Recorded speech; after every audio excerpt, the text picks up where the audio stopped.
In the ethereal realm, indifferent deities gaze down upon the mortal world from their lofty perches, while tailless serpents whisper furtively in the crevices between winter and spring. The octopoid demon, adorned with a grand hat, serenades the icy waters with a plaintive flute.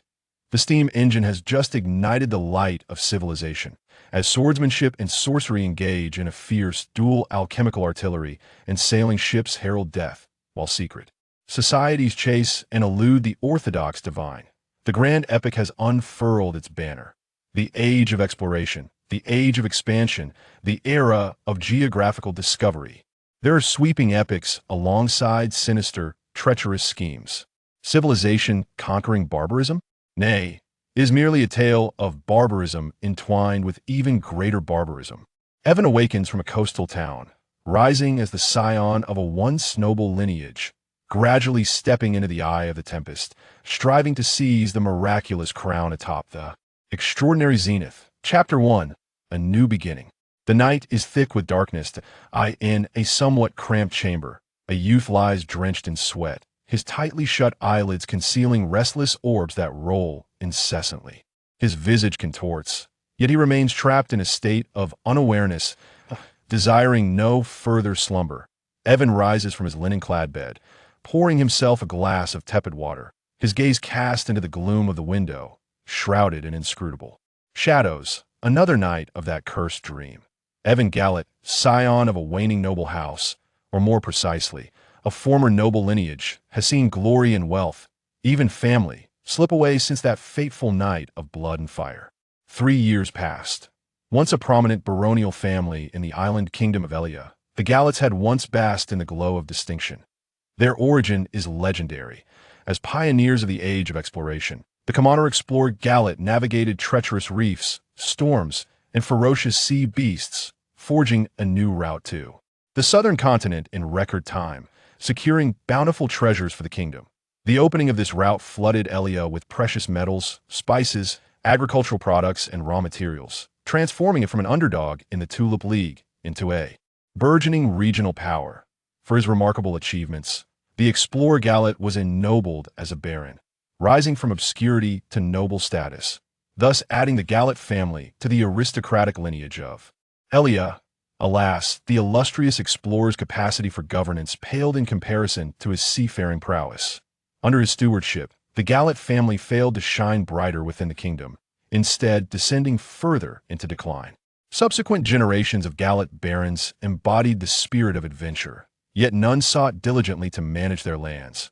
The pursuit of oceanic exploration, a venture suited only for the bold, came with immense risks. The family's wealth and property gradually vanished into the abyss of maritime ventures. Exploration demands not only ideals and perseverance, but also strength and fortune. That it seems that the family had exhausted all their good fortune in that initial triumph, as no subsequent expedition ever brought them sufficient glory or riches to reverse their fortunes.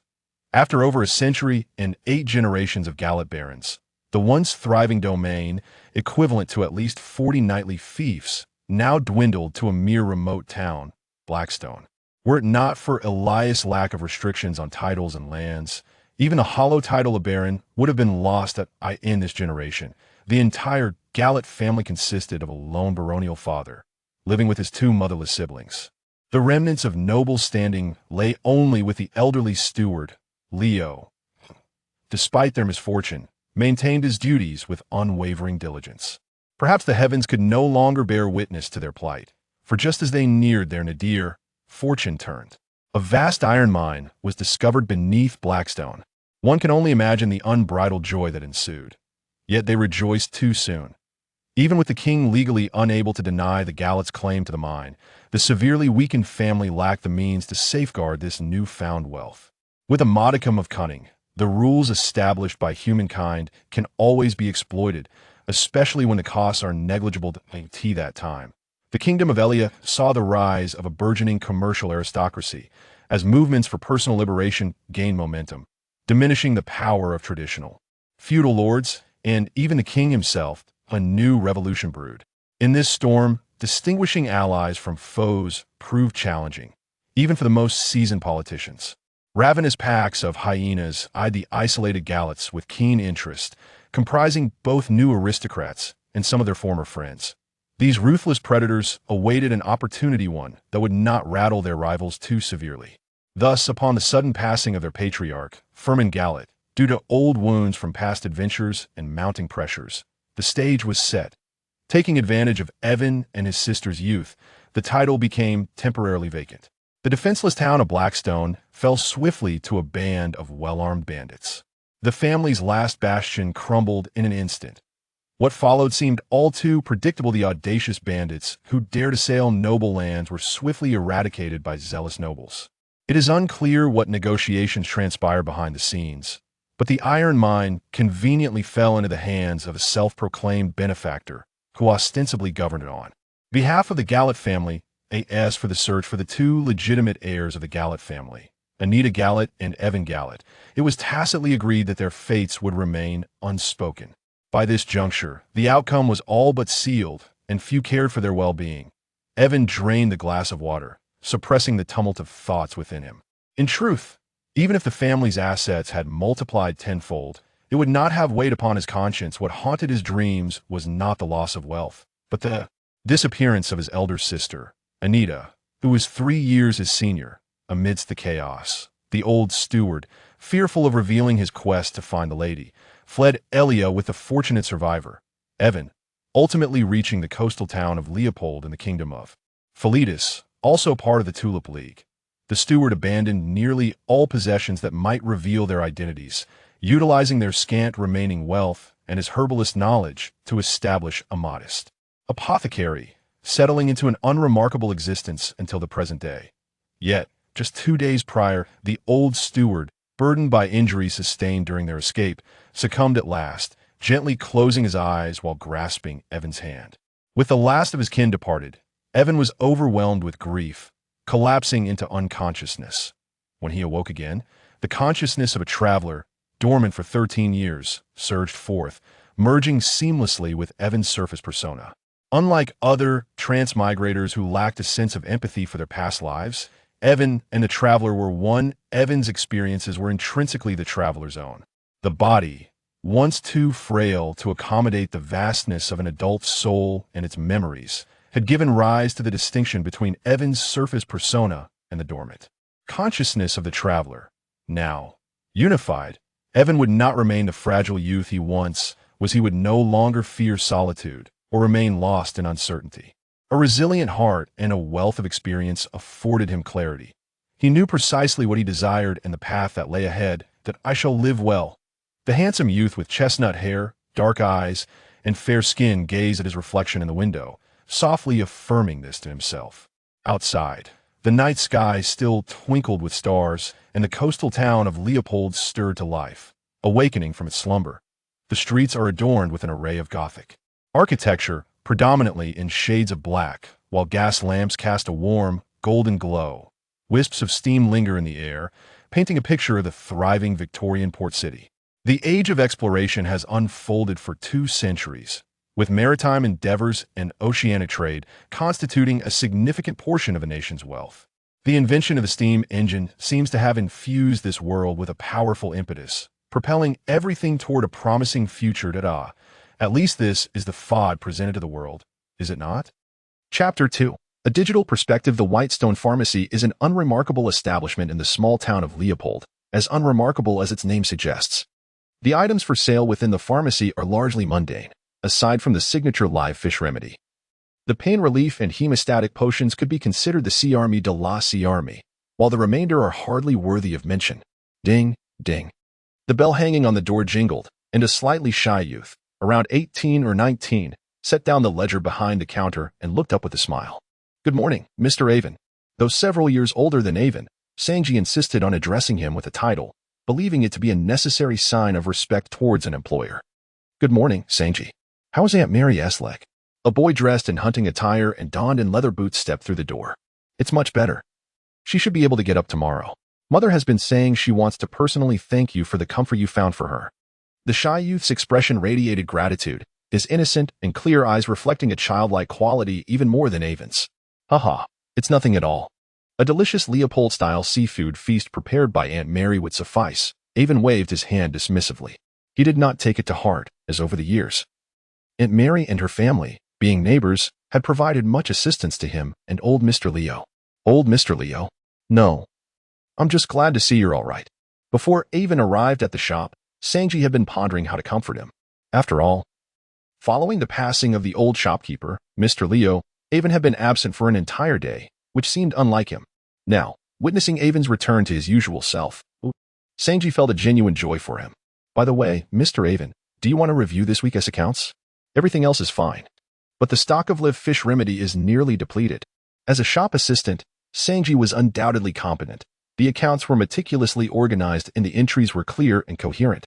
Ever since old Mr. Leo had been bedridden over the past year, it was the eldest son of Aunt Mary who had been assisting him in managing the shop, allowing Sanji to handle the minor tasks without concern.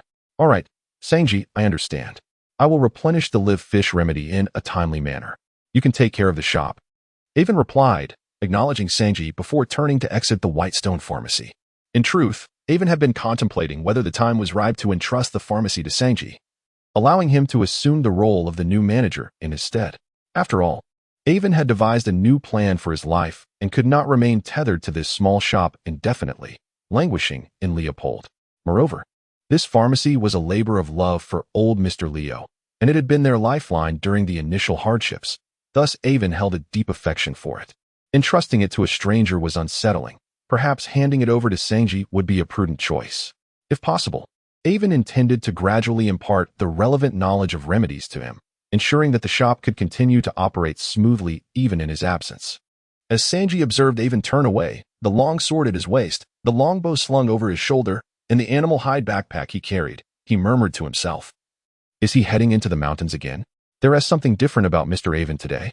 Stepping beyond the gates of Leopold, one is met not far along the way by nothing but a main road of sand and stone leading into the distance, with the remainder being an endless expanse of verdant wilderness, the primal essence of nature enveloping the senses, bound by the limitations of productivity. The level of wilderness development during this era is generally modest. Beyond the confines of human habitation lies vast, untamed territories.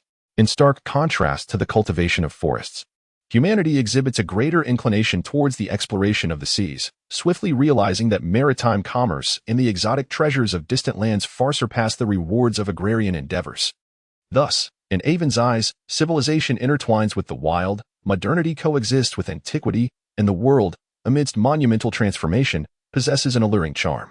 With little time to admire the foreign vistas, Aiven veered off the path and into the woods through a trail forged by hunters. Curiously, despite his familiarity with the route, he galloped forward while sporadically casting glances towards the lower left corner of his vision, which remained conspicuously devoid of anything. He scarcely paid heed to the herbs within arm's reach along the roadside. It was only upon encountering a vast expanse of exposed limestone formations that Aiven slowed his pace, surveying the surroundings to confirm the absence of any lurking figures before slipping into the stone forest. The exhilaration that had been building since the previous night finally began to settle, not due to any mental disturbance from resurrected memories, but rather because, upon liberating himself from a nightmare, Aiven discovered a vague, ethereal icon quietly emerging in the lower left corner of his sight. As time progressed, this indistinct icon grew clearer. And just moments ago, accompanied by a chime, the elusive symbol had fully materialized into a logo with which Aiven was intimately familiar from his past life. Could it be the latest model of the sports bracelet I once purchased? Thump, thump. Amidst the rapid beats of his heart, Aiven, filled with a blend of trepidation and excitement, tentatively attempted to touch the icon with his mind, and the world as he perceived it instantaneously transformed. Time, 6:30 a.m. Temperature, 21 C wind speed, 10 kilometers H humidity, 52 pace, 0. Rows of green data cascaded before Aiven's eyes like a waterfall, causing his gaze to widen and his lips to twitch in disbelief. Indeed, this was the model of sports bracelet touted as the most comprehensive in functionality.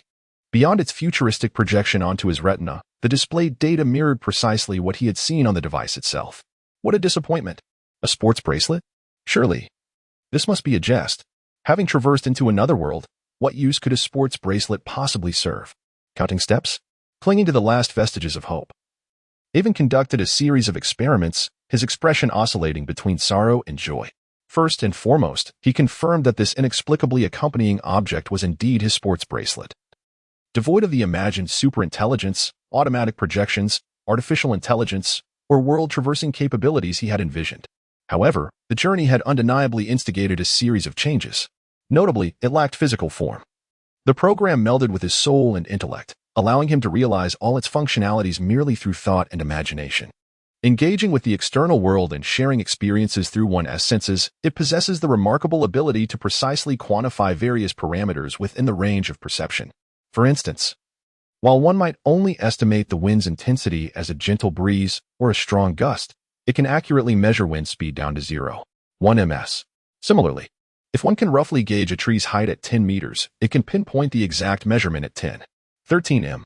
It allows for microscopic identification, magnifying or minimizing to observe the microcosm. It discerns shapes and identifies unique acoustic signatures, such as effortlessly locating a singular four-leaf clover among countless three-leaf variants or recognizing a distinctive sound amidst a cacophony after hearing it just once. Ultimately, the most vital and central capability lies in the continuous monitoring of one's physical condition. However, given the changes in both the world and the body, this feature necessitates a series of dynamic tests and the compilation of data from other individuals to derive comprehensive insights, rendering it temporarily non-functional. As for whether there are other undiscovered features, even Aiven remains uncertain. The operation remains rudimentary, devoid of sophisticated artificial intelligence, and verification must await the future. Concealing this data-driven information, Aiven exhaled softly. Although the disparity between this and the formidable abilities he had envisioned to navigate through alternate realms was substantial, it was, after all, an unexpected boon. Why refuse a gift freely given? With a renewed sense of composure, Aiven commenced the first day with what he dubbed the weakest golden finger in the history of traversals, the data-driven vision, affectionately abbreviated as the golden fingernail. Chapter 3. Pursuit. Stepping out of the limestone forest once more, the digital vision indicated that it was already 9:00 a.m. There was no time to delay. The live fish reagent promised to Sangji still required additional materials. This live fish reagent was the signature bestseller of the Baishur apothecary. However, it was not intended for curing ailments in humans, but rather to enhance the survival rate of the precious silver-scaled fish upon their arrival at port. After fishermen captured these exquisite yet delicate creatures, adding the reagent to their tanks significantly increased their chances of survival. Many nobles and affluent merchants sought after the unique delicacy of the silver-scaled fish, a rare treasure exclusive to the Leopold Sea. Naturally, the live fish reagent, which provided greater benefits to the fishermen, also saw its value soar, becoming a highly sought-after commodity. This ingenious invention was the result of Grandpa Lao's investigation into local demand. And while it held considerable worth for a seaside town with a population of fewer than 20,000, it was not so lucrative as to attract undue attention or trouble. By noon, thanks to his familiarity with the mountainous terrain, Aiven had completed all his gathering tasks. He sat leisurely on a large stone, enjoying his lunch, a substantial piece of barley bread, some fish jerky, and a smoked sausage, accompanied by fresh spring water from his water skin. While such a meal may seem trivial in a past life, it was a rare delight in this era. During this time, Aiven made a new discovery regarding his golden fingernail. The digital vision possessed remarkable identification capabilities, instantly labeling even the herbs that caught his peripheral glance, greatly enhancing the efficiency of his herb-gathering efforts. After lunch, seeing that he still had time, Aiven decided to venture deeper into the forest, hoping to capture some game and enrich his culinary repertoire. Earlier, while foraging for herbs, he had noticed markings on a tree left by other hunters. These markings indicated that someone had sighted prey beyond their individual capabilities and needed to summon companions for a joint hunt. The hunters in this vicinity were mostly acquaintances, alleviating any concerns of attracting unsavory characters. With nothing pressing to attend to, Aiven patted the longsword at his waist, resolving to follow and see if he could offer assistance. He held confidence in his martial skills. After all, his previous incarnation was that of a noble scion, and his swordsmanship training, which commenced at the tender age of 8, was not in vain. In one-on-one combat, no hunter near Leopold City posed a challenge to him. If he could reach the level of his swordsmanship mentor, Grandpa Lao, and achieve the status of a formal knight, stepping into the ranks of the extraordinary, Aiven believed that no entity within this forest would ever pose a threat to him again. Following the traces left by the hunters, Aiven moved through the woods with the agility of a nimble monkey. He had no expectation of encountering any unforeseen events. Rather, he would find it more disheartening if he arrived too late and found no spoils remaining. Though only 13, Aiven's years of sword training had endowed him with broad shoulders and a robust physique. Coupled with his nimbleness, the intricate forest terrain posed no challenge for him. At least in this area near the city, there were not many apex predators that could threaten him. It was perhaps due to the excessive time spent on lunch that Aiven had been tracking through the woods for 2 hours without catching sight of the hunter ahead. The markings he encountered belonged to Graham and his hound. Had this fellow also come to hunt today? Aiven recognized his friend Graham through the subsequent signs, making it difficult to simply walk away. Graham was one of the most distinguished hunters in the vicinity, yet the markings indicated a call for assistance, leading Aiven to surmise that they had encountered a formidable creature, one that even 2 seasoned hunters could not handle. In such unforeseen hunting situations, experienced hunters are adept at assessing the power dynamics between themselves and their prey. Initially, they call for companions like a pack of wolves, waiting to gather enough hunters before launching an attack. Should the number of gathered allies prove insufficient, they would abandon the hunt regardless of the prey's value. The hunters here possess sufficient wisdom to suppress their greed. As he grumbled about this highly active and elusive quarry, Aiven resumed his pursuit. By the time dusk began to settle in the forest, his vision indicating it was 4:00 p.m., he finally caught up with the trail of the quarry. However, at first glance, Aiven sensed trouble. There was a pool of blood on the ground, still fresh, even though he was not a professional hunter. He could discern human blood from that of a beast. He could not tell whether it belonged to Graham or another hunter, but judging by the amount of blood, it was evident that whoever it was, they were beyond saving. Aiven's expression darkened. In coastal cities, the price of wild game from the mountains far surpasses that of seafood.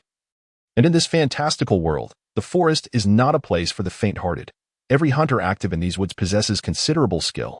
For an experienced hunter to be rendered defenseless and perish on the spot signifies that the threat was no ordinary beast. Without hesitation, he activated his data-driven vision, which swiftly annotated everything in his line of sight. Disregarding irrelevant information, the chaotic footprints of 2 individuals emerged, while a trail of blood extending into the distance became conspicuous under the guidance of his analytical vision. Strangely, aside from an additional set of paw prints from a hunting dog, there were no traces left by the assailant. The situation had become precarious. Narrowing his eyes, Aiven found himself in a moral quandary. Having watched countless suspense dramas, he understood that the most terrifying element in the world is not the flood or the beast, but the unknown.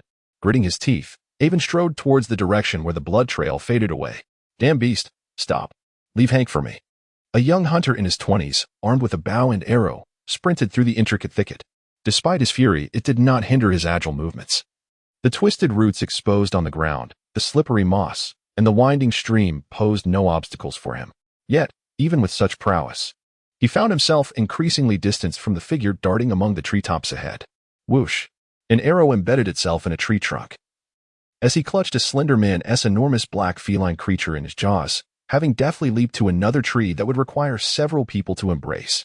Without the slightest regard for the intentions of the individual below, the ebony feline swiftly maneuvered atop the treetops, bearing its spoils, and vanished in the depths of the now impenetrably darkened forest. Ah, curse it! Just as I turned, a fierce gust descended upon me from above. That cunning predator had not truly departed at all. Chapter 4. The ferocious beast and the art of the white sail swordsmanship. As Grim was on the verge of succumbing to his own negligence, his pupils dilated, as if he could already sense the scythe of death hovering above him. The sound of barking echoed, an urgent, desperate bark, as a black hound, sensing the imminent danger, lunged protectively in front of its master. Thud. A mournful howl followed, for the valiant hound was no match for the ruthless predator, being sent sprawling by a single swipe, landing on the ground with a pitiful whimper. Silently, a large black cat prepared to pounce again. Grim, acutely aware of the disparity in their strengths, found himself powerless to resist, the scent of blood wafting from the creature's presence almost palpable. Whoosh! An arrow pierced the air. Thud! It struck the ground between the great cat and Grim, driven deep by the force of its flight, leaving only a quivering feather visible above the earth. The black cat, startled, glanced toward the direction from whence the arrow had come, its golden eyes betraying a moment of human-like hesitation, before it swiftly ascended a towering tree and vanished into the canopy. Upon seeing his savior, Grim's face brightened with relief, panting heavily as he struggled to rise from the ground. "Brother, thank you for saving my life." At that moment, The resilient hound also regained its footing, rushing to Grim's side, its tongue lolling out in exhaustion. "And you too, my old companion Jim. You truly are my savior." Pulling out a roll of bandages from his pack, Aiven handed it to Grim for self-application, momentarily setting aside pleasantries. With a serious tone, he inquired, "Did you ascertain what it was?" "It was a black leopard," Grim replied, deftly using his teeth to secure the bandages as he recounted their harrowing pursuit to Aiven with gritted teeth. "Its speed is remarkable, and it is exceedingly cunning. Colin fell victim to its ambush, caught off guard, and slain without warning. Had we not hesitated, fearing it might flee before we could encircle it, we might have already eliminated this vile creature. Aiven, let us join forces to vanquish it." "No, Grim. It is best we depart swiftly. This is likely not a mere leopard." Pausing, Aiven's brow furrowed. This should be a feral beast, having undergone a systematic education under the old steward Leo. Aiven's understanding of this world far surpassed that of an ordinary hunter from a small locale. Perhaps those of higher echelons like Leopold were aware. Yet the chasm created by bloodlines and status ensured that knowledge and experience rarely trickled down to the lower strata of society. This realization deepened Aiven's gratitude for his origins. Being reborn in this era, starting as an ordinary commoner would have rendered his journey nearly insurmountable. Even upon reaching adulthood, one might struggle to comprehend the nature of the nation and world they inhabited. Based on the amalgamation of his analytical perspective and Grim's account, it was highly probable that they were indeed facing a feral lynx. "A lynx?" Grim exclaimed, disbelief etched across his face. He was certainly familiar with the creature. The lynx, known for its elusive nature, was often encountered during hunts in the forested mountains. However, those creatures were no larger than a man's thigh, their physique inferior even to that of a medium-sized feline. The disparity between them and a beast capable of soaring through the trees while clutching a full-grown adult was indeed staggering. For Glim, who possessed no extraordinary knowledge, it proved arduous for Aiven to elucidate the matter.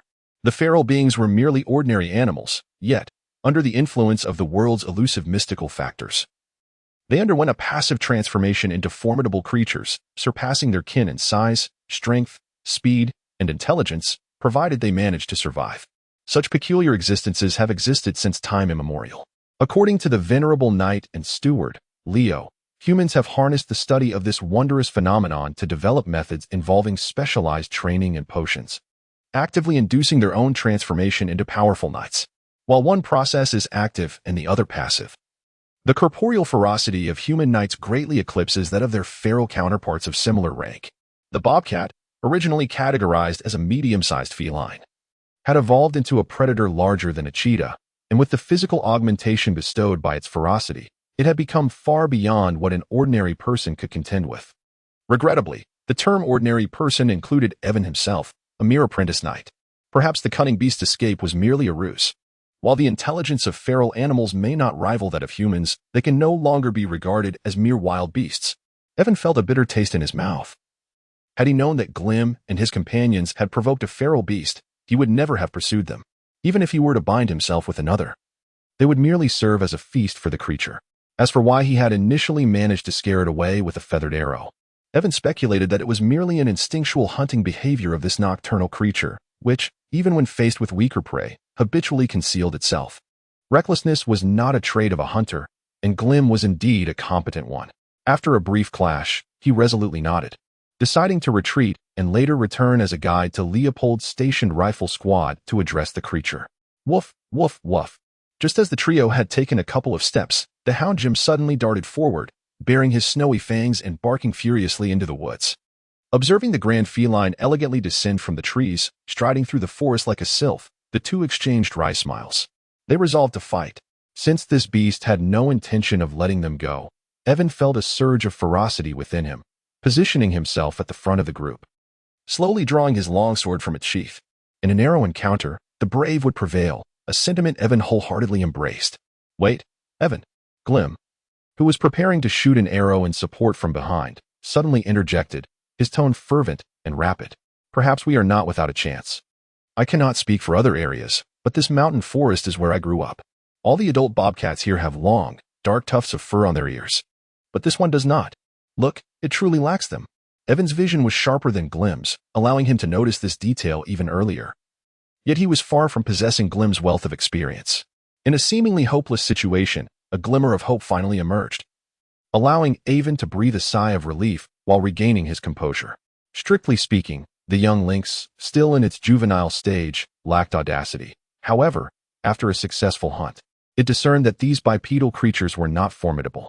Although intelligent, the inexperienced young predator resolved to forego any further hesitation and convert the remaining bipeds into provisions. Aiven signaled with a gesture of support and, with sword in hand, stepped forward to confront the advancing ferocious lynx. Positioning himself 5 paces away, Aiven gripped his sword with both hands, slightly crouching, aligning the blade with his line of sight, and assumed the horizontal sail posture. A technique from the white sail swordsmanship designed to counter agile foes. This martial art, perfected through generations, originated from the seafaring exploits of the Calliart family's ancestors and was initially a naval combat technique. By the time it reached Aiven, it had evolved into a refined art capable of excelling in both land and naval confrontations, wielding considerable influence along the shores of the Black Sea. Though the reasons for the lynx's sudden appearance eluded him, Aiven pressed forward with his probing tactics, steadily approaching while firmly gripping his longsword. Hiss! The lynx, still far from being a patient and qualified hunter, lunged at Aiven as he ventured into its striking range. Aiven deftly evaded the attack with a subtle movement, then pivoted swiftly, releasing a powerful shout as he grounded his right foot. The energy of his honed swordsmanship surged through him, and he thrust the sword through the air, producing a resounding crack. It was a flawless thrust aimed at the lynx's spine, as if intending to pierce it directly.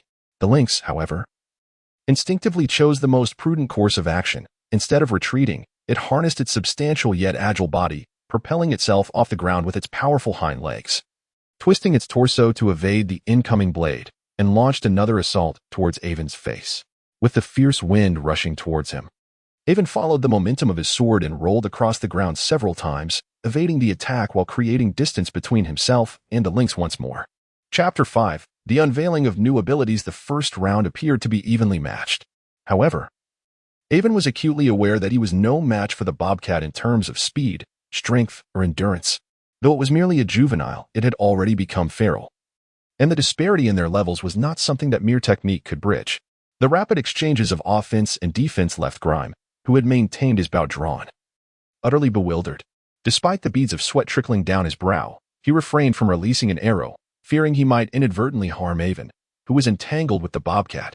Positioned face-to-face with Grime, Aiven signaled him to remain patient. He resolved to adopt a more audacious approach while he was at the zenith of his stamina. Otherwise, prolonging the encounter could yield dire consequences. With a fierce determination, Aiven initiated the assault, employing the technique of setting sail. His hands gripped the sword with the blade angled upward, every muscle taut, akin to a ship poised to unfurl its sails. This was the most advantageous opening move of the white sail swordsmanship for an offensive strike. Leaning forward, Aiven's breathing underwent a subtle shift, and suddenly, the dry leaves and mud beneath his feet erupted as he surged forward with remarkable speed. Thrust! The force behind this strike was formidable. It seemed as if he could pierce through a wall. The bobcat, perceiving Aiven's reckless charge akin to that of a wild boar, displayed a flicker of human-like disdain in its eyes. The rapid advance left little room for maneuvering, a tactic suited for larger, less agile opponents. Yet, the predictable trajectory of Aiven's attack was insufficient even to graze its own tail. As anticipated, in the split second before the blade made contact, the bobcat leaped high, effortlessly evading Aiven's sword, its glistening fangs aimed directly at Aiven's neck. Even a beast, guided by instinct, recognized the flaw in Aiven's strategy. How could he, trained rigorously in the ways of the night, be oblivious to this? In that fleeting moment when the bobcat soared through the air, Aiven lowered his body, propelling himself sideways with force, aligning himself nearly parallel to the ground, while simultaneously bellowing, "Shoot!" The arrow whistled through the air. Aiven understood that a regular arrow posed little threat to a feral bobcat, yet he sought merely this opportunity. As the bobcat twisted in midair to evade the projectile, Aiven leveraged his inertia to pivot and strike. His sword, like the triangular sail of a ship, sliced through the air, delivering a brilliant flash of steel as it grazed the bobcat's hind leg. A spray of crimson erupted, seizing the fleeting chance as he crashed to the ground. Aiven unleashed a powerful kick into the creature's soft underbelly. Awu! Throughout his training in the white sail swordsmanship, Leo had imparted the essence of the art: balance. Balance. Balance. It was this mastery of balance, ingrained in his very being through relentless practice, that enabled Aiven to execute a masterful strike even when nearly losing his center of gravity, thereby marginally increasing their chances of survival. Yet, it was only a modest increase. Although his previous strike had borne fruit, Aiven remained acutely aware that the bobcat's agility meant its injury was not severe, leaving its escape from peril hanging in the balance. As Aiven prepared to expand his victory, he suddenly caught sight of a figure that staggered momentarily before vanishing amidst the dense treetops. Momentarily taken aback, Aiven found himself puzzled as to why the large cat, whose injuries were not particularly grave, would flee so abruptly. From his understanding of feral beasts, such a smooth sword wound would heal within a night at most, and could hardly be classified as serious. Indeed, it was precisely due to the creature's exceptional physical prowess that Aiven had refrained from engaging it directly with his sword, despite its unremarkable size. The cat possessed a strength that easily overshadowed Aiven, the fledgling knight. However, Grime appeared to have anticipated this behavior, approaching Aiven with a longbow in hand. He elucidated, in the wild, predators never engage in a fight with opponents of equal strength. Such encounters increase the likelihood of injury, and an injury signifies a decline in hunting capability. A shortage of food could lead to dire consequences, ultimately weakening even the most formidable of hunters, sometimes to the point of death. The lynx likely assessed that the risk of injury was not worth the reward of pursuing our 200 pounds of flesh. In this forest, it has no shortage of food, hence its decision to retreat. Aiven nodded gently, accepting this explanation. We should hasten our departure. If another adult feral lynx seeks revenge, we may find ourselves unable to escape. He observed Grime, who had initially seemed resolute in avenging his companion, now appearing as a startled creature, eyes darting nervously. Aiven refrained from reminding him that ordinary predators possess territorial instincts, let alone feral beasts, and the likelihood of encountering another lynx in this forest was exceedingly low. However, lingering here was hardly advisable. The two swiftly gathered their belongings, accompanied by their hound, Jim, and departed in haste. Fortune smiled upon them, for the return journey was devoid of unexpected encounters. Traversing the moonlit path, they emerged from the forest, albeit in a somewhat disheveled state. Even in familiar woodlands, navigating under the cover of night proved to be a rather unsettling experience. In the ensuing days, Aiven dedicated himself to unwavering swordsmanship training while also allocating time to concoct potions from the herbs he had gathered, which he then entrusted to Sanji. Thanks to the efficiency of his herbal collection, the White Stone Apothecary was now well-stocked, affording Aiven nearly a month of leisure to thoroughly explore this world and strategize his future endeavors. At one point, Grime sought Aiven out to relay news that the city guards had scoured the forest for several days, yet found nothing. It was surmised that the feral lynx had vacated the area, alleviating Aiven's concerns about venturing into the mountains again. After presenting Grime with a few vials of healing salves in gratitude for his information, Aiven's life returned to a state of tranquility. Now, however, Aiven found himself languidly seated behind the apothecary's counter, gazing vacantly out at the bustling throng beyond the window. Whatever happened to those promised leisurely days? He lamented, resting his chin upon the counter, embodying the very essence of ennui. Aiven knew well that he could not fault Sanji for this predicament. In recent days, the precious species of fish known as the red-bellied sturgeon has been migrating, prompting Sanji to assist his father aboard the fishing vessel. With a stroke of luck, the catches during this migration period could equal several months' worth of income, a temptation few fishermen could resist. Alas, in Sanji's absence, his duties fell to another. The silver lining was that during the peak fishing season, the sales of live fish pharmaceuticals surged, bringing considerable profit to the apothecary. As evening descended and the last customer departed, Aiven sat behind the counter reconciling the day's accounts. He resolved to treat himself to a signature cheesesteak at the nearby York Tavern once he completed his bookkeeping. Suddenly, an electronic notification chimed in his ear, jolting him awake. It dawned on him that after days of interacting with diverse crowds, his data-driven perception had efficiently compiled the physical data of humanity in this world. Displayed were his details: name, Aiven Galliot attributes, Constitution 0, 6, 1, Strength 0, 58, 1, Agility 0, 62, 1, Intelligence 0, 8, 1, Skills, White Sail Swordsmanship, Beginner, including associated breathing techniques, swordplay, and potions, archery, beginner, grammar, proficient, nautical knowledge, beginner, pharmacology, beginner.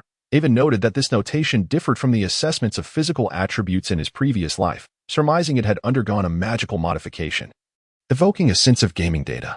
His constitution encompassed bodily strength, stamina, and recovery. Strength, based on constitution, represented the explosive power of the entire bodily system. Agility, also grounded in physical quality, included mobility and reflexes. Intelligence, akin to his former life, encompassed memory, observation, imagination, thought, judgment, and reasoning.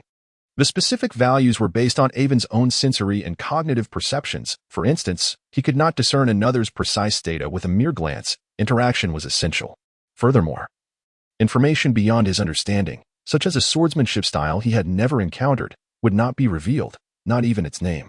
In essence, this function offered Aiven a degree of convenience, but was not an omnipotent detector interconnected with an unknown database. Moreover, the data-driven vision provided further insights. The attributes displayed bore no horizontal comparability. In this world, ordinary humans, through innate talent and diligent effort, theoretically could reach a maximum of 1. This did not imply that a value of 1 represented the normal physical quality of an adult.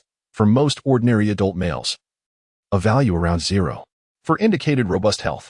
Although constrained by age and still in a phase of rapid growth, Aiven felt a sense of satisfaction with his physical data, particularly his impressive intelligence attribute of 0.8, which instilled in him a feeling of intellectual superiority. He recalled battling that large feline. Its physical data must have been collected as well. Please display the bodily data of the feral bobcat. Name, ferocious lynx attributes, constitution 1. 3, 1, strength 1. 1, 1, agility 1.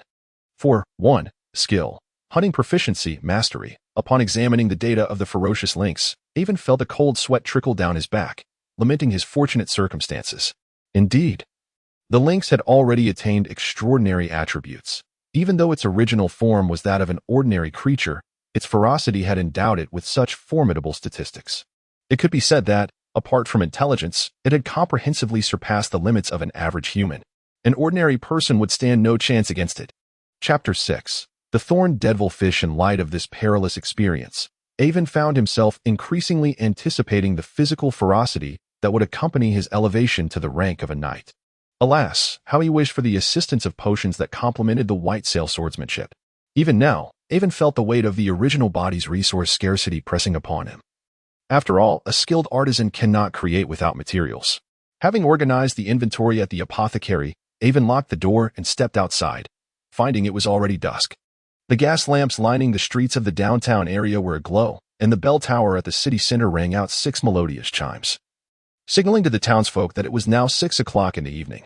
Aiven strolled through the winding streets, occasionally spotting well-dressed gentlemen who gracefully retrieved their finely crafted gold and silver pocket watches from their coats, leisurely adjusting the time while basking in the envious glances of passers-by.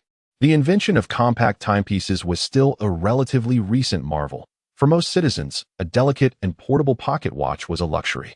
To produce one in any social gathering significantly enhanced a gentleman's stature, making pocket watches a coveted accessory among the respectable middle and upper classes since their inception. Witnessing this scene brought a faint smile to Aiven's lips, reminiscent of the times in his past life when he showcased the latest smartphone to his friends. Yet, one might argue that a modicum of competitive desire and vanity serves as a driving force for human progress, does it not? 10 minutes later, Aiven found himself seated in Old York's quaint little eatery, relishing a generous portion of cheesesteak and a rich mushroom soup. The warm-hued lights illuminated the window, casting elongated shadows of pedestrians outside. Fathers returning home after a day of toil, housewives selecting affordable vegetables at the market, children hurrying home after a day of play, all brimming with the essence of life, which Aiven had long yearned for. Alas, now he found himself alone.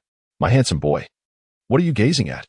A gentle voice chimed in Aiven's ear as a serving girl placed a large mug of butterbeer before him. "Lena," Aiven exclaimed, feeling the warmth of her presence as the girl leaned in slightly, her ample bosom brushing against his shoulder.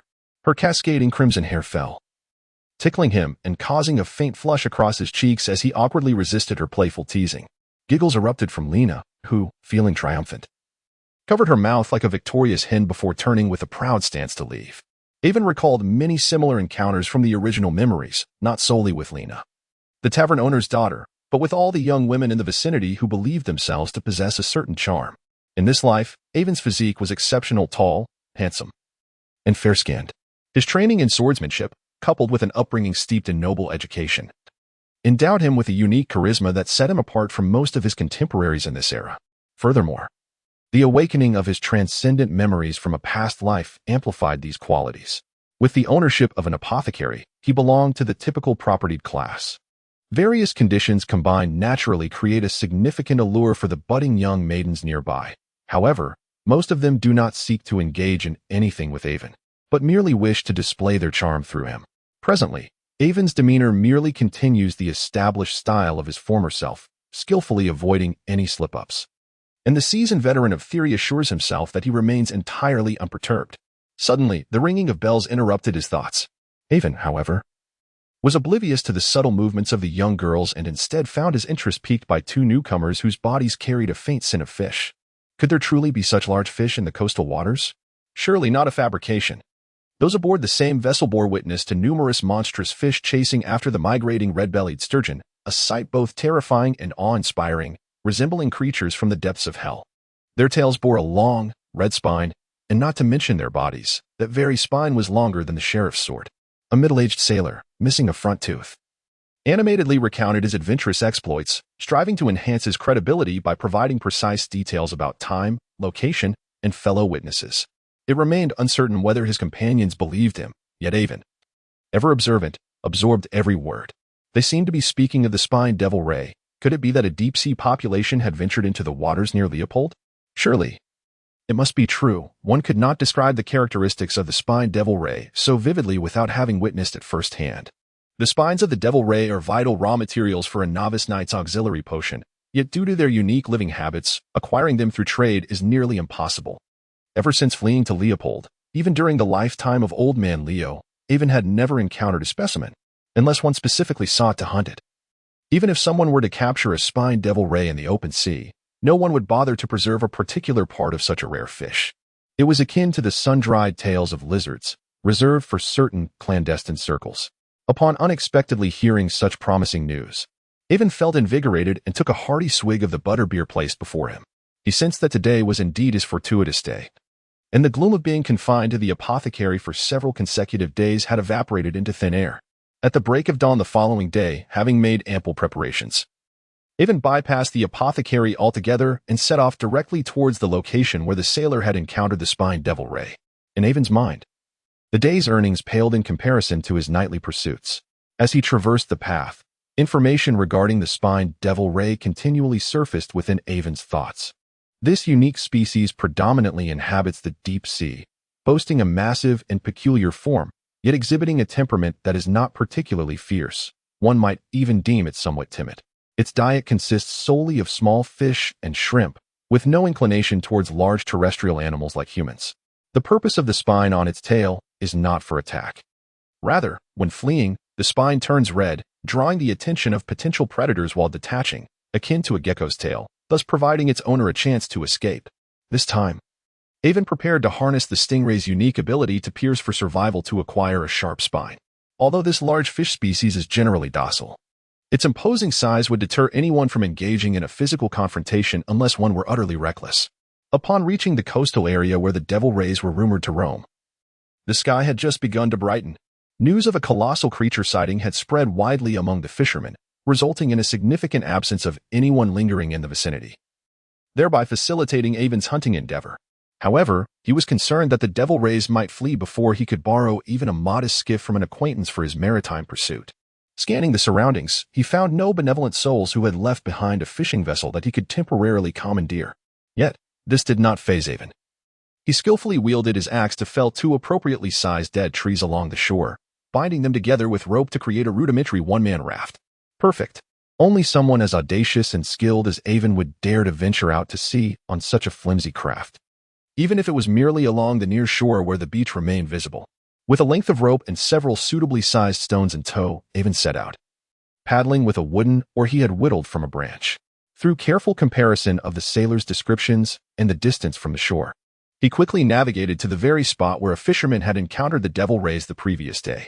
Stripping off his clothing, he secured one end of a long rope to the raft around his waist and fastened a dagger to his calf before leaping into the water.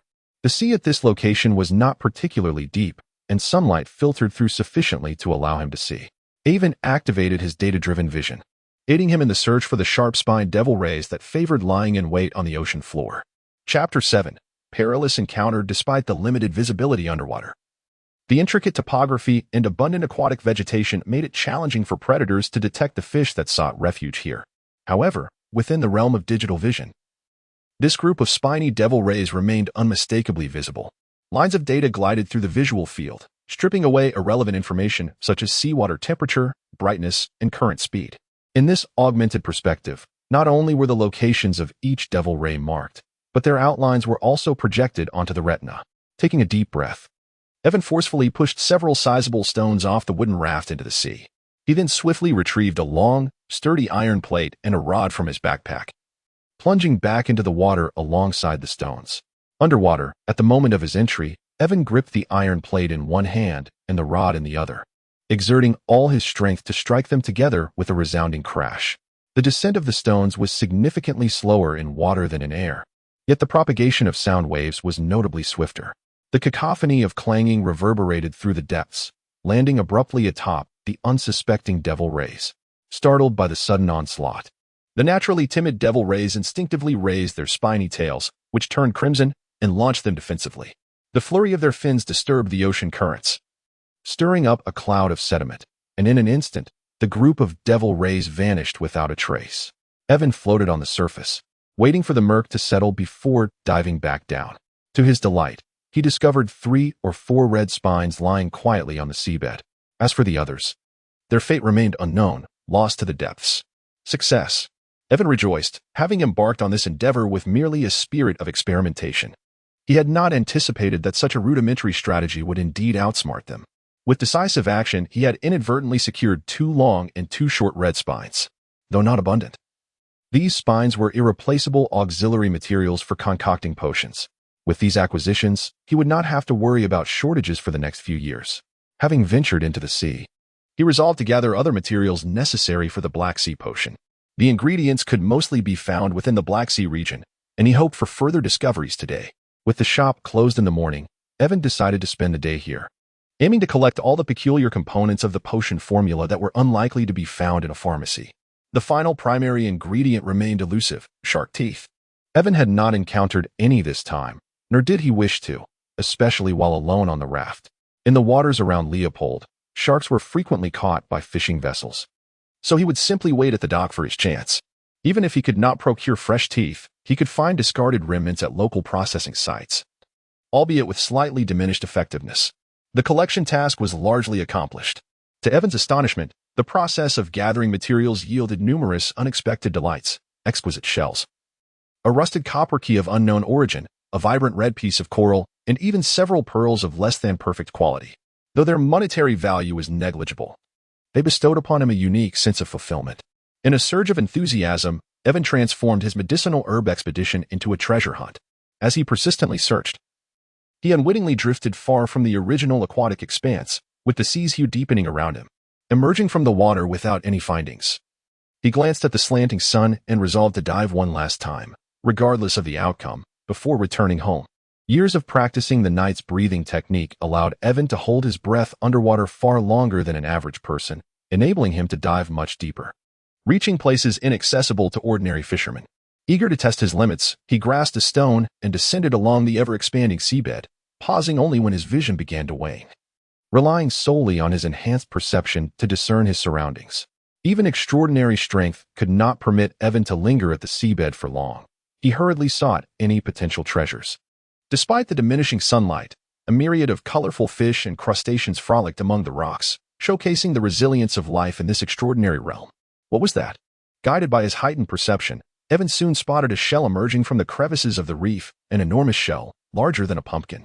Its surface was encrusted with various parasites, nearly blending into the adjacent rocks. Without the aid of his enhanced vision, he would have easily overlooked it. Drawing the dagger strapped to his calf, Aiven inserted it into the shell's gap and pried it open with force. A soft luminescence of pearls flowed forth, and soon he unearthed 3 sizable black pearls, 1 large and 2 smaller. Although Aiven was not an expert in the jewelry of this era, he possessed enough knowledge to estimate their worth. Even at the most conservative valuation, these 3 exquisitely crafted black pearls would fetch at least 100 gold lions. In this period, a well-conditioned 6-year-old military steed was valued at approximately 100 gold lions. To a knight, Possessing a robust warhorse held more prestige than owning a mid-range automobile in his previous life. Considering the income of an average person, even a high-earning noble squire typically earned only 3 silver bulls per month, equivalent to 1 gold lion. The magnitude of this fortune was thus evident. Suppressing his elation, Aiven carefully stowed his treasures into a small pouch at his waist and discarded the stone, preparing to resurface. In his moment of excitement, he momentarily forgot he was in a perilous underwater environment rather than a well-appointed jewelry shop. Suddenly, a tightening sensation around his ankle halted his ascent. Assuming he had become entangled in seaweed, he tugged forcefully but found himself ensnared, sending a jolt of alarm through him. Gurgle, gurgle. In moments of peril, various escape strategies flashed through his mind, only to be swiftly dismissed. He understood that beneath the sea, he could never outpace this cunning predator. His sole chance of survival lay in vanquishing it. After all, it was merely a large, ordinary marine creature, not a ferocious beast. And the outcome of the struggle was still uncertain. The suckers on its tentacles and the pigment patches beneath its skin were vividly discernible. With a splashing leap, he surged out of the water and clambered onto the wooden raft, not forgetting to meticulously stow away all his hard-won treasures. Grasping the oar, he paddled furiously towards the shore, as if fleeing. The ocean posed an immense danger to him. Straying even slightly from the shallow waters could prove fatal. Yet, Aiven remained resolute, confident that one day he would conquer this vast, enigmatic Black Sea and venture forth to explore the distant, more splendid and fantastical landscapes. Chapter 8. 2 years in the early morning, as the sun gently rises, golden rays pierce through the coastal mist, and countless seabirds soar, chasing the frothy white waves. A young boy stands barefoot in the surf, clad only in shorts. His skin glows with a subtle bronze hue, and his broad, powerful shoulders boast a harmonious musculature that exudes strength and grace, though traces of boyhood linger on his face. His athletic physique rivals that of any seasoned warrior in the city guard. Aiven grips a training iron sword with both hands, his gaze fixed steadily on its tip. He breathes rhythmically, his inhalations and exhalations resonating with the sinews and muscles of his body, even while standing still. The relentless waves crashing against him create the illusion of vigorous movement, engaging every inch of his skin, every fiber of muscle, every cell in a comprehensive exercise unlike the ordinary pursuits of running, jumping, or weightlifting. Before long, his blood surges, and his skin warms and reddens. Even in the cool ocean water, wisps of steam ascend from his body. Once fully recovered, Aiven retrieves a peculiar dark green potion from his backpack and drinks it without a hint of hesitation. He then embarks on a steadfast practice of fundamental sword techniques on the beach, thrusts, slashes, parries, and feints. Each move, though simple, possesses a unique essence that speaks of countless hours of refinement and a return to authenticity. 2 years have passed since the awakening of his memories, and Aiven has matured into a handsome 15-year-old. Tall and athletic, his skin has darkened slightly from prolonged sun exposure, embodying the ideal of rugged masculinity adored by the seaside girls. Yet, he finds himself somewhat troubled. The girls who once teased him have only intensified their affections over the years, forcing him to retreat to this secluded beach for his training. Oh, to be too popular can indeed bring its own burdens. However, this delightful dilemma hardly occupies Aiven's thoughts. 4. Displaying physical data. Name, Aiven Galliot. Attributes, Constitution 0. 9, 1, Strength 0. 86, 1, Agility 0. 93, 1, Intelligence 0. 9, 1, Skills, White Sail Swordsmanship, Expert, including complementary breathing techniques, sword skills, and alchemy, archery, Expert. Grammar, Expert, Nautical Knowledge, Beginner, Alchemy, Beginner. At 15, through 2 years of rigorous training, Aiven has ascended to the pinnacle of a squire. Although none of his attributes have reached the theoretical maximum of 1, 0, that remains merely a theoretical limit. In practice, Aiven's physical prowess is comparable to that of the majority of peak squires. With the acquisition of a bottle of Black Sea elixir to assist in his transformation, he could undergo a profound metamorphosis into a true knight, fully stepping into the realm of the extraordinary. Aside from having reached the peak of physical prowess as an apprentice, the most significant transformation over the past 2 years has been in his signature skill, the White Sail Swordsmanship. In merely 2 years, he has undergone a metamorphosis from a novice to a master, traversing a path that could take others a lifetime to complete. The disparity in combat capability between the two is akin to that between a trained warrior and an ordinary farmer. with the most evident distinction being the attainment of the threshold to wield the profound principles of swordsmanship, thus acquiring a glimmer of extraordinary traits. However, this advancement was not merely due to Aiven's awakening memories leading to an explosive emergence of talent. Rather, it was facilitated by the real-time monitoring provided by his data-driven vision. Each exertion and every strike yielded immediate feedback, allowing Aiven to make timely adjustments, ensuring he remained on the right path. This rendered his repetitive practice remarkably efficient, surpassing even the guidance of a master swordsman.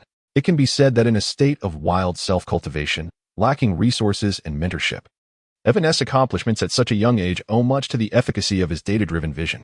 The only source of dissatisfaction for Aiven was that the Black Sea potion, which he had painstakingly acquired, was gradually losing its efficacy. It had now been reduced to merely a sports drink. The Black Sea potion he consumed was a secondary version of the Black Sea elixir, a simplified formulation entirely made with ordinary materials. As Aiven's physical attributes rapidly enhanced, the potion had nearly lost its effects on him. Even though he continued to take it, he merely sought to extract the last vestiges of its value, feeling he owed it to himself for the harrowing experience he endured 2 years prior.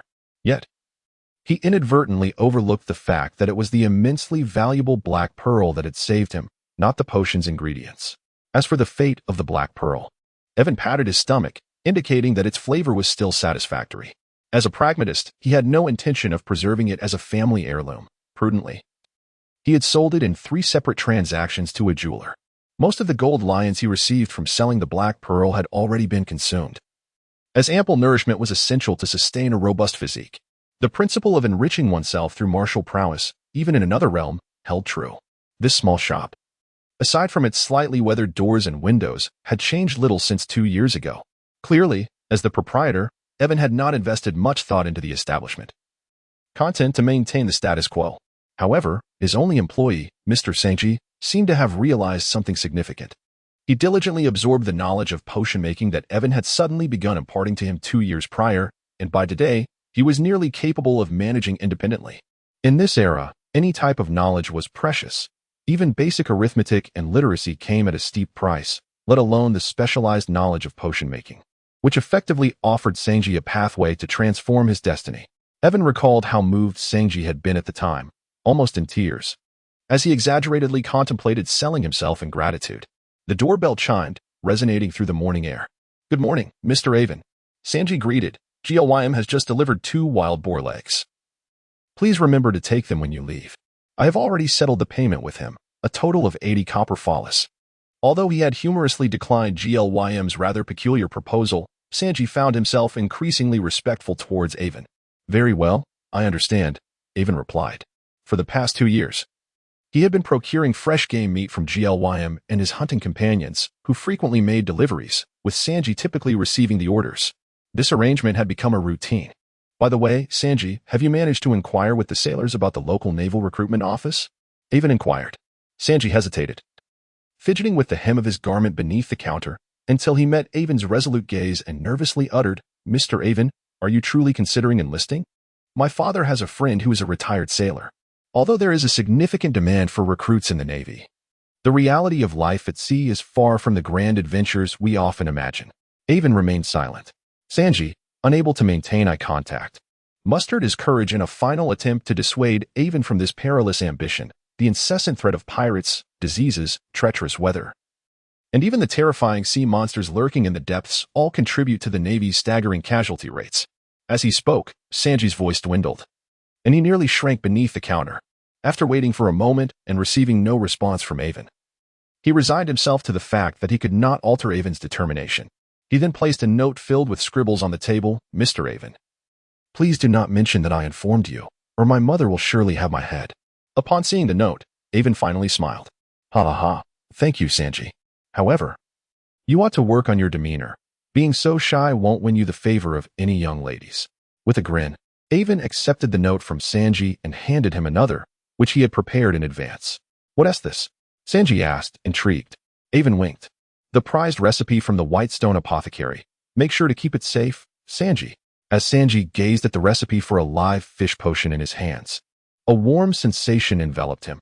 The feeling of being trusted and entrusted with responsibility was truly delightful. With newfound confidence, he called out to Aiven, who had made his way to the door. "Rest assured, Mr. Aiven. Just yesterday, I got engaged to Miss Sharon from the tailor's shop." Aiven stumbled slightly, nearly losing his balance as the sudden revelation struck him like 1,000 arrows, piercing the heart of a lifelong bachelor. Chapter 9. The initial battle of Leopold. It was truly unexpected that the seemingly shy and honest man, Sanji, possessed such remarkable abilities, quietly garnering the affection of a young lady. For an ordinary individual, this must surely be one of life's greatest joys. However, with ambitions that diverged from the mundane, Aiven was destined to drift further away from the life of an average person, relegated to silently wishing for Sanji's happiness in his heart. As Aiven strolled along the path, he scrutinized the note in his hand, his gaze contemplative. Having already reached the pinnacle of an apprentice knight, he realized that only through an immense expenditure of effort, far exceeding his previous endeavors, could he hope to erase the insignificant 2 digits beyond the decimal point and truly attain the limits of human potential, a pursuit that appeared ultimately futile. No aspiring extraordinary individual on the knightly path would consciously seek the extremes of humanity.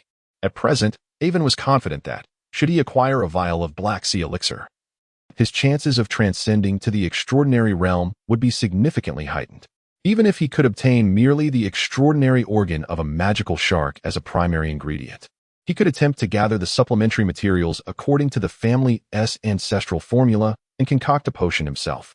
Yet, even though the Black Sea elixir represented the most rudimentary tier of magical potions on the knightly path, it still necessitated extraordinary components, which were not easily accessible to someone of Aiven's ordinary stature.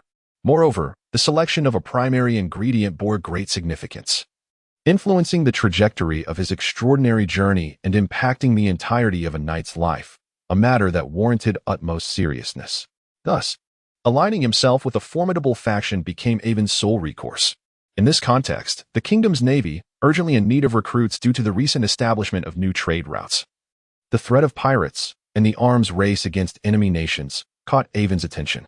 Only the navy, as a rapidly evolving force, could afford to embrace talent without prejudice, allowing him to rise swiftly and gain a measure of influence. Furthermore, the navy would not be concerned with Aiven's lineage as a fallen noble, offering ample opportunities for advancement. After all, in their desperate haste, they were even accepting thieves and criminals, making Aiven's presence hardly consequential, given Aiven's solitary position and lack of support. Seeking a place in the army's cavalry, where lineage was paramount, would only consign him to a life of mediocrity.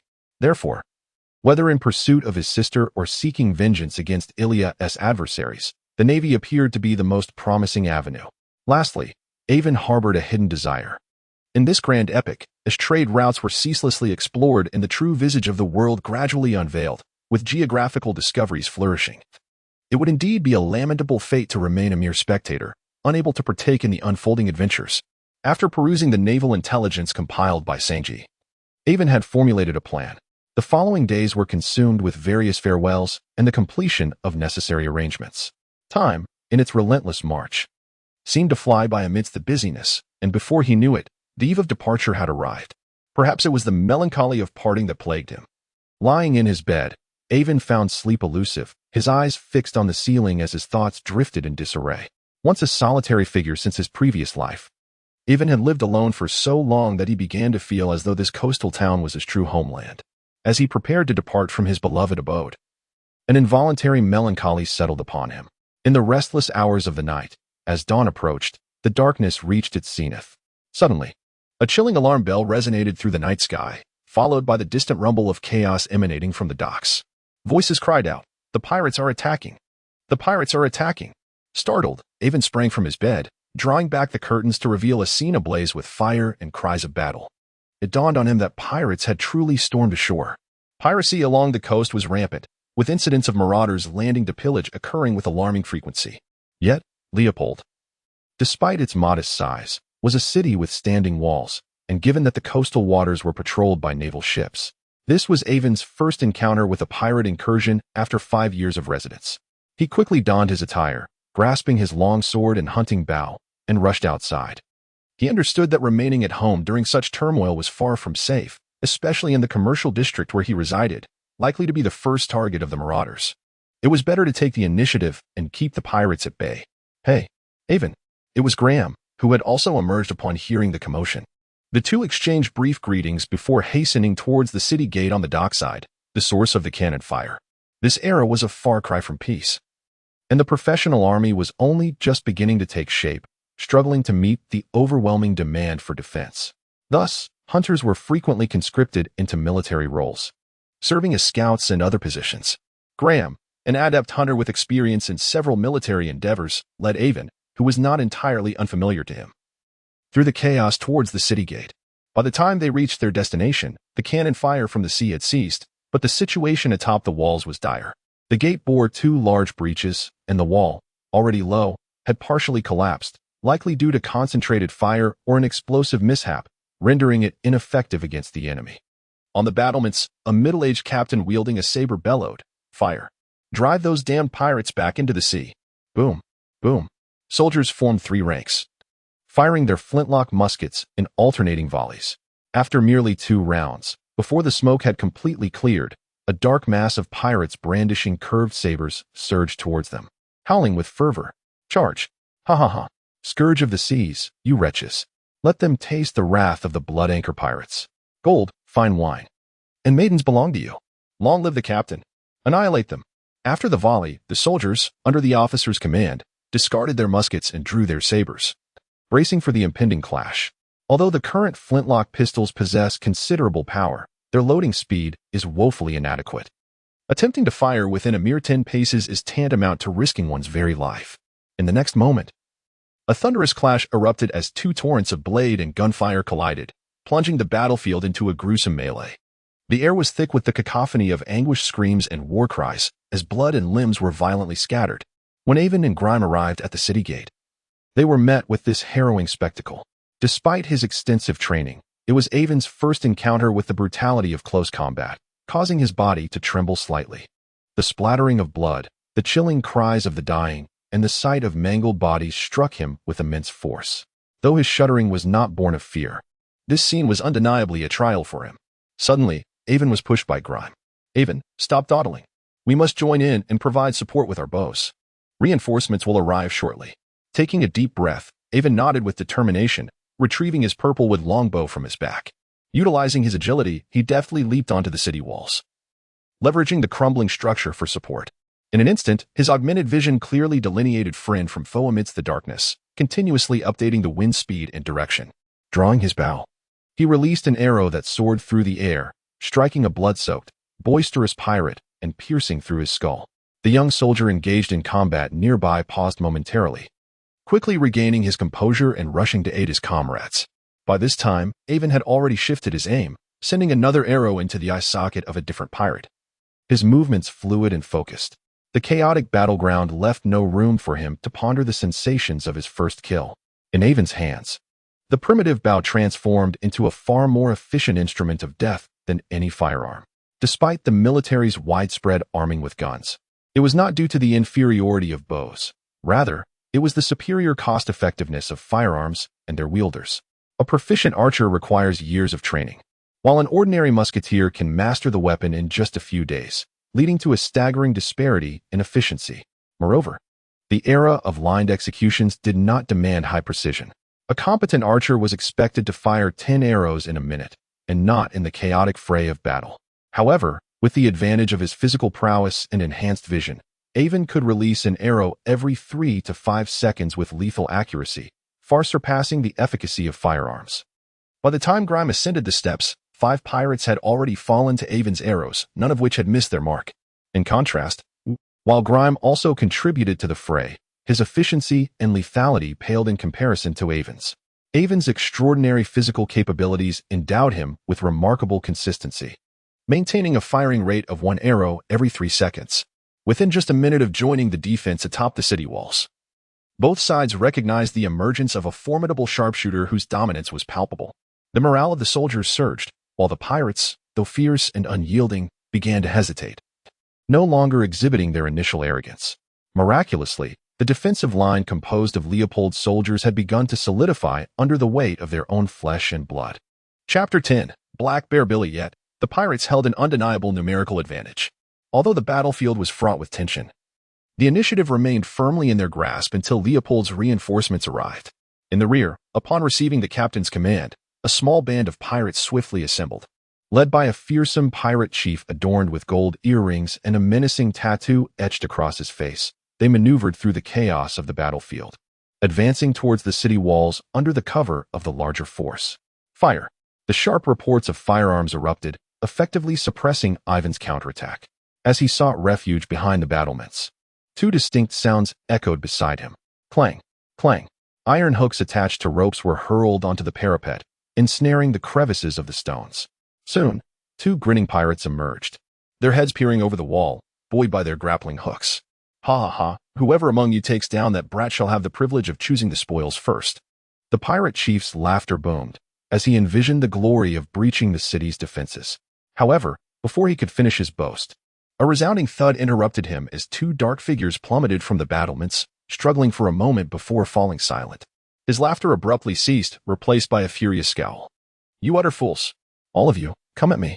Do not fear, that brat has barely any arrows left. With that, he flung his grappling hook, scaling the wall with a speed that belied his burly physique. The other pirates, inspired by his example, followed suit, tossing their own hooks in eager pursuit. Soldiers, hold your ground. Reinforcements shall arrive swiftly.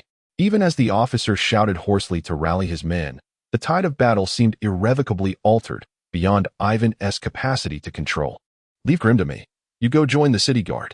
Observing Grim, drenched in sweat and wielding a hunting knife ill-suited for close combat, Aiven urged him to retreat, to avoid risking his life amidst the fray with the pirates. Aiven, take care of yourself. If things go awry, retreat. One pirate ship cannot hold this place. Acknowledging Aiven's superior skills, Grim nodded, offering a cautionary farewell before decisively turning away. 2 years prior, he might have entertained thoughts of competing with Aiven, yet now, he could discern no measure of comparison. In his mind, aside from their previous encounter and the subsequently vanished feral lynx, none of their acquaintances could rival Aiven, even including the formidable Lord Nabry, chief of the city guard, renowned for his swordsmanship. No sooner had Grim departed than the burly, grotesque pirate chief ascended the wall while Aiven was preoccupied kicking away the thrown grappling hooks. Hey, aren't you quite the marksman?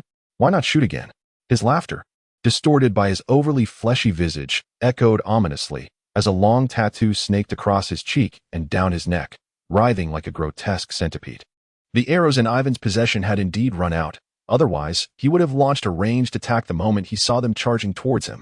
As for logistical supplies, the gunpowder and lead bullets atop the battlements were plentiful, yet arrows had long ceased to be on the procurement list of the military supply officer. With a swift motion of his right hand at his waist, the gleaming long sword was drawn, and with a flourish, he assumed the initial stance of the white sail sword technique. Without Aiven's intervention, more and more pirates climbed up the grappling hooks, witnessing the scene before them and beginning to jeer. This is laughable. Does he think he can hold us off alone? More arrogant than us pirates, it's infuriating. That damn pretty boy is surely a noble. Nobles ought to die. Kill him. First mate, kill him. The pirate chief, referred to as the first mate among the pirates, raised his hand, silencing the raucous crowd. Satisfied with his authority among the pirates, the burly and unsightly first mate commanded, You all go into the city first.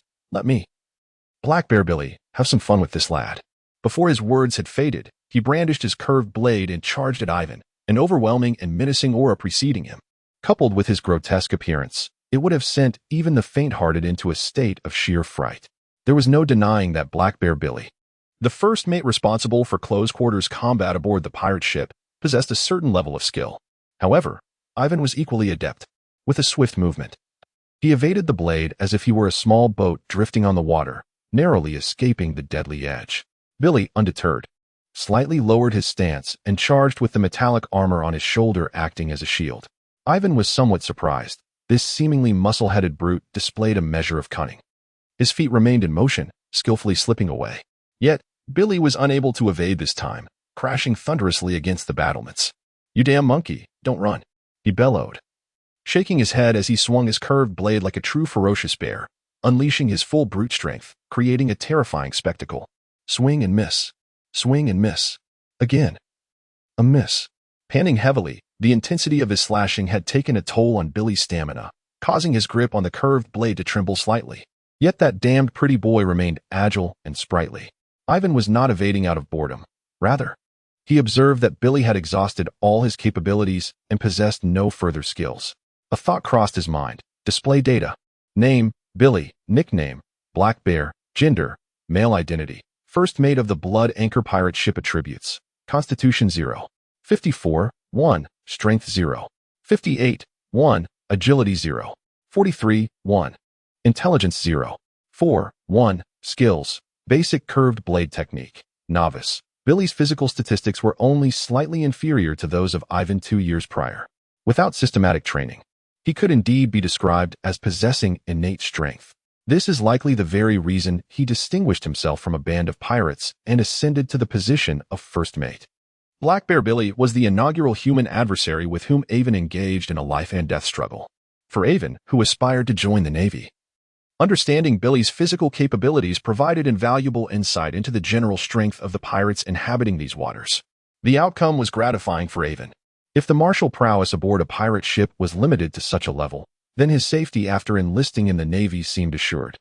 As long as he avoided being besieged by multiple foes of equal standing, he felt confident he could manage. In appreciation of Billy's efforts, Aiven resolved to relieve him of further toil, allowing him a respite indefinitely.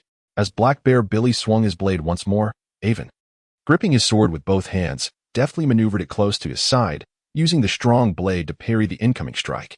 In a swift twist and entanglement, he released.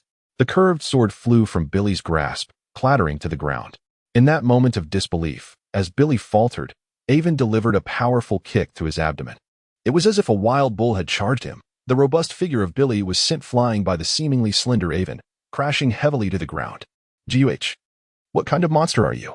Blood trickled from his lips as Billy clutched his aching belly, cold sweat pouring down his face, unable to rise.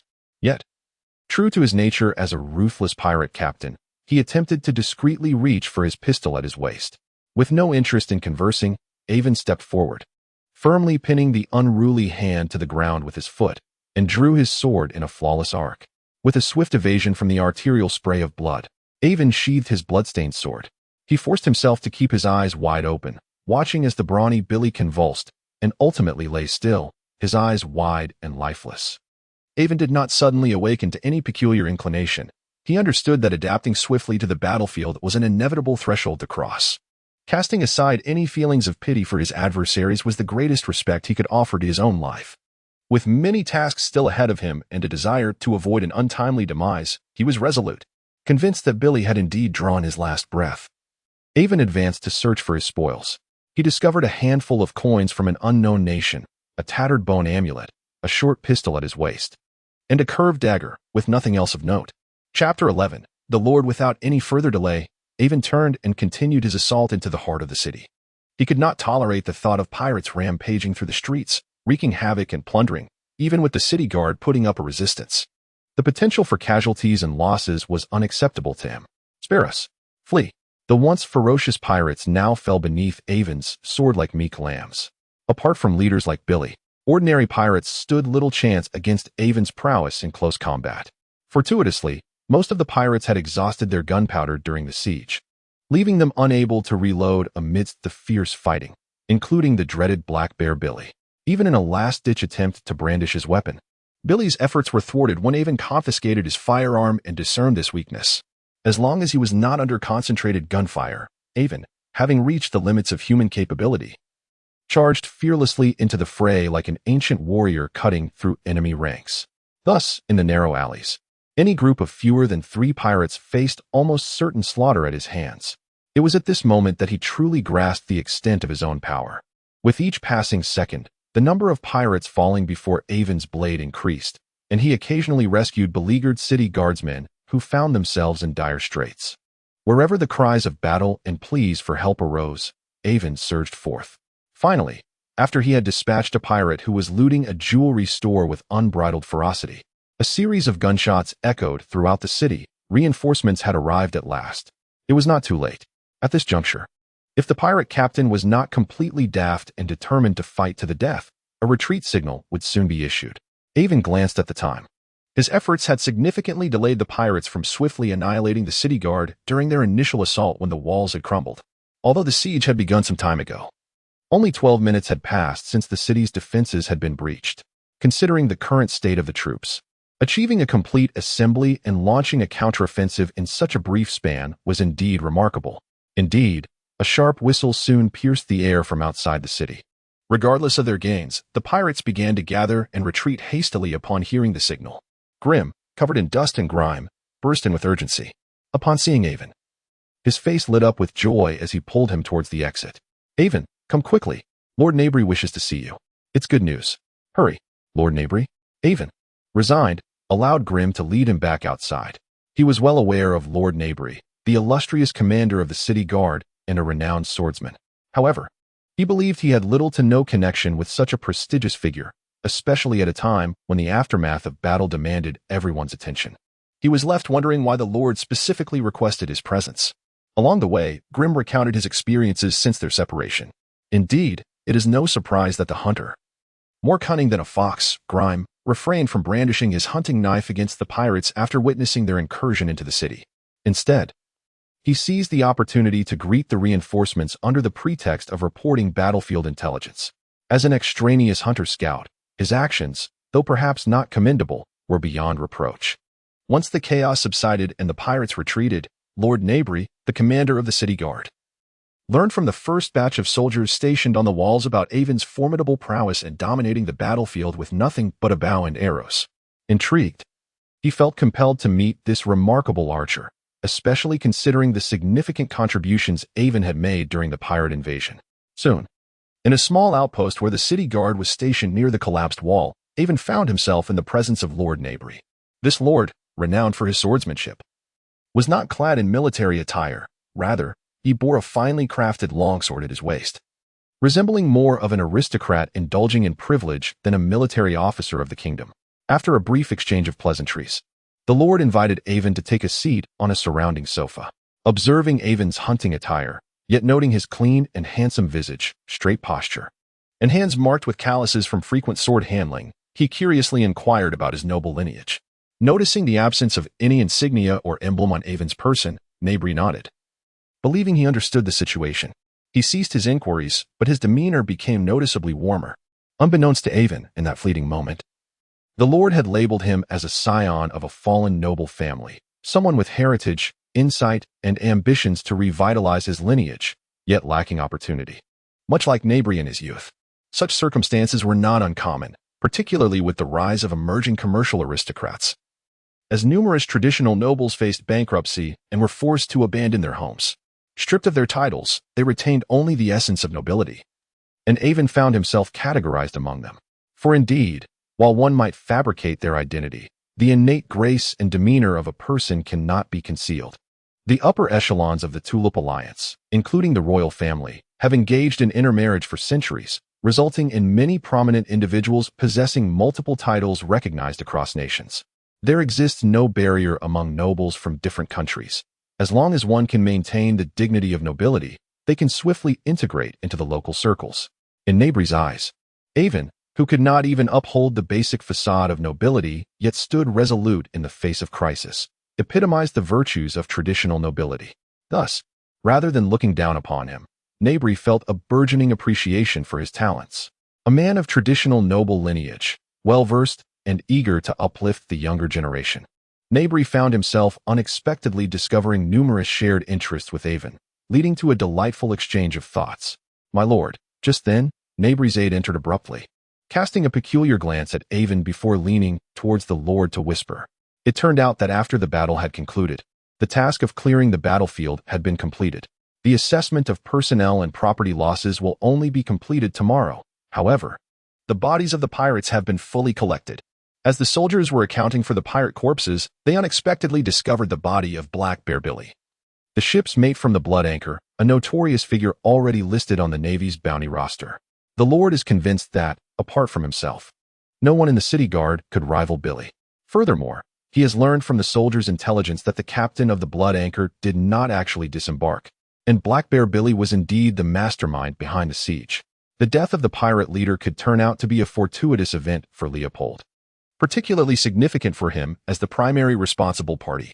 For the first time, Lord Nabry, seated opposite Aiven, straightened his posture, abandoning the nonchalant demeanor of a newly elevated individual addressing someone of lower status. Aiven's engagement with Black Bear Billy had not been discreet. The initial skirmish with the pirates included soldiers who were witnesses to the events.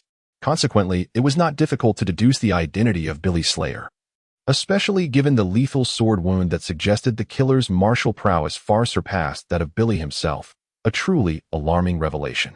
But the revelations do not end there. The adjutant has just reported that, considering the sword wounds on the pirate corpses and the number of kills attributed to arrows, this young man alone accounted for nearly a third of the pirates, an achievement comparable to that of a significant portion of the city guard. This realization compelled him to reassess his previous perceptions of this young, charming, and courteous individual. The words of invitation that had been on the tip of his tongue, fueled by the vibrant atmosphere, now eluded him. After several attempts to speak, he ultimately gazed at Aiven as one might at a marvel, uttering only a terse acknowledgement. "Your swordsmanship is impressive.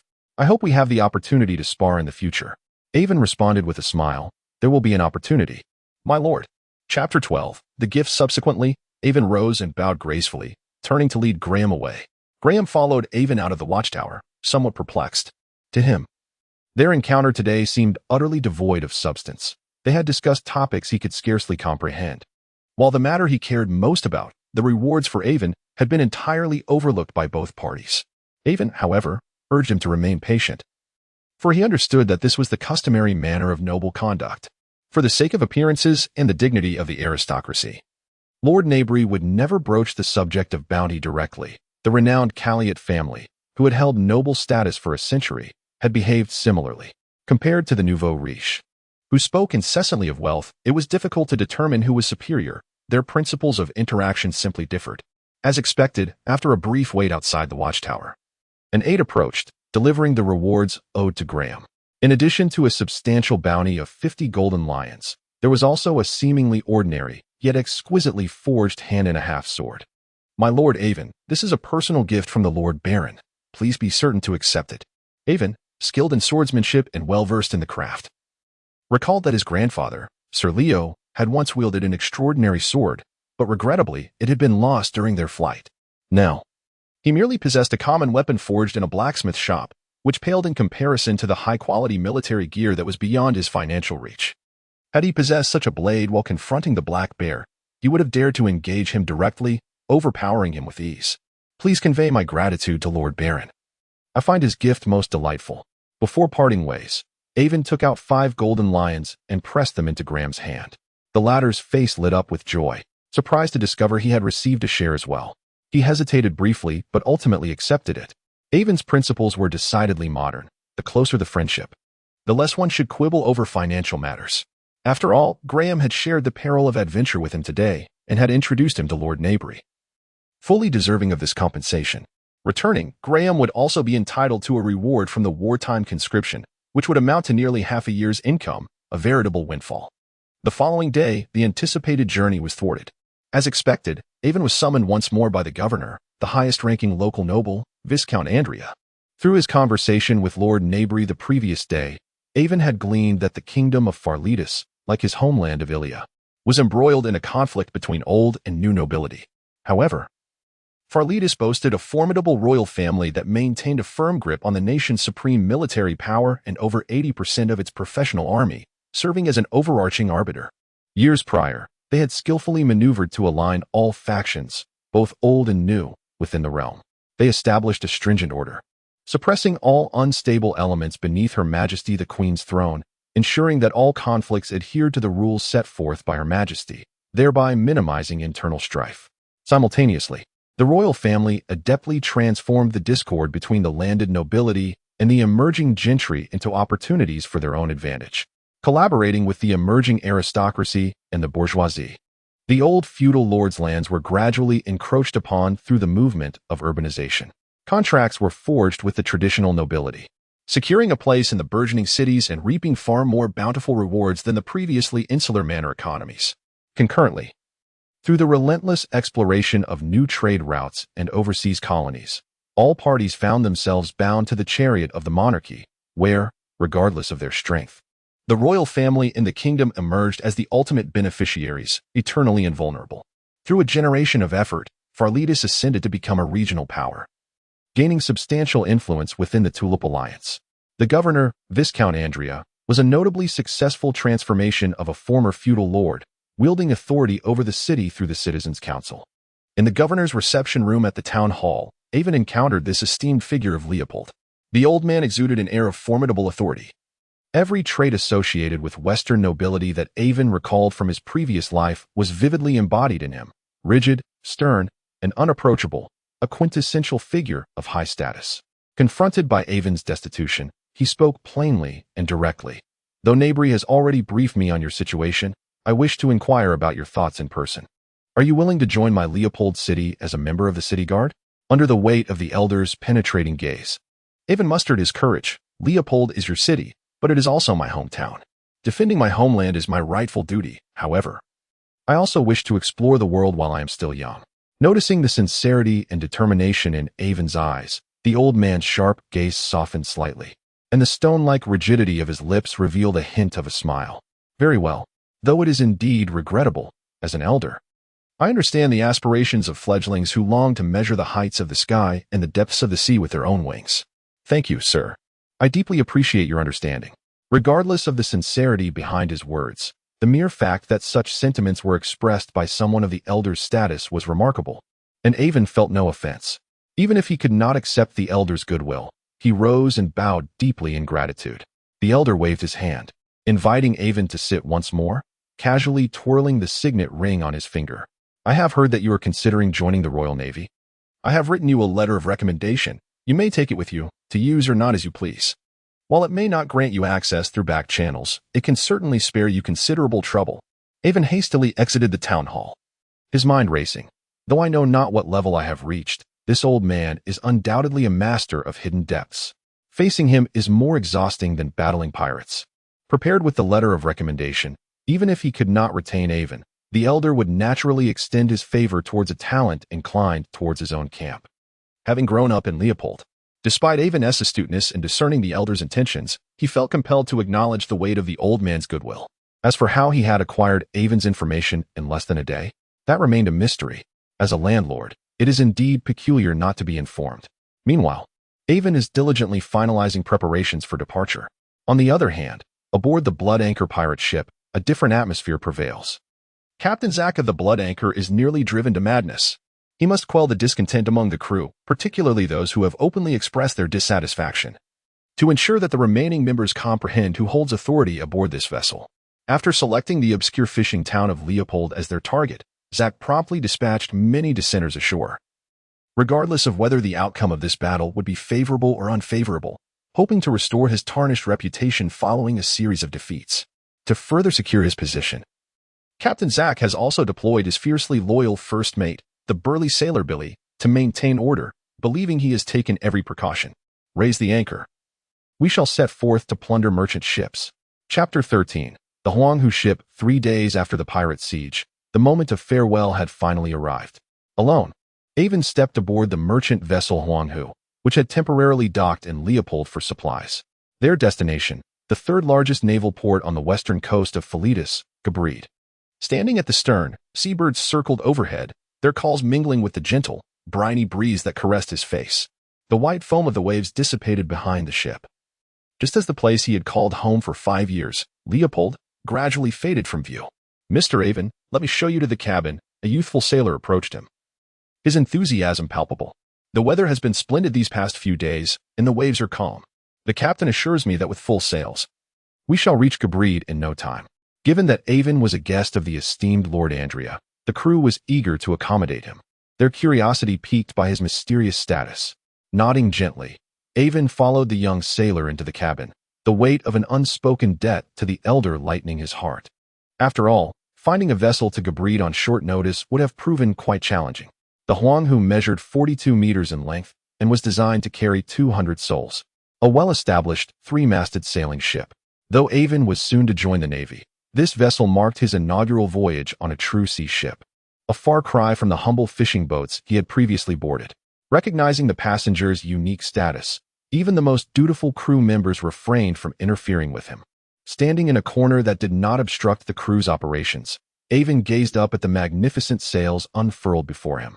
The 3 masts, fore, main, and mizzen, towered impressively, the main mast nearly reaching the height of 4 stories. Looking up from the deck was a dizzying experience.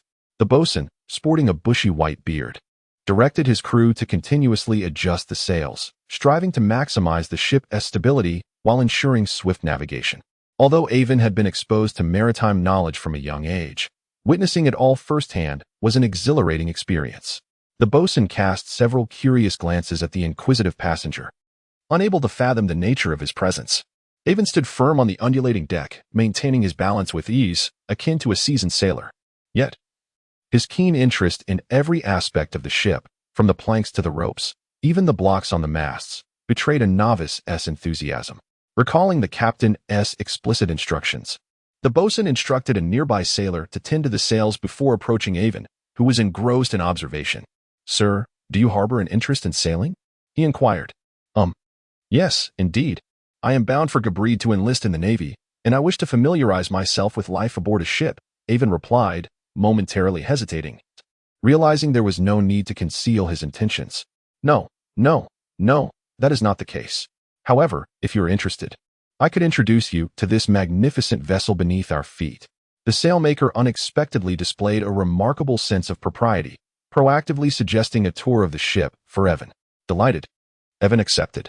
He was fully aware that the exceptional privileges he enjoyed were solely due to the influence of the esteemed Viscount Andrea. What he did not realize was that the Yellow Heron actually held a portion of the Viscount's shares. After loading some cargo in Leopold, they would proceed to Gabrid to fill the hold before embarking on their transatlantic voyage alongside the larger fleet, venturing into the vast ocean. Our Yellow Heron had only been in the water for 4 years, a period during which it was in its prime condition. The pleasant conversation continued for half an hour, during which Aiven, with his data-driven perspective, audaciously modeled the entire Yellow Heron, demonstrating a comprehension of the vessel that surpassed that of many seasoned sailors who had worked aboard for years. Among the many revelations, Aiven was astonished to learn that the Yellow Heron was not an ordinary cargo ship, but a bona fide armed merchant vessel. According to the sailmaker, the ship's hull had undergone special modifications, rendering its cannon ports virtually invisible at first glance. Yet, upon unveiling the concealed panels, the ship could immediately reveal its formidable nature, ready to confront any attacking pirate ship. Aiven nodded in agreement outwardly, though inwardly he remained skeptical. Guarding against pirates? Perhaps it was merely a ruse to disguise itself as a merchant vessel until it could transform into a marauding ship. Nonetheless, privateering was a commonplace occurrence at sea. As long as one possessed a privateering license and targeted only enemy vessels, there was no issue. Aiven was not foolish enough to expose this deception openly. It was only during a hearty lunch invitation from Captain Joseph that Aiven discovered he was the only passenger aboard the ship. After some subtle inquiries, he learned that the Viscount Andrea was indeed one of the ship's stakeholders. Under his arrangement, the Yellow Heron had set aside a private cabin exclusively for him, prompting Aiven to privately marvel at the old man's resourcefulness. He surmised that what he had witnessed was merely the tip of the iceberg. The Viscount was undoubtedly a cunning old fox, concealing much beneath the surface. As they remained close to shore with ample provisions, lunch was indeed sumptuous. However, today was not destined to be Aiven's lucky day, as he would soon find himself deprived of this meal. Ding, ding, ding. Just after savoring a spoonful of the rich soup served by a sailor playing the role of a waiter, the ship's urgent bell suddenly rang. A warning issued by the sailor atop the main mast who had detected a perilous situation in the seemingly desolate commercial shipping lane. Such an alarm typically signified one thing: pirates. Calmly wiping his mouth with a napkin, the jovial, red-faced man across from Aiven remarked, "A minor incident. I will handle it. Mr. Aiven, please remain in this room and wait." Boom, boom, boom. Soon, the sound of cannon fire echoed in succession. Although the projectiles did not strike the Huanghu, they created enormous splashes of water nearby, cascading onto the deck and instilling an atmosphere of intense tension. Owen gazed out through the porthole and beheld a sleek, black-hulled sloop, adorned with a blood-red anchor, racing toward him. As the vessel advanced, it gradually adjusted its course, aligning its 10 cannons on the broadside to unleash a barrage, evidently intent on halting the seemingly laden merchant ship. In the age of sail and cannon, the likelihood of sinking an enemy ship outright with cannon fire during a naval engagement of equal caliber was exceedingly low. Ultimately, boarding actions and piracy, wherein adversaries' vessels were captured, were the more prevalent forms of assault. After all, even if a merchant ship were to be sunk, the pirates would gain nothing from such an endeavor, rendering the act futile. Thus, as the Blood Anchor pirates sailed almost parallel to the Huanghu, most of their cannons remained silent. with only a few firing sporadically to intimidate the merchant vessel. Evidently, the disguise of the Huanghu had successfully deceived the pirates, who remained oblivious to the concealed threat nestled within this seemingly ordinary merchant ship. Blood Anchor Zack lowered his single-tube telescope. Although he sensed that the crew aboard the opposing ship outnumbered his own, presenting a slight challenge, it was merely a minor inconvenience. With the formidable prowess of his pirate crew, even a 1-2 engagement against ordinary merchant sailors would result in a decisive victory.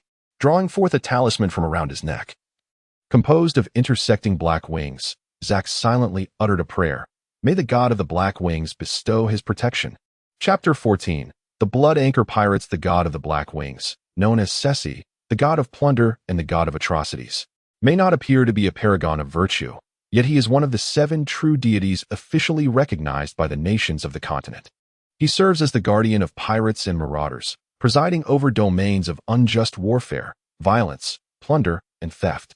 Though there are scarcely any legitimate sanctuaries within the civilized world dedicated to him, he commands a widespread following among pirates, brigands, thieves, and warlords of small nations.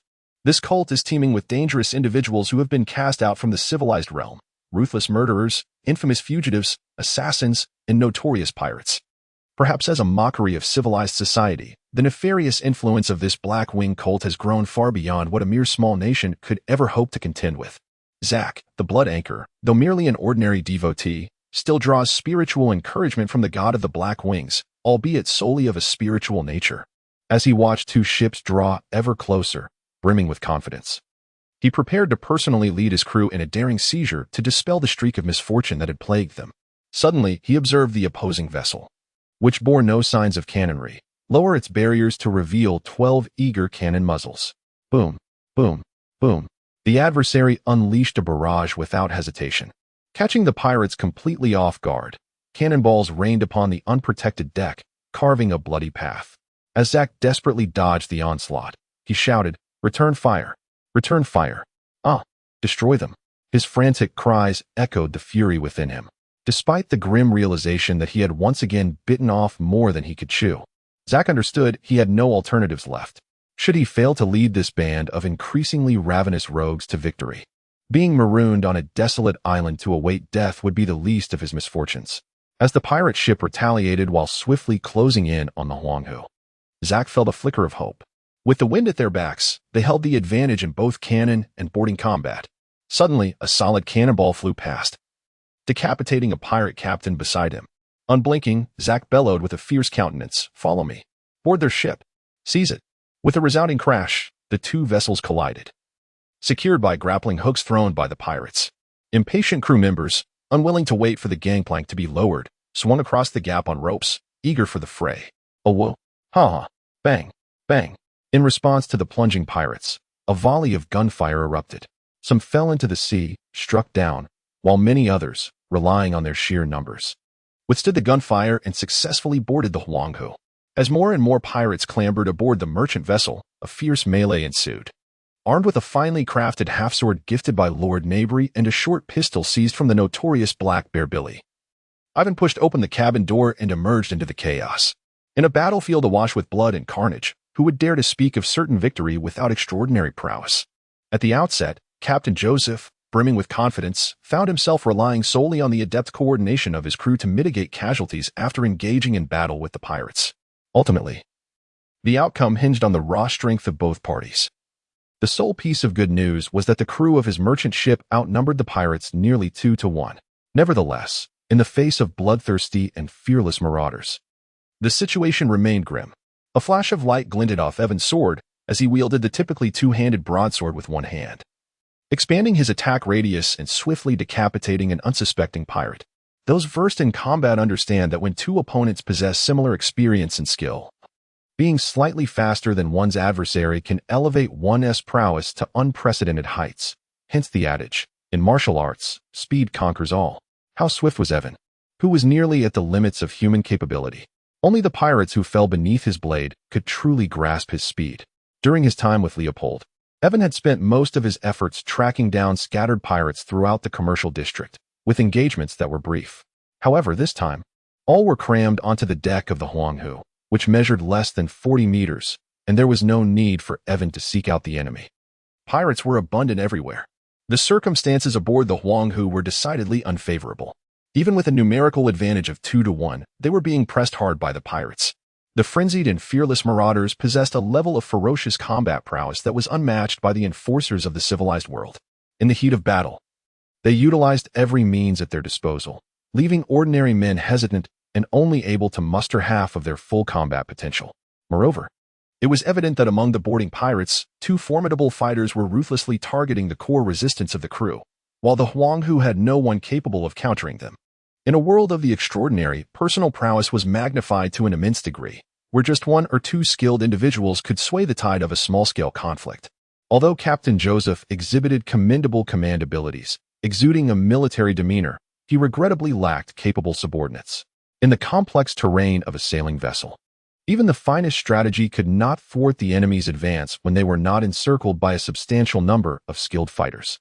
After observing for a while, Aiven resolved to make a decisive strike to eliminate one of the experts before engaging the remaining one, as this was the only hope for victory for the Huanghu. The pirate Kulu, with his brown skin and braided hair, prowled the deck wielding a curved sword.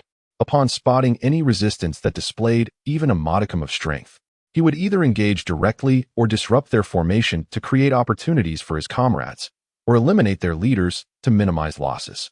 As the first mate of the Blood Anchor, Kulu was one of the two individuals on board who had mastered the path of the extraordinary, and he held himself in high regard. Were it not for the possession of a certain item by Captain Zack of the Blood Anchor, Kulu would have deemed him no match, let alone his bulky subordinate, the Black Bear. Thus, when Captain Zack faced setbacks during several plundering expeditions, leading to significant losses for the Blood Anchor, Kulu promptly stepped forward to challenge Zack, seeking to seize greater authority aboard the ship. His efforts bore fruit, as a considerable number of crew members began to gravitate towards him in secret. As long as he can seize this merchant ship first, it would be quite simple to recruit a group of crew members to join him. He could leave that rickety single-masted vessel to the useless Zack. Yet, deep within himself, he would never admit that he was reluctant to confront the very individual who had joined him in the Blackwing cult and acquired the legacy of the Scythe of Ceci. Immersed in his own delightful fantasies and driven by instinctual bloodlust, he remained utterly oblivious to the fact that a harbinger of death was slowly closing in on him. Display data. Name, unknown level, apprentice knight gender, male identity, first mate of the Blood Anchor pirate ship attributes, Constitution 0. 6, Strength 0. 68, Agility 0. 7. Intelligence, unknown skills, unknown scimitar technique, proficient. Aiven was unaware of the name and skill designation. Thus, they were not displayed. However, the other data was remarkably detailed. Indeed, such a formidable individual could not merely possess extraordinary talent. Although my understanding of the scimitar technique was limited, it was evident that this opponent was agile. After quietly observing for a moment and grasping the general data of his adversary, Aiven had devised a plan, although there remained a gap between their capabilities. The physical attributes of this opponent had already surpassed those of Billy the Black Bear. It was clear that one should not remain confined to a narrow perspective. If he had any hidden trump cards, I could still find myself in peril. I must first incapacitate his speed.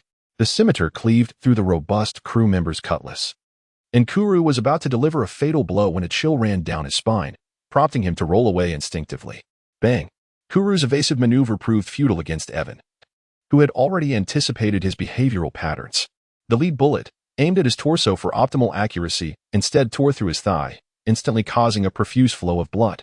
Chapter 15. The ultimate truth. Sheathing his firearm, Aiven brandished his longsword and charged forth, the blade reversed, transforming into a streak of silver lightning aimed at Krulla's neck. Clang! Maintaining his rolling posture on the ground, Krulla managed to raise his curved dagger just in time, deflecting the fatal strike. However, the sheer force sent him tumbling across the deck, finally halting only upon colliding with the ship's wall. Thud! Despite his formidable physique, the impact left him dizzy, blood streaming down his legs. With crimson eyes and gritted teeth, Krulla rose slowly, unable to fathom how he had gone from envisioning a glorious life as a pirate captain to being cast into the depths of despair in an instant. As he discerned Aiven, who approached with deliberate steps, he spat out a mouthful of bloodied saliva. Despicable! Before him stood Aiven, wielding his long sword like a set of fangs, the white sail sword technique unfurling its might. Clang! Clang! Without further ado, merely 3 exchanges later, this ambitious first mate lay sprawled on his envisioned vessel, the yellow heron, his aspirations bleeding out upon the deck. It was a bitter irony that this transpired in scarcely 2 minutes, though the forces of the yellow heron and the blood anchor were embroiled in chaos. The moment Krilla fell, both factions sensed the shift immediately. Captain Joseph was elated, initially. He had only regarded the seemingly noble youth with a measure of respect due to his connection to Viscount Andrea. But he had never anticipated that Aiven possessed such audacity and martial prowess. The removal of a formidable adversary significantly bolstered the yellow heron's chances of victory. Zack of the Blood Anchor, however, felt a tumult of emotions. His expression oscillated between laughter and tears, quickly transforming into a shadow of despair. While the elimination of a rival vying for his captain's throne was indeed cause for celebration, it was an inopportune moment, threatening the very foundation of the Blood Anchor. With veins throbbing on his forehead, he muttered through clenched teeth, "Damn it, where did this meddler come from?" Observing the sailor's spirits soaring, Zack could no longer afford the reckless ferocity he had previously displayed. Instead, he adapted his tactics, maneuvering adeptly between the deck and the masts, wielding his curved dagger to fend off the assaults of several skilled crew members, already at a numerical disadvantage. The loss of such a vital asset meant that even if they managed to seize the merchant ship, the cost in casualties remained uncertain. Yet, even a pirate as ruthless as he dared not curse the deities for their lack of favor. Faced with overwhelming adversity, his ferocity surged, his footwork nimble and swift, though his strikes grew all the more brutal and relentless. Kill. Aiven, however, paid no heed to their thoughts. Seizing the brief respite, he reloaded his firearm with precision. Bolstered by the intimidation of having vanquished a formidable foe, no pirate dared to test his mettle. In the fleeting moments it took Aiven to reload, the skilled adversaries surrounding Zack were systematically dispatched, one by one, utilizing the intricate terrain to his advantage. With a flourish of his curved blade, Aiven charged towards Captain Joseph, his intentions unmistakable. If he could fell the leader, the crew would be left vulnerable, waiting to be harvested. "Captain Joseph, hold on. I am coming to assist you." Although Aiven's fervent cries captured Zack's attention, he did not charge directly at him. Instead, he began to swiftly eliminate pirates nearby, liberating an increasing number of the crew from the yellow heron, who then formed a surging tide behind him, steadily advancing towards the bow of the ship. The disparity in their ranks revealed that the notorious Blood Anchor captain was still above the first mate in prowess. At such a critical juncture, one could not afford to underestimate the enemy, lest a moment's carelessness lead to disaster. With the tide of battle favoring them, it should have been Zack who felt the pressure. Yet, he found himself unable to breach the encirclement of heavily armed crew members guarding the merchant captain. Zack realized that if he did not make a decisive move soon, not only would he fail to seize the ship, but he might also lose enough crew to keep the Blood Anchor afloat. Just then, a pirate suddenly shouted, "I recognize him. He is the noble fop who thwarted the bosun that night." Indeed, it was him. Others aboard began to gather around Zack, and soon, those who had stormed the castle alongside Black Bear Billy recognized Aiven as well. "Is it you?" Zack felt his blood boil, the veins in his head threatening to burst. Since drifting into the waters near Leopold, his already precarious luck had plummeted since that fateful night of the siege. Black Bear Billy's fall was the final straw, leaving him beleaguered and overwhelmed, suffering even greater losses. How could he not see that the sight of the architect of his misfortune? Today, he could forego the merchant ship, but this young man must perish. Unbeknownst to Aiven, his striking presence had firmly ensnared Zack's animosity. The moment Zack's gaze fell upon him, Aiven felt a chilling awareness, locking eyes with Zack's furious, predatory glare. Die. Clang. The clash of blades ensued, yet the outcome astonished all. Aiven stood resolute, while Zack, the aggressor, stumbled back 3 paces. Not only were both factions astonished, but Aiven himself was perplexed. As a pirate captain, was he not supposed to be the strongest? Why did he seem weaker than the recently slain first mate?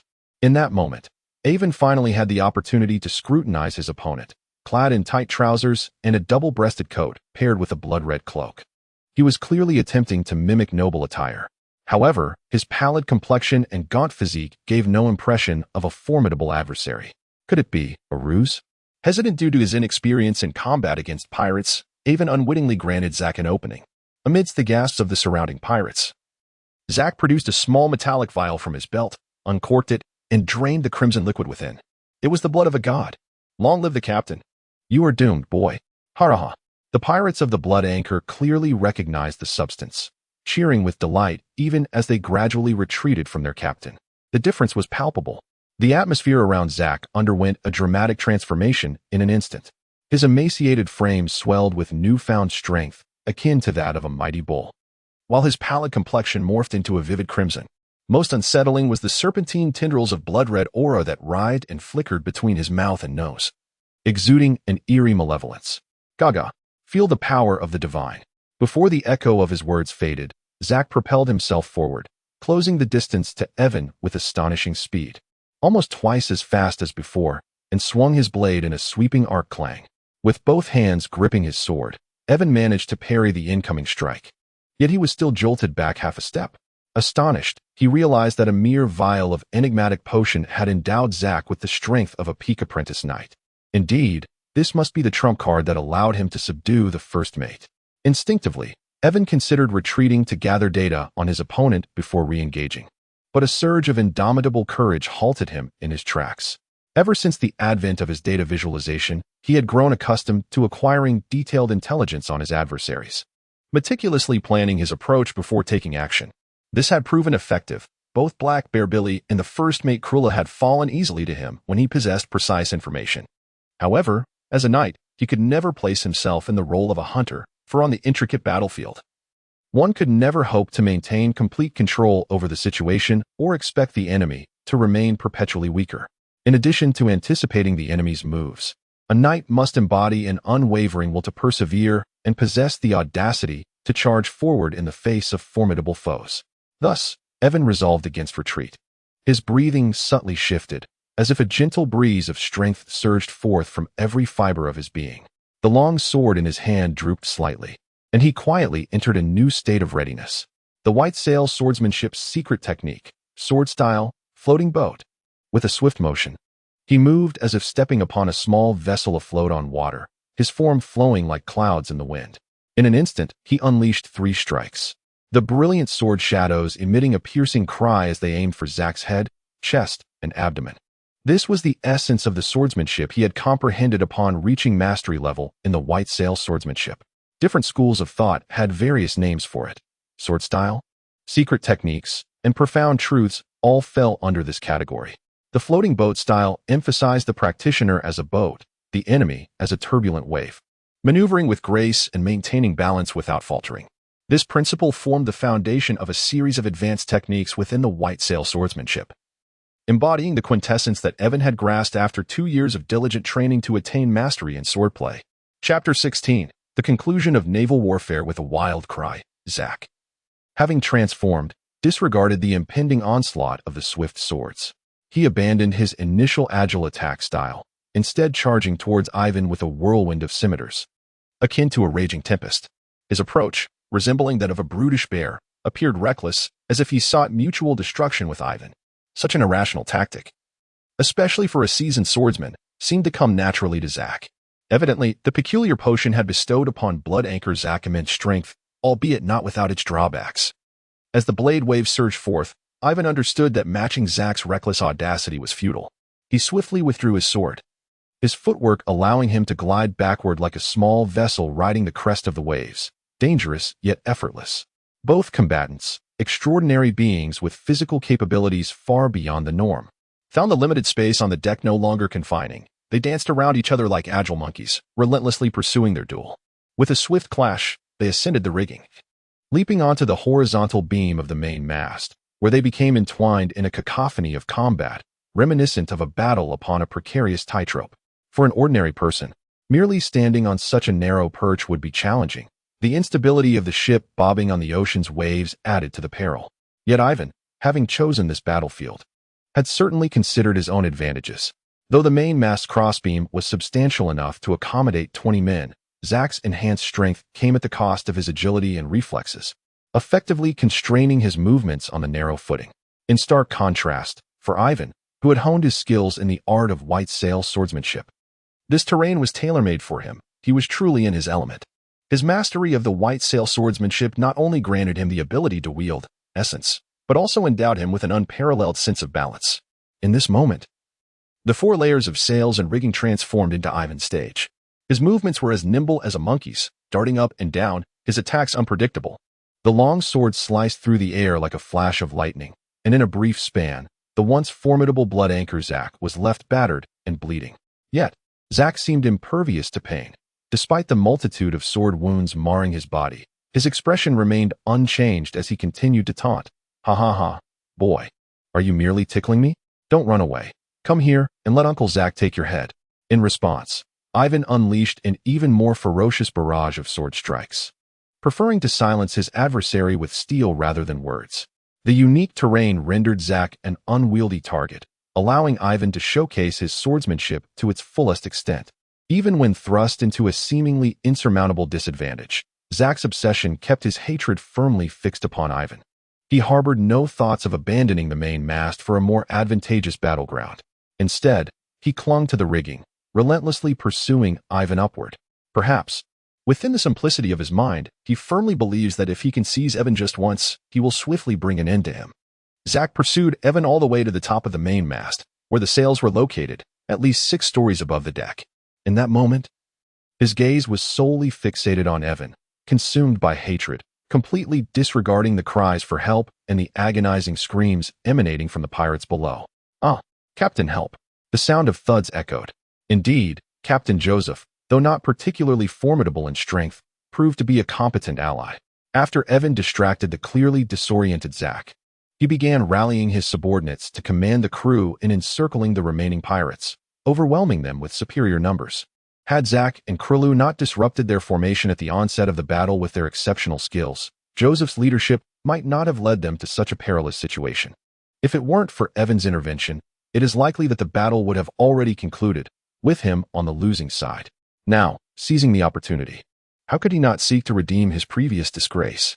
The two figures on the spar exchanged steely gazes, preparing for their final duel. Their garments fluttered in the sea breeze, exuding an aura of skilled warriors engaged in a one-on-one confrontation, yet the danger was palpable. For at sea, the waves could strike at any moment, causing even the most steadfast to sway, let alone those precariously perched at the pinnacle of the main mast, nearly 20 meters above the ground, where the swaying would be exacerbated. Just then, a gust of wind swept through, causing Zack's footing to falter slightly, nearly sending him tumbling. He quickly grasped the rigging to steady himself. Ha ha ha. Blood Anchor, are you afraid of heights? If so, you can always come down. I want to mock you. You little fool, you seek death. Even as a seasoned pirate captain, Blood Anchor had never engaged in swordplay atop a mast. Yet he possessed unwavering confidence in his curved saber technique and his divine blood, believing that victory in such a place was destined to be his. In the brief exchange of words, the wounds on his body began to close, and perhaps in a few minutes, he would be entirely healed. With a flourish of his blood-red cloak, Zack stepped forward, striking first. Aiven, undeterred, unleashed the full extent of his swordsmanship. Casting aside concerns about Zack's hidden cards or the data that indicated completion of his opponent's profile, Aiven craved a thrilling battle. The clash of blades echoed as the two, evenly matched in physical prowess, engaged in a fierce contest that would not yield a swift victor. Aiven also noted the peculiarities of Zack's condition. The flesh around his wounds was pulsating, healing at an astonishing rate. However, in this unique battleground, Aiven held the initiative, and he would not grant Zack the luxury of recovery. The intense struggle in the air raged on for another 2 minutes, the cacophony of battle cries below gradually subsiding. Breathing heavily, Aiven surveyed their position on the spar and silently concluded victory was determined. Without further hesitation, he suddenly stepped into thin air, and it was only then that Blood Anchor Zack realized he had unwittingly been forced to the very edge of the spar by Aiven. Below is the formidable deck, towering at a height of 20 meters. No, as he gazed at the plummeting Zack, Aiven silently whispered an apology within himself. I regret that I resorted to tactics beyond the swordsmanship. Bang! The resounding crash startled the crew on the deck. The battle-weary sailors had barely registered the clash between the two formidable warriors when they witnessed the unstoppable Blood Anchor Zack fall from the main mast, crashing heavily onto the deck. His limbs convulsed and twisted, blood gushing forth like a shattered tomato. Undoubtedly, the victor was Aiven from his faction. As Zack fell, Aiven gracefully descended, aided by the rigging, landing lightly on the deck. Step, step, step. The silent deck reverberated with the sound of Aiven's boots, drawing the awed gazes of all the crew members. From top to bottom, every member of the Yellow Crane bowed in salute to Aiven, who stood unflinchingly accepting their reverence. This era was far from the age of modest gentlemen, as the greatest contributor to this battle, He rightfully deserved the corresponding honors and spoils. At that moment, the bloodied Zack lay there, bones undoubtedly broken, still struggling to rise. Aiven approached him, halting 3 paces away, meeting his venomous and frantic gaze in silence. After a moment's contemplation, Aiven retreated another 2 steps, drawing his short pistol from his waist. Amid Zack's final moments of terror and resentment, Aiven delivered a searing lead bullet into his forehead. Bang! In the instant Zack collapsed, a thick, sanguine mist erupted from his body, swiftly enveloping the deck within a 3-meter radius. Under the crimson haze, swords, ropes, and wooden planks emitted a hissing, corrosive sound. Ah, it's sorcery. Do not approach, run away. The onlooking sailors hastily retreated, casting increasingly reverent glances at the now distant Aiven. Little did they know, Aiven discreetly wiped the cold sweat from his brow, silently grateful for Grandpa Leo's teachings, which proved invaluable. One must not only seize the advantage on the battlefield, but also learn to preserve oneself and remain vigilant against counterattacks when delivering the final blow. As the sea breeze dispersed the blood mist, the crew beheld Zack's withered, hunched corpse left behind. A wave of nausea swept over them. Was this ghastly sight truly the once mighty blood anchor Zack? Aiven speculated that this man had acquired some mysterious elixir that could unleash latent potential and possess uncanny regenerative abilities. Yet, he remained unaware that such stimulants of physical potential must not be excessively employed. Zack's ashen, emaciated state was undoubtedly linked to this potion, and the manner in which he departed this world was indeed sinister. "Mr. Aiven, are you all right?" Captain Joseph, a tall and imposing figure, approached Aiven without a hint of the decorum expected of a captain, bowing respectfully as he inquired. "I'm fine." At this moment, as his tension eased, Aiven realized he was not entirely unscathed. He bore a wound along his ribs and a gash on his left arm, stinging painfully with sweat. "I have some healing salve. I can manage it myself. Captain Joseph need not concern himself with me. There remains much work ahead for you." Subsequently, Captain Joseph issued commands. The crew aboard the Huanghu vessel performed their respective duties, gathering the remains of their comrades, clearing the deck, repairing the ship, and assigning personnel to the blood anchor to tally the spoils, all in a busy yet orderly fashion. At this moment, the sun had begun to decline, casting golden rays that elongated the silhouettes of the 2 ships upon the sea, marking the conclusion of this maritime battle. Chapter 17. Enlistment Gabrid Port. The 3rd largest military harbor on the western coast of the Kingdom of Philitis, faces the vast expanse of the Black Sea and has been one of the most significant strongholds since the dawn of the Age of Exploration 2 centuries ago. In addition to hosting the kingdom's 3rd fleet, it serves as a vital hub for commerce, bustling with a large population. The substantial revenue generated from maritime trade has significantly supplemented the military budget of the 3rd Fleet. For the kingdom, this locale is of paramount importance both geographically and economically. In the afternoon, Captain Shelley led his small team in their routine watch atop the port's lookout tower. The sun shone brilliantly, and the waves of the sea were calm. Yet Captain Shelley's mood was far from splendid. Oh my goddess Judy! What should have been a perfect day for fishing at sea had turned into a duty he felt compelled to fulfill. How delightful it would be to invite Judy out for a fishing excursion on such a radiant afternoon. As he indulged in these daydreams, he listlessly surveyed the distant sea with his telescope. The azure waters, the pristine clouds, the unchanging scenery, and then, a merchant ship. Nothing unusual. Wait, what is that? Another vessel behind it, black sails. Pirates. Startled, Captain Shelley, a scion of privilege who had scarcely boarded a warship, felt a surge of alarm and was nearly propelled from his post. The day after the battle with the blood anchor, delayed by half a day beyond the scheduled arrival, the Huanghu ship, accompanied by the blood anchor, approached the harbor. Captain Joseph had never imagined he would receive such a grand welcome. With the 2 double-decked battleships boasting 64 cannons each escorting them, the Huanghu and blood anchor slowly maneuvered into their berths. Oh, divine beings, those are 2 fourth-rate battleships. Had they not signaled their identities in advance, the naval officers aboard might have succumbed to doubt, and the entire crew could have met a tragic fate beneath the waves. As the merchant ship finally docked, the captain wasted no time, with a nimbleness surpassing that of the youngs. He dashed down from the Huanghu to clarify matters with the naval officers, thereby dispelling the rookie captain's false alarm. Soon, the bodies of pirates were being unloaded from the blood anchor, and the valiant exploits of the Huanghu spread like wildfire throughout the port, creating a tremendous sensation in Gabrid. It is worth noting that even when naval vessels routinely patrol their routes, they typically opt to drive away pirates. with only rare occasions allowing them to encircle and sink the enemy with their superior firepower. Instances of completely annihilating pirates in a boarding battle and capturing their vessel are exceedingly rare. After all, while pirate ships may lack in many respects, they excel in speed. When confronted by a naval ship, they often choose to flee, making pursuit difficult for the Navy to ensure the safety of the shipping lanes. Though it was a stroke of luck. For a merchant ship to turn the tables on marauding pirates and capture their vessel is a tale that would provide this captain with ample fodder for storytelling throughout his life. If one were to attend a gathering of the elite, it is quite conceivable that numerous socialites and distinguished ladies would seek an opportunity to hear of his valiant exploits, perhaps even granting him a private audience.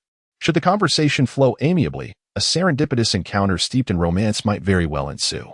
While Captain Joseph and the crew of the Huanghu ship reveled in the exuberant cheers of the Gabreed people, Aiven discreetly disembarked, bearing his share of the spoils, coins of various nations valued at 200 golden lions. Although he wished to avoid drawing undue attention prior to joining the Navy, lest his future colleagues harbor unfavorable notions, such a sensational event was evidently not easily concealed. With the essence of his triumph palpable, his name had already begun to circulate, capturing the interest of certain high-ranking officials within the fleet. Different nations had enacted statutes regarding spoils of war. All prizes garnered from combating piracy upon the seas were deemed personal property, exempt from state requisition. Thus, Aiven eagerly anticipated the subsequent disposition of the Blood Anchor, this single-masted swift vessel, as well as the yet unknown bounty on the pirates. As for whether Captain Joseph would misappropriate a portion of the Golden Lions, Aiven felt little trepidation. In this extraordinary world, the dynamics between individuals and organizations were not solely defined by weakness or strength. Perhaps, in Captain Joseph's estimation, Aiven was indeed the more formidable party. Upon disembarking, Aiven did not linger idly but promptly set forth on his mission. While inquiring about the location of the recruitment office at the dock, he received warm guidance from the local residents, who not only directed him to the enlistment center, but also elaborated on the entire recruitment process. After expressing his gratitude to the amiable passers-by, Aiven traversed numerous streets, both grand and modest, before arriving at a secluded courtyard, its walls somewhat weathered and peeling. He meticulously confirmed that the tarnished brass plaque did indeed indicate the 3rd Fleet's recruitment office of the Royal Navy, finally comprehending the locals' cryptic reference to its elusive nature. Aiven pondered in bewilderment. Was the Navy truly so impoverished? Just then, he turned to find a robust man, darker-skinned and towering over him like an iron tower, who offered a somewhat bashful smile. I was wondering if this is the Navy recruitment office? I haven't entered yet, but the sign does indicate this place. Are you here to enlist as well? Aiven felt a flicker of camaraderie towards this seemingly guileless individual and responded with a smile. Yes, indeed. I am Gary Farman, here to join the Navy. Greetings to you. Hello, Aiven Galiot. Pleased to meet you. The burly man vigorously wiped his hands on his garment before shaking Aiven's outstretched right hand with fervor. After releasing his grip, he suddenly seemed to recall something, his expression shifting to one of alarm as he gazed at Aiven. I'm terribly sorry. In my excitement, I forgot. Your hand is all right? Isn't it? Aiven opened his clean, fair hand, revealing no harm. Yet, within his data-driven perception, a notification sprang forth. Name, Gary Furman. Gender, male. Status, naval cadet. Attributes, Constitution 0. 7. Strength 0. 65. Agility unknown. Intelligence unknown. Skills unknown. The data regarding his constitution and strength closely resembles that of an apprentice who has undergone several years of rigorous nightly training. On understood immediately. He was yet another individual endowed with innate strength, even more extraordinary than his first opponent, Black Bear Billy. Observing Gary's inability to control his own power, On realized that this individual might was undoubtedly a natural gift. Unlike himself, who had relied on systematic training to gradually accumulate his current prowess, Gary exhibited no issues of restraint. Otherwise, he wouldn't have to worry about injuring others during a simple handshake. On reflected with a quiet sigh that perhaps venturing out more often was advisable. In just a few days since leaving the small town of Leopold, he had encountered such formidable individuals, suggesting that the days ahead would undoubtedly be exhilarating. My hands are fine, so fret not. My strength is considerable as well. However, you should indeed exercise caution in the future. Others might end up with broken bones. On chuckled nonchalantly at Gary, though he found it peculiar that such a tall and robust figure could blush. I will be careful, Gary murmured, scratching the back of his head. evidently unsure and his voice barely audible.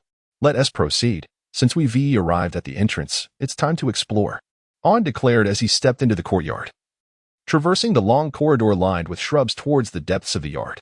Moments later, On sat upright on a wooden chair, while a stern-looking major in uniform hastily scribbled something on a sheet of paper before him. Name, On Gallet. Age, 15. Glancing up briefly without saying a word, the officer continued filling out the form. Where's your hometown? Leopold. Do you have any specialties? My swordsmanship is decent. I possess some knowledge of navigation and alchemy.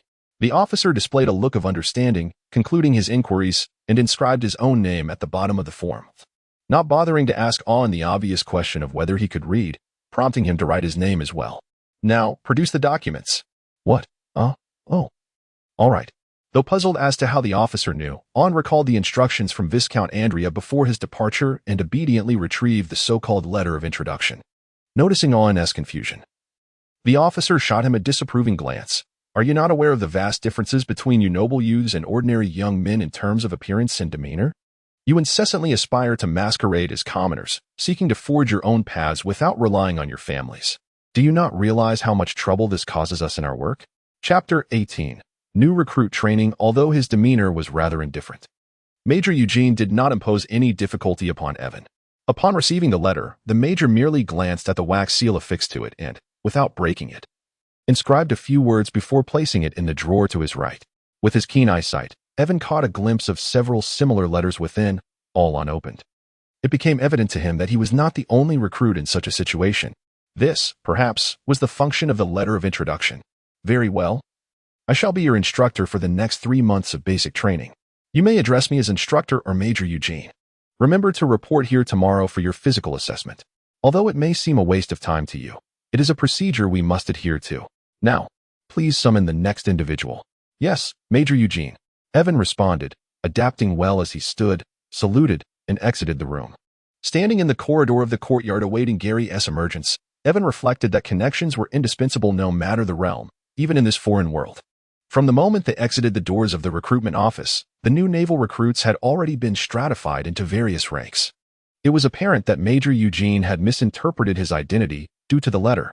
However, with such an advantageous opportunity presented to him, Aiven was astute enough not to correct the misunderstanding. Moreover, having heroically salvaged the Huanghu vessel, preventing substantial losses in both assets and personnel, he felt entirely justified in possessing this letter of introduction. Currently, due to a shortage of personnel in the Navy, recruitment was conducted throughout the year on a non-fixed basis. As soon as a certain number of applicants were gathered, the training process would commence. Aiven and Gary were fortunate to arrive just in time for the tail end of this batch. The following day, the physical assessment posed no challenge for Aiven, and both he and Gary successfully passed with commendable scores, officially becoming proud members of the 3rd Fleet of the Navy.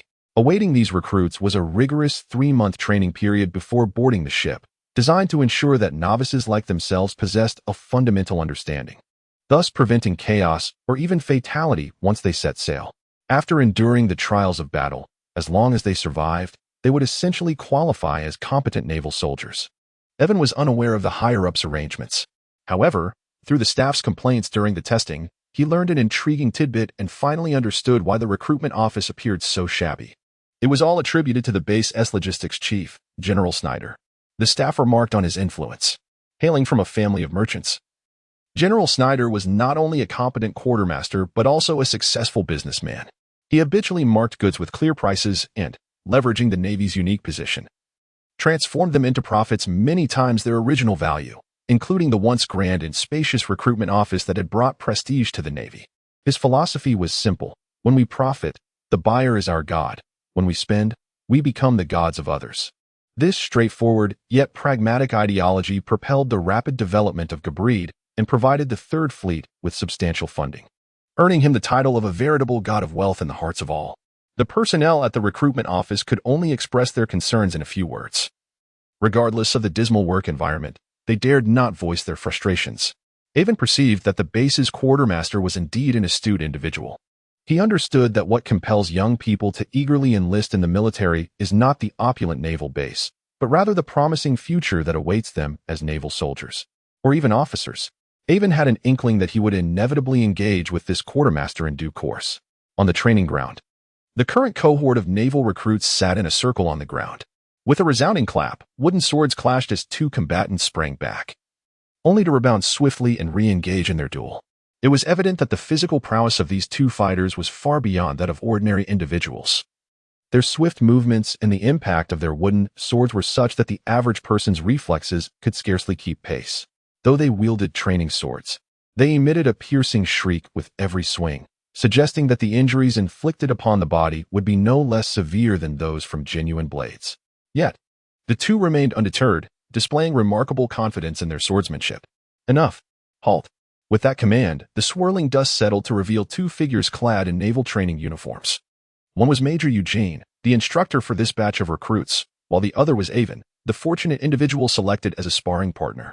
Ignoring Aiven's breathless state, on the verge of exhaustion, Major Eugene had long since discerned the character of this young man over the course of a month.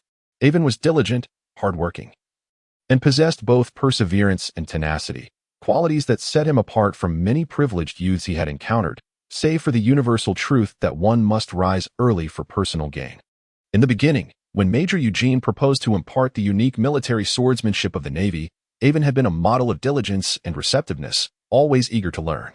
Within a mere week, he had mastered the basics, yet when it came time for him to serve as a sparring partner to demonstrate techniques to his fellow recruits, he often appeared as a lifeless, lethargic figure. Moreover, he audaciously complained about how serving as a sparring partner impeded his own training in pursuit of maritime skills. However, it mattered little. After all, he was a formal knight. Aiven could never outmatch his instructor. Thus he had no choice but to comply. Once this was firmly established, training resumed as usual. Only Aiven remained, immersing himself in the training camp as though he were a sponge absorbing water, fervently acquiring knowledge that others deemed trivial. If they were not to recruit him as a soldier, who else could they possibly enlist? Even though the Navy was currently a hub of talent, for most recruits hailing from common backgrounds, mere literacy posed a significant barrier. After years of promotion, the literacy rate in Philetus had reached a modest 20%, meaning 1 in 5 could read. In contrast, in many other nations where knowledge was restricted from the common populace, literacy rates often languished in the single digits. If simple literacy was such a challenge, one could only imagine the barriers posed by the extraordinary swordsmanship that awaited them. If we consider that Aiven begins his journey in this era as a mere commoner, it truly represents a hellish inception. Handing over a tome of divine martial arts without a foundational knowledge system renders it utterly incomprehensible. The profound chasm of social stratification is perpetually evident. Yet in a realm imbued with extraordinary powers, this disparity becomes markedly more pronounced than in previous lives. Eugene's choice is, indeed, a reflection of helplessness. Soldiers, I hereby declare that starting tomorrow, Assistant Aiven will take my place in imparting the military swordsmanship you have just witnessed. His discourse was abruptly interrupted by a thunderous cheer from below. What drives these individuals to enlist? Is it truly the noble cause of defending their homeland against pirates as advertised? Or is it rather the pursuit of personal advancement and wealth? Indeed, the aspirations of the common folk are refreshingly simple, genuine, and candid. Any knowledge or skills handed down from the upper echelons pertain to the possibility of transcending one's circumstances and escaping the societal underbelly. It is about granting their offspring the opportunity to break free from the predetermined fate of being farmers, herders, or fishermen. Although Aiven felt a twinge of irritation at instructor Eugene's unilateral decision, the fervent gazes fixated upon him rendered any refusal utterly impossible to articulate. Chapter 19. The Swordsmanship Instructor at the Break of Dawn, or more accurately, in the early hours of the morning, the training grounds were already teeming with eager recruits. When Aiven arrived half an hour earlier than usual, he was taken aback by the scene before him. Having never truly grappled with adversity in his 2 lifetimes, he had underestimated their fervent desire for swordsmanship, or rather, their longing to alter their fates. In truth, nearly every nation on the continent possessed its own martial sword techniques, each with unique emphases despite the shared simplicity and directness of their forms. As a maritime power, Phalaris had tailored its military swordsmanship to suit the characteristics of its practitioners, making it particularly adept for naval combat. The optimal weapon for this style was the naval cutlass of the Kingdom of Phalaris, a long, single-edged blade capable of both thrusting and slashing. Even novice sailors, after a brief period of training, could wield it with considerable lethality. Thus, it was more fitting to refer to it as the Phalaris cutlass technique than merely military swordsmanship.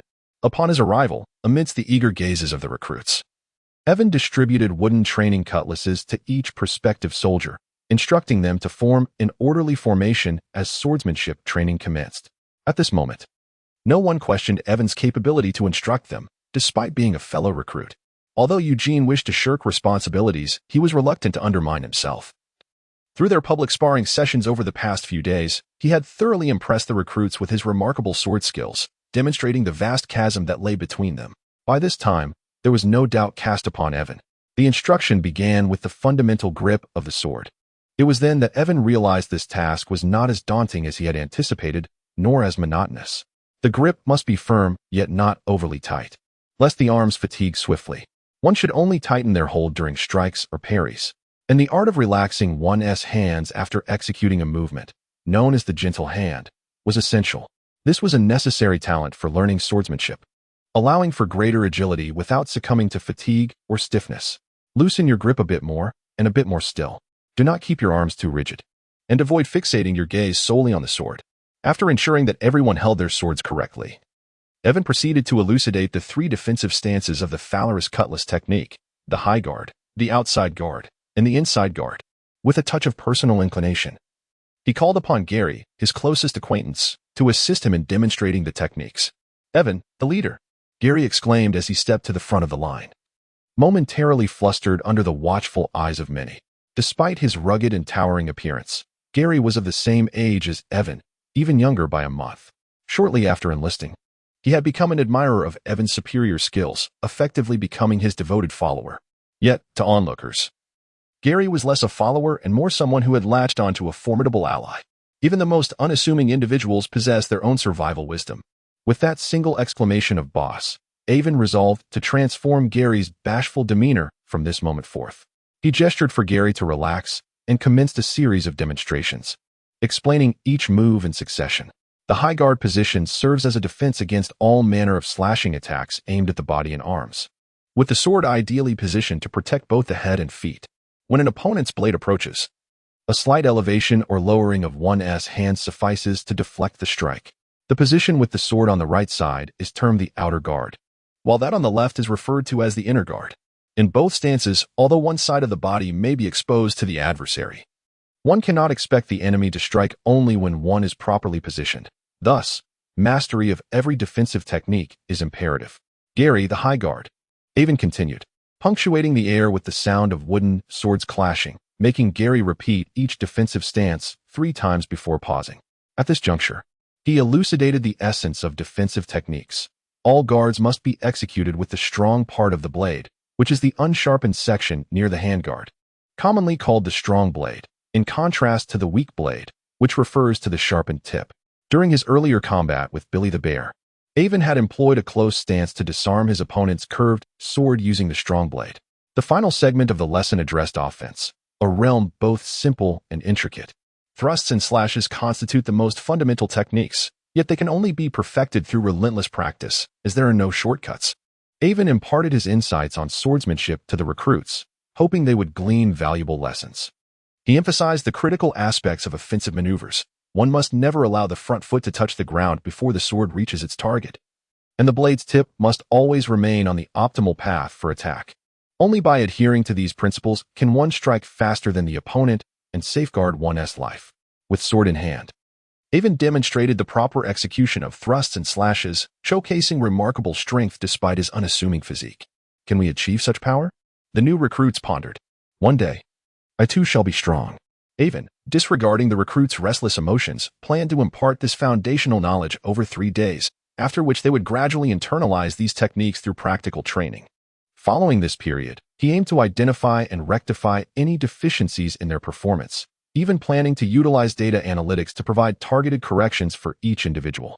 Having experienced the anguish of social stratification as a mere commoner in his previous life, and now finding himself a fallen noble in name only, Aiven felt a sense of empathy and responsibility as their instructor, willing to assist them to the best of his abilities.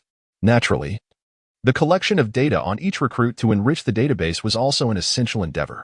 2 weeks later, when Major Eugene unexpectedly appeared, he was taken aback to find that nearly all the recruits at the training camp had already mastered the basics of the flute swordsmanship. Although, from his knightly perspective, Their techniques seemed rather juvenile and rigid, far from practical application in combat. They undeniably possessed a solid foundation. This left Major Eugene puzzled. Could this batch of recruits be so extraordinarily gifted? Why had he not noticed it before?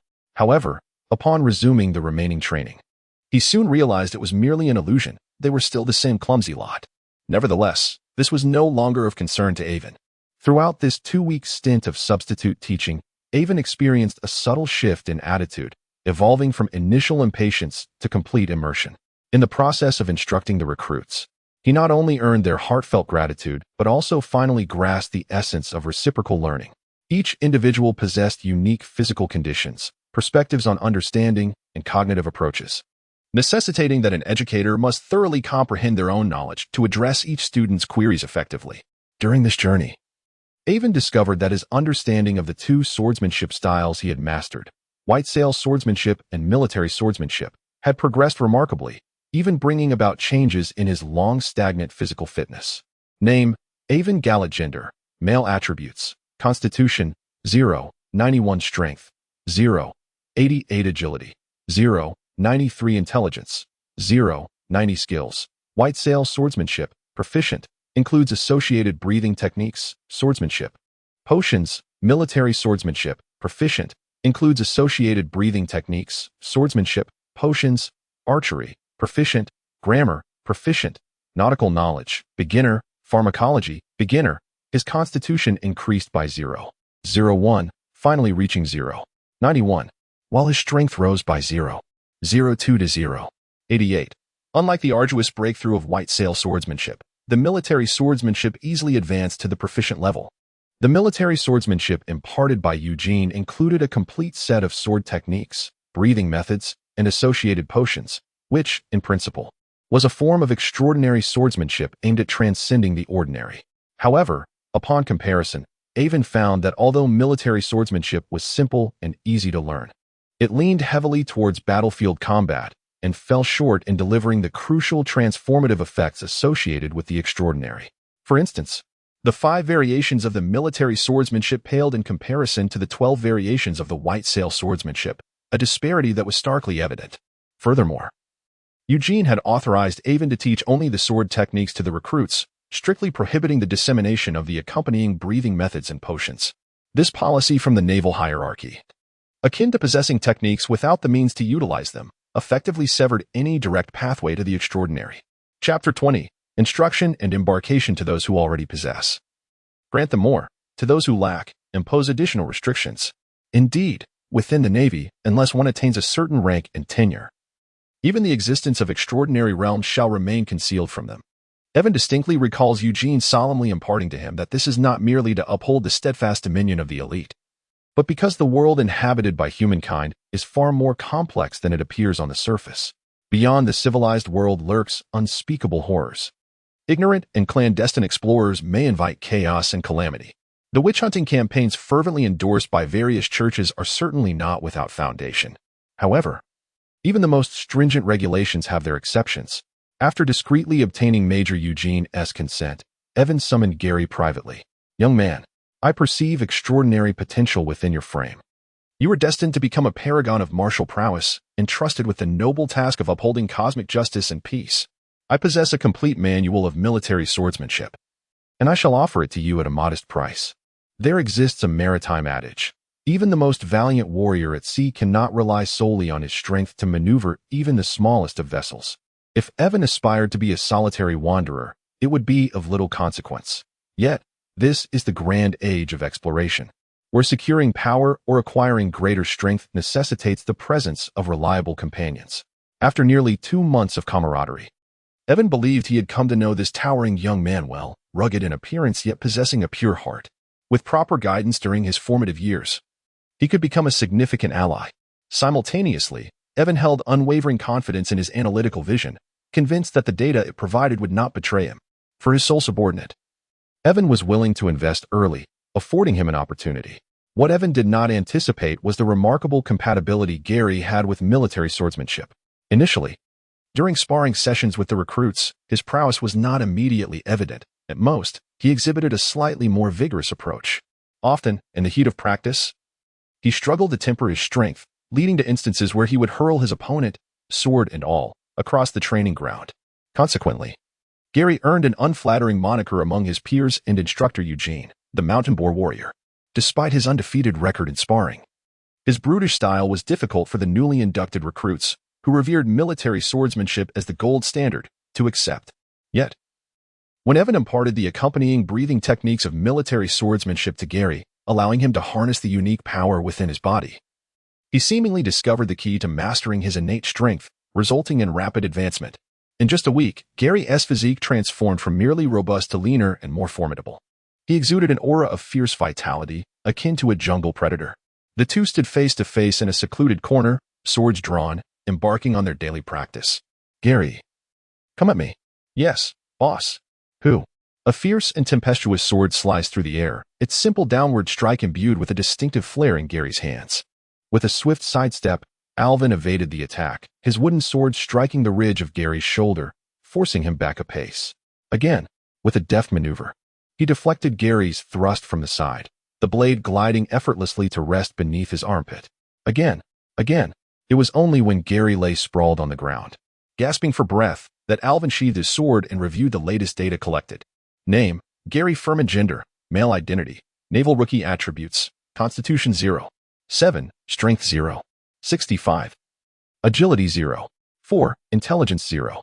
For skills, basic flute swordsmanship, including swordplay and breathing techniques. Nautical knowledge, beginner, basic military acumen merely by grasping the fundamentals of breathing techniques.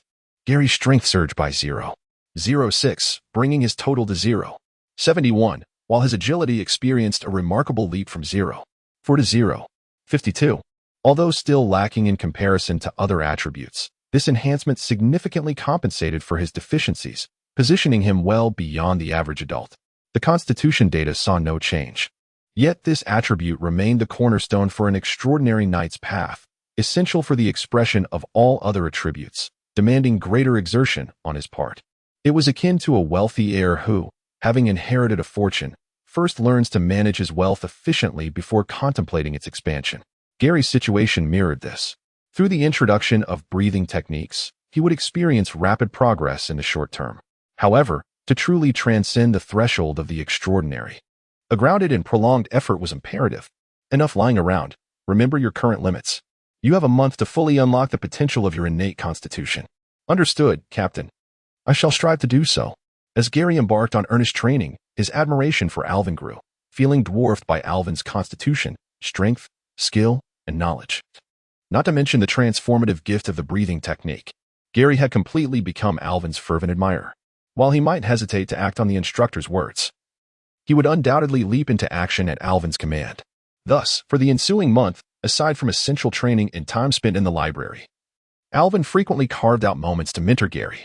With their imminent embarkation on a ship, Aiven was determined that his newly acquired protege would not fall victim to pirates at the first encounter. Knock, knock, knock. Come in. Aiven entered Major Eugene's office, saluting before inquiring, Instructor, you called for me?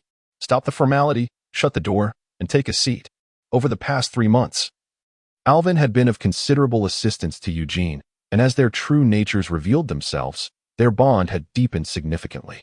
What are your family's intentions? I have yet to receive your transfer notice. You cannot possibly wish to be randomly assigned to a warship, can you? Eugene asked nonchalantly, his legs crossed. Aiven responded with a wry smile. He is acutely aware that upon completing their training, new recruits are destined to embark on naval vessels for practical experience. Indeed, many may find themselves spending their entire naval careers aboard the same warship, a bond that is not to be underestimated. Thus, the choice of which ship to serve on represents a fateful decision for a sailor, one that far exceeds the gravity of selecting a life partner. After all, the ship one boards not only influences future promotions but also pertains to one's very survival. Should one find themselves assigned to an unremarkable 6th-class patrol vessel or a communication ship, they may have to endure a slow accumulation of experience. If fate leads them to an outdated, expendable vessel, they ought to fervently hope for divine protection to ensure a safe return. Conversely, ascending to a principal battleship, while fraught with peril, would allow for a swifter accumulation of achievements. However, the selection of ships is not within the purview of the recruits. It is determined by higher authorities. If Aiven truly has a family backing him, he would not have languished for 3 months in boot camp without prior arrangements. This is precisely what perplexes Major Eugene. Observing Aiven's expression, Eugene, with a penchant for imaginative conjecture, envisions tales of internecine struggles among wealthy families, power plays, and the plight of overlooked scions, and, dismissing his curiosity, waves his hand. All right, I shall make the arrangements. You may leave. As you command, instructor.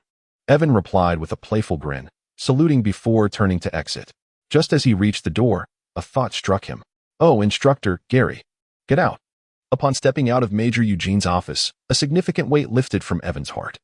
To encounter a few warm-hearted individuals at the onset of his journey, Lord Andrea's recommendation and Major Eugene's support was a fortunate stroke of luck.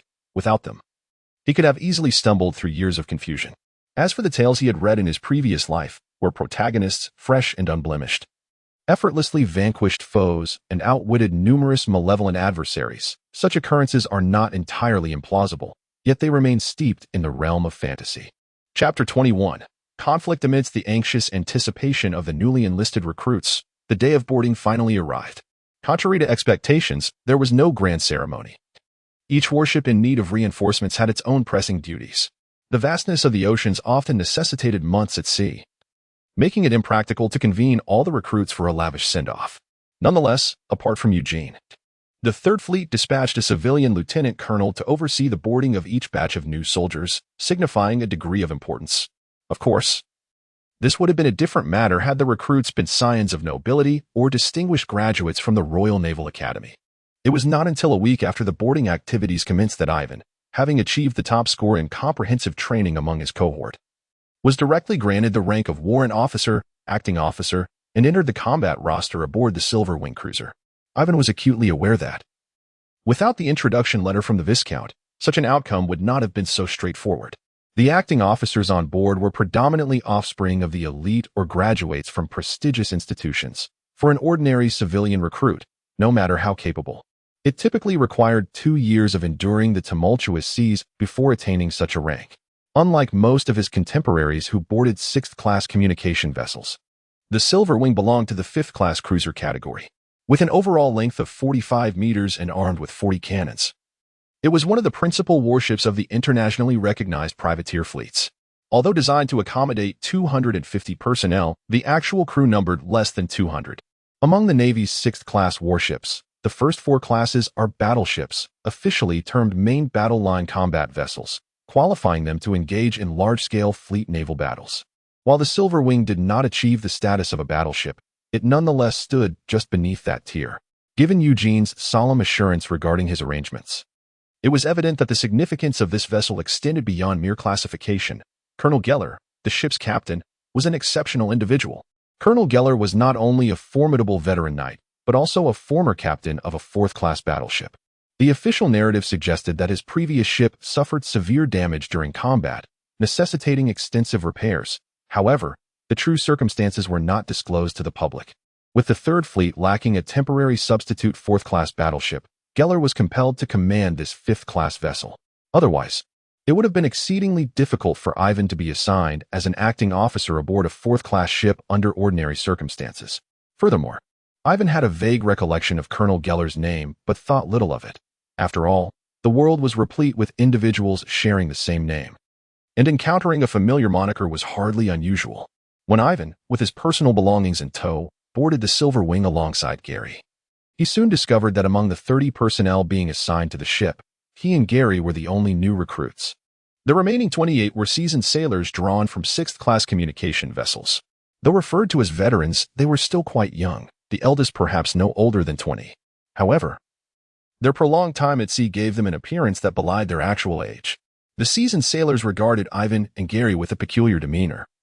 While they refrained from overt gestures of exclusion, it was evident that the 2 newcomers were subtly marginalized from the larger group. In every corner of the world, the tradition of seasoned veterans bullying new recruits prevails. It is particularly disheartening when one has served for years only to witness 2 neophytes effortlessly attaining the opportunities they have long sought. Naturally, this breeds an imbalance within the heart. Yet, the 2 newcomers exhibit no fear whatsoever. Not only is Aiven a peak apprentice knight, but even Gary, A novice just embarking on his extraordinary path possesses the capability to outmatch them with ease. Following Captain Geller and Apos' departure to the naval base for duty reporting after the ship docked, the recruits found themselves without the chance to meet the esteemed captain. Consequently, after a brief handover between Eugene and the Silver Wing, the new soldiers were escorted by the ship's seasoned crew to settle into their respective cabins. Aiven's quarters were located at the bow of the vessel, designated for officers and candidate officers, boasting far superior conditions compared to the cramped communal quarters where the crew resided below deck. Although Aiven was not one to shy away from adversity, the thought of dozens of potentially unwashed men, each reeking from months of neglect, crowded together invoked a profound sense of gratitude towards Viscount Andrea and Major Eugene. However, Aiven's elation seemed to have come too soon. While he relished his accommodations, Gary's situation was decidedly less favorable. Truth be told, Aiven had anticipated such circumstances. Yet he was unprepared for the conflict to arise so swiftly. Major Eugene had managed to bring Gary aboard due to his exceptional talents, but he lacked the influence to bestow upon him a warrant officer title, leading him to share quarters with the older veterans who had recently joined the ship. The cause of the impending altercation mattered little. Should one seek a confrontation, even someone as seemingly innocent as Gary could easily have his nerves provoked. Let us teach him a lesson. Let him know who holds the authority aboard the ship. Disobedience will result in a rather uncomfortable sleeping arrangement. They regarded him as merely a new recruit, a mere child who, while they battled pirates, was still nursing at his mother's breast. In this world, however, the dynamics were different. They had chosen the wrong target to bully. On the day the Silver Wing docked, apart from essential personnel, most of the crew had disembarked to revel in the bustling district of Gabreed. The sailors who remained witnessed the unfolding scene with keen interest, forming clusters to observe the spectacle rather than intervening. Surrounded by a throng of veterans, Gary nonchalantly chuckled, "Enough chatter, let us have a bout. If I lose, I shall heed your commands. If I win, you must obey mine." Aiven's tutelage encompassed not only swordsmanship, but also character and perspective. Now, bolstered by newfound confidence owing to his enhanced abilities, Gary showed no trepidation towards his peers, save for Aiven. Has this recruit lost his senses? Does he believe that his imposing stature and a few days of sword training render him invincible? Let him experience the prowess of seasoned warriors. They sneered. Indeed, a little hardship now is preferable to the lead bullets he might face when encountering pirates later. He ought to be grateful to us. This group of veterans clearly divided into factions, devoid of a singular leader, yet they collectively agreed on the necessity of imparting a lesson to this audacious newcomer. A robust young man stepped forward, tossing his military knife to a comrade, declaring, "Allow me." Once aboard the ship, everyone wielded genuine weapons. Although they were prepared for combat, none possessed the courage to draw their blades. Without waiting for a reaction, he assumed a stance and charged directly at Gary. A group of seasoned veterans subtly distanced themselves, ready to observe how an experienced soldier would mercilessly dominate a rookie. "Huh, take this punch." Bang. Jason, are you all right? As the robust youth's companion helped him up, another individual surged forward. "I'll teach him a lesson." Bang. Another kick. Gary had never undergone the rigorous training of the knight's breathing technique, yet his innate physique reached an impressive 0.7. How could he possibly be challenged by these ordinary individuals, whose maximum physique barely reached 0.5? One can only imagine the overwhelming presence of first mate Krulu aboard the Blood Anchor, whose physique was merely 0.6 and agility peaked at 0.7. Gary now stood at an equal, if not superior, level. "Everyone attack! Avenge our brothers!" Someone in the crowd shouted, and with a cacophony, they all charged forward. Indeed, jealousy is one of the original sins. Observing this scene, Aiven sighed softly, unsheathing his sword, and joined the fray. Chapter 22. Cooper 30 individuals had indeed surpassed his limit.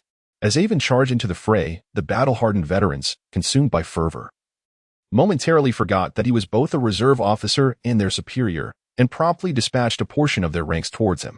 Gary, having sustained several blows, felt a surge of relief with Aiven joining to share the burden, instantly unleashing a barrage of counterattacks. Following Aiven's prior counsel, they maneuvered across the deck, creating localized advantages in power, engaging at most 3 adversaries at a time. Should the number exceed 3, retreat was the prudent course, epitomizing the essence of guerrilla tactics. With a resounding crash, ouch, they fell like dominoes before the onslaught.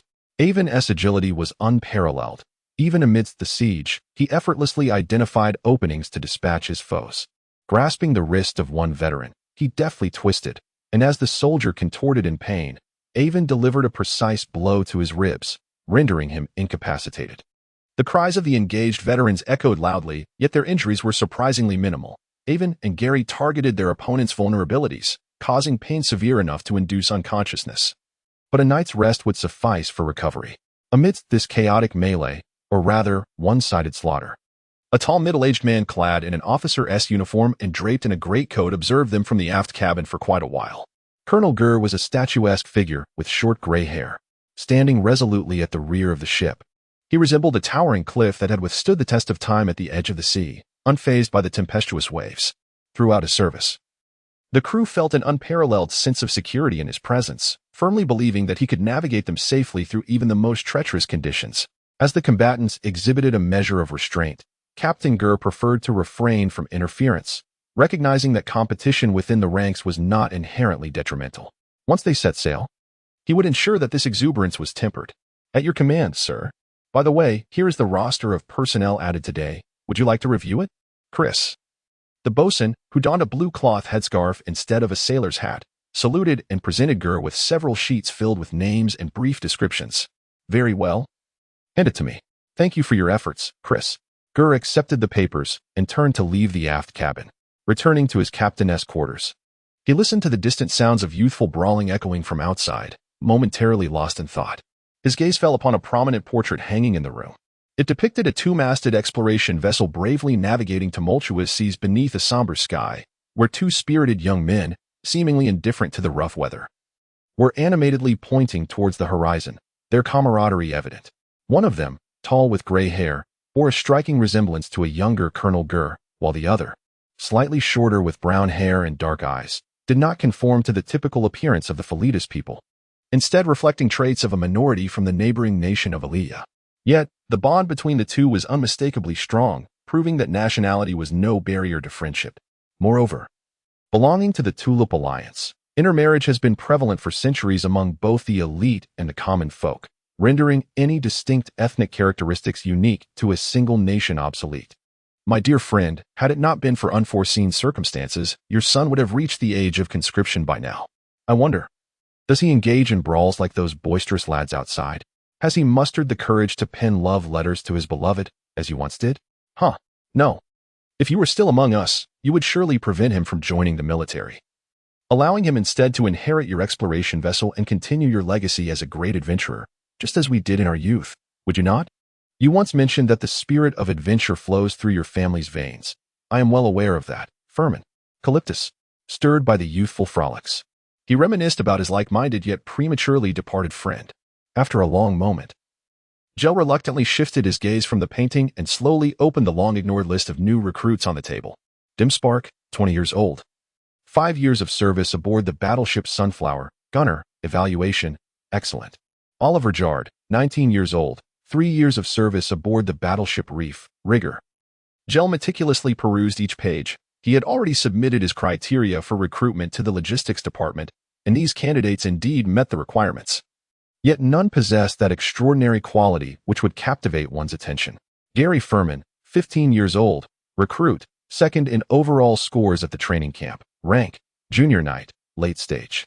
Gel's interest peaked. This promising junior knight could be nurtured as a pivotal combatant, even aboard a battleship. Such talents are always welcome. Why do armies across nations not extensively cultivate extraordinary troops?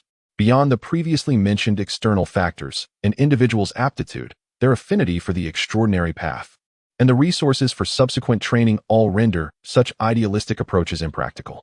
As for Gary's innate physicality of 0.7, it is unclear whether it was derived from knightly training or inherent nature. Content. Gel continued to read on.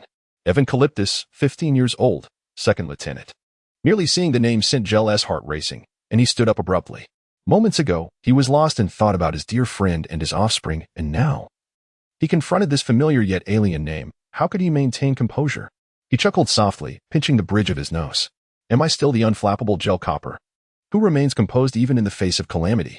Surely it must be a coincidence. After Furman's untimely demise, his domain was besieged by bandits. Furman's children perished amidst the chaos, as I personally witnessed. The subsequent steward of the town gathered their remains and erected a tombstone, interring them alongside Furman and his wife. I even provided a sum to the steward to maintain the gravesite just a few years ago. They truly are no longer with us. Are they? The brawl had come to an end, and Chief Chris, adhering to the orders of the captain, instructed the victors, Aiven and Gary, to clean the deck they had sullied. After a day spent attending to matters at the naval base alongside the captain, dusk had descended, and he was ready to take a respite before heading ashore later in search of a fine establishment to enjoy a drink. Chris. A booming voice suddenly echoed in the chief's ear, causing him to leap instinctively and rush outside. The captain seldom employed such a tone unless in dire circumstances. Bang! Upon hastily entering the captain's quarters, Chief Chris was taken aback to find that no significant crisis seemed to be unfolding. Colonel Gale's expression was not one of severity. Rather, it bore a countenance he had never witnessed before. Was it apprehension? Take me to the new recruit's quarters, immediately. At once, Gale insisted, intent on pursuing even the slightest possibility. At your command, sir, Chris responded, noting Aiven Garriott's name at the bottom of the list. Though unaware of the unfolding events, he recognized that the captain's orders were beyond question. The dutiful chief stood at attention, saluted, and promptly led the way to Aiven's room. Chapter 23. An old friend at this juncture. The most direct and effective course of action would be to seek out Aiven himself for clarification. However, Gur, caught in a web of anxiety and uncertainty, feared the potential for a misstep. While enduring personal sorrow once more would not be insufferable, it would be inappropriate for the captain of this warship to entangle an unrelated, commendable young man in his private emotions. In truth, even if there existed a minuscule chance, blessed by the goddess, of finding his dear friend Furman's son, Gur was uncertain how he ought to approach him, due to his prior orders. The victors were currently engaged in cleaning the deck, and the room should be devoid of any presence. Tap, tap, tap. The first mate, Chris, noted with curiosity that although Gur appeared anxious in the captain's quarters, he ambled along the corridor at a markedly slower pace than usual, lacking his typical decisive demeanor. Yet, regardless of his leisurely pace, he eventually reached his destination. The first mate refrained from questioning further, quietly retrieving a spare key to unlock Aiven's door. As a supervisor of the sailors, he possessed this authority. Upon Gare's entry, Chris, well versed in the ways of subordinates, did not linger. Closing the door behind him and turning to leave, clearly uninterested in prying into his superior's secrets. As one of the few reserve officers aboard the Silver Wing, Aiven enjoyed relatively comfortable living conditions. At the very least, he had a wooden bed and a desk far superior to the standard hammocks of ordinary sailors. Upon entering the room, Gur's gaze immediately fell upon Aiven's unkempt belongings strewn across the wooden bed. He hurriedly approached, carefully untying the bundle. Within, there was nothing of significant value. Much like many young sailors of humble origins, in reality, Aiven kept his valuables on his person, such as the substantial banknotes Captain Joseph had given him after disposing of the blood anchor, a few changes of clothing, various vials of potions. Scattered coins, none of which bore evidence of his identity, left Gur feeling a twinge of disappointment. Should he truly inquire directly? Gur hesitated, instinctively resistant to the possibility of having his hopes dashed once more. Fortunately, the subsequent discovery alleviated his inner turmoil. At the very bottom of the pack, in a concealed inner pocket, he uncovered a small pouch made of animal hide, tightly bound with a strip of tan leather. The distinct shape and the metallic clinks within hinted at its contents. With trembling hands, he opened the pouch and spilled its contents into his palms. Not dead, not dead. He truly is alive. Cradling the items in his hands, Gur's eyes grew misty, and he murmured to himself. Plop, plop. Hot tears fell, landing in his palms. It was unclear when this man, as steadfast and reliable as granite, had lost his composure. Thank the goddess. Furman, your son yet lives. Phew. At last, it is done. Wringing out the cloth in his hands, Aiven exhaled deeply. He had never anticipated that the first task upon boarding the warship would involve scrubbing the deck. It felt like an embarrassing chapter in his history. My apologies, boss. It's unfortunate that you have to endure this punishment alongside me. Meanwhile, Gary, having completed his own tasks, shyly approached Aiven to offer an apology. With a sidelong glare at Gary, Aiven chuckled and scolded him. Observing the gradual awakening of Gary's violent tendencies, Aiven couldn't help but feel a mix of amusement and concern. Would he inadvertently mold this fellow into a maniac? He could only mourn for the brothers who shared quarters with him, expressing his helplessness in the matter. Today, the Silver Wing had just returned to port, as the bosun had mentioned, and the crew had all disembarked to revel. meaning the welcome banquet would likely be postponed until tomorrow.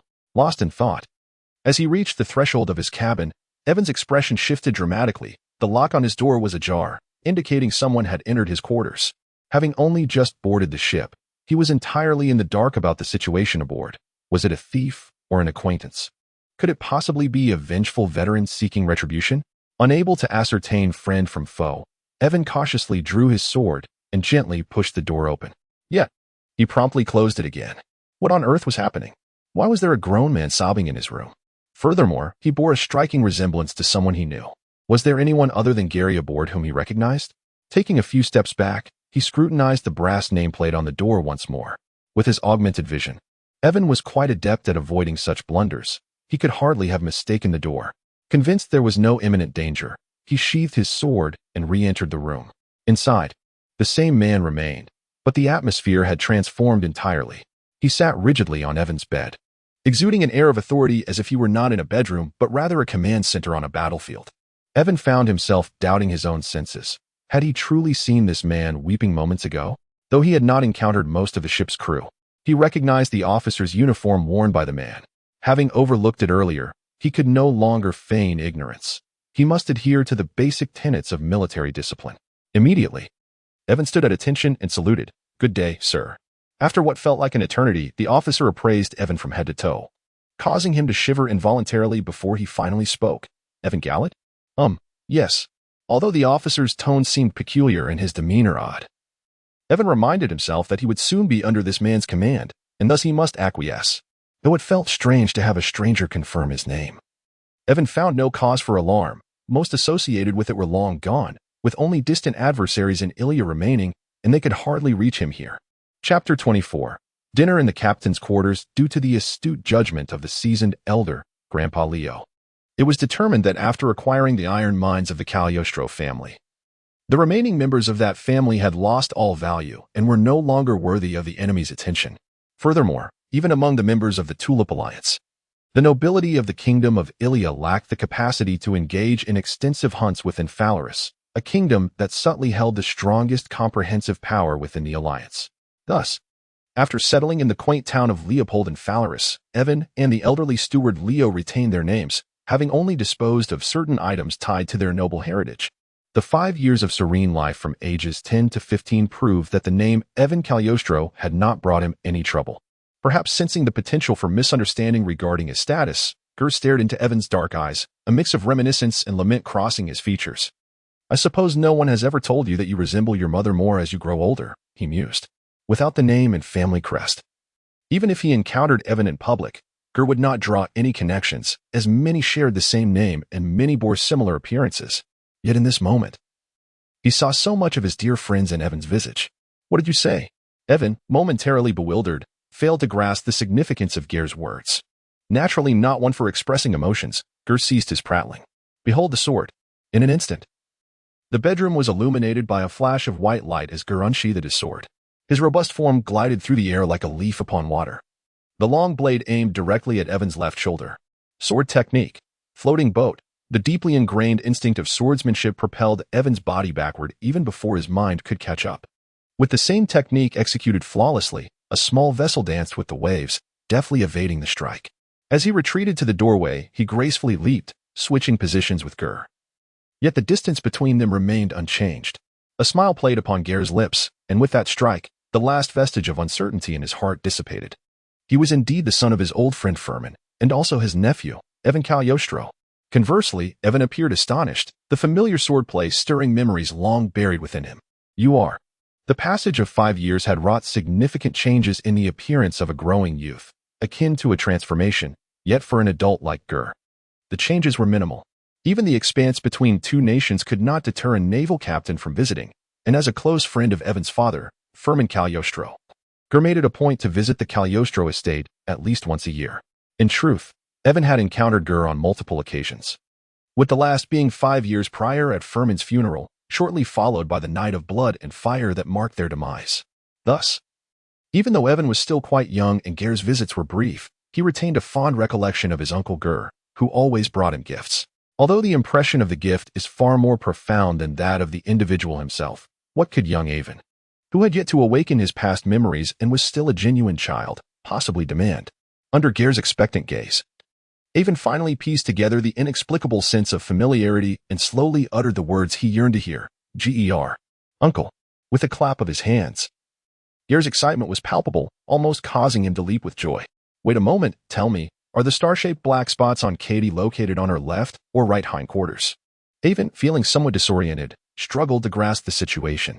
He had meticulously chosen a path of military service, fortuitously joining the 3rd Fleet, the one closest to home.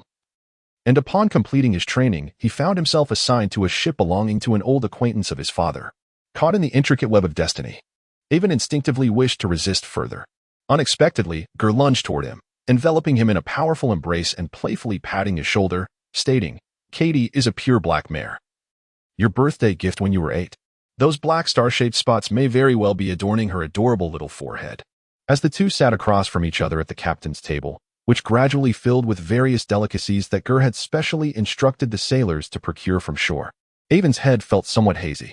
The last time he dined in a captain's quarters was aboard the Yellow Crane with Captain Joseph, yet this time, Aiven felt far less carefree and detached. Perhaps it was due to the sudden upheaval, the hierarchical relationship between them, or the abrupt shift in their connection. However, he could not help but cough lightly, having never before indulged in alcoholic beverages. Cough, cough. By the way, young Aiven, I received news that bandits have breached and taken over Blackstone Town. I was delayed by my duties for a few days. Pouring Aiven another glass of wine, Ger expressed genuine concern about the events that had transpired. Oh, is that what they're saying? A cold smile flickered across Aiven's youthful face. On the night the bandits attacked the town, Grandfather Leo had been besieged by 2 knights of equal rank. Even though he managed to escape with Aiven, he sustained irreversible injuries. It was obvious that ordinary bandits would not possess knightly prowess, let alone 2 at once. Now, it seemed that Count Wright, who ultimately profited from the vast iron mine of Blackstone, was highly suspicious. If he had not forged the corpses of his sister and brother, there might have been a chance that he was an unwitting third party. However, it appeared he was likely the mastermind behind it all, brazenly so. The notion of banditry was merely a self-staged farce. There was no need for Aiven to conceal his deductions, and he gradually recounted to Ger how he and his sister Anita had become separated, their settling in Leopold, and how Grandfather Leo had swiftly passed away due to his grave injuries. Unbeknownst to Aiven, the old steward was aware of Ger's service in the Fleetist Navy, and even the correspondence between Furman and Ger had mainly gone through Leo's hands. However, having lost the young lady and faced with unforeseen changes, he found himself unable to trust anyone. After all, few were privy to the circumstances surrounding the rich iron mine, and even fewer could remain unfazed by the prospect of millions in gold lions. Even the closest friends of Furman could not be entirely exempt from the possibility of betrayal. At that moment, the 2 gentlemen were not entirely without options. Leo preferred to exercise caution rather than live with lifelong regrets. Unlike the prudent old steward, Aiven possessed a data-driven perspective, capable of observing breaths, heartbeats, subtle glances, and emotional fluctuations, far more adept than a mere lie detector. Moreover, with his father's portrait hanging on the wall beside him, Aiven was assured of Uncle Ger's trustworthiness. After all, even the most vile of villains, unless inherently deranged, would not display the image of their victim before them constantly. I am truly sorry, child. Though Aiven spoke lightly, Ger could envision the perilous nature of the situation at that time. As for why Leo, who clearly knew his address and the fleet he served, had not sought him out directly, there seemed to be an unspoken understanding, and Ger refrained from probing further. Whether it was out of concern for entangling himself or the prudence born of hardship, such matters were now in the past, and nothing was of consequence anymore. I will find a way to search for Anita. She is a genuine little genius. The last time I saw her, she was nearing the pinnacle of her squire training. She will surely be fine. Yes, she will be fine. The 2 men, one large and one small, were not particularly loquacious, leaving the atmosphere somewhat subdued. The only sound that filled the silence was the gentle clinking of cutlery against the plates. Come, let us have a drink. Ger was not one to offer comfort. Having spent years stationed at sea, he had little time to bond with his own son, let alone know how to interact with a junior like Aiven. This was his only means of connection. Aiven smiled and raised his glass, clinking it against Ger's. Time had passed, and Aiven had long ceased to dwell on the past.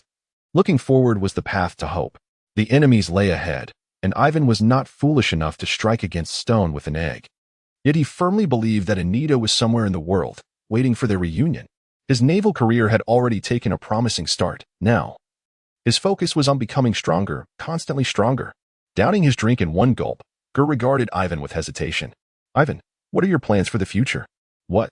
On the very first day of my official naval service, does the captain intend to cast me adrift? After reminiscing about shared memories, the uncle and nephew had grown more familiar, and Aiven made a light-hearted jest. Ha ha ha, you rascal.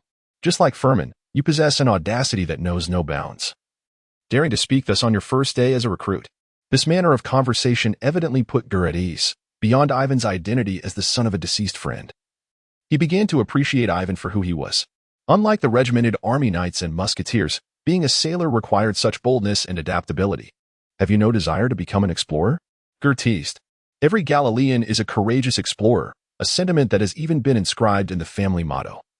As Gel is well aware. First, let's prepare the navy, Aiven remarked with a light chuckle. Chapter 25, Setting Sail. Aiven is not a mere idealist. The spirit of his ancestors, who bravely explored the unknown, is commendable. However, to invest in lofty ideals while being destitute is rather hollow and illusory. Yet, once he truly masters the power to shape his own destiny, Aiven will likely follow in the footsteps of his illustrious forebears from Galilee, choosing to behold the vastness of this world. Well then, Ensign Aiven, you must strive hard. I am quite strict. Thank you, Captain. I shall do my utmost. Their playful banter was punctuated by hearty laughter, gradually dispelling the 5 years of estrangement and allowing the two to draw closer together. They raised their glasses and savored the rare delicacies on the table, engaging in conversation until the late hours of the night. Good morning, General Gur.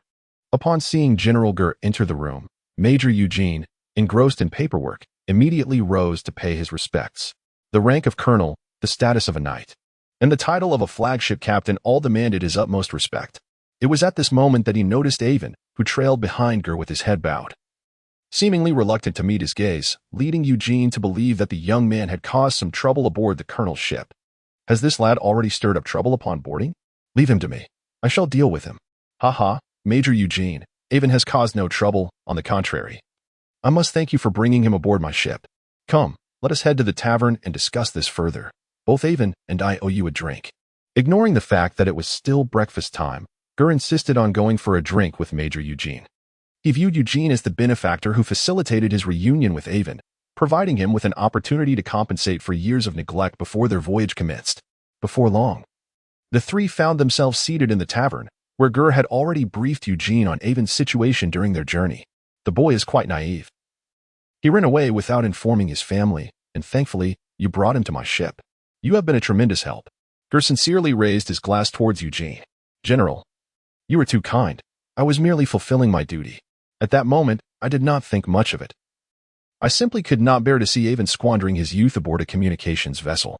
Such a talented young man deserves the finest training, which he can only receive on your ship. Eugene's demeanor was exceptionally humble. He not only refrained from claiming credit, but also subtly praised the uncle-nephew duo, eliciting a smile from Gur, who usually wore a stern expression. The two officers engaged in lively conversation, leaving Aiven, seated nearby, to feign the role of a wayward child, forcing a smile as he toasted Eugene several times, while receiving numerous disapproving glances in return. In Eugene's eyes, Aiven's image subtly shifted from that of a forlorn, destitute relative to that of a rebellious young heir.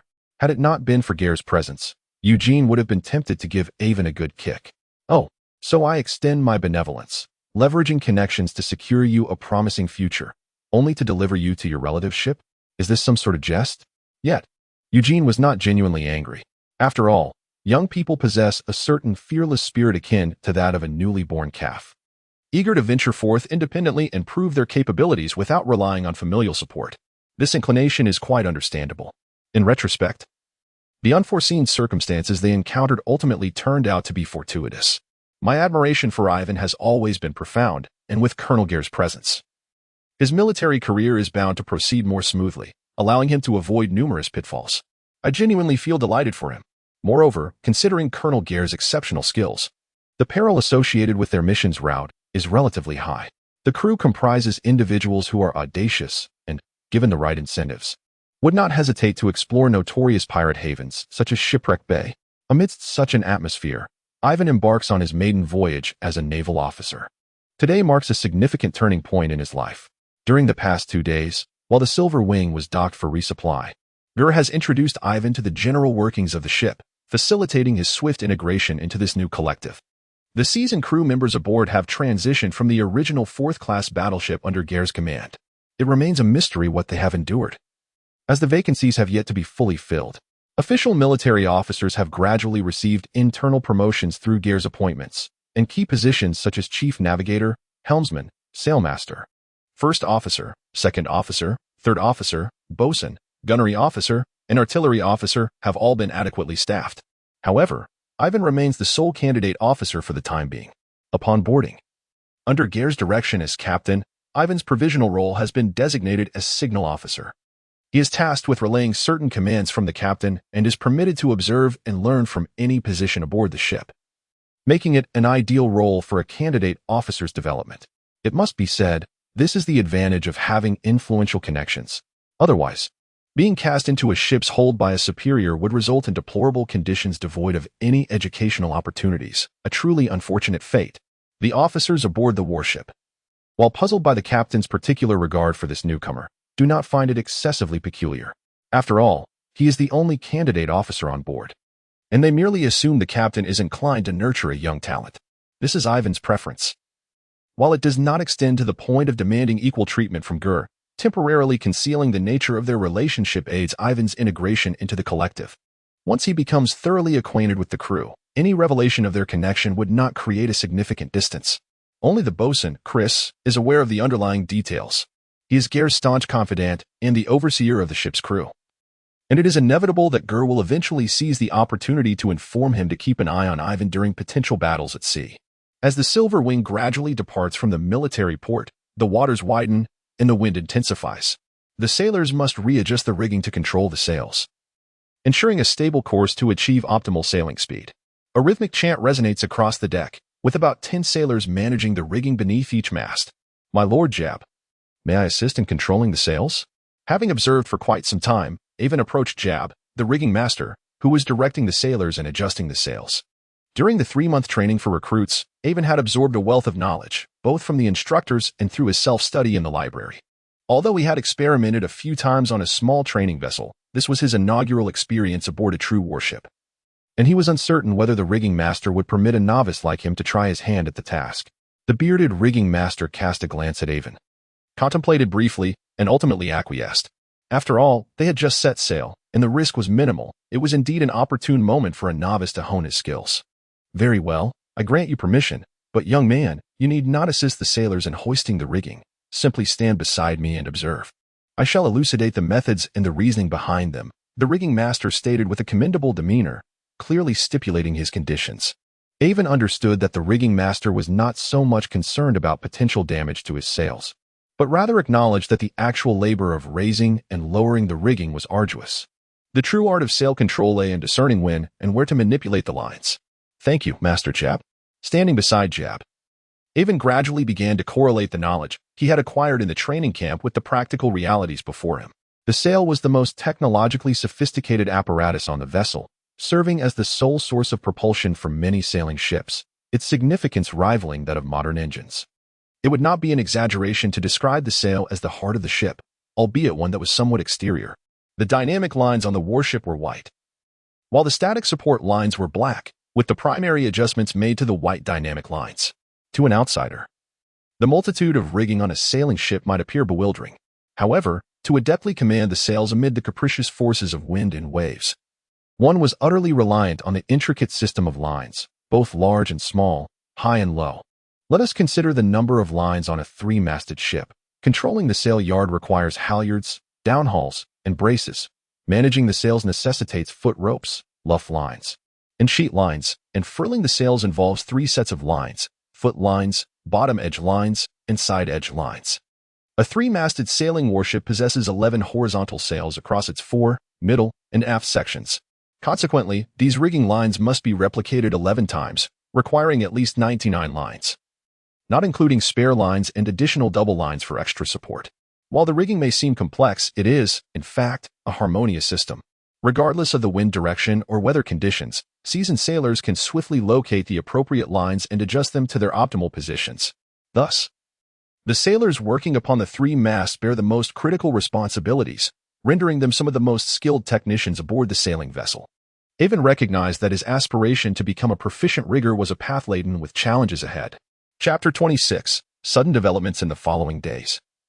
Apart from the unwavering morning training of the knights, Aiven spent his leisure hours beneath the mast, diligently absorbing and practicing the knowledge and experience imparted by the rigging master. Jab. Strictly speaking, a sailing vessel cannot generate its own power. It must rely on external forces such as wind and ocean currents. Thus, any shift in wind strength or direction necessitates prompt adjustments to the sails. Otherwise, one risks drifting aimlessly or even capsizing the ship. While this presented a considerable workload for the crew, it also afforded Aiven ample opportunities to hone his skills. Moreover, buoyed by his superior physical condition, he often seized the tasks of several riggers, effortlessly managing lines that would typically require multiple hands. With a humble eagerness to learn and devoid of any airs of an officer, Aiven quickly forged camaraderie with the crew of the rigging team, and his proficiency in sail control advanced rapidly.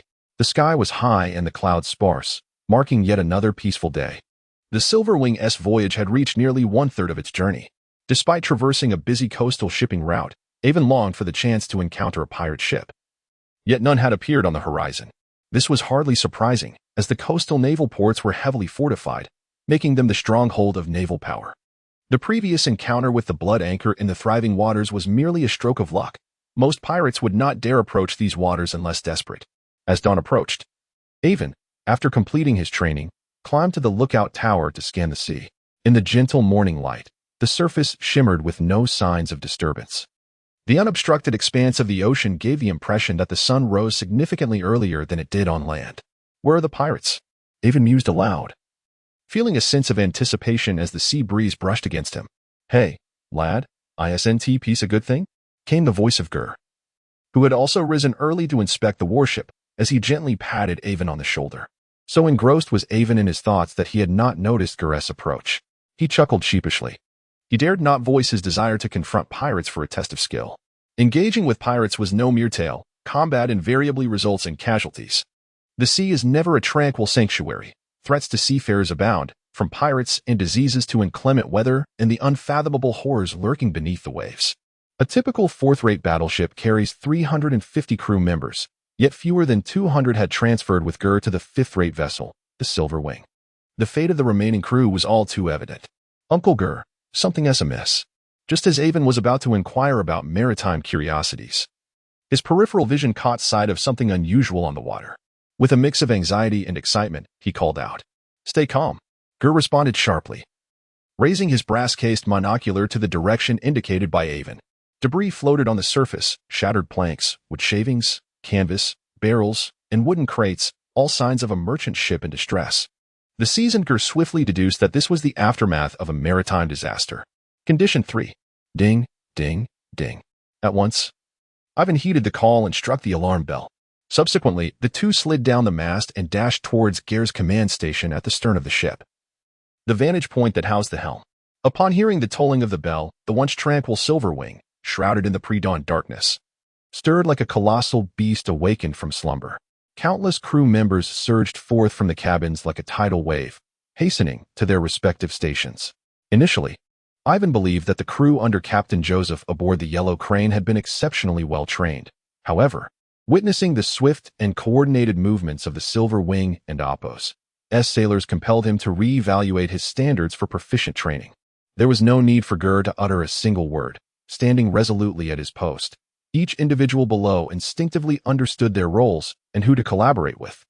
In an instant, the Silver Wing transformed into a finely tuned mechanical apparatus, its gears meshing seamlessly into a genuine war machine. Raise the sails, steer the helm. Under the deft control of the crew, the Silver Wing adeptly maneuvered in a circle, heading towards the debris drifting in the water. Soon, the crew beheld the scene of the merchant ship's misfortune. The shattered vessel lay in pieces, quietly adrift upon the waves, its flags, splintered wood, and cargo-laden crates scattered everywhere. Yet not a single body could be found. It appeared to be a merchant ship from Palos. Experienced sailors recognized from the ship's design and tattered flag that it belonged to the kingdom of Palos within the Tulip Alliance. Yet, the nature of their calamity remained a mystery. The ship was in a state of disarray, akin to utter destruction. a result that could not have been wrought by pirate cannon fire. "Captain, the situation seems rather peculiar," remarked the first mate, Fierce, furrowing his brow. A bizarre hypothesis began to form in his mind, though uncertainty lingered, as such threats typically arose only for ocean-going vessels in deep waters. In the prosperous yet resource-scarce coastal regions, such occurrences were deemed unlikely. Second level of alert. Upon hearing the first mate's words, Gur, harboring his own suspicions, decisively issued the command. The order cascaded throughout the ship, prompting crew members, whether combatants or not, to swiftly retrieve their firearms and load ammunition in preparation for any potential adversaries. Amidst the tense preparations aboard, a thin mist gradually enveloped the sea, reducing visibility. In truth, given the passage of time, the sun ought to have risen by now, yet the ocean before them darkened ominously, compelling the Silverwing to lower its sails and reduce speed to avoid unforeseen obstacles. Click, click, click. At that moment, an unusual mechanical sound emanated from Ger's breast. Aiven, standing behind Ger, glanced curiously over, only to see Ger's expression shift, his demeanor turning grave as he retrieved a silver object resembling a pocket watch from within his garments. Chapter 27, The Minor Species. The impact conch. Upon opening the silver flip cover, a complex mechanical dial revealed a solitary green gem-like pointer, steadily rotating amidst a rhythmic clicking sound, before gradually halting at the 3 o'clock position. Level 1 Combat Readiness, 3 o'clock, prepare the artillery. Gale's command resonated throughout the vessel. Although Aiven was bewildered by the unfolding events, he dared not utter a word. On a warship, kinship held no sway. Only the hierarchy of command prevailed. Should his words jeopardize their chances in battle, even if Gale chose not to punish him, Aiven would never forgive himself. While Aiven remained in the dark, the other officers were not so oblivious. It truly is a sea monster. How could such a creature venture into these coastal waters? The navigator mused. The sea monster pointer is far from precise. We can only ascertain their presence through their unique sonar, unable to discern their classification. The helmsman gripped the ship's wheel tightly, cautiously adjusting the Silverwing's course, while voicing his grievances. In these coastal waters, encountering a small sea monster, roughly 30 meters in size, is already a stroke of luck. How could there possibly be larger species? Not to mention the colossal types that are seldom seen even in the deep sea. Moreover, we were once part of a level 4 battleship. Otherwise, we wouldn't even be equipped with a pointer of such precision. We ought to be grateful. The first mate, overseeing the ship's logistics, maintained a more optimistic outlook, well aware of the rarity of such a sea monster pointer. The first mate, navigator, and helmsman stood alongside Captain Gale, all having observed the peculiar device in Gale's hand, engaging in animated discussion. The officers, seasoned by tempests, displayed no signs of anxiety, merely curiosity as to how a creature from the deep could appear in these coastal routes. Aiven listened with fascination. Tales of sea monsters were mere legends to him, concepts he had yet to encounter even during his training as a recruit. Unbeknownst to him, the esoteric knowledge pertaining to the hidden realms was a taboo subject, meticulously restricted from widespread dissemination by both secular nations and the church. Such knowledge often entwined with power, akin to the knightly training methods.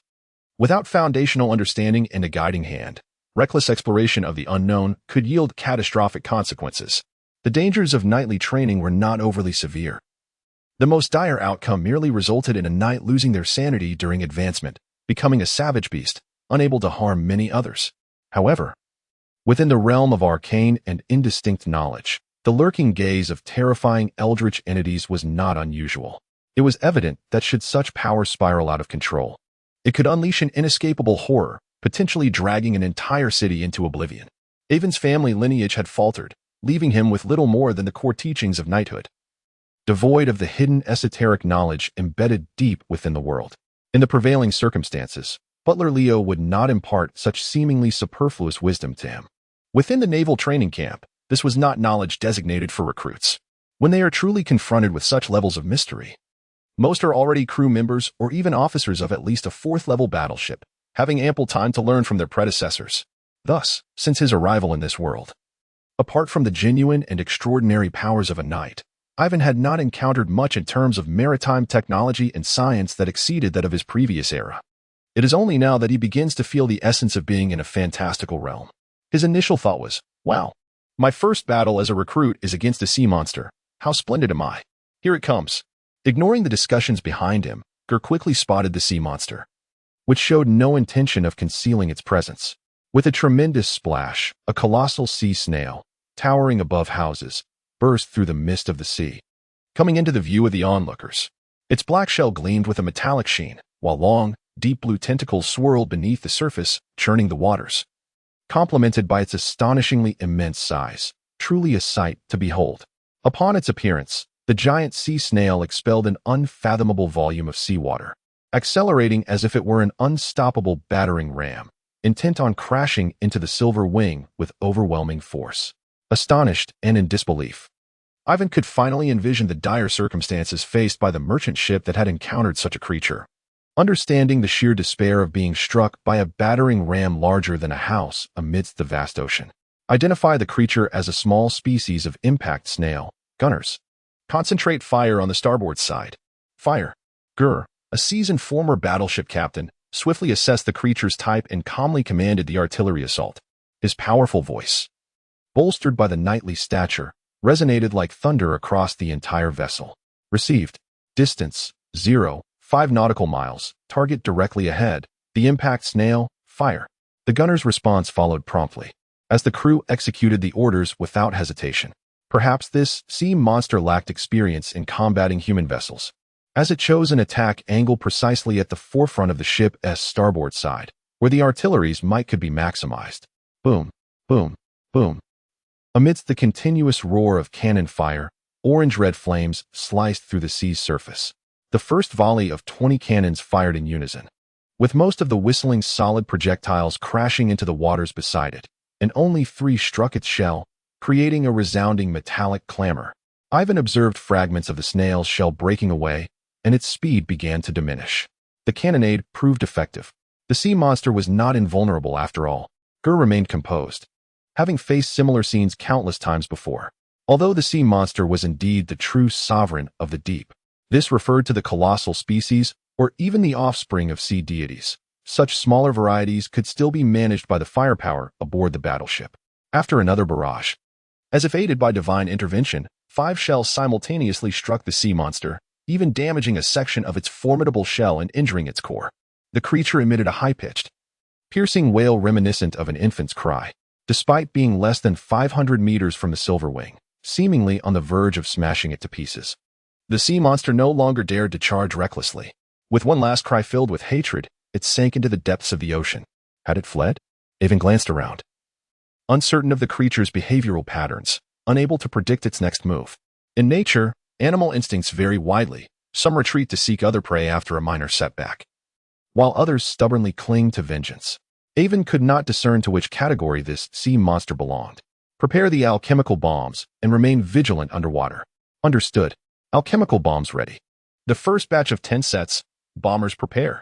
The sea conch, a relatively common small sea monster, typically employed the tactic of stirring the water's surface to accelerate its charge against ships. Yet, it was cunning. One could not assess its true strength solely based on its size. Most sea monsters in the Black Sea are kin to the mother of sea monsters, Ecthroi. Their assaults on human vessels stem not from a desire to hunt, but from an ancestral hatred for land-dwelling creatures, whom they regard as traitors to the ocean. At this juncture, Gel's tone grew grave. Encountering them in the ocean often leads to one side's irreversible defeat. Remember, as long as you do not see its corpse, you must never let your guard down. The existence of sea monsters falls under a relatively rudimentary understanding of mysticism, which can be shared with frontline combatants on a limited basis. However, what Gel had just articulated delved into the core knowledge of mystical origins. Certain mystics could even invoke the names of sacred entities through rituals to gain bestowed power. In confronting Aiven, Gel would not impart such extraordinary knowledge to anyone else, regardless of their rank, not even to the most valued young officer. Even though extraordinary individuals on the knightly path could not directly harness this knowledge for power, its worth was undeniable. In the eyes of wild, extraordinary beings lacking systematic inheritance, it was an invaluable treasure. The officers surrounding Gel exchanged glances. With their understanding of him, they swiftly grasped something profound, their gazes toward Aiven growing increasingly congenial. Click, click, click. The sound emitted by the sea monster's pointer grew more frantic, the green gem pointer spinning incessantly, seemingly out of control. Order. Bombardier, drop the bombs directly below the target warship. Bombardier, first batch, target directly beneath, drop the bombs. At the command of the bombardier, the port and starboard sides of the ship simultaneously produced the sound of heavy objects splashing into the water. Boom, boom, boom. Underwater, a series of muffled explosions echoed, uncertain whether they had struck the target or landed on the seabed. This era lacked underwater detection equipment, especially when confronting such extraordinary adversaries as sea monsters, relying solely on the commander's experience. Although Gel was confident in overcoming the small species, the vast ocean was undeniably the adversary's domain, and any misjudgment could plunge him into a grave crisis. Casting a glance at the erratically spinning pointer of the sea monster, Gel resolutely issued his command. Raise the sails, we must depart from this treacherous water. If this creature sought to play hide and seek, then they must devise a means to lure it out. Aye, came the response. Raise the sails, full speed ahead. With the command of the sailmaster and the sailors' rhythmic chants, the three main masts unfurled their sails in an orderly fashion, soon billowing with the sea breeze. Yet, Aiven sensed something amiss.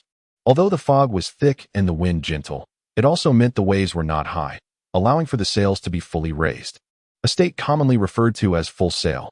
However, the warship's speed did not noticeably increase. It felt as if something was ensnaring them. Chapter 28. The fierce battle. The artillery officer, Aiven, reacted swiftly, realizing at the first hint of danger that the sea monster lurked beneath the ship. Fire the alchemical bombs. The command was barely uttered when the ship shuddered violently. Before the sailors could respond, countless deep blue, sticky tentacles surged from the tumultuous waters, climbing onto the deck, releasing a nauseating stench of fish that permeated the air. It felt as if the devil's appendages from the abyss sought to drag the entire vessel into the depths. In Aiven's past life, such a monstrous disaster would have prompted the crew to scream and scatter in terror, justifying the lavish budget of the production. Yet here, the audience was not so easily entertained. Steady. Remain at your posts. Except for the newly boarded recruits, not a single soul was in disarray. The veterans, though tense, restrained the newcomers, ensuring that everyone held their ground, awaiting their superior's command. Creak, creak. In a matter of moments, the beast in the warship had become entangled, its tentacles tightening around the silver wing, securing itself with an iron grip. At this juncture, conventional alchemical bombs were no longer viable. The only outcome would be a catastrophic explosion, obliterating both the ship and the creature. First mate, lead your assault team to sever the tentacles and thwart its rampage. Aiven understood that for a small sea monster, it lacked the extraordinary strength to drag the formidable Silver Wing, a fifth-tier battleship, into the depths. The primary concern was to prevent it from damaging the sails and rudder, which would incapacitate the ship. Should they find themselves in such dire straits, the monster would have free rein, an outcome that would even challenge a knight-class warrior. As the tentacles surged onto the deck like a relentless tide, the moment of close-quarters combat had finally arrived for the sailors. This was indeed a combat style that favored their numerical advantage, yet the creature's strength was evidently beyond the capability of ordinary sailors. With the encounter barely begun, several sailors were swiftly ensnared by the tentacles, dragged into the water, crimson streaks rising ominously, signaling their grim fate. Bang, bang, bang. Thankfully, the earlier thrown alchemical bombs were not without effect. Many of the tentacles that had ascended were now maimed, and even the two stoutest tentacles had lost a segment. The unseen body of the creature could not be entirely unscathed. Observing the challenging situation on deck, Aiven felt a slight relief. Although the cannon fire against the sea monster had been thrilling, he had merely spectated, entirely powerless to influence the battle. To be honest, feeling utterly helpless and at the mercy of circumstances was profoundly unsettling. Thus, when Aiven commanded a free attack, he dashed forward. With his sword gleaming like a silver lightning bolt, he engaged in combat with a tentacle as thick as an adult's waist. To this day, the true form of the sea monster remains elusive. However, even this single tentacle, which is nearly as thick as a human waist, can only be considered moderate among the more than 20 tentacles that have ascended. After exchanging a few blows, Aiven discerned that the creature's intelligence appeared rather limited. Once the tentacles reached the deck, their sole focus was to drag down the sailors who relentlessly attacked it, showing no inclination to damage the sails. Furthermore, the flailing of the tentacles seemed to be merely instinctual reflexes, thrashing about chaotically, far less perilous than a tactical engagement with a human adversary. Despite its strength surpassing that of a novice knight or even a fully fledged knight, Aiven felt confident in his ability to manage the situation. He keenly awaited the right moment. Disregarding the erratic movements of the tentacle's tip, and targeted the base of the tentacle resting on the edge of the deck. Cut. With both hands raised high, he executed the most powerful maneuver of military swordsmanship, delivering a leaping strike that severed the tentacle in half. Seizing the moment of its stunned agony, he swiftly leapt again, delivering another leap strike to completely sever the tentacle. Azure blood gushed forth, spraying across a vast expanse of the deck. Meanwhile, Aiven observed a team of 10 working in concert, sacrificing one comrade to successfully cut through a slightly smaller tentacle. The sailors had awakened to the realization that as long as they could sever the tentacles of the sea monster one by one, even if they could not slay its core, it would be rendered powerless to ensnare them further. Restoring the Silver Wing's navigational capacity was essential to regain the upper hand. Thus, every soul aboard was fighting with fervor. After severing a tentacle, Aiven disregarded the foul, sanguine stains that coated his body and swiftly dashed towards another appendage, liberating several beleaguered crew members, urging them to join the assault team. With every slash of the blade and chop of the axe, tentacles fell one by one. Yet the toll on the crew steadily rose as their strength waned. It was only now that Aiven truly grasped the profound truth of the statement that sea monsters reign supreme over the ocean. Even a partially maimed smaller specimen demanded a considerable sacrifice from the crew to confront, let alone the legendary larger and gigantic varieties. If this continued, while the naval forces might succeed in repelling the sea creature, the losses incurred would be substantial. As a crew member of a former Level 4 battleship, Aiven believed that the veterans who had roamed the high seas would not have faced such perils lightly. The situation had become increasingly dire. As Aiven grappled with the frenzied tentacles, he scanned the ship's surroundings, searching for the individual most likely to alter the course of the battle. There, a towering figure stood at the highest point of the ship's bow, unmoved by the undulating waves, as if rooted to the spot beneath his feet. The moment Aiven cast his gaze in that direction, Jell appeared to have made a discovery. Attention, all crew members. Restrain the tentacles of the sea monster and prevent its escape. With a resounding shout, Gerger raised high in his hand a pure steel spear, adorned with numerous barbs. Huzzah! 50% liberation of the flesh. It was as if a volcano, suppressed for millennia, had suddenly erupted. A fierce and savage energy surged forth from Gear, sending tremors through all who beheld it. Had one not witnessed Gear's imposing silhouette, one might have thought that a primordial beast from the ancient era had descended upon the vessel. Gear's right arm, raised high with the spear, swelled like an inflating balloon. Muscles beneath his skin rolling and leaping, transforming in an instant to match the girth of an adult thigh, radiating a cold, iron-like strength. With a swift motion, the spear sliced through the air, piercing the water with astonishing silence, leaving not a single splash in its wake. In the blink of an eye, it seemed as though nothing had transpired, yet everything had irrevocably changed. For Aiven understood that the shot had undoubtedly struck true.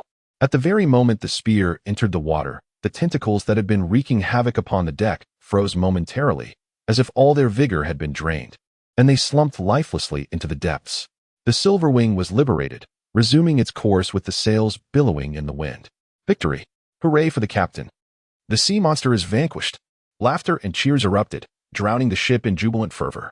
Standing at the bow, Gear remained motionless, his right arm returning to its usual form as he gripped another steel spear, his keen eyes fixed intently upon the surface of the sea, unwavering. Only after several minutes did a massive shadow gradually rise to the surface, bobbing with the waves, prompting Gear to exhale deeply and summon First Mate Perry to attend to the remains of the sea creature. Aiven observed it all. Uncle Gear had initially refrained from engaging, instead assessing the sailor's struggle against the tentacles. Through the tentacles' responses, he astutely deduced the location of the beast's true form, ultimately unleashing a cataclysmic strike that secured their triumph. While silently applauding, Aiven marveled at the sheer power wielded by a knight of such caliber. Since embarking on the path of knighthood, aside from witnessing his grandfather Leo, who was already gravely injured, this was his first encounter with the full might of a peak knight. Such power was astonishingly swift. Chapter 29. Return and routine. Under the command of First Officer Perry, the sailors diligently resumed their duties, meticulously clearing the battlefield. The Silver Wing had sustained only minor damage from the sea monster's onslaught, and after a brief repair, they employed a net to tow the carcass of the slain sea creature behind the vessel, restoring their course to normalcy. The monster, a creature of extraordinary material, was not easily discarded when conditions permitted. Fortunately, they had encountered it near the shore. Had it been in the open sea, They would have been able to harvest only a fraction of its core materials, the value of which paled in comparison to that of an entire corpse. With such a substantial burden aboard, the remaining patrols became increasingly challenging, and the presence of the sea monster was not suited for exposure to ordinary folk. Thus, Captain Gare's decisive order was to return home. As the sea creature perished, the mist over the waters gradually dissipated.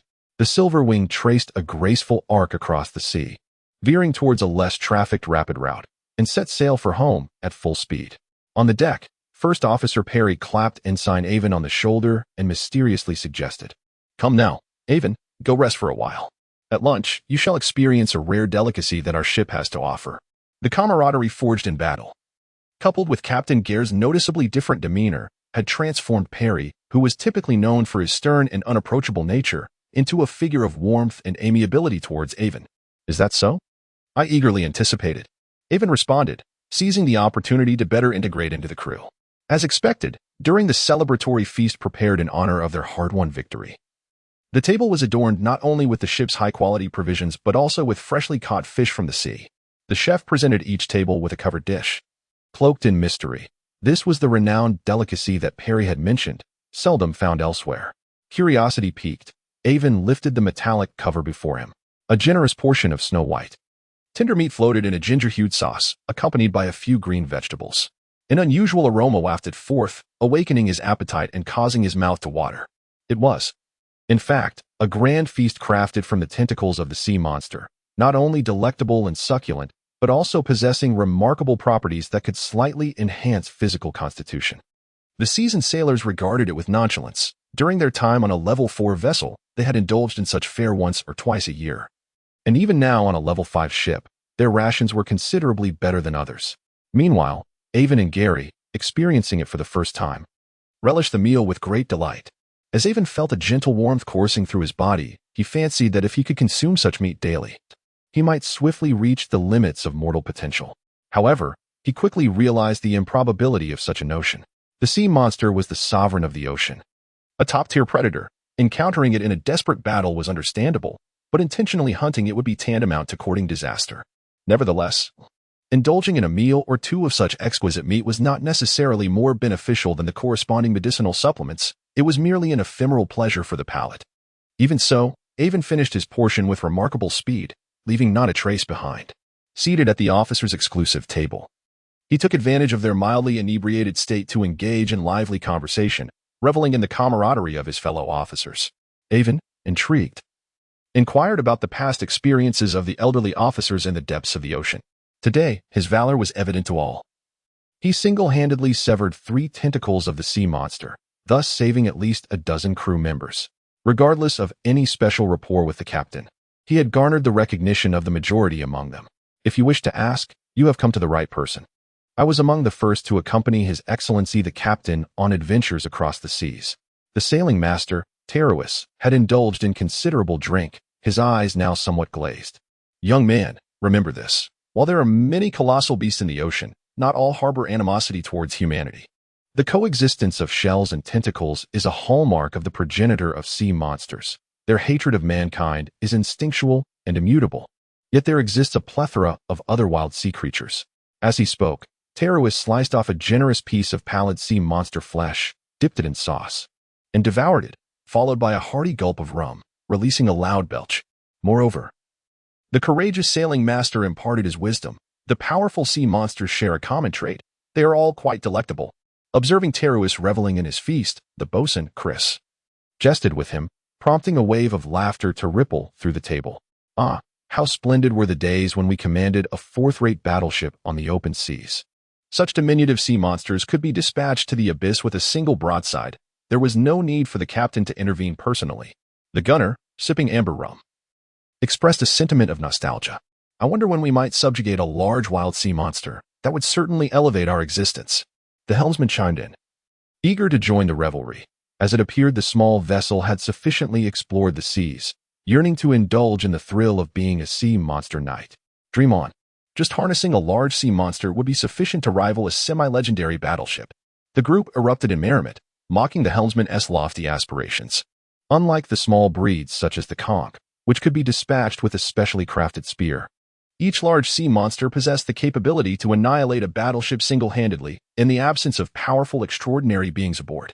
Decades ago, when the dominant kingdom of Sirius introduced battleships into the ocean, they boldly proclaimed, "The only force capable of resisting a battleship is another battleship or a large sea monster." These formidable creatures, measuring at least the length of a first-rate battleship, when combined with human command, exhibited a combat prowess that transcended mere arithmetic. Although they may not reach the legendary status of the nation's ultimate weapon, the semi-legendary tier was certainly attainable. This indicated that the synergy between humanity and large sea monsters could potentially overpower over 90% of human vessels traversing the ocean, an awe-inspiring prospect. Aiven refrained from interjecting, indulging in a cornucopia of delicacies to satiate his increasingly exaggerated appetite due to his nightly training, while attentively absorbing the officer's discourse. In addition to the fundamental knowledge related to sea monsters, I gradually gained insight into the prowess of the officers aboard the ship. While individual strength on the vast ocean may seem insignificant, this does not encompass the exceptional beings at the pinnacle of power. According to the employment regulations of the Kingdom of Voyages, every captain of a warship must at least be an extraordinary knight. This serves as the ultimate assurance of military might against the harsh natural elements and the deep-sea creatures. The extraordinary captain, complemented by a varying number of apprentice knights, corresponding to lieutenant officers, and numerous ordinary sailors, collectively enhances the combat effectiveness of the ship through the utilization of onboard cannons and various weapons. The officers present are no exception. They all possess the qualification to practice the true extraordinary swordsmanship of the Voyages military saber technique. However, due to reasons such as age, aptitude, or a lack of ambition, few have truly transcended the ordinary to reach a certain level. After all, remaining at the rank of lieutenant at their age indicates that most have already reached the pinnacle of their careers and have long since abandoned their extraordinary path, often placing their hopes upon the next generation. Among them, Uncle Gur is undoubtedly the formidable force as the captain, a powerful presence at the peak of knighthood. Moreover, the naval command has stipulations. Martial officers aspiring to ascend to the rank of captain must hold the title of formal knight, excluding civilian positions. First Officer Perry qualifies in this regard. Although he has yet to attain the status of a formal knight, his level is likely not too low. Another is Chief Sailor Chris, who leads the assault team as a pivotal combat force. Aiven perceives that his physical prowess surpasses that of Gary, yet may not quite match his own. However, in terms of developmental potential, they are both vastly inferior. First Officer Perry, having surpassed the age of 30, has largely relied on the slow passage of time to maintain his physical condition, rendering the prospect of advancing to formal knighthood nearly impossible. Chief Sailor Chris is in a slightly better situation, yet if he does not attempt to break through within the next 2 years, he may never have another opportunity. This level of aptitude pales in comparison not only to Aiven, but even to Gary. Theoretically, as a former member of a level 4 battleship, the capabilities of a lieutenant officer should not be so lacking. From their conversations, Aiven was unexpectedly informed that there had originally been another knight-level presence aboard the level 4 ship, which constituted the very backbone of the crew's confidence. However, everyone remained taciturn about this former colleague, leaving uncertainty as to whether he had perished or been transferred. After a moment of contemplation, Aiven chose not to pursue the matter further. "Come, let us continue to drink. Ensign Aiven, welcome aboard the Silverwing. With your skills, you shall be the new force of strength aboard the Silverwing." A celebratory feast fully integrated Aiven into this new community. The return trip was significantly swifter than during the patrol. However, the destination of the Silverwing was not the naval port of Gabreed, but rather a concealed island off the regular shipping routes. After transferring the carcass of the assault conch to the station navy on the island, the officers and crew aboard the Silverwing accrued a substantial amount of merit and bonuses. From now on, this will serve as a certificate for the promotion of military ranks, the exchange of training methods, and various resources for cultivation. Given Aiven's remarkable performance, he naturally cannot be overlooked. Aiven estimates that with just one more such opportunity, he could meet the criteria for a permanent position without the need to languish through the years, attaining the rank of captain, akin to the martial officers such as the bosun and the first mate, upon returning to the naval port and reporting the recent sea monster incident. The Silverwing received additional commendations, and the crew was granted another 3 days of leave just a week after their last docking. Following the thrilling battle with the sea monster, the crew was eager to indulge in the vibrant pleasures of Gabreed, seeking respite from their toils. However, Aiven furrowed his brow in contemplation as Uncle Gel had been summoned by the command of the Third Fleet. He sensed that the sudden emergence of the sea monster attacking merchant vessels was not as straightforward as it appeared, hinting at a deeper intrigue. Yet, such matters were beyond his current concern. Instead, a more immediate issue loomed. Only those who have drifted on the sea for extended periods can truly appreciate the beauty of solid ground, free from the worry of being tossed from a bed or having an ink bottle tipped over. Perhaps he would eventually acclimate to life at sea, but for now, the allure of firm land was undeniable. If only he could enjoy a hearty salad laden with seasonal fruits and vegetables to satisfy his craving for greenery, given that he would be spending considerable time in Gabrid. Aiven deemed it necessary to resolve his accommodation situation. Surely, he could not rely on inns every time he docked. Securing a rental property to serve as his residence for the foreseeable future became his primary objective, summoning Gary to accompany him.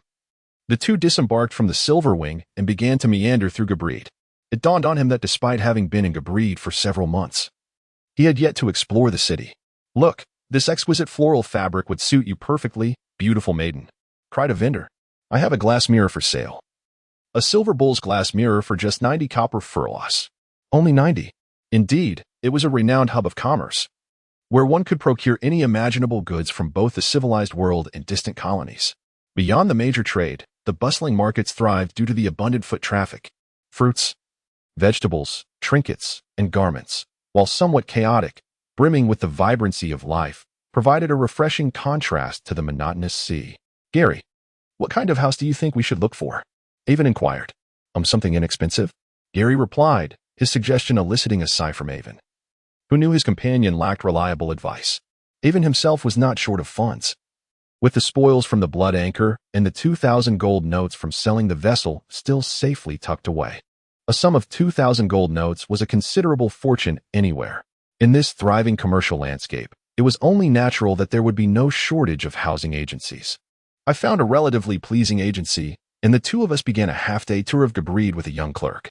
In this otherworldly realm, unscrupulous merchants have yet to extend their greedy claws into the real estate sector, and there is no housing speculation. Even in the fairly prosperous port city of Gabrid, property prices remain modest, and renting is naturally even more affordable. The location is of little consequence, as we will spend most of our time aboard the ship, without the daily burden of commuting. Indeed, this is the place." Chapter 30. The sparring partner. The independent courtyard is quite spacious, and the house is sufficiently large to comfortably accommodate two individuals without any concern for mutual interference. Descending from the yard leads directly to the beach, providing ample space for both exercise and practical training for Aiven and Gary to engage in their lively pursuits. What pleases Aiven the most is the presence of a secluded little loft atop the house. By opening a small door, one can access a balcony adorned with climbing ivy, a verdant haven that offers a tranquil retreat amid the bustling surroundings, exuding a unique elegance.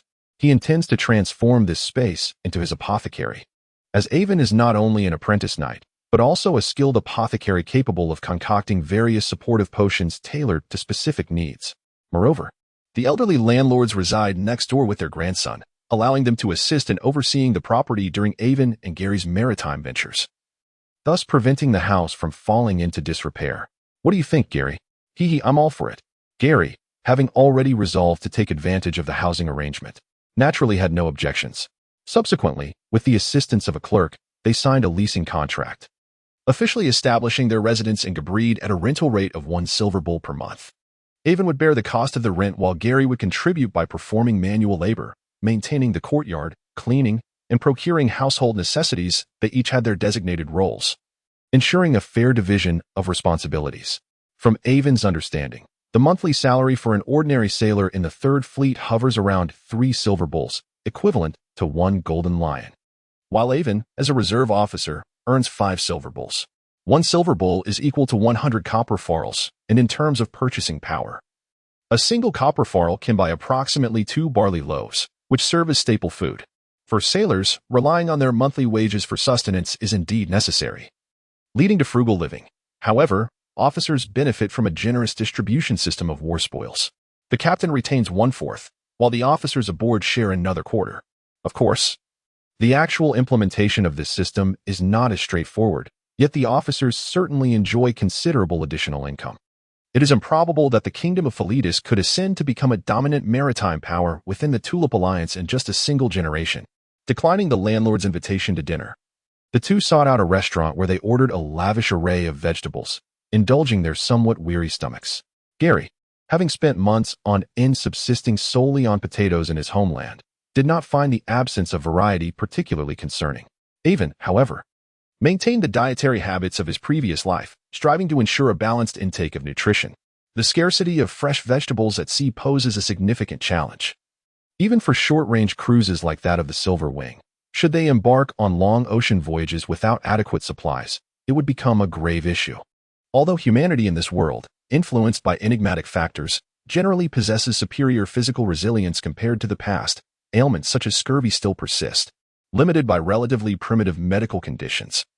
Falling ill at sea can prove fatal. It can be said that the losses incurred among maritime personnel, especially during long voyages, due to diseases may surpass those caused by combat. Furthermore, the kingdom has long rewarded advancements in navigational technology. If they can achieve their envisioned goals, they may attain both fame and fortune. In this city, two individuals find themselves devoid of friends. The 15-year-old youth, hailing from a small town, has yet to experience the vibrant nightlife. During the ensuing 2 days of holiday, he resolutely remains at home, engaged in weightlifting. The beach adjacent to their residence serves as their readily available training ground. Aiven, who had consistently practiced a breathing technique in Leopold, along with weight training, diving, and swordsmanship, discovers that this locale accommodates most of his training regiments. The mutual encouragement between the two enhances their effectiveness. After a fierce battle with a sea monster and indulging in several sumptuous meals derived from their conquest, Aiven realizes a notable transformation in his physical prowess. Name: Aiven Gallat. Gender: male. Rank: warrant officer, affiliated with the Silver Wing of the 3rd Fleet of the Kingdom of Philetus. Position: apprentice knight. Pinnacle attributes: Constitution 0, 91. Strength 0, 88. Agility 0, 93. Intelligence 0, 9 skills, omitted. His constitution has increased by 0, 02, and his strength by 0, 01. Initially convinced that he had reached his limits, Aiven is astonished to discover that since departing from Leopold, and with merely over 3 months of new recruit training, his rate of progress rivals that of an intermediate apprentice knight. Could it be that combat is the expedited path for knights to transcend? In truth, apart from Aiven's remarkable inherent talent, the assistance of a data-driven perspective ensures that each training session yields optimal results. Since embarking on a relentless journey of self-improvement at the tender age of 8, he has established a robust foundation by the time he reaches 15. Furthermore, under Aiven's targeted one-on-one guidance, Gary has finally surpassed the innate threshold of 0, 7, taking the first step in enhancing his physical attributes through knightly training methods. When it comes to inherent knightly potential, Gary may, in some respects, surpass Aiven. After all, it is indeed formidable for one to attain the late stages of an apprentice knight solely through natural development. Regrettably, he has never received any form of guidance since childhood. Had he enjoyed Aiven's educational advantages, he might have already ascended to the rank of a formal knight. In the interim, Aiven proactively approached Captain Gel, expressing his desire to undergo practical combat training. As anticipated, Gel readily acquiesced. During non-combat hours, he is not overly occupied, and the absence of entertainment aboard the ship makes it an opportune moment to cultivate Aiven's skills. The training grounds were not established on the deck. Even Aiven, having reached the limits of human capability, would pose a risk, let alone Gel, a bona fide extraordinary knight. Allowing them to train on the deck would lead to potentially catastrophic consequences. Resolving the training site was simple. A few lifeboats were lowered and secured together with ropes, creating an ample space for their movements, ensuring that any missteps would not harm others. Although Aiven felt somewhat underestimated, he recognized Gel's authority to make such remarks and did not dare to be complacent.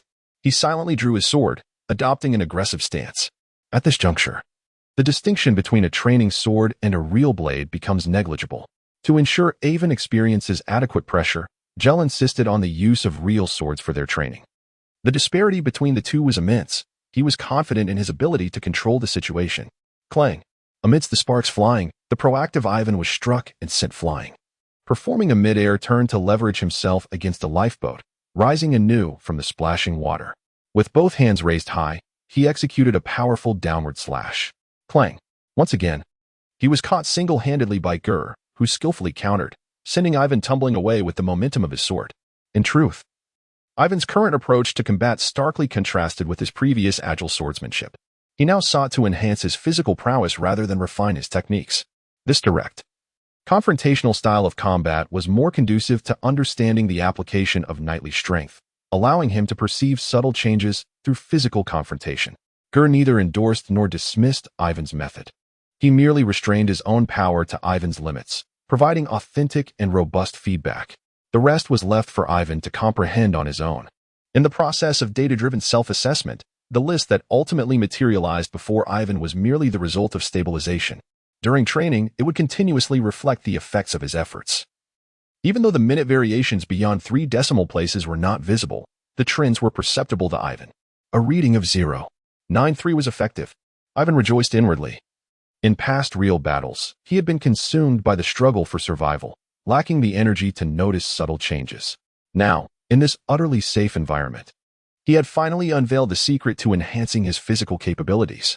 His body resembled a barrel being filled with snow. It appeared full, yet with a bit more pressure. It could accommodate much more. This act of pressing down could not be achieved alone. It required external force, and Uncle Gur was the perfect anchor for that support. Aiven validated his hypothesis through his data-driven perception, liberating his movements even further. He aimed to compact this barrel of snow to its utmost limit in the shortest time possible. For that moment would signify his transformative metamorphosis into ice, completing his extraordinary evolution. Clang, clang. Now was not the time to cherish his sword. Aiven's techniques became more straightforward, discarding all superfluous movements and the elegance of the white sail swordsmanship, leaving only the increasingly intense clash of strength. His swordsmanship gradually shifted from white sail techniques to the frigid military swordplay, relentlessly exhausting his stamina and potential. Bang. He was sent flying once more. Again. Thus began Aiven's immensely fulfilling maritime life. He continued to learn sail control and various practical navigation skills aboard the ship, eagerly seeking Ger's company for combat training whenever he had the chance.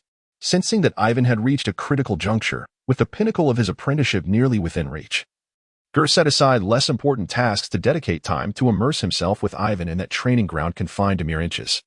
He devoted himself fully to aiding Aiven in completing the final preparations for his transformation. As Aiven's physical attributes and swordsmanship rapidly ascended with the guidance of his exceptional sparring partner, Aiven felt that he was perilously close to the boundary of his limits. Chapter 31.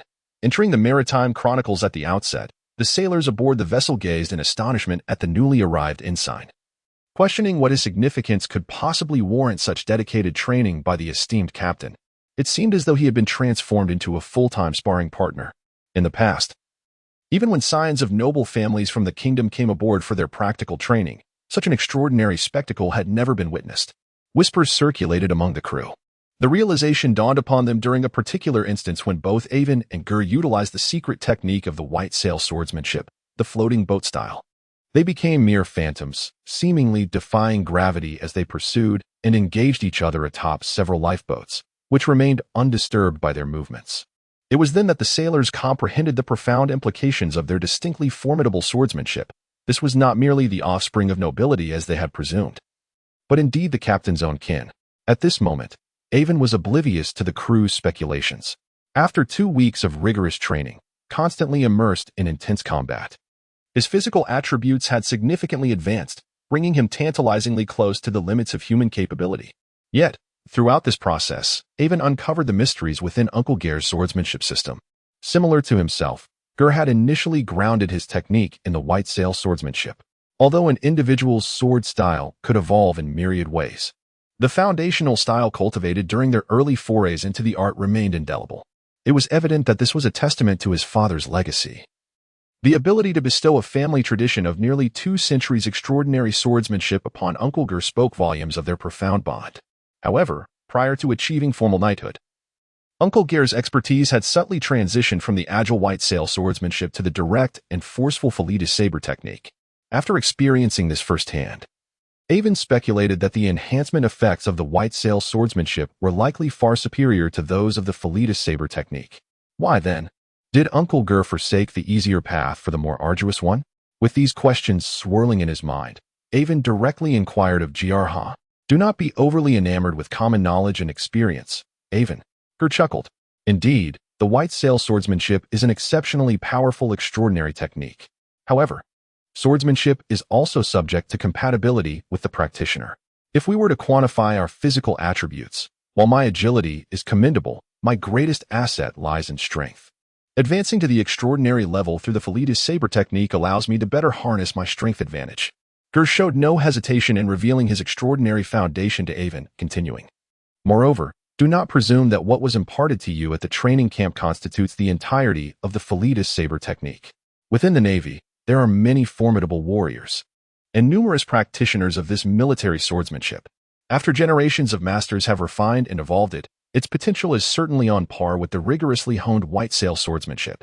Name: Gur Cooper. Gender: male. Rank: Colonel Captain, affiliated with the Silver Wing of the 3rd Fleet of the Fleetus Kingdom. Status: Official Knight Pinnacle.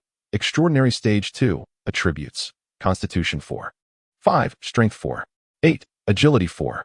3. Intelligence 1. Maximum before the essence of life transformation is 1. Skills: Fleetus Swordsmanship, Advanced, Mastery. White Sail Swordsmanship, Mastery, Complementary Breathing Technique. Swordsmanship, Potion, Navigation, Master. As he gazed at Uncle Gare's attribute information, Aiven nodded, acknowledging, "You are indeed correct. Your primary attribute is strength." Gur, inspired by the moment, generously imparted the advanced version of Fleetus Swordsmanship to Aiven, allowing him the freedom to choose upon his extraordinary advancement. Furthermore, seizing this rare tranquil time, Gur also shared the widely circulated scion technique and the exquisite rose swordsmanship from the Fleetus Kingdom's court with Aiven. Even if he did not exert himself excessively, at least he would not flounder when faced with these techniques in the future. Grateful for Uncle Gare's unreserved guidance, Aiven dedicated himself to training with even greater seriousness. With the presence of a data-driven perspective, he possessed a clear understanding of his path. While military swordsmanship could serve as an auxiliary, the scion technique and rose swordsmanship could be referenced. However, his foundation remained firmly rooted in white sail swordsmanship, as agility was his highest attribute. During this period, another piece of good news emerged. Although Aiven had experienced failure with the beans on shore, the subsequent experiment aboard the ship, aided by the ship's cook, finally yielded results. Ah, splendid. This is it. The lightly sweet yet crisp texture, coupled with the absence of any toxic reactions in his data-driven view, confirmed to Aiven that the development of bean sprouts had been a success. It turned out that with the right beans and fresh water, a bountiful harvest of vitamin C-rich sprouts could be achieved in just a few days. Not only were they delicious, but they also served as a life-saving remedy for the sailors. As anticipated, during the subsequent dinner, the crew praised the novel vegetable, fervently requesting the cook to replace the usual salt-boiled beans with the delightful bean sprouts.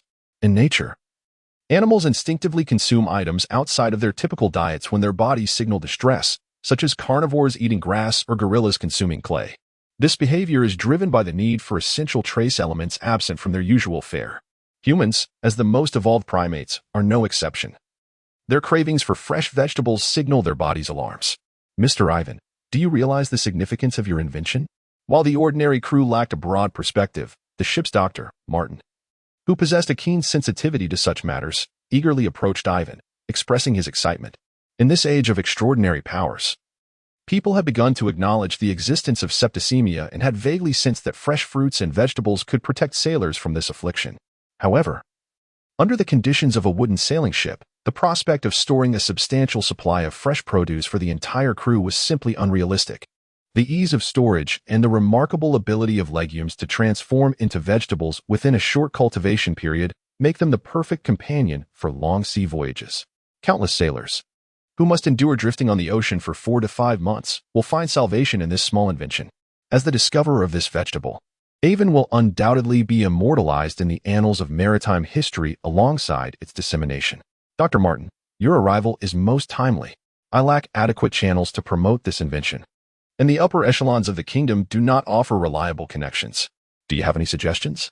Aiven, for the time being, did not regard the invention with great seriousness and spoke rather casually. Furthermore, he was aware of numerous methods to supplement vitamins during prolonged voyages, such as pickles, malt, or simply adding lemon juice to cane liquor. However, he was uncertain whether the people of this era had already discovered such methods. So he eagerly shared all this with Dr. Martin. Your ingenuity is truly remarkable, Lord Aiven. As a member of the Royal Medical Society of the Kingdom, May I have the honor of writing to the gentlemen of the committee on your behalf to elucidate your magnificent discoveries? Countless sailors will surely remember your contributions. At this point, the ship's doctor felt a slight flush of embarrassment, hesitating to speak further. Of course, you shall have the right to authorship of the paper. And the position of second author must be yours, Dr. Martin.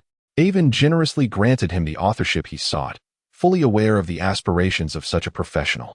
Indeed, even in a world where extraordinary powers evidently exist, desire remains one of the fundamental driving forces behind human progress.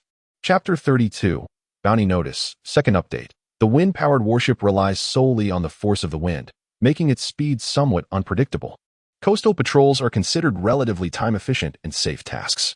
According to seasoned sailors, undertaking long-distance escort missions, such as journeys to the New World, often take several months. Naturally, such assignments are typically reserved for battleships of at least a fourth-class rank, a category to which the Silverwing no longer belongs. Just as two crew members finished tidying up a cabin that had been unoccupied for over half a month, a sailor stationed on the ship rushed in, panting heavily. "Lieutenant, there is an urgent mission. The captain has issued a summons. All personnel must return to the ship immediately." "Understood," they replied. Upon returning to the Silverwing, they found First Officer Perry working diligently to replenish the ship's depleted supplies. After exchanging greetings, Aiven hurried to the captain's quarters. "One-eyed Beaky? A bounty of 1,000 golden lions. This rogue dares to sink a warship? Allegedly. He is the deputy leader of the Shark-Tooth Pirate Guild and possesses the combat prowess of a seasoned knight." When Aiven arrived at the captain's quarters, a circle of officers was already gathered, engaging in fervent discussion. The staggering bounty caught not only Aiven's attention, but also ignited the interest of the other officers. What does 1,000 golden lions represent? It is tantamount to a naval soldier saving for a century without food or drink, equivalent to 10 exceptional warhorses, or 1/5 of a 6th-class swift sailing ship. Furthermore, this sum is directly disbursed by the 3rd Fleet Command, unencumbered by the constraints of loot distribution rules.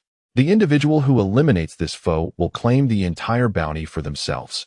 Coupled with potential spoils from defeating pirates, this mission could leave everyone abundantly satisfied. Aiven was taken aback. What manner of individual commands such a price? After greeting Uncle Gur and his colleagues, he picked up the intelligence report from the table to scrutinize it. The status of the deputy leader of the Shark-Tooth Pirate Guild did not impress him. What pirate faction could possibly rival the might of the various national navies? The terrifying forces that ordinary citizens fear are mere underlings before the Kingdom and Apos' navy. However, the intelligence confirmed that One-Eyed Beaky himself possesses the extraordinary rank of a seasoned knight, with a history of vanquishing opponents of equal standing. Not long ago, his pirate ship had sunk a 6th-class naval communications vessel in direct combat. This revelation compelled Aiven to acknowledge both his audacity and strength. Indeed, there are pirates bold enough to confront the Navy. Many infamous marauders boast records of sinking warships. Yet such feats come with prerequisites. First, one must possess a formidable strength that instills fear in the Navy, weighing the risk of pursuing you against the potential reward. This strength must be at least equivalent to that of a 3rd-tier knight. Second, one must remain inconspicuous, refraining from boasting about their triumphs, and certainly avoiding notoriety. To sink a naval vessel and not flee immediately, instead lingering within the jurisdiction of the 3rd Fleet, is akin to openly slapping the faces of the officers and sailors of the 3rd Fleet. Who else would they target if not him? Aiven harbored doubts regarding the longevity of the individual in question, pondering merely whose fortune might enable them to seize his tail. When the moment arrived, the naval vessels would encircle him. Unless he could ascend to the heavens or plunge into the depths of the sea, his fate would be inescapably sealed. "Captain, supplies are replenished." With a glance at the eager faces surrounding him, Gel nodded, sensing the morale was high. With a sweeping gesture, he commanded, "Set sail. In accordance with the orders from headquarters, we shall rendezvous with the warrior near Taro Island to jointly pursue the infamous One-Eyed Beaky.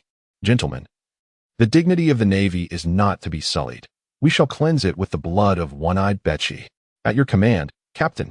On the azure expanse of the sea, the waves were gentle and the weather fair. Two similarly sized 5th-rate cruisers navigated in a cruising formation, one in front and the other behind. The cries of seabirds, once melodious and comforting, now seemed rather irksome. The Silverwing and the warrior had been scouring the ocean for 8 days in pursuit of One-Eyed Beaky, not to mention Beaky himself. Not a single trace of other minor pirates had been spotted. The well-informed pirates had long since fled, intimidated by the formidable show of strength exhibited by the Third Fleet. It could be said that nearly all naval vessels without urgent missions had joined the pursuit, a concerted effort of remarkable magnitude and rarity in the past decade. Were it not for the rapid communication ships and the constant updates from the turn, confirming that one-eyed Betchy had neither disembarked nor departed from the territory of the Third Fleet, one might have thought he had slipped away unnoticed. At this juncture, both the officers and crew aboard the Silver Wing and the Warrior began to display signs of restlessness. The extensive maritime blockade, even with the might of the Third Fleet, could not persist indefinitely. The longer the search endured without success, the greater the likelihood that they would end up with nothing to show for their efforts. The ocean, vast and boundless, posed a monumental challenge for humans. Even attempting to locate this individual within the confines of the Black Sea's western shore was akin to searching for a needle in a haystack. Aiven, however, maintained a commendable mindset.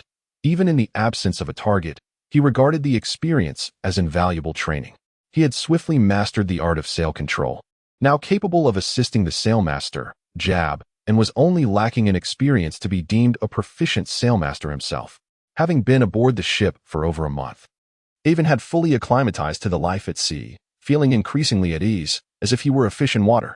In fact, he fancifully mused that he was indeed destined to conquer the seas. Standing atop the lookout tower, he embraced the slightly briny sea breeze and scanned the horizon, aided by a data-driven perspective that ensured he would not overlook the faintest clue. Suddenly, the Warrior signaled. Aiven perceptively noticed the flag signals from the Warrior, deciphering that they had discovered a small island with freshwater resources and extended an invitation for the Silver Wing to replenish its water supply. Acting promptly as the acting captain's signal officer, Aiven swiftly descended the mast to report to Gel. Moments later, as flags were hoisted from the Silver Wing, both warships gracefully altered their course toward the uncharted isle. The scenery of this small island is indeed delightful. One can imagine that many would be inclined to vacation here, with its sunlit shores, pristine white sands, and elegantly swaying palm trees. While the first mate organized the sailors to replenish their fresh water supply, Aiven leisurely sat in a small boat, casting his fishing line in the waters nearby. Another catch. It is worth noting that such remote locales seem to have fish that have never encountered a fishing hook, rendering them delightfully innocent. Even though Aiven's fishing skills were average, he soon filled 2 barrels with an array of nameless large fish. The sailors of this era were too indifferent to bestow names upon the myriad peculiar sea creatures. That task was left to scholars. To them, the animals of the sea could be categorized simply as edible or inedible. What a joy it is! Although the officers enjoyed better accommodations aboard the ship, Aiven found the lack of regular bathing somewhat intolerable, and he was determined to seize the opportunity. Life at sea is fraught with hardships, and sailors have long learned to find joy amidst their struggles, with gatherings and fine food being a part of that diversion. Watching the scene unfold, Aiven felt a surge of enthusiasm. A lifetime of singlehood had endowed him with commendable culinary skills, and he was eager to showcase them. He casually retrieved a large fish resembling a tuna, adorned with striking red stripes, from the bucket. Grabbing a nearby chef's knife, he performed a flourish, and with swift, precise motions akin to a master butcher, he transformed the fish into 2 generous portions of glistening, succulent fillets. The knife danced in his hands, casting a silvery shine reminiscent of an anime spectacle, as delicate, translucent slices of fish flew effortlessly into a prepared clean plate. In this moment, Aiven's dexterity with the blade far surpassed that of the finest chefs from his previous life, exhibiting a grace that was both captivating and efficient. His dazzling display of culinary skill quickly attracted a gathering of onlookers, primarily the higher-ranking crew members, including indispensable skilled workers. What an imaginative lad! Both Gur and Aiven were not the type to obsess over swordsmanship as if it were their very existence. Thus they found no fault in Aiven's application of his skills in such a context. Yet, knowing that he had previously invented the bean sprout, taught the ship's doctor various disease-preventive foods and beverages, and now devised a novel culinary approach to these sea fish, they were utterly baffled by the wellspring of his creative ideas. After preparing the fish fillets, Aiven concocted a dipping sauce with the ingredients at hand. Although it lacked the complexity of the specialized sauces from his past life, the freshly caught fish seemed to come alive in his mouth, compensating for any shortcomings in flavor. Indeed, it was exquisite. Chapter 33, Traces and the Mourning of Sunken Ships in his previous life, during the Han Dynasty of the Celestial Empire. Aiven discovered that the consumption of raw fish, known as yukue, had already begun. However, due to the prevalence of parasites in freshwater fish, This practice gradually fell out of favor, only to be glorified by coastal island nations. Captain Gur took the initiative to grant Aiven a favor, lifting a translucent slice of fish to the sunlight, first praising Aiven's culinary skills, and then savoring it. Instantly, he was captivated by the fresh and sweet flavor of the sashimi. Accustomed to fish soup and grilled fish, this novel method of consumption provided a delightful experience. Delightful, fresh, sweet, and tender. You should all try it, he encouraged. Following his lead, the crew eagerly sampled the dish, rapidly becoming enthusiasts of Aiven's innovative seafood cuisine. Soon after, the chef presented an array of meticulously prepared barbecued dishes, and several officers from the valiant ship, YNGSH, were invited to join the luncheon aboard the Silver Wing. In that moment, the table was adorned with sumptuous food and fine wine, and all were in high spirits. We must pursue. Although uncertain whether it was the infamous One-Eyed Becky, none were willing to relinquish this rare lead. After a brief respite, both warships swiftly set sail, heading in the direction where the quarry might have retreated. The howling sea wind filled the sails. As an observer, Aiven stood atop the mainmast lookout, and a peculiar thought suddenly struck him. While other traversers found themselves relentlessly hunted by various factions, he had risen to the level of pursuing others. Surely, he had not brought shame upon his fellow traversers?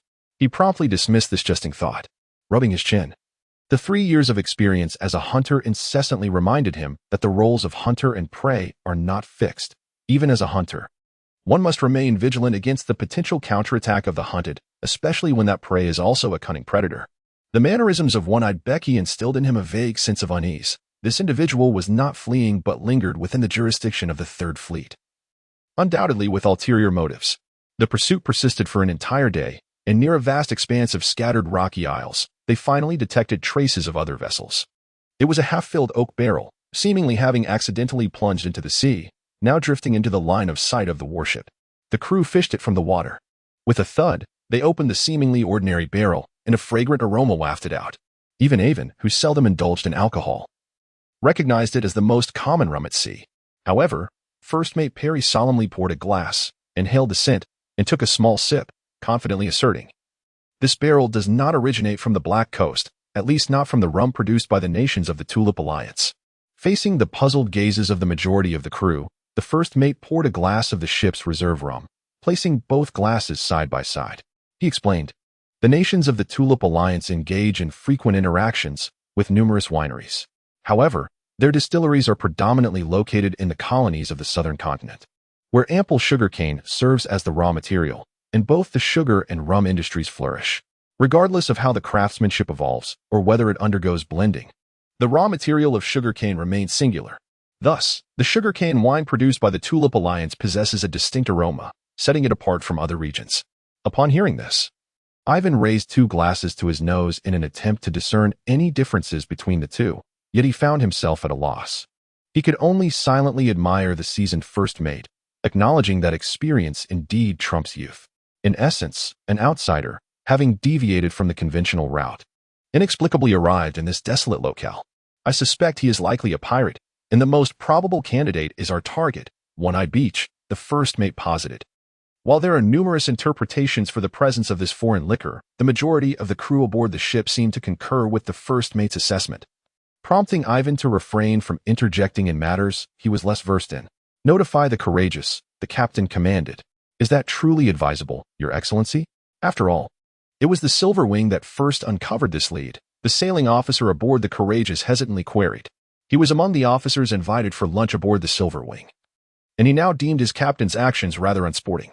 What is wrong with that? Did we not share our discovery at the water source with them yesterday? Now that we have caught the trail of One-Eyed Beach, let each rely on their own abilities. Whoever captures him shall claim the prize." The rugged captain, sporting a bushy blue beard and holding the rank of merely a lieutenant colonel, had no direct hierarchical ties to Gale. He was merely complying with the command from the command center and felt no trepidation in contesting for credit. Observing the Courageous hastily setting sail, the officers aboard the Silver Wing bore discontented expressions. Such a display of greediness was rather unbecoming, as they appeared eager to pursue their own interests at the expense of others upon gaining a mere hint. Did this individual truly regard One-Eyed Beach as mere prey, waiting to be ensnared? Such brazen behavior. Ensure the navigation logs are meticulously recorded. Should any issues arise, we bear no responsibility, Gale instructed tersely.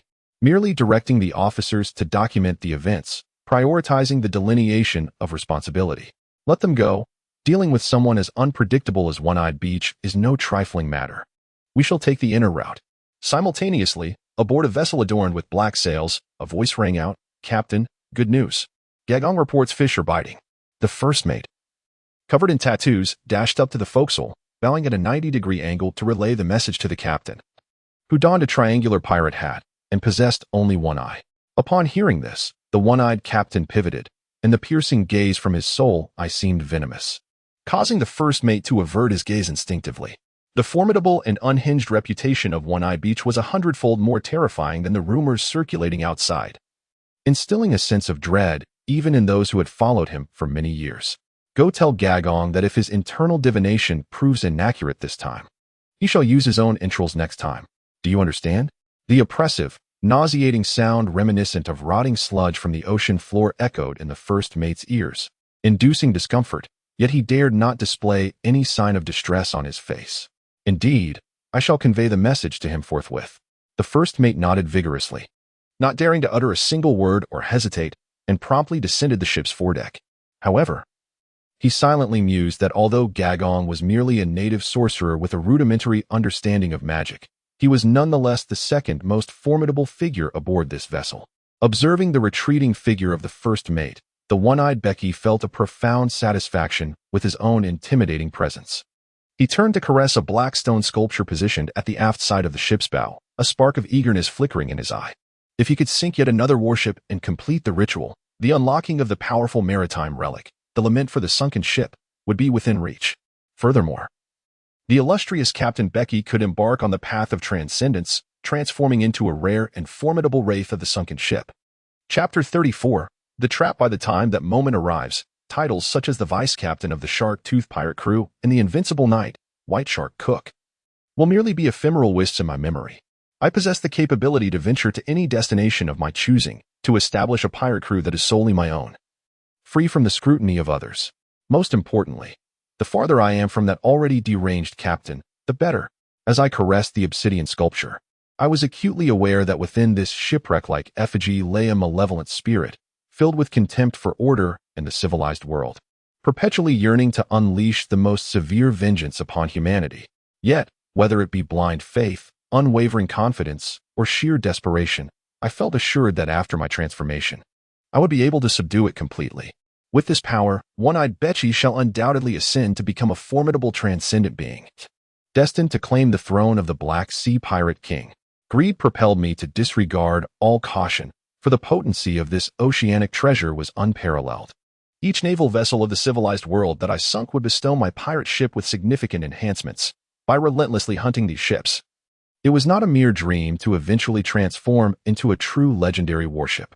Coupled with the extraordinary profession of the shipwreck mourners, which thrives in symbiosis with vessels, I was confident that it was only a matter of time before I became the sovereign of the Black Sea. All of this led me to make the audacious decision to assault naval ships openly. After a successful endeavor, I would unfurl a grand net across these waters, accomplishing yet another hunt. "Captain, sir, the lookout has reported sightings of some debris floating on the surface. We are pursuing the right direction." The first mate aboard the Warrior was equally exhilarated as he relayed the news to his captain. "Ha! Signal the rigging crew to advance at full speed. Do not let this little mouse scurry away from under our noses." "At your command, sir." With fervent shouts resonating outside, the crew was invigorated, as if the bounty was already within their grasp. Their captain had consistently instilled in them the belief that One-Eyed Beachy, who had once fought naval vessels, inflicting 1,000 casualties while suffering 800 in return, could never be our match. Finding him would lead to his defeat, and the honors and riches would belong to every crew member who contributed. In truth, the captain of the Warrior had climbed to his current position through genuine merit. He was not merely deceiving his crew, but making a sound judgment based on common sense, firmly believing in the accuracy of his assessment. The pirate ship lay anchored near the rocky isles, seemingly oblivious to the possibility of being discovered. It was only as the Warrior bore down upon them with ferocity that they began to hoist their sails in a hurried attempt to flee. Prepare for battle. The naval officers aboard the Warrior, witnessing the pirates in a state of disarray, felt their morale surge. They deftly maneuvered to intercept the slowly retreating pirate vessel. The cannons were readied, blades sharpened for action. Did you really think you could best us? Foolish wretches, unaware that you have fallen into our trap. The pirate officers, concealed in the shadows of their vessel, revealed bloodthirsty smirks, gazing at the warrior as one would regard sheep destined for slaughter. As the propulsion of the sailing warship relies entirely on the forces of the wind, the significance of wind direction in naval combat is beyond dispute. There is no absolute superiority between being upwind or downwind. Each possesses its own advantages within various tactical contexts. Although the warrior launched its assault from downwind, fully opening all two-tiered gun ports to unleash its firepower and obstruct the enemy's escape route, it unwittingly fell into the pirate's cunning trap. Lowering his single-tube telescope, Gagon mused. This prophecy turned out quite well. All captured sailors belong to you. One-eyed Beiji expressed his satisfaction with the wizard Gagon's foresight, having promised him the spoils he desired most even before the battle commenced. Gagaga, thank you, Captain. The old man, with brown skin adorned with various bone ornaments, opened his wrinkled mouth in a ghastly grin. His black tongue, teeth, and mouth resembled the terrifying and repulsive visage of a black mamba. Open fire. But slow down a bit. We wouldn't want to frighten our guests away. Aye, Captain. Boom, boom, boom. The ferocious cannonade erupted first, with cannonballs soaring and splintering wooden planks, masts snapping, and unfortunate souls aboard both vessels being mercilessly crushed into a bloody pulp. Ah, my leg. Regardless of who played the hunter or the prey, the naval artillery duel was brutal, and this was equally true for both pirates and the navy. The pirate ship, taking advantage of its windward position, gradually drew closer to the warrior, poised to engage in a desperate boarding assault. The warrior, intent on maximizing the performance of its artillery, adopted a tactical retreat while simultaneously firing, employing a kite strategy across the surface of the sea. Steady now, fire all our stored ammunition. Competing in firepower with a warship. They're decades too early. Aye, sir. At that moment, a curious scene unfolded before the crew of the warrior. The pirate ship's sails began to retract, and the vessel started to slow down. How strange. What are they up to? The bearded captain of the warrior lowered his telescope, perplexed by the pirate's intentions, but he too had to reduce speed to ensure the range of his cannons. Sailmaster, lower the sails. Boom. A resounding crash jolted the warrior, the tremendous force tossing several sailors off the deck and into the sea. Oh no, we've run aground. The crew's cries caused the captain's face to pale in an instant. In his eagerness to prevent the pirate ship's escape, he had neglected to monitor the sea conditions, committing the gravest of errors. The naval personnel erupted into chaos. No one understood better than he the dire consequences of losing maneuverability in such a pursuit. The bearded captain painfully closed his eyes, continue firing to hinder the pirate ship's approach, send a distress signal, and instruct the entire crew to hold fast and await Colonel Gell's rescue. For one so prideful and self-assured, this was a daunting decision. Yet in the face of life and death, pride had become a trivial concern. As the brilliant red distress signal soared into the sky, the pirate ship initiated a new maneuver.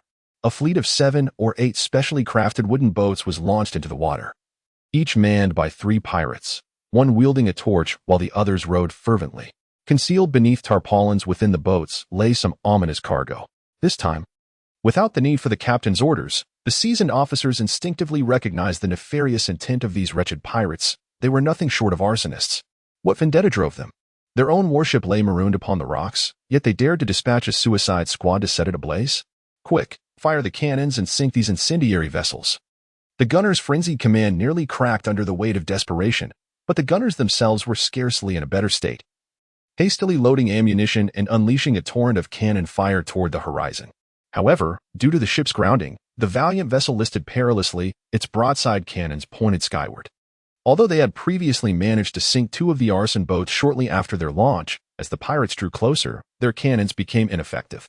Moreover, during this tumultuous exchange, the artillery aboard the pirate ships continued unabated, raining relentless fire upon the crew of the valiant ship, leaving them unable to lift their heads. The lifeboats, hastily lowered, became prime targets, effectively extinguishing any hope of escape for the sailors. Madness, sheer madness. They dared to store such copious amounts of flammable oil aboard, seemingly unafraid of becoming engulfed in flames themselves. Yet, at that moment, no amount of vitriolic curses could alter the predetermined fate of the valiant ship. Chapter 35. Extraordinary an hour had elapsed since the Silver Wing had heard the distant rumble of cannon fire and the explosive bursts of signal flares in the sky.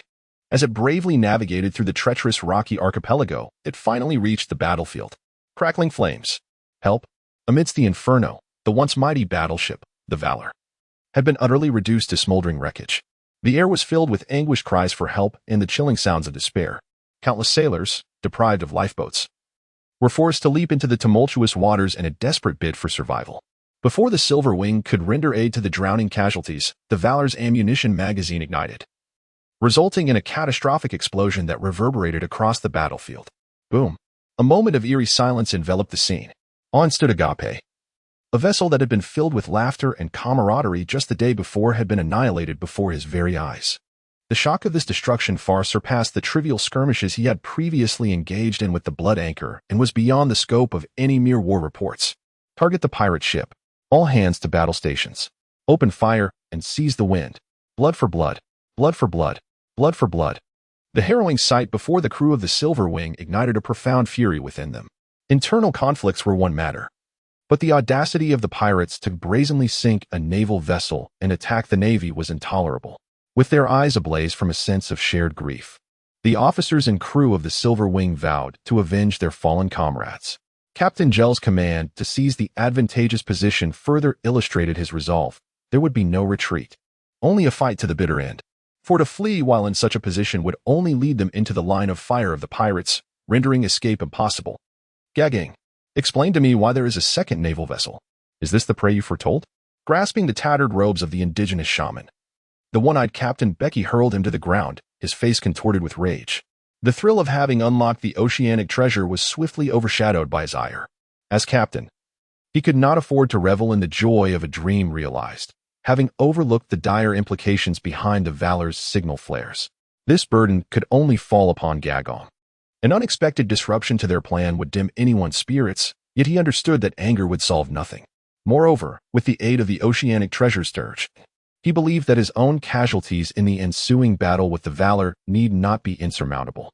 Grasping the statue of the sunken ship, now emanating a visible black mist, Captain Becky stormed into the captain's quarters, slamming the door behind him. He bellowed at his pirate officers, "Hold them off for half an hour. Whoever dares to retreat will be fed to the fish at the bottom of the sea." The pirate officers wore grim expressions. Although they had lured the Valor into their trap through cunning, it remained a formidable fifth-grade warship, even without engaging in hand-to-hand combat. Their own ship had sustained significant damage from the cannon fire. In such a battered state, facing another fifth-grade vessel seemed akin to courting death. Yet, the brutality and ferocity of Captain Becky eclipsed their fear of the Navy. With steely resolve, he ordered the gunners to return fire and hastily prepared to weigh anchor. Hoping to buy time until the captain emerged, surely everything would be fine, wouldn't it? The sails billowed with the wind, and the bow of the ship cleaved through the waves. In a game of chase, two vessels departed from the rocky archipelago, heading into the deep sea. As they passed the wreck of the Warrior, the Silver Wing released all its lifeboats. As for how many survivors remained aboard the Warrior, only the goddess could tell. The pursuit lasted a mere 20 minutes. Although the pirate ship fortuitously severed the Silver Wing's foremast with chain shot, successfully slowing its speed, it was soon struck by a cannonball from the Silver Wing, crippling its steering and leaving it without any chance of escape. With a resounding boom, the Silver Wing unleashed a barrage of cannon fire, ensuring the pirate ship was rendered immobile and inflicting heavy casualties upon the pirates on deck. With their hearts aflame with anger, the sailors did not forget their mission, to claim the head of the One-Eyed Beach. Drop anchor. Let us fight. Driven to desperation, the pirates displayed unyielding bravery, dropping anchor to secure their vessel, and charging forth from the hold in a frenzy. Before the Silver Wing could initiate its assault, they, led by their officers, erupted into a frenzied battle cry and engaged in a boarding action. Kill. Let us fight these damn Navy men. The sailors aboard the Silver Wing were equally resolute. Some clashed on the deck, while others leapt over to attack the pirate ship directly. In this moment, neither side contained any cowards, and the two vessels transformed into a battlefield of blood and iron. Gur, the most formidable force aboard the Silver Wing, scanned the surroundings but could not locate the so-called night-level One-Eyed Beach. He entrusted the command of the ship's combat to the first mate. With a thunderous crash, he descended onto the pirate ship like a cannonball, charging straight for the captain's quarters. Although he was unaware of Beach's schemes, preventing the enemy from succeeding was paramount. Without further ado, he unleashed his sword technique, floating boat. His form blurred as he moved with the sword, becoming a dazzling streak of silver. The blade danced across the deck of the Silver Wing, each flicker resulting in a spray of blood, as pirate after pirate fell beneath his strikes. If Gur epitomized the pinnacle of formal knighthood at the second-tier level, then Aiven confidently believed he had reached the apex of an apprentice knight, wielding mastery over the first tier. If he had to exert great effort against these ordinary pirates, then his 8 years of extraordinary swordsmanship would have been in vain. With the assistance of a musket, he effortlessly dispatched a pirate officer who bore clear signs of extraordinary prowess, gradually stabilizing the situation aboard the Silver Wing. The extraordinary strength displayed by this group of pirates was markedly superior to that of the previous Blood Anchor crew. However, after Aiven single-handedly felled 3 pirate officers, the balance of power shifted overwhelmingly in favor of the Navy. The pirates, already outnumbered, faced a Navy that had just recovered from a previous battle. And unless a shift in high-tier combatants occurred, the outcome was all but sealed. As the cries of the pirates began to dwindle, the Navy recognized that these individuals were merely pawns, while the true target, the one-eyed Beiji, remained elusive. Aiven gestured to Gary to hold the line, while he seized a rope and swung onto the pirate ship.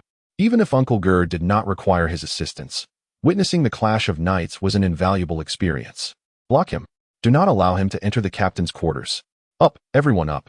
The remaining pirates bore the weighty responsibility of guarding their captain. Suppressing their fear of the seasoned knights, they surged forward to obstruct Gar's path to the captain's chamber. Though Gur had transcended the limits of ordinary humanity, it did not mean he could disregard the bullets, especially the continuous fire of muskets at close range. As he deftly maneuvered, avoiding the onslaught, time slipped away. It dawned on Gur that something might have gone awry with Beiji, as his subordinates fought to buy him time. Yet, the longer the delay, the greater the uncertainty. Since they had chosen not to flee, they must have believed in their chances of a turnaround. Realizing this, he dared not linger. He swiftly retreated and lunged toward the bow of the ship, wielding his sword to sever the relatively small foremast, gripping it tightly as he drew in a breath. The strength he summoned was more than fourfold that of a normal human, transcending mere numbers. The disparity in size was akin to an ant brandishing chopsticks, forcefully sweeping the mast aside. A thunderous crash ensued. What does it feel like to be struck by a battering ram? This band of pirates would tell you it feels as if one is flying. Their screams were stifled as the mast, intermingled with wind and thunder, carved a path through the chaos after just 2 mighty strikes. A handful of pirates were flung into the sea, while many others were reduced to a gruesome amalgamation with the deck. There were no more obstacles between Gur and the captain's quarters.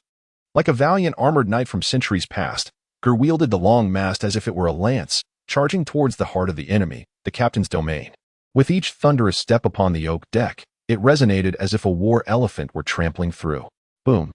The resounding crash echoed from the rear of the ship as Aiven, having just boarded the pirate vessel, turned to witness the captain's quarters exploding into a cascade of debris. 2 figures, entwined with the shattered planks, tumbled into the sea. Aiven's keen perception captured the silhouettes, one clearly Gur in his military garb, while the other, a grotesque figure, could only be the one-eyed Beiji. Yet, Aiven pondered in disbelief. Was this creature even human? The bare upper body had largely transformed into the shell of a crab or lobster, while the remaining half retained a humanoid form. Yet was adorned with a myriad of marine parasites, barnacles, tube worms, bryozoans, mussels, and algae, resembling a ship's hull that had languished on the ocean floor for years, presenting a grotesque and repulsive sight. Most horrifying of all was the left eye, which had long since lost its sight. The eye patch had fallen away, revealing a hollow socket from which a cluster of slender black tentacles writhed as if animated, reminiscent of the ghastly hand of an underwater specter reaching out from the depths. Even from a distance, the mere glimpse filled Evan's nostrils with the putrid stench of decaying sea life. Is this the true nature of the extraordinary world? The sudden encounter with such bizarre phenomena struck a severe blow to Evan's worldview, leaving him momentarily dazed. Unbeknownst to him, a gaunt figure adorned with bone ornaments was slowly emerging from the hatchway leading to the lower deck behind him. Chapter 36. The eerie stone sculpture observing the seemingly dazed figure of Aiven clad in a naval officer's uniform. The sorcerer Gagong stealthily placed a bony blowpipe to his lips. Whoosh. Clang. The honed instincts of battle propelled Aiven to swing his sword at the last moment, deflecting the poisoned dart with lightning speed. Though unscathed, the sight of the oddly dressed indigenous elder made Aiven break into a cold sweat. While he harbored concerns for Uncle Gar's encounter with such a grotesque creature, Aiven deemed it prudent to first eliminate this lurking old man. Gaga gaga, foolish navy. Gagong has already seen your death omen. To Aiven's surprise, the peculiar elder, after failing to attack, did not flee but instead crawled out from the cabin, muttering to himself while continuously launching blowpipe darts at Aiven. Whoosh whoosh. The elder, with deep brown skin indicative of the southern continent or the New World, adorned with bone ornaments and tattoos covering over 80% of his body, resembled the shamanic figures from the adventurous tales of his youth.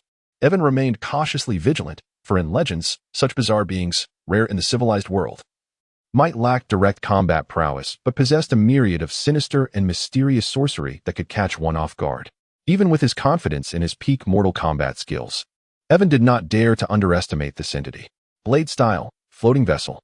With unparalleled agility, he effortlessly evaded all incoming darts.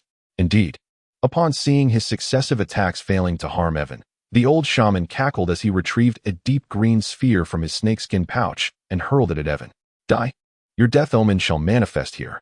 Boom. A thick, viscous green mist, reminiscent of atomized grease, erupted from the sphere, rapidly spreading across the deck. Aiven could not afford to test this strange concoction. He leaped onto the mast, positioning himself atop the mainsail's yardarm to evade the obviously heavier-than-air toxic fog. Help. Huh. I can't breathe. While Aiven managed to escape, it did not mean that all on deck were as fortunate. Many pirates and sailors engaged in battle were engulfed, issuing a chilling scream before falling silent forever. You shall perish. Aiven seethed with fury.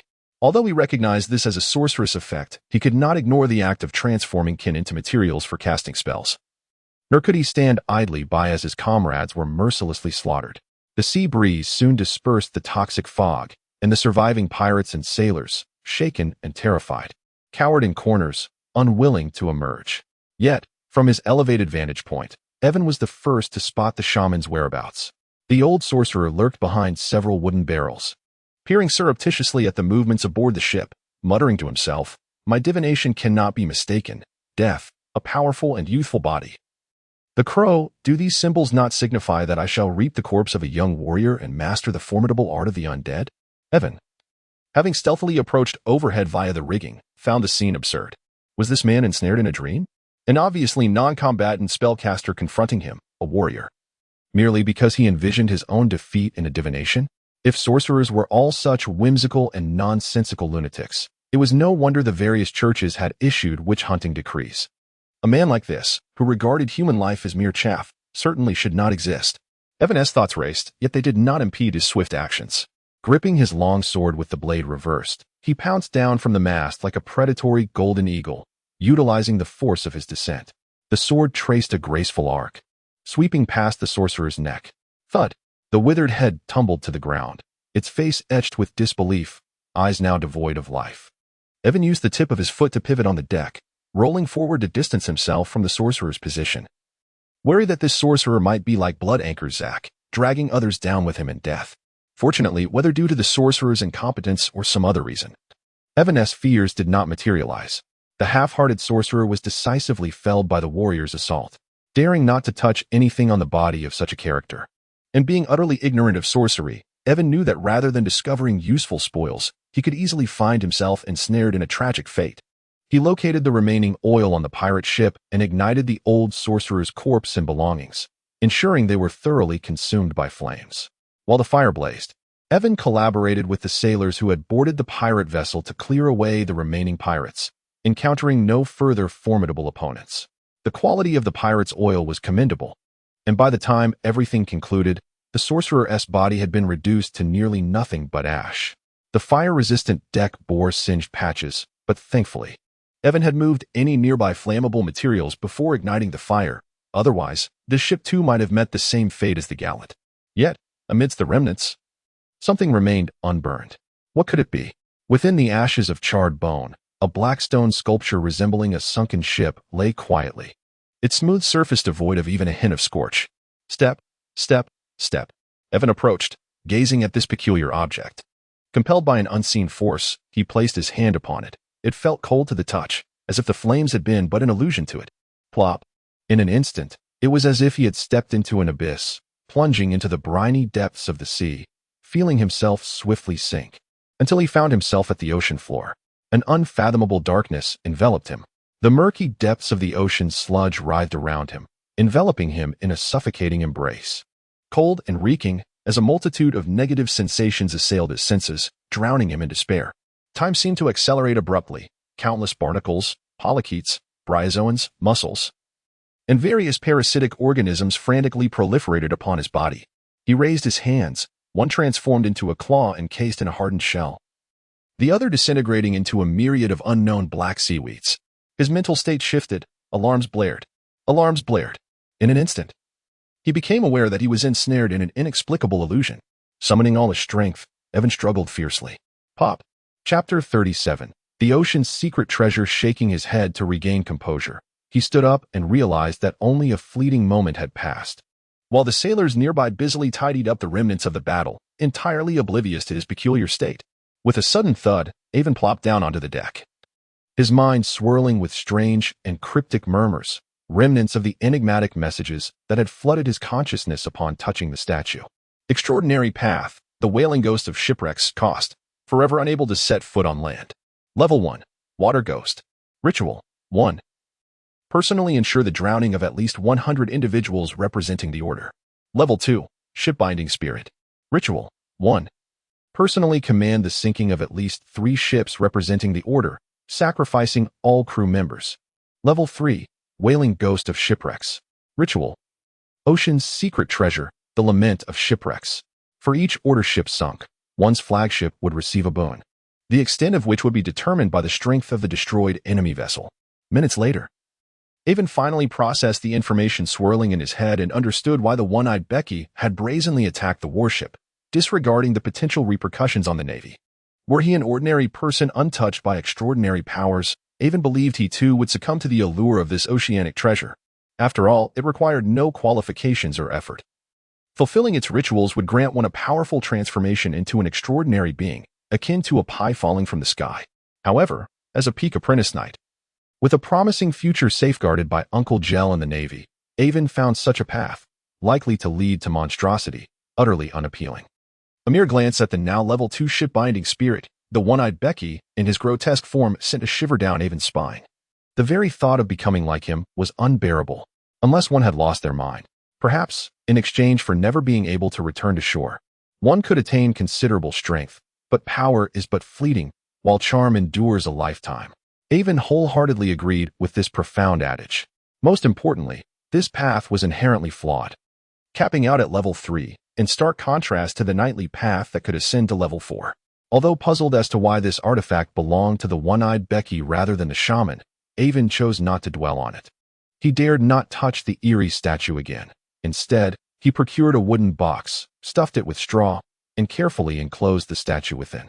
Turning back, he observed that the sailors on both ships had efficiently cleared the battlefield, leaving no pirate captive behind, for almost no pirate would surrender at sea. Despite varying degrees of maritime expansion across the continent's nations, their attitudes toward piracy remained consistent, at least in the public eye under the church's pressure. As long as one could be proven a pirate or engaged in piratical activities, there would be no trial, only a swift execution, excluding those with legal letters of marque. Of course, in Aiven's perspective, this bore resemblance to the monopolistic financial oligarchs who suppressed their competitors. Gurgle, gurgle. Ever since he had plunged into the water alongside the one-eyed Becky, it felt as though the sea beneath the ship was boiling, periodically emitting muffled roars and erupting in great splashes. However, Aiven possessed unwavering confidence in Uncle Gur, particularly after receiving information from the extraordinary path concerning the shipwreck's mourners inscribed on the stone sculpture. He realized that this was a route that could only unleash its full potential when harmonized with his own vessel. The arrival of the Silver Wing was indeed timely. Even though the one-eyed Becky had met the unlocking conditions, his pirate ship had yet to undergo the sacrificial transformation. Relying solely on his own strength was utterly insufficient to rival the knightly prowess of Uncle Gr. The battle concluded even swifter than Aiven had anticipated. It was merely the time Aiven spent handling that peculiar stone sculpture when the rumbling from below intensified, accompanied by the shrill screams and roars of various aquatic creatures. Yet, this phenomenon lasted only a fleeting moment before everything fell silent. Bang! A grotesquely contorted humanoid creature burst forth from the water. crashing onto the deck beside Aiven like a tattered rag, producing a thunderous noise. Shortly after, another figure followed, landing gracefully. Observing Aiven and the wooden crates beside him, Gur inquired with keen interest, "Young Aiven, is this your collected spoils?" His tone was remarkably relaxed, suggesting that the troubles caused by the one-eyed Betchy were trifling in comparison. As he spoke, billowing white steam emanated from his body, instantly drying his drenched military attire. "Esteemed Captain, you should take a look at this. I believe it warrants careful handling," Aiven said, his demeanor far from Ger's nonchalance. He had nearly stumbled over the ghastly object and was eager to dispose of this hot potato. Of course, if it could cool down enough for him to have another taste, that would be even better. Fortunately, he had his own backing, making him entirely deserving of a bite. Gur recognized that Aiven was not the reckless young lad he appeared to be, and his expression grew serious upon hearing Aiven's words. "Let us collect the spoils and report to the first mate for inventory, then remain on standby. At your command, sir." He turned to instruct the crew of the Silver Wing to scavenge the battlefield, while he personally lifted the wooden crate and led the way into the lower hold of the pirate ship. Clearly, the item that Aiven treated with such gravity was not suitable for examination on the unprotected deck. Inside the hold, as Aiven watched Gur gently release his grip from the stone sculpture, he exhaled a sigh of relief. Once again acutely aware of the chasm between himself and true extraordinary beings. The bizarre stone sculpture, which had nearly caused him to falter, appeared docile in Ger's hands, akin to a well-behaved pet. Indeed, it was a treasure of the ocean. Even the usually stern Gur could not suppress a glimmer of delight as he opened his eyes. Although it bore significant flaws, the oceanic treasure was invaluable. As for the extraordinary path that Aiven had pondered over, Gur disregarded it entirely, casting it aside without a glance. "Uncle Gur, I previously received its transmission, but what exactly is this oceanic treasure?" Aiven, having shed the pretense of formality, asked his question directly, unreservedly voicing his curiosity. Gale shot a reproachful glance at Aiven, having only just realized the peculiar nature of the artifact through direct contact. It was no wonder Aiven had previously cautioned him to exercise vigilance. A sense of trepidation washed over him as he remarked, "In the future, refrain from recklessly handling such enigmatic objects. Allow me to manage them. This is far from a mere treasure of the sea. It harbors a malevolent spirit within. Had you failed to extricate yourself from the illusion conjured by that spirit, you might have succumbed to drowning. We were fortunate this time, but can we rely on luck repeatedly?" The mention of a malevolent spirit struck Aiven, making him truly comprehend the peril he had faced.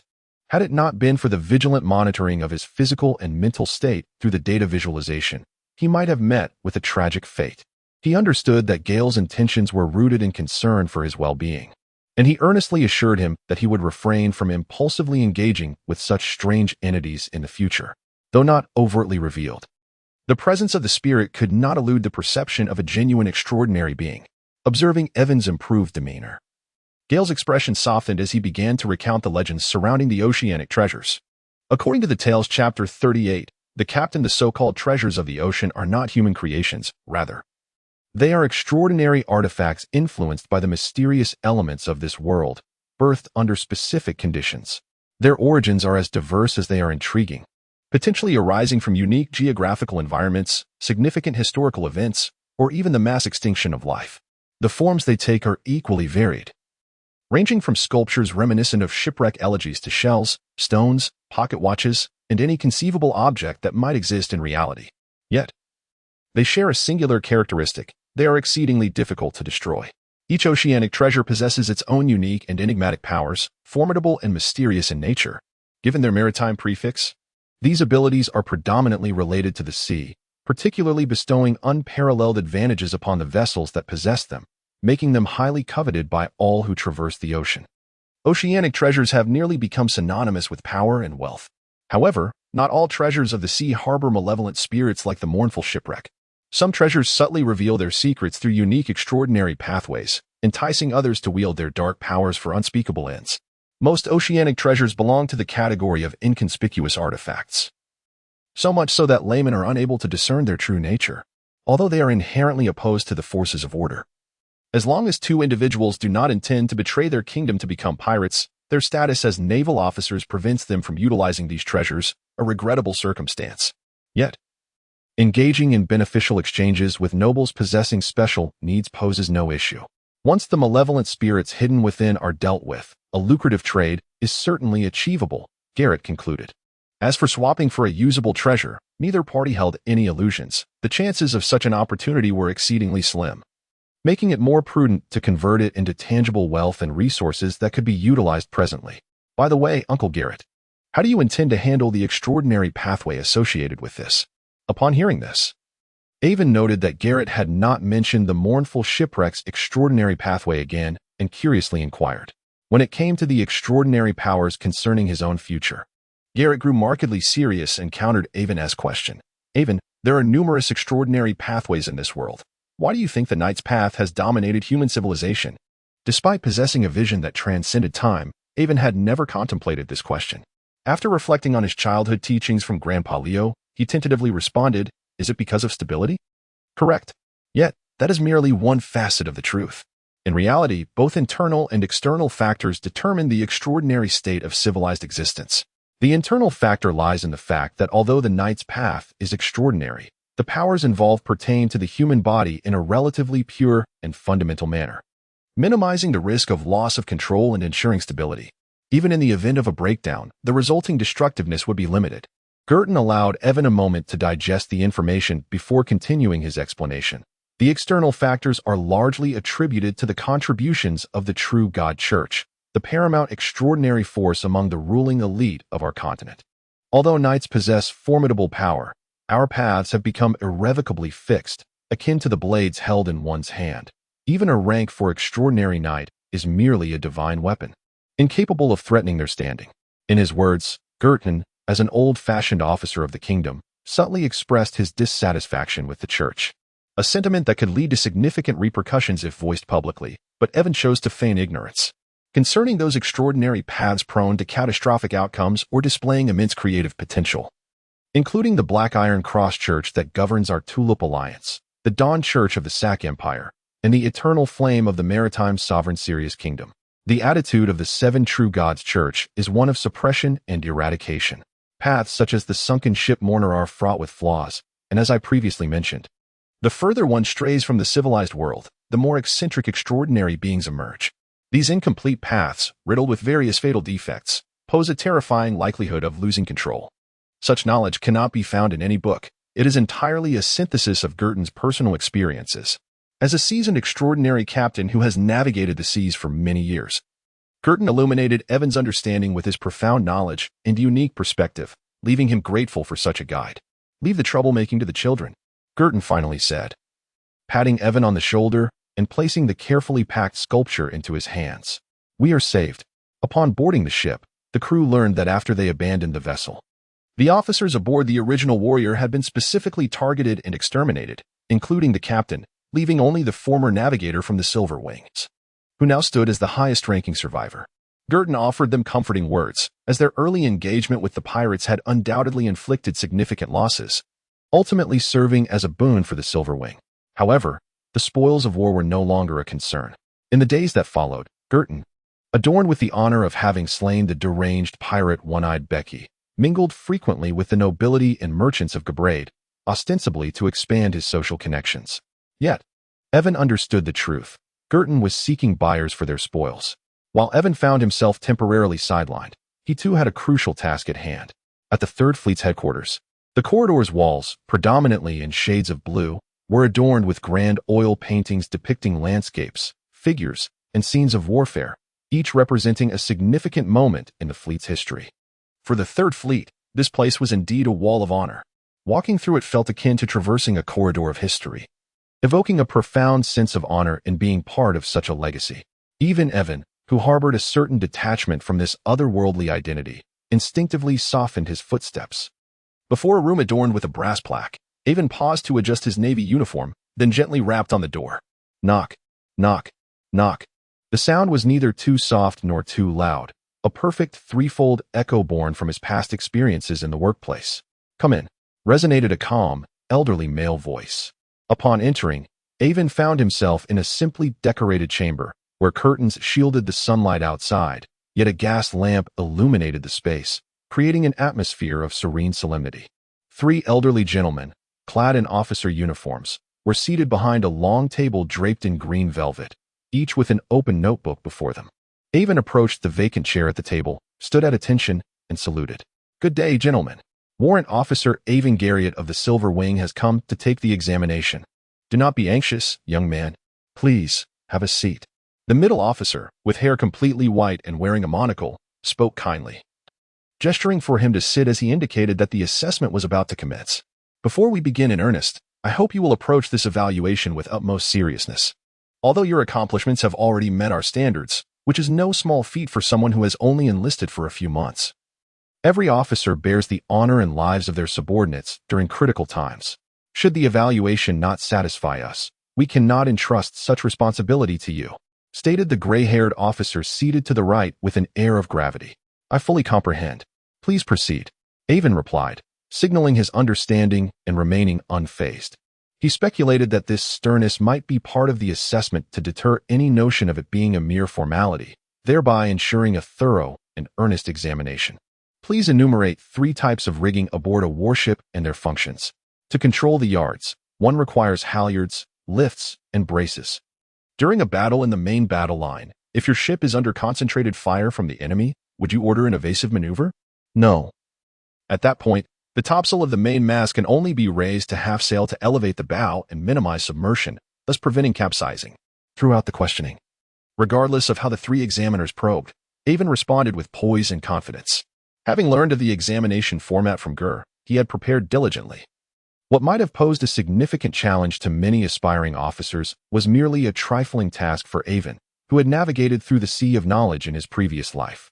The assessment lasted 20 minutes, with each examiner posing several questions, broad in scope, yet not overly challenging. "Congratulations, Aiven of the Silver Wing. As of today, you are a naval captain," proclaimed the kind elder representing the trio of examiners. "Thank you, esteemed examiners. It is my honor."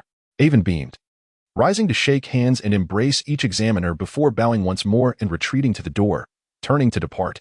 "I like this young man. I hope to see more vibrant and cultured youths like him in the Navy. Having spent a lifetime in administration, soon to retire, and still worrying so much. Why do you concern yourself with me?" Through the first turning point of his military career, Aiven truly accomplished the transformation from a reserve officer to a formal officer. He felt an expansive heart, and even the faint murmurs of the old officers by his side became exceedingly endearing. With a gentle smile, he traversed the corridor, a passage etched with history. Yet his steps unexpectedly grew light and buoyant. Chapter 39. Zorro encouraged by Gary and several familiar sailors aboard, the group ventured into a rather respectable tavern in Gabred, gathering to celebrate Aiven's achievements. Edgar left for a temporary trip just the day prior. The evening would have witnessed a grand celebration involving the entire crew of the Silver Wing. "Cheers. The captain can no longer indulge in butterbeer, which is merely a drink for children," one remarked. "Indeed, let us partake in this Bacardi. My father insists that only the strongest rum befit the bravest of men upon the sea." Laughter echoed through the tavern as glasses clinked, filled with young men from the Silver Wing, all of similar age, free from the rigid hierarchies that might otherwise define their interactions, a testament to Aiven's approachable nature. Had Gur or First Mate Perry been present, such camaraderie would have been impossible. Meanwhile, dozens of kilometers away in another inland city, a lavish banquet unfolded. A resplendent manor, illuminated by countless gas lamps, glowed as brightly as day. Exquisite wines and culinary delights filled the air with tantalizing aromas, while noble women and distinguished guests swayed rhythmically in the dance hall, reveling in indulgence. Such opulence was hardly convened for trivial matters. "To a prosperous collaboration, Your Excellency," declared the host, Count Stuak, raising his glass to gently clink with the tall, silver-haired officer, visibly in high spirits. "The supplies I ordered from the logistics department should have arrived by now, yes? Although fledgling, the fledgling eagle has already begun to soar against the heavens. Furman, your son is remarkable. It is time for him to take a further step on the extraordinary path. I hope all unfolds smoothly."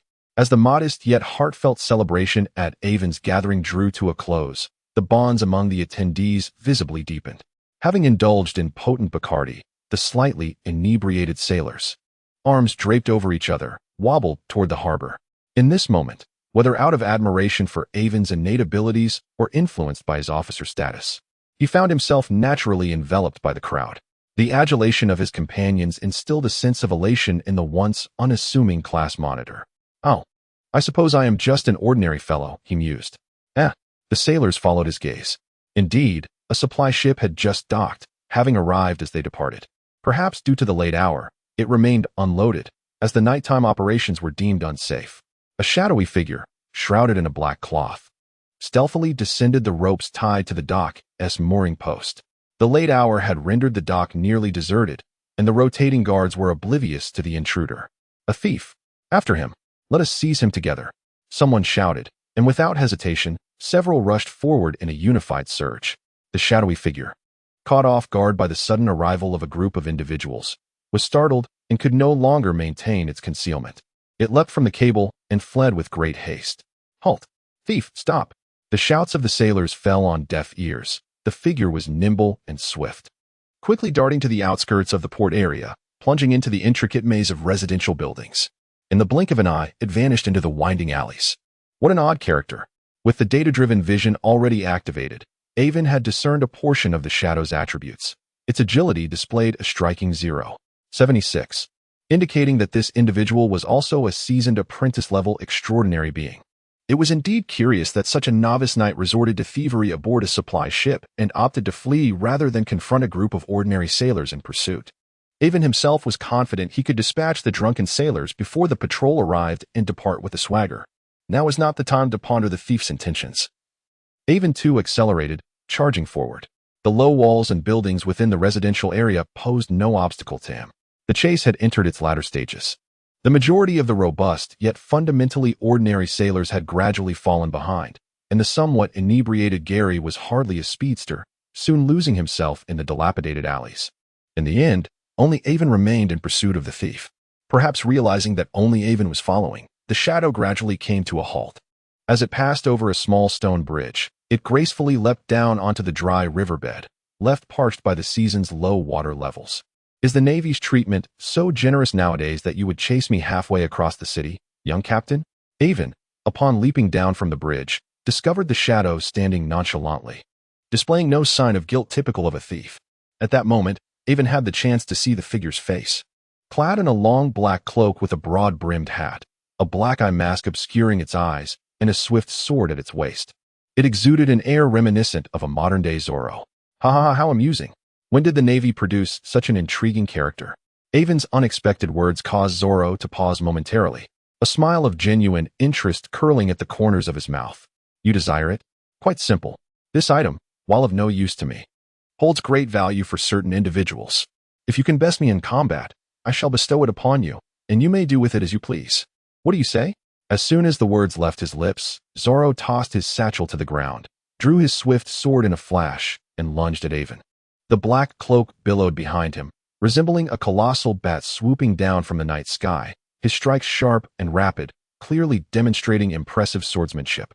Aiven's physical prowess had been honed to perfection through continuous battle, with just a vial of magic potion.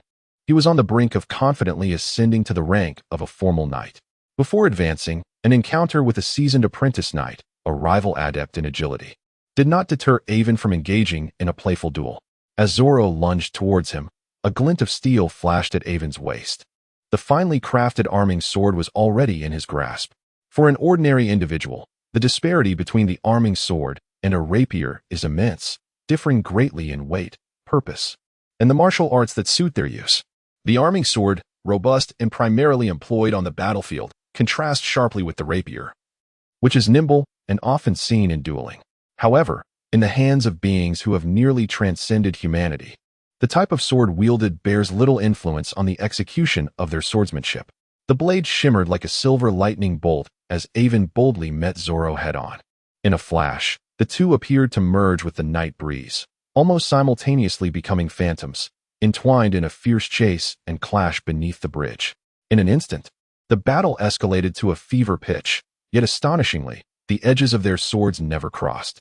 It resembled a waltz in a dance hall, exhibiting an incredible synchronicity.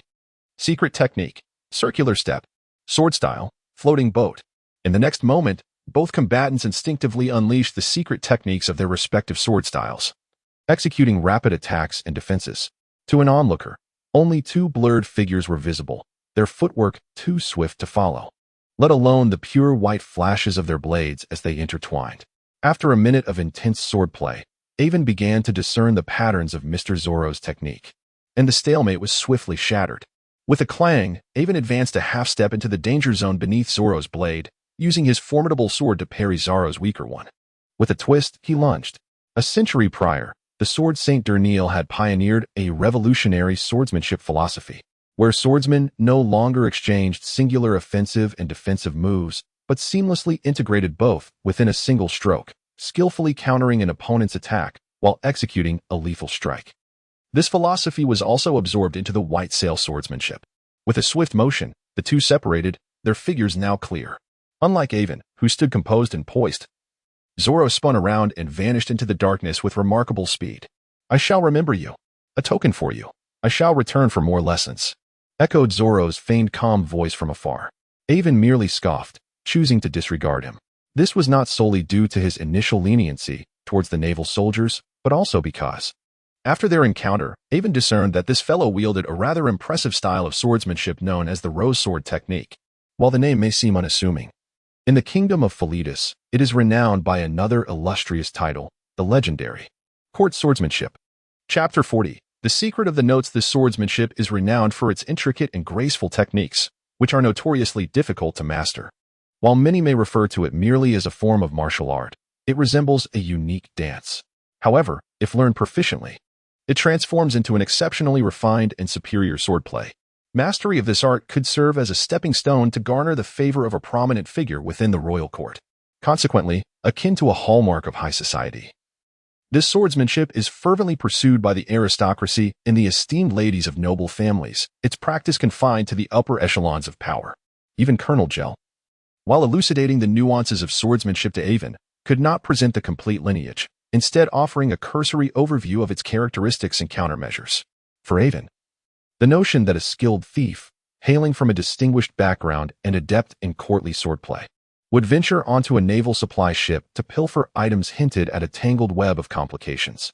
Capturing such an individual would only exacerbate the situation.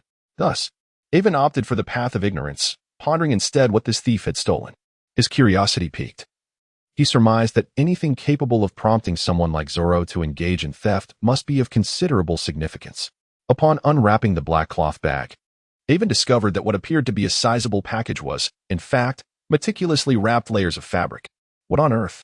Is it customary to wrap stolen goods in such elaborate fashion? As Aiven peeled away the layers of the black fabric and the tough parchment within, he finally uncovered a flat wooden box. Breaking the small lock that secured the box, he was at last able to behold the true nature of this enigmatic contraband. It was a tome bound in black leather, but its exterior was rather disheartening, marred by splotches of vibrant dye as if it had been salvaged from a refuse heap. A tattered book? Aiven found himself increasingly perplexed by the peculiar Zoro.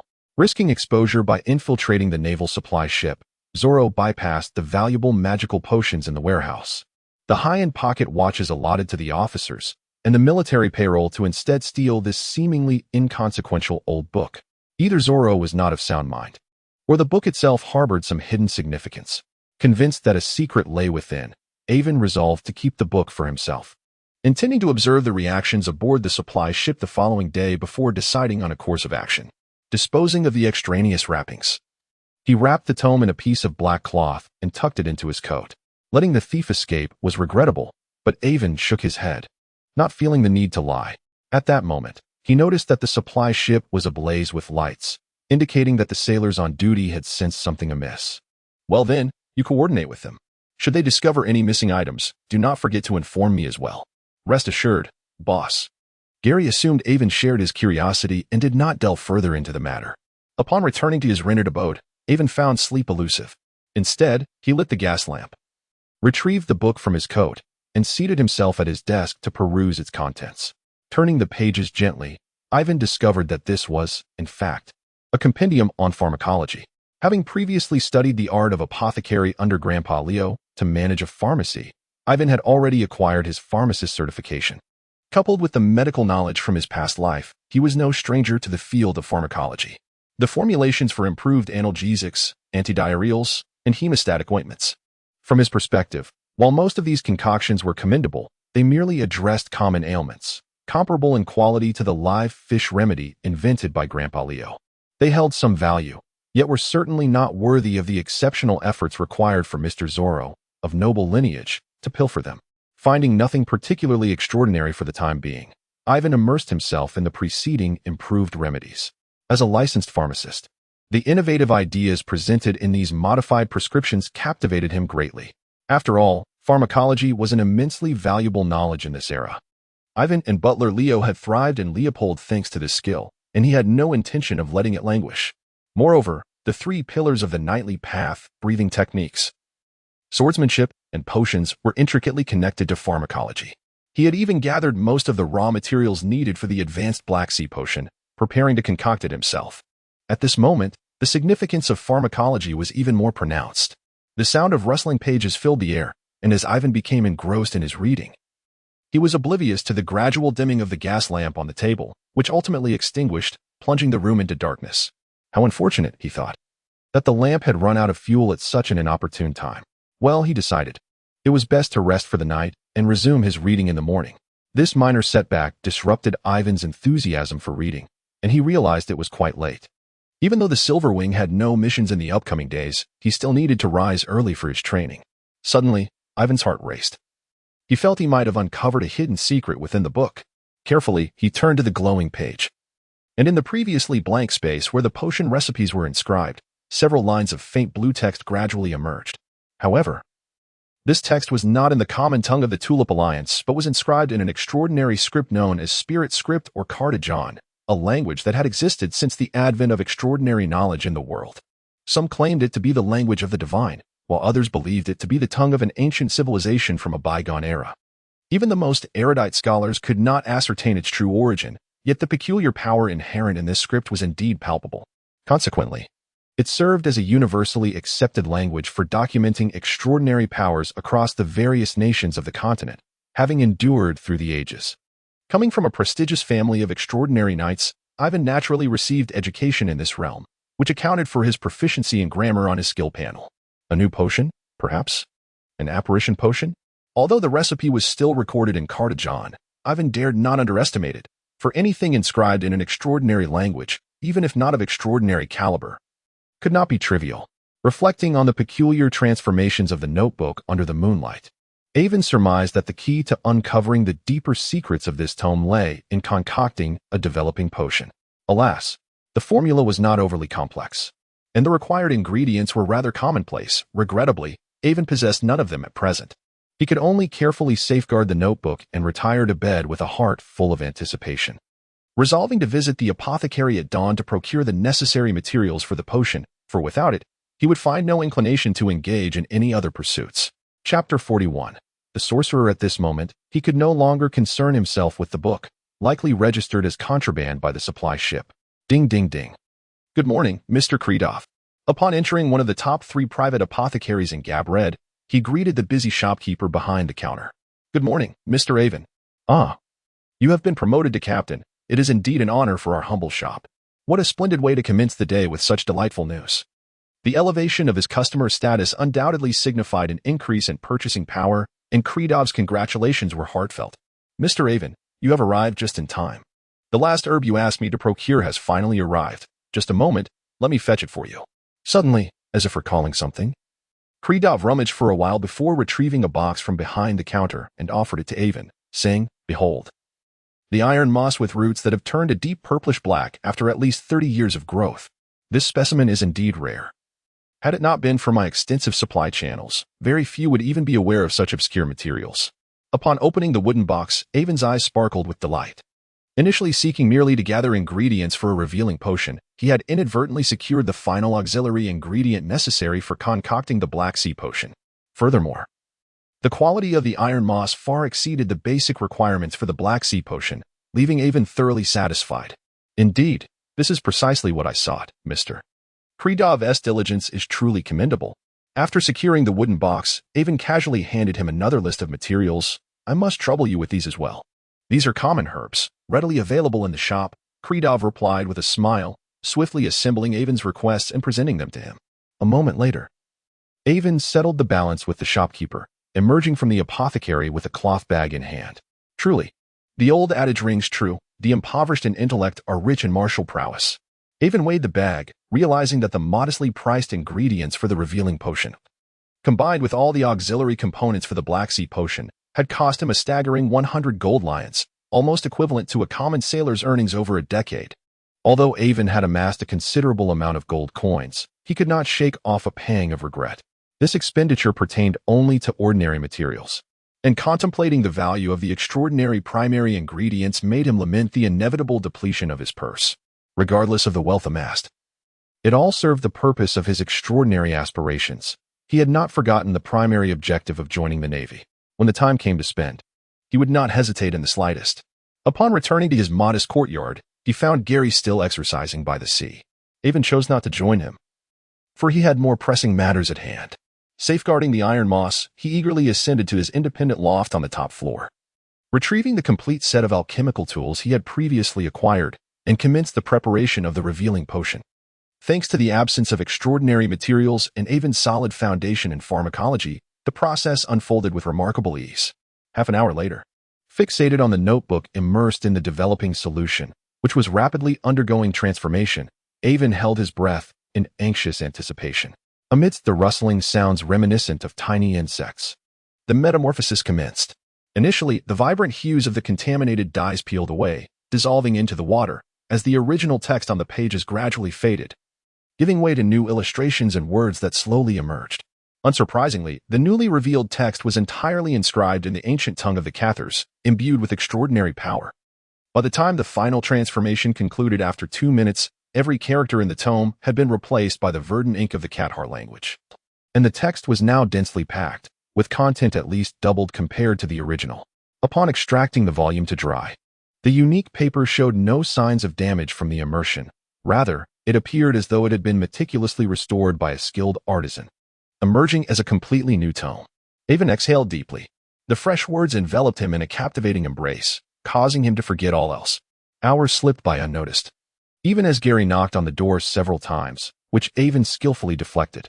It was not until the sun dipped low in the west that he finally released a breath of relief and gently closed the book. With his hands supporting his chin, he gazed out the window at the setting sun and the shimmering waves of the distant sea, lost in thought for an extended period. Indeed, it concealed a significant secret, though whether it was favorable or unfavorable for him remained uncertain. This notebook belonged to a pharmacist named Leon, who lived approximately a century ago, chronicling both his daily life and research findings. However, what captivated Aiven most was Leon's identity, a genuine wizard, not the grotesque, malevolent shaman like the one aboard the One-Eyed Betchy, but rather a rational, nay, a sagacious physician and alchemist, a tireless seeker of truth. To be candid, thanks to the memories of his past life, Aiven harbored no prejudice against wizards. Yet, this was his first encounter, albeit indirectly, with the traces of an authentic wizard. After all, in the civilized realms of the continent, the predominant extraordinary path was that of the knight. Whether it was his father Furman, his grandfather Leo, the later Count Andrea, or his military instructor Major Eugene and Uncle Gur, all had traversed the knightly path to attain their official ranks as extraordinary knights. Even Aiven himself, having practiced since childhood, now stood on the threshold of becoming a formal knight. However, regarding the enigmatic wizards, Aiven had only gleaned fragmented insights from legends and tales, piecing together a vague image in his mind influenced by various fantastical narratives from his former life. Regrettably, this image was not particularly favorable. The terrifying stories meant to silence children, the church's witch-hunting decrees, the risks of losing control associated with non-knightly paths spoken of by his grandfather Leo and Uncle Gur, as well as the indigenous shamans he had witnessed, all contributed to a negative portrayal of wizards in Aiven's mind. Thus, until today, despite his curiosity about this remarkable profession due to his past life experiences, Aiven had always refrained from delving too deeply into the subject. Excessive curiosity in the extraordinary world is not necessarily a virtue, especially when one lacks a guiding mentor. The reckless pursuit of profound mysteries poses risks that are unbearable for Aiven. However, the diary of the apothecary Leon has unveiled a glimpse of the enigmatic realm of wizards, allowing Aiven to glean an understanding of what a true wizard ought to embody. Like a surgeon probing the secrets of the human body, akin to a botanist investigating the uses of every herb, and employing the analytical mindset of a statistician to distill and summarize knowledge, Aiven learns to see beyond mere appearances to grasp the essence of reality. He gently clenches his fist, as if to encompass the entirety of the world. Is this not the essence of a scientist in another realm? The tools of their research may have shifted from modern instruments to the wondrous and convenient art of sorcery. While some of their philosophies might clash with the still rudimentary state of this era, Aiven finds a profound resonance with them, drawing from his past experiences. The distinction between humans and animals lies in our intelligence, the ability to learn, inherit, and apply knowledge from the natural world. Leveraging knowledge as a force rather than engaging in mere physical confrontations with beasts.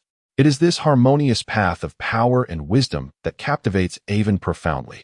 Chapter 42. The Apprentice Fortuitously. Aiven discovered from the diary that only those truly worthy could perceive the extraordinary phenomena associated with the notebook under the moonlight.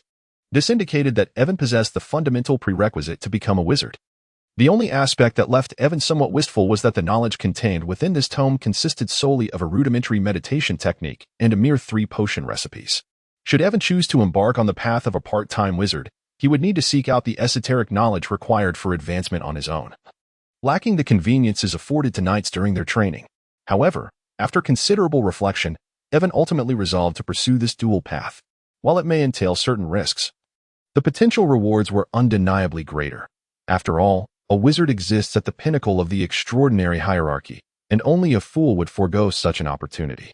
Even Uncle Gel, a peak-level second-tier extraordinary being, expressed discontent with the current circumstances of the knights. And Aiven naturally did not wish to confine himself to the role of a mere high-ranking enforcer. Only those who have experienced it understand how crucial it is to have more options available in critical moments. With the weight of this significant decision lifted from his heart, Aiven felt as though a great stone had been set aside. Upon securely storing the notebook, he realized he had gone nearly a whole day without sustenance.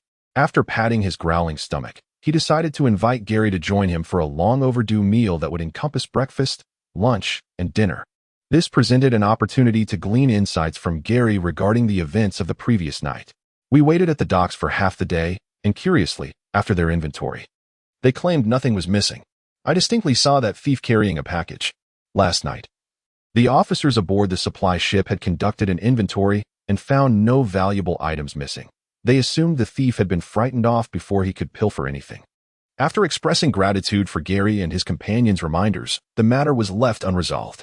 Aiven, feeling the object nestled within his possession, quietly relinquished the last vestige of his concern. He was unaware that this precious tome of wizardry was, in fact, being treated as an ordinary book, mingled among a multitude of at least 100 various texts, destined for the next naval base to augment its library's collection. The supply ship's inventory merely categorized these books as a pile, which is why the officers in charge of their transport failed to recognize anything amiss. How perplexing! If even the quartermaster had not detected the missing item, how could Zoro have known in advance? Moreover, the layers of packaging he employed indicated a level of caution that suggested he was already aware of the book's true nature. It was only after reading Leon's notes that Aiven realized he had acted rather recklessly. The best course of action regarding inexplicable magical items is to refrain from touching them. If one must engage, it is imperative to adopt sufficient protective measures, akin to what Zoro had done. Fortunately, Leon's notes contained neither curses nor magical traps, allowing Aiven to narrowly escape a potential misfortune. As midnight approached, the entire city succumbed to an eerie silence, with the occasional faint sound of waves from outside accentuating the profound stillness within the room. The moonlight, soft and cool, bathed the young boy on the bed. Curiously, he was not reclining but seated cross-legged, his eyes gently closed and a smile gracing his lips, as if he were enveloped in a peculiar tranquility. The clock ticked rhythmically, and this state of serenity seemed to endure for an indeterminate span of time. Suddenly, a chime resonated. The mental attribute had been activated. Aiven's eyes snapped open, and within a realm invisible to others, a stream of data began to materialize. Name: Aiven Galiot. Gender: male. Rank: captain, affiliated with the 3rd Fleet of the Kingdom of Philitis, Silverwing. Position: Peak Apprentice Knight. Junior Wizard Apprentice. Attributes: Constitution 0, 95. Strength 0, 92. Agility 0, 98. Mind 0, 28. Skills: Basic Meditation, Entry Level, White Sail Swordsmanship, Mastery, Philitis Blade Technique, Mastery, Archery, Mastery, Grammar, Mastery, Nautical Knowledge, Entry Level. Alchemy, Entry Level. The principle of this data-driven vision was too esoteric for Aiven to contemplate. Now, even the ephemeral mental energy, could be quantified. He realized he had previously underestimated this extraordinary ability when he first acquired it. Dubbing it a mere golden thumbnail had indeed been a misnomer. The original intelligence attribute had been supplanted by the mental attribute, with an initial value of 0.28, which was unexpectedly not a blank slate. Upon reflection, this seemed reasonable. The absence of active mental energy through meditation did not imply that such energy was non-existent.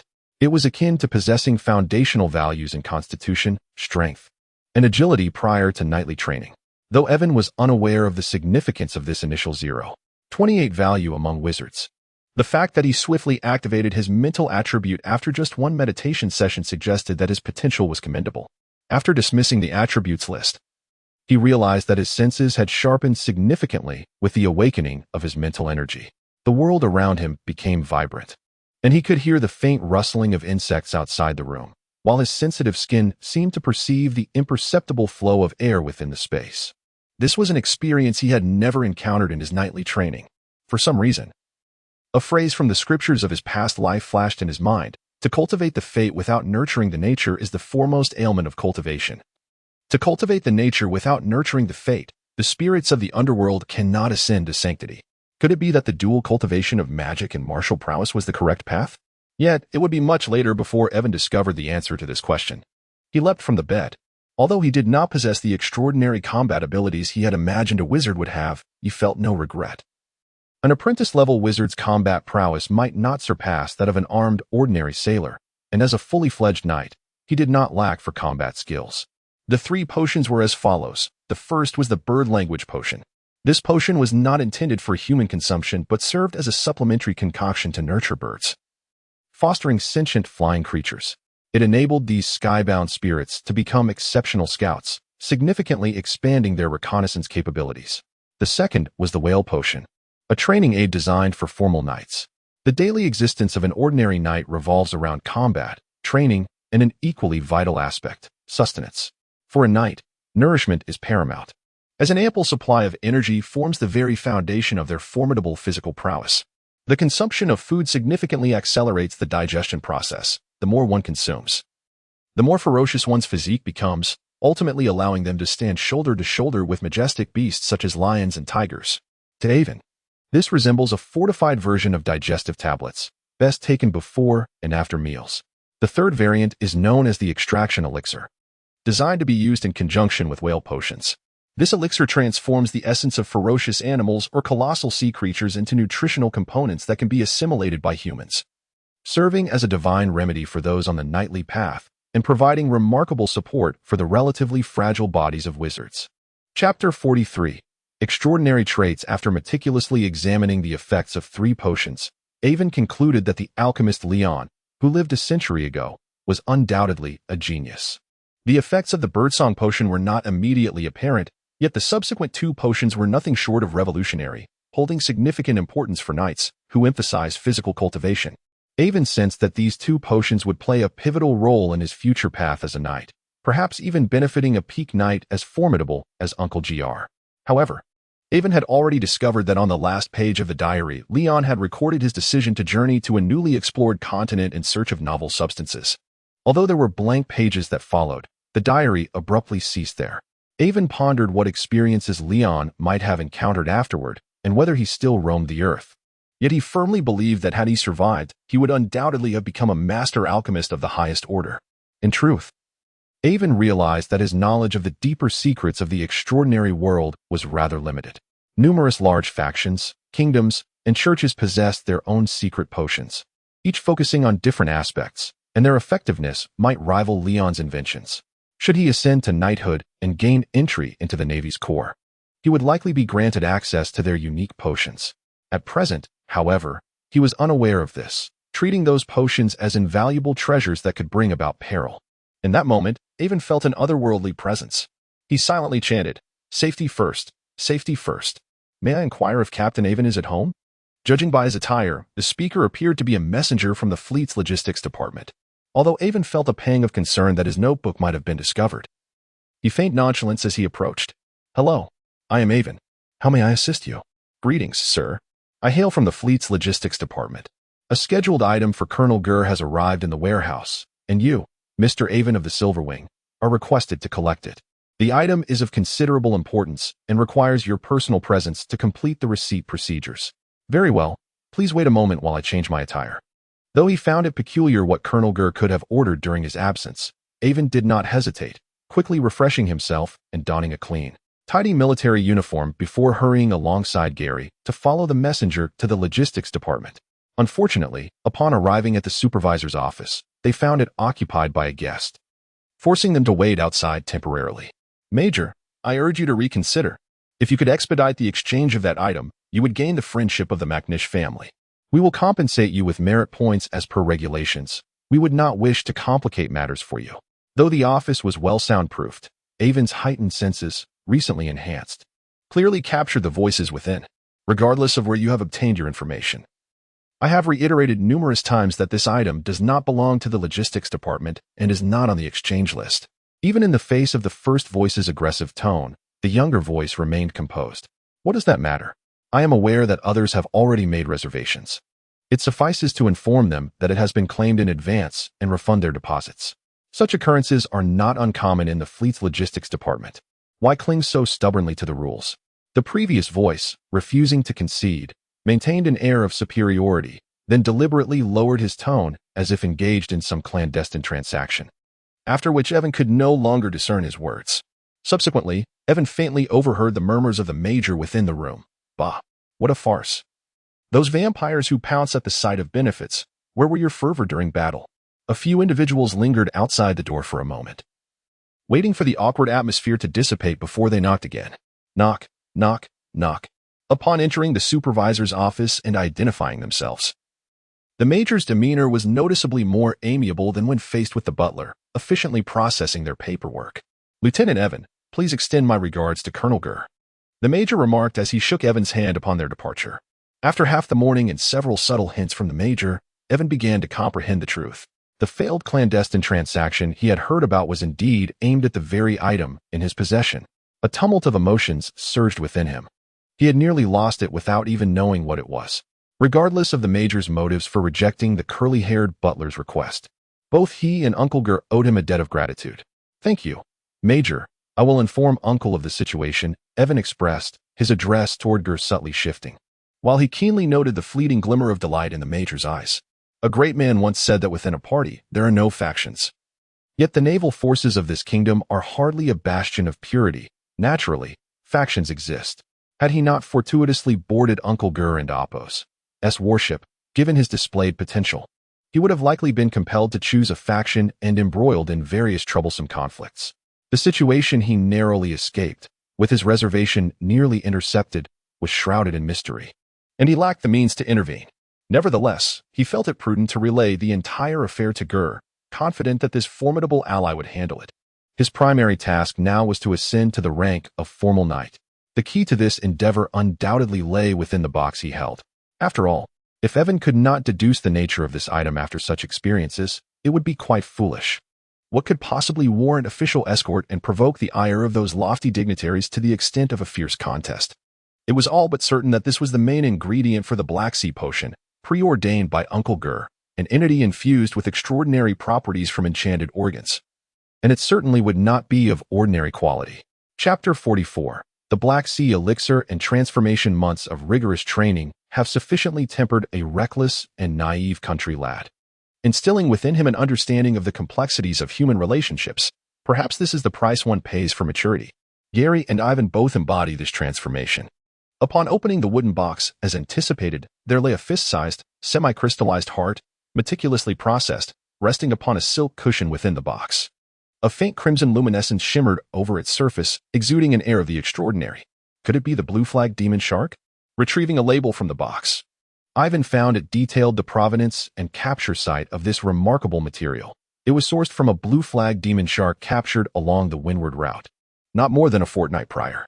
This species, a magical creature inhabiting the Black Sea, boasts remarkable swiftness and endurance, ranking just below the likes of sea monsters and various colossal magical beasts within the oceanic food chain, rendering it an exceptionally adaptable predator. Hailing from the illustrious Gallet family, a lineage of extraordinary knights spanning over a century, Aiven was no stranger to the knowledge surrounding knightly transformations.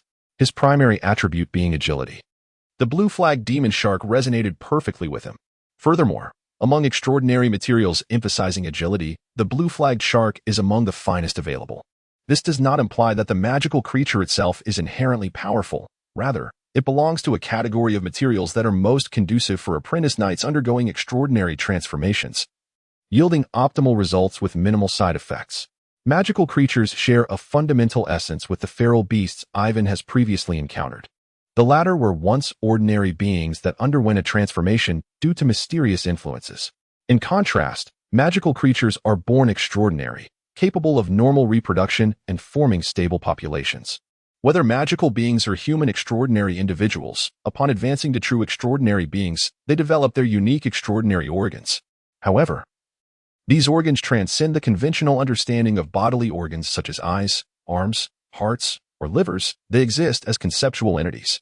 These extraordinary organs can never be located within the living bodies of extraordinary beings. Yet, upon their demise, there exists a certain probability that their extraordinary traits will coalesce within one of their bodily organs, thereby preserving their essence. This signifies that despite the arduous pursuit of suitable extraordinary beings and the life-threatening risks of hunting them, there is no guarantee of acquiring the desired outcome. In fact, the culmination of materials is often a rare occurrence, with many extraordinary traits dissipating and returning to the spiritual realm upon the death of their possessor. This phenomenon contributes to the scarcity of high-quality materials, rendering them coveted even among the most powerful elites. Truly, such treasures are exceedingly precious. Aiven mused that his savings of several thousand golden lions would scarcely suffice. A surge of warmth coursed through him. Without gel, he could scarcely envision the time he would squander in pursuit of suitable materials alone, even if he were fortunate enough to obtain them. He could never hope to match this caliber. Suddenly, an abrupt realization dawned upon him. After reconciling with gel, the flicker of ambition that resided within Aiven's heart dissipated significantly. In his previous life, he was an orphan, and after once again losing all his family in this life, that wandering heart found solace in this moment and place. Only through loss can one truly appreciate the profound joy of having a relative who selflessly considers one's well-being, a bond that should be cherished deeply. With a gentle pat on his cheek, Aiven softly urged himself, "Let us commence." He did not intend to select an auspicious day. Both the heightened sensitivity bestowed by his mental acuity and the constant monitoring of his data-driven vision indicated that his physical condition had reached its zenith. Today marked the day of his ascension. Informing Gary to refrain from interruption, Aiven stepped into the makeshift alchemical laboratory fashioned from the attic. Retrieving the meticulously prepared materials for his potions one by one, he began to brew the Black Sea potion, with the curtains drawn tight. And under the warm glow of yellow light, he added each ingredient into the cauldron, watching as bubbles erupted from the dark green concoction. If an outsider were to witness this bizarre scene, it would be impossible to shed the guise of an evil sorcerer. Although it appeared to be a potion of considerable potency, the process of brewing this ascension elixir was surprisingly straightforward. Its primary purpose was not to harmonize the properties of various ingredients, but rather to maximize the extraordinary characteristics of the potion. Even an inexperienced hand would not falter. Whether one added too much or too soon, the miraculous nature of the extraordinary properties would rectify any missteps. Not to mention, Aiven possessed ample experience from his time at the Whitestone Apothecary, allowing him to maintain perfect control throughout the brewing process until the final supplementary ingredient. The iron reef moss was introduced into the cauldron. Gulp. The crucial moment had arrived, and Aiven nervously swallowed. Carefully, he extracted the invaluable blue-flagged magical shark's heart, refraining from any further processing, and placed it whole into the cauldron. With a soft plop, the potion underwent a miraculous transformation upon the addition of this extraordinary material. The dark green liquid began to boil vigorously, forming a small vortex at the center of the cauldron. Gradually, the potion transitioned from a murky hue at the edges to a crystal-clear transparency, as if all color and essence were being drawn into the swirling core. 1 minute. 2 minutes. Aiven diligently maintained the stability of the flame. Until the transformation fully ceased, the entire cauldron had reverted to a pristine clarity resembling pure water. Within the cauldron, a small fish adorned in shades of blue and green swam gracefully in the boiling waters, appearing as a living being of true vitality. Marveling at the wonders of the extraordinary realm, he skillfully scooped the small fish out with a ceramic spoon and swiftly deposited it into a glass filled halfway with ice water. With a faint hiss, the fish melded with the icy water, transforming into a potion of a deep blue, reminiscent of the mysterious depths of the ocean. Aiven gazed at the exquisite elixir for a moment, then, without hesitation, brought it to his lips and consumed it in one swift motion. Thus, the extraordinary metamorphosis began. Chapter 45. The formal night. The vast expanse of the Black Sea serves as both a nurturing home and a ruthless battleground for its myriad inhabitants. One fateful day, a diminutive shark emerged from these waters, opening its eyes to comprehend the strange and perilous world around it. It scavenged remnants left by other predators, hunted diminutive fish and shrimp, and engaged in fierce battles with colossal sea creatures. It meandered through the warm embrace of azure skies and cerulean waters, while also standing defiantly against tumultuous waves and tempestuous storms. It roamed the ruins of an ancient city long forgotten by history, and bore witness to a quaint coastal village transform into a grand city within mere decades. From its fragile beginnings to its formidable prowess, through countless escapes and hunts, time's relentless passage has sculpted it into a cunning and savage apex predator. At this juncture, the Black Sea held little that could instill fear within it. Accompanied by the azure-flagged magic shark, Aiven experienced the world through the shark's perspective, its senses, and even its thoughts intertwining over countless years. In this process, his human cognition, morals, and emotions gradually peeled away, leaving only the brutal instincts of a bloodthirsty monster. Suddenly, a massive shadow darted beneath the surface.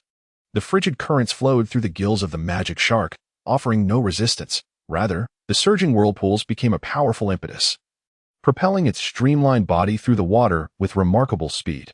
With a swift snap, it opened its gaping maw, severing a fish of comparable size in two.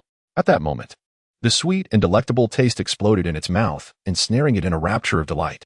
The shark's senses mirrored Aiven's own. In an instant, it was as if a switch had been flipped, awakening the primal instincts that had lain dormant in Aiven's blood for millennia. In a shadowy chamber, Aiven, seated in meditation, suddenly opened his slightly reddened eyes. Before the dawn of mankind's magnificent civilization, humanity was merely one among the ordinary beasts of the jungle and savanna. In Aiven's understanding, the human psyche comprises the ID, ego, and superego. The ID governs all primal desires, serving as the wellspring of ferocity as theorized in transcendental philosophy. The ego, representative of reason and cunning, alongside the superego, embodying ideals and moral perfection, must confine and tame these primal urges, transforming them into a force for one's own advantage. This is the extraordinary power of the night. Heavy, beast-like breaths echoed through the room, as molten extraordinary power surged from the depths of his being, violently infiltrating every minute cell and tissue. In that fleeting moment, it felt as though a bloodthirsty beast, long in slumber, had been awakened. Aiven's skin transformed into a terrifying crimson hue. Yet, a deeper metamorphosis was unfolding within him. Each muscle, bone, organ, and even nerve began to writhe and convulse, as if they had become individual entities with their own consciousness, thirsting for blood, poised to unleash their fury in the next instant. Drink. Under the formidable constraint of Aiven's indomitable will, his body resembled an impregnable fortress, remaining steadfast and unmoving even when encasing the most ferocious and violent beasts. This was, in fact, quite normal, if even a diligent apprentice knight like Aiven, trained rigorously from a young age and armed with the extraordinary ability to manipulate his body through data-driven insight, had to endure life-threatening trials and cough up blood to achieve success, then the true denizens of this other world would have long been decimated. Even in such a state, Aiven managed to shield himself from the primal instincts that sought to control him, gradually entering a state of shallow meditation. His mental prowess, already formidable enough to manifest beyond that of a typical apprentice knight, swiftly permeated his being under instinctive guidance, reclaiming every inch of his corporeal form that had been usurped by the beastly instincts. This situation was far superior to merely relying on sheer willpower to endure a struggle against one's own savage flesh. After regaining partial control over his body, Aiven emerged from his meditative state, his breath subtly shifting as he began to employ the breathing techniques associated with the white sail swordsmanship. Breathe in, breathe out.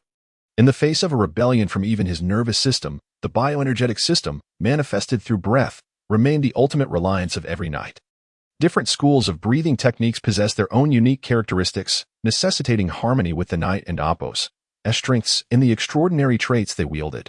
Otherwise, efforts would be in vain. The most perilous moments had now passed. As the world outside transitioned from dusk to dawn, Aiven, seated in meditation, felt the turmoil of his corporeal form completely subside. allowing a serene rationality to resurface. Though there were no drastic physical alterations, something about him had undeniably shifted. As the first light of dawn painted the horizon, Aiven opened his eyes, their clarity imbued with wisdom. The influence of his savage transformation entirely faded.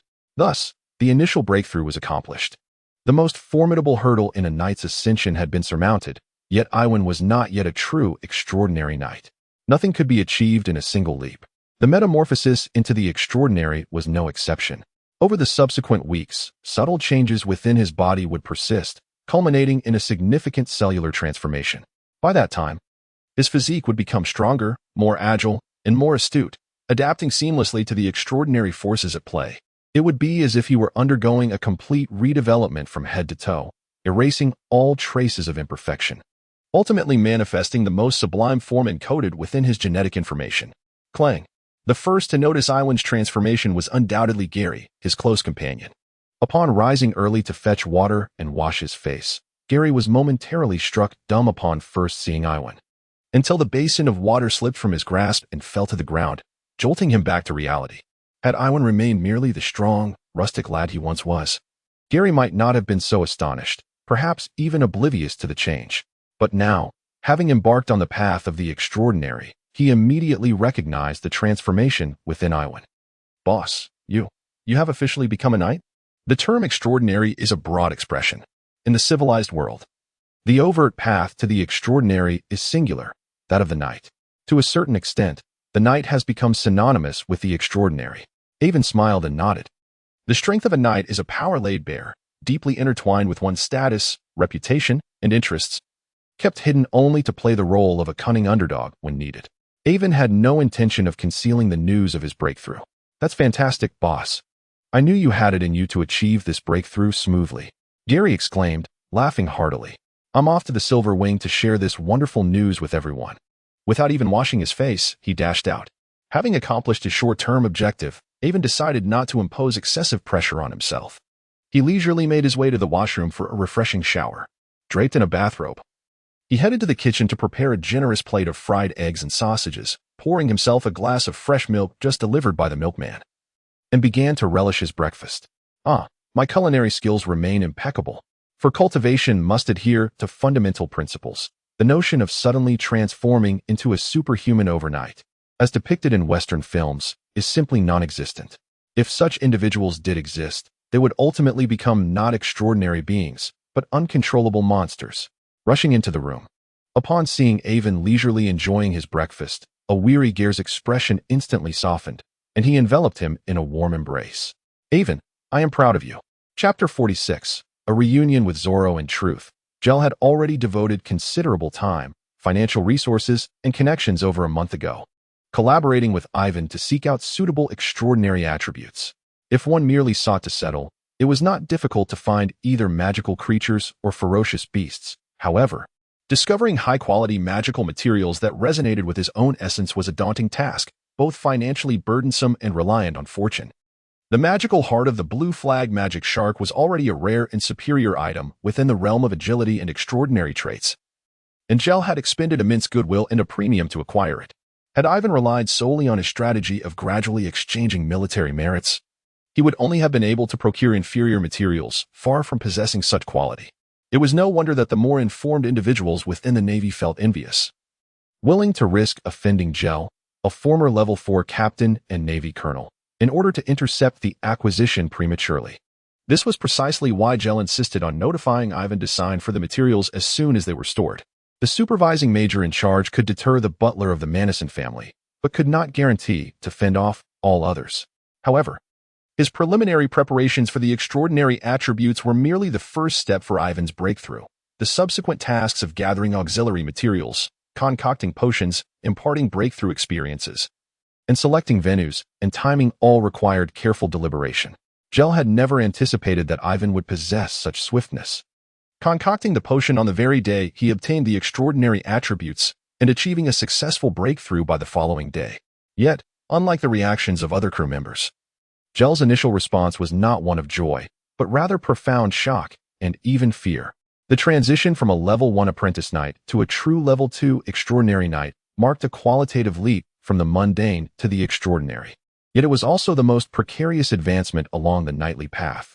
While the path of knighthood is predominantly recognized in the civilized world and is renowned for its stability and safety, in reality, perhaps only 2 or 3 out of 10 peak apprentice knights manage to advance in a single attempt. Among those who fail, the best few may have the chance to attempt again after years of recuperation. However, many others become incapacitated following failure, severing their path to the extraordinary. And the most unfortunate may succumb to the overwhelming violence of their transformation, losing control and becoming bloodthirsty, carnivorous beasts. This was precisely the reason why Lord Nabry, commander of the Leopold City Guard, despite having reached the peak of apprenticeship for many years, lacked the courage to take that step. Thus, it is easy to imagine the horror Gel felt upon hearing of Aiven's successful breakthrough. No matter how mature and composed a junior may seem, they remain a child in the eyes of their elders, often labeled as reckless and naïve. Even the most reassuring words would not suffice to ease Gel's concern without witnessing it firsthand. Bang! A shockwave erupted beneath their feet. Gel swiftly seized Gary, harnessing the strength of a peak formal knight to race toward their residence, fearing that his anxieties might manifest into reality. Fortunately, the feared scenario did not unfold. The true reality was that Aiven once again astonished him. Even after just breaching the threshold, he could nonchalantly enjoy his breakfast, as if he had not just experienced a life-or-death transformation, but rather embarked on a mundane excursion, were it not for his extraordinary perception, which distinctly amplified the vitality around him severalfold. Gur would have believed him to be merely an apprentice knight. At this moment, a myriad of sentiments distilled into a single phrase: Ewan, I am proud of you. Subsequently, Ewan graciously declined Ger's proposal to host a grand celebratory feast in his honor. Though his reasoning was sound, the birth of a direct heir of the extraordinary was indeed a monumental event for any noble family, meriting a lavish celebration. In fact, had the Carlot family still been in existence, this might have served as a pivotal opportunity for their revival, warranting extensive recognition and presenting a tangible deterrent to potential adversaries. Yet, Ewan held his own perspective.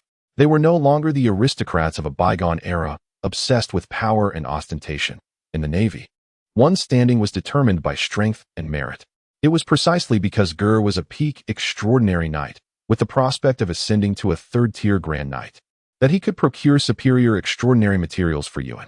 It was not mere influence that compelled the logistics supervisor to act prudently. It was the weight of capability. Beyond the few genuine friends one may have in life, most social interactions are merely for the exchange of benefits. Lacking the corresponding strength renders one an outsider. At a critical moment, even possessing the contact details of a billionaire would prove futile. This was a truth Ewan had grasped profoundly in his past life. Uncle, let us celebrate modestly aboard the Silver Wing. Upon hearing Ewan's thoughts, Ger's initially astonished expression shifted once more, a blend of pride and affection illuminating his features. After a prolonged silence, he remarked, Ewan, you have truly matured.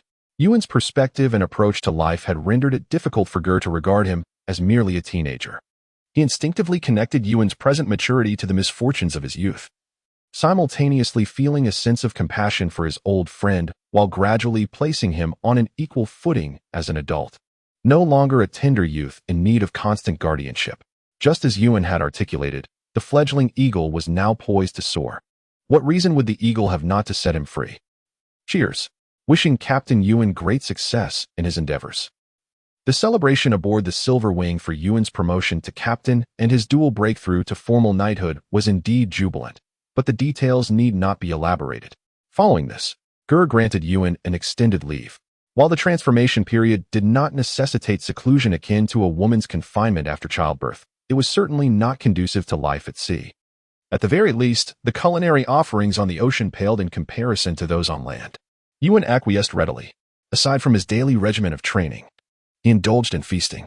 During this exceptional period, with an excellent appetite and no financial constraints, Ewan savored the diverse culinary delights of Gabred, indulging in gluttony.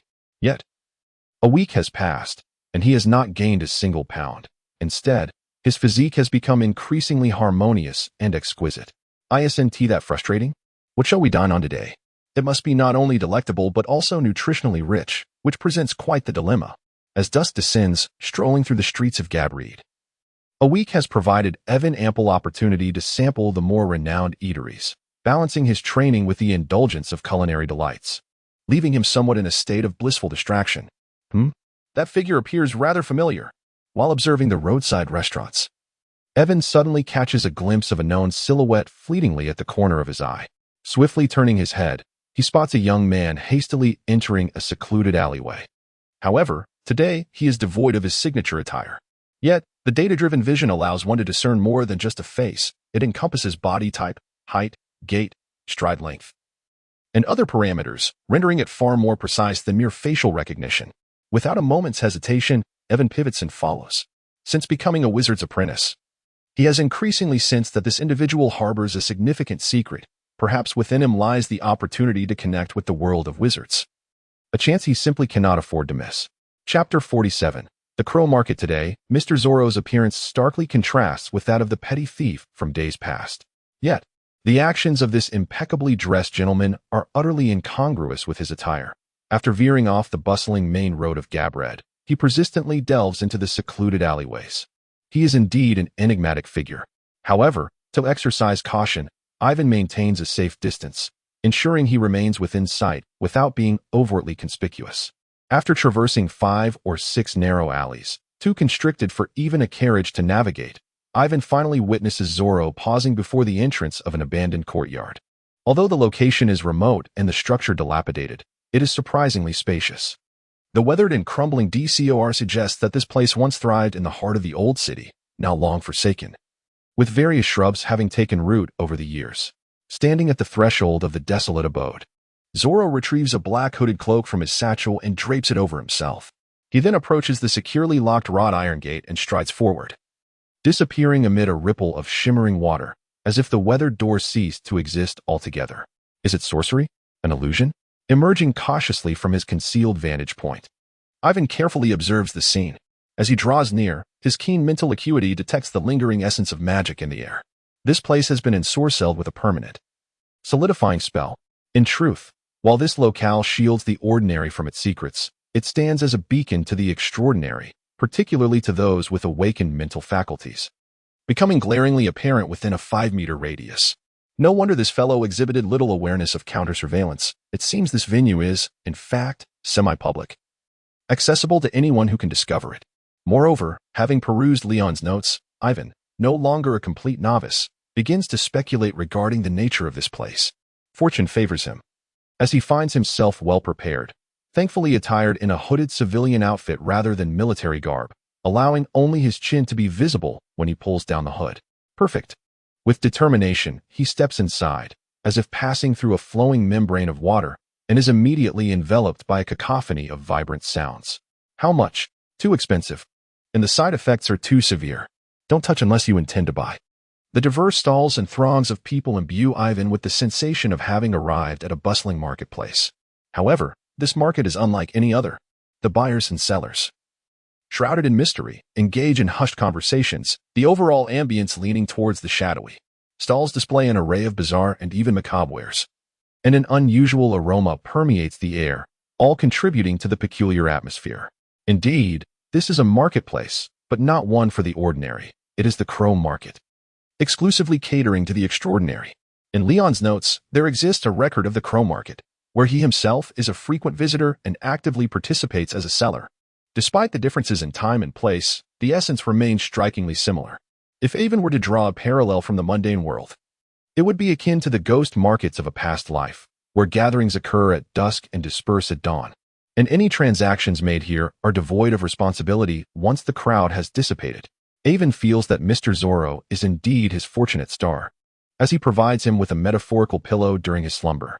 First, he gifted him Leon's notes, and now he has introduced him to the Crow Market. Truly a benevolent soul. Aiven cannot help but speculate that this individual must be a wizard. Otherwise, his peculiar actions defy rational explanation. With identities ranging from nobleman to thief, and from a peak-level squire to an apprentice sorcerer, Aiven's curiosity about Mr. Zorro's secrets intensifies.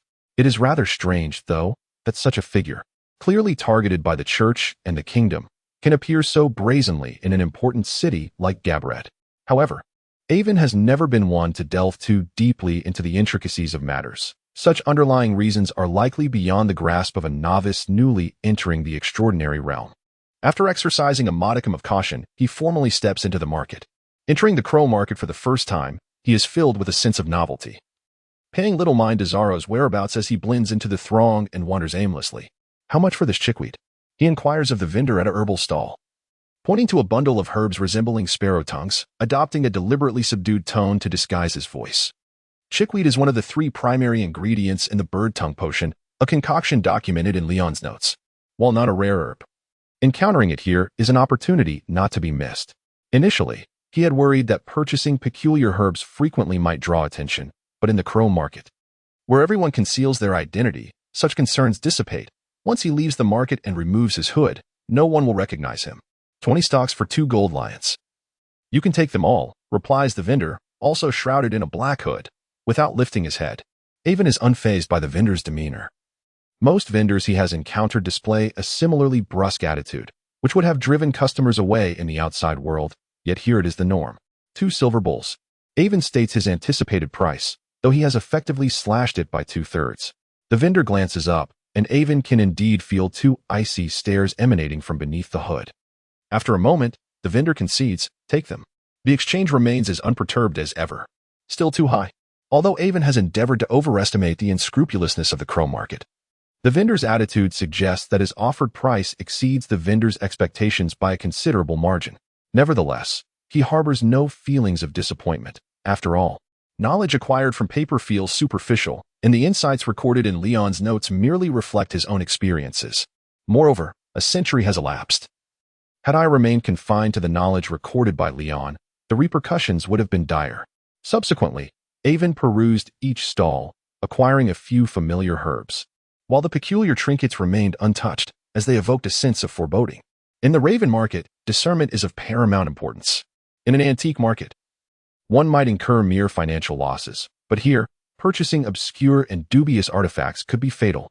This apprehension also explains why Aiven had previously encountered enigmatic foes and refrained from collecting spoils. Both Blood Anchor Zack and the indigenous shaman Gagon exemplified this caution. Chapter 48. The Brackish Marsh. After wandering around, Aiven gained a rudimentary understanding of the general prices at the crow market, ensuring he wouldn't be easily deceived by others.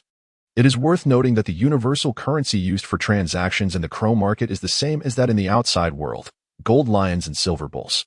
The high purity of gold, silver, and other precious metals renders them invaluable as magical materials, greatly benefiting the extraordinary. Fortunately, Aiven possesses a modest amount of gold lions. The purchase of the Azure Flag Magic Shark's extraordinary attributes did not require him to spend his own money. He currently holds more than 3,000 gold lion notes, a sum sufficient to secure a lifetime of comfort for an ordinary individual, provided he refrains from frivolous expenditures. However, it was somewhat disappointing for Aiven to find that the quality of items for sale appeared rather low, and most of the extraordinary individuals in the market seemed rather ordinary. Upon activating his psychic attributes, his data-driven perception updated accordingly. Although he could not discern the precise strength of other psychic abilities at a glance, he could still form a rough judgment based on his own senses. A staggering 99% of those present were first-tier apprentices, with few sharing his knightly vocation. The majority had already embarked on paths aligned with the arcane arts. To Aiven, who had already achieved the status of a formal knight, most of these individuals seemed rather feeble.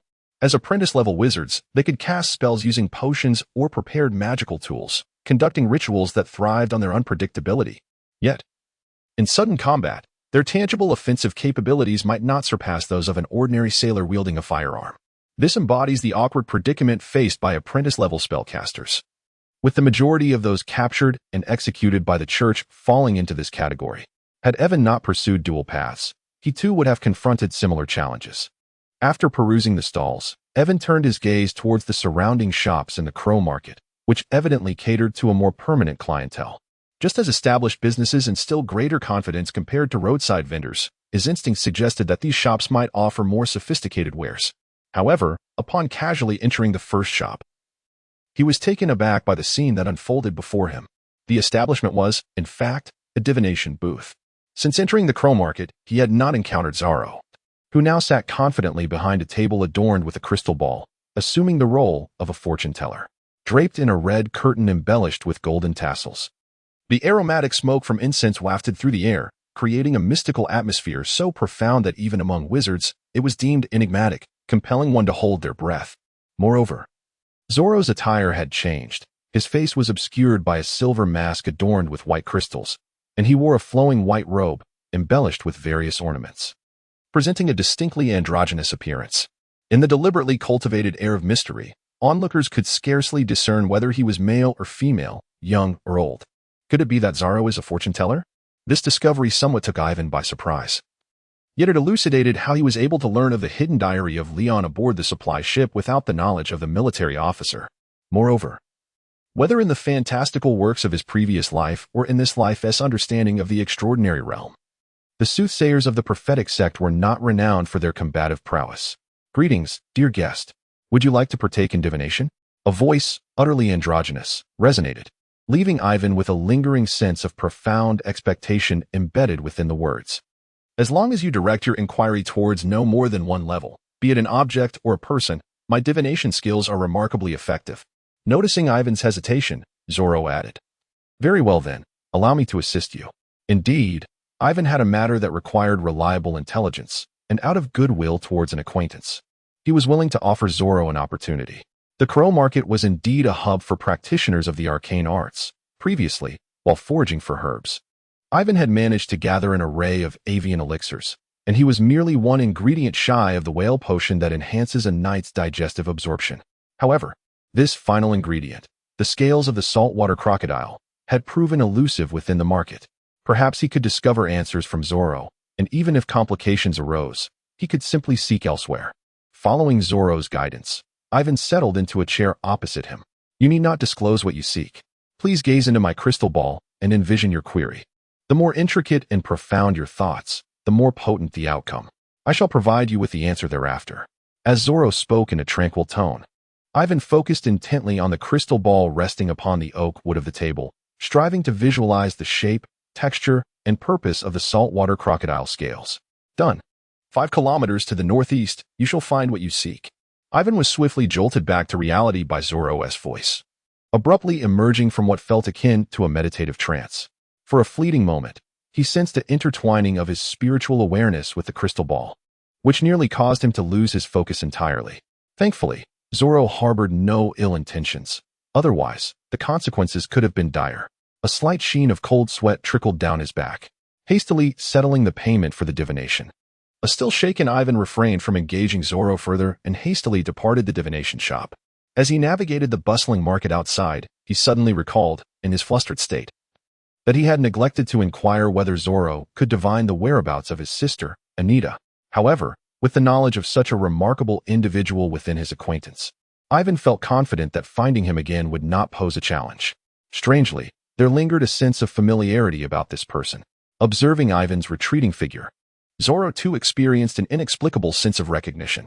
Yet, as he had mentioned, his current divination abilities could not penetrate the defenses of those who possessed strength exceeding 1 level. And Aiven, apart from being a wizard apprentice, was indeed a level 2 extraordinary knight. Early the next morning, after meticulously preparing a map, provisions, and essential gear, Aiven set forth towards the destination of Zoro's divination.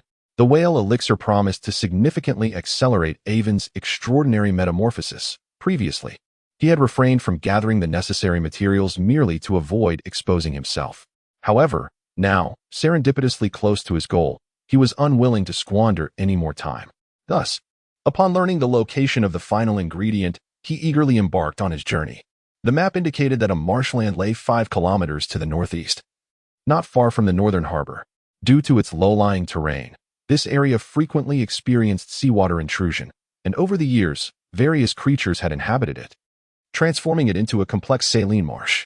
This wetland teemed with diverse marsh life, including waterfowl, leeches, venomous insects, water snakes, and fish, among which the elusive saltwater crocodile, essential for Aiven, could undoubtedly be found. Aiven was uncertain whether Zoro was aware of this fact. However, the mere conclusion drawn without explicit guidance from Aiven himself demonstrated that Zoro possessed a talent that set him apart from the masters of Aiven's previous life. Although this region lay in an undeveloped wilderness, the map, also procured from the Crow Market, indicated that the dangers here were minimal and manageable for a fully fledged knight. Aiven felt immensely relieved to have donned a pair of high leather boots, sparing himself from the intimate contact with the foul, bacteria, and parasite-infested muck. The terrain of the marsh was indescribably treacherous. Areas that appeared to be solid ground could be mere sludge, while seemingly watery spots could be deceptively firm. Even with his augmented senses aided by mental acuity, Aiven fell prey to several traps. Not to mention the deeply camouflaged pythons, the incessant pests, and the deadly thorns. Danger lurked everywhere in this marsh. After nearly 2 hours of delving into the saline marsh, the contiguous land had all but vanished, leaving only scattered low islands and dense aquatic vegetation amid the undulating waters. It was here that Aiven finally discovered traces of the saltwater crocodile upon a muddy expanse. With this initial clue, the remainder would be straightforward. With the assistance of his data-driven perception, Aiven's tracking skills rivaled those of any seasoned hunter.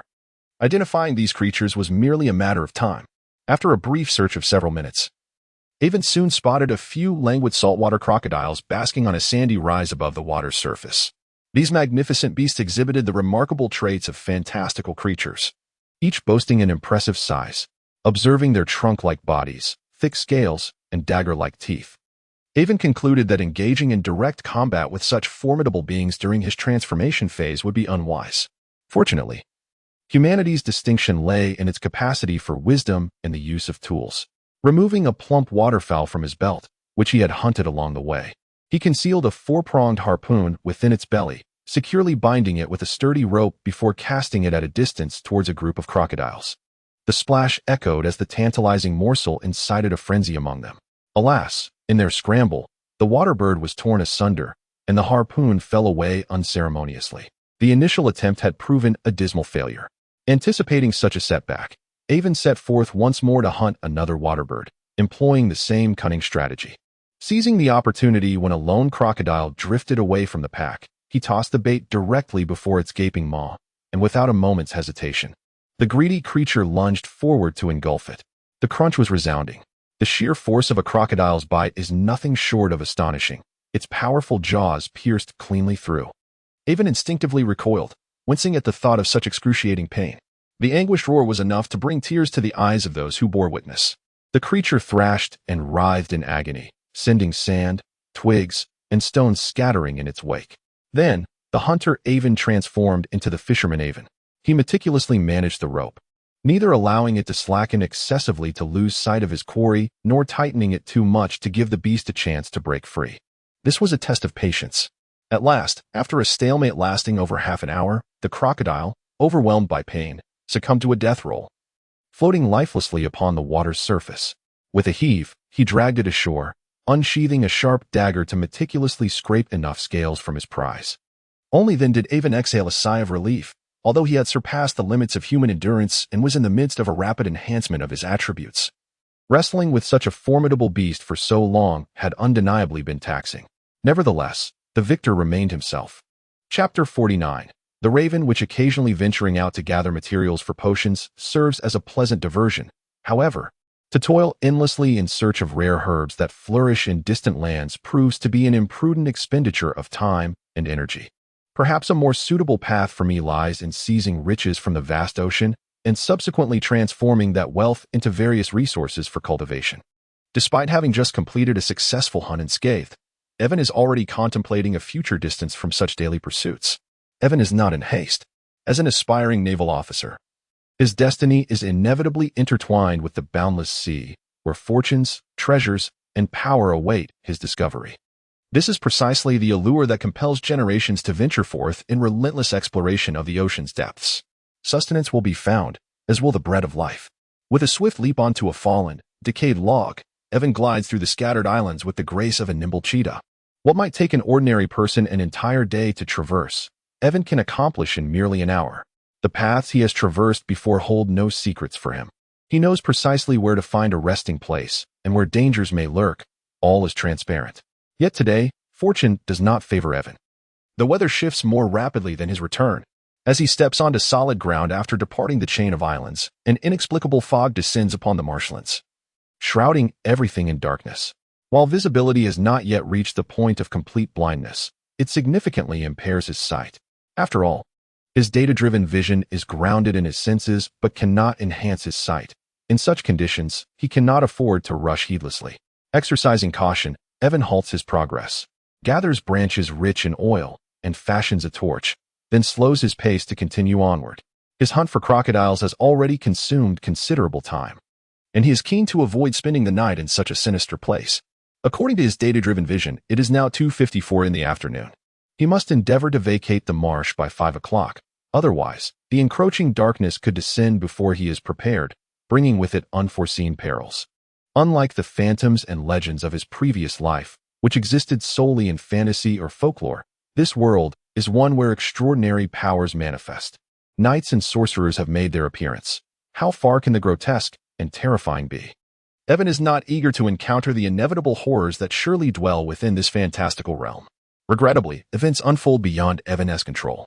As time ticks away, the traces of his arrival remain vivid, yet he senses the path beneath his feet has inexplicably lengthened. Not in the literal sense of spatial extension, but rather in Aiven's perception. At his usual pace, he should have already departed the woods bordering the marsh.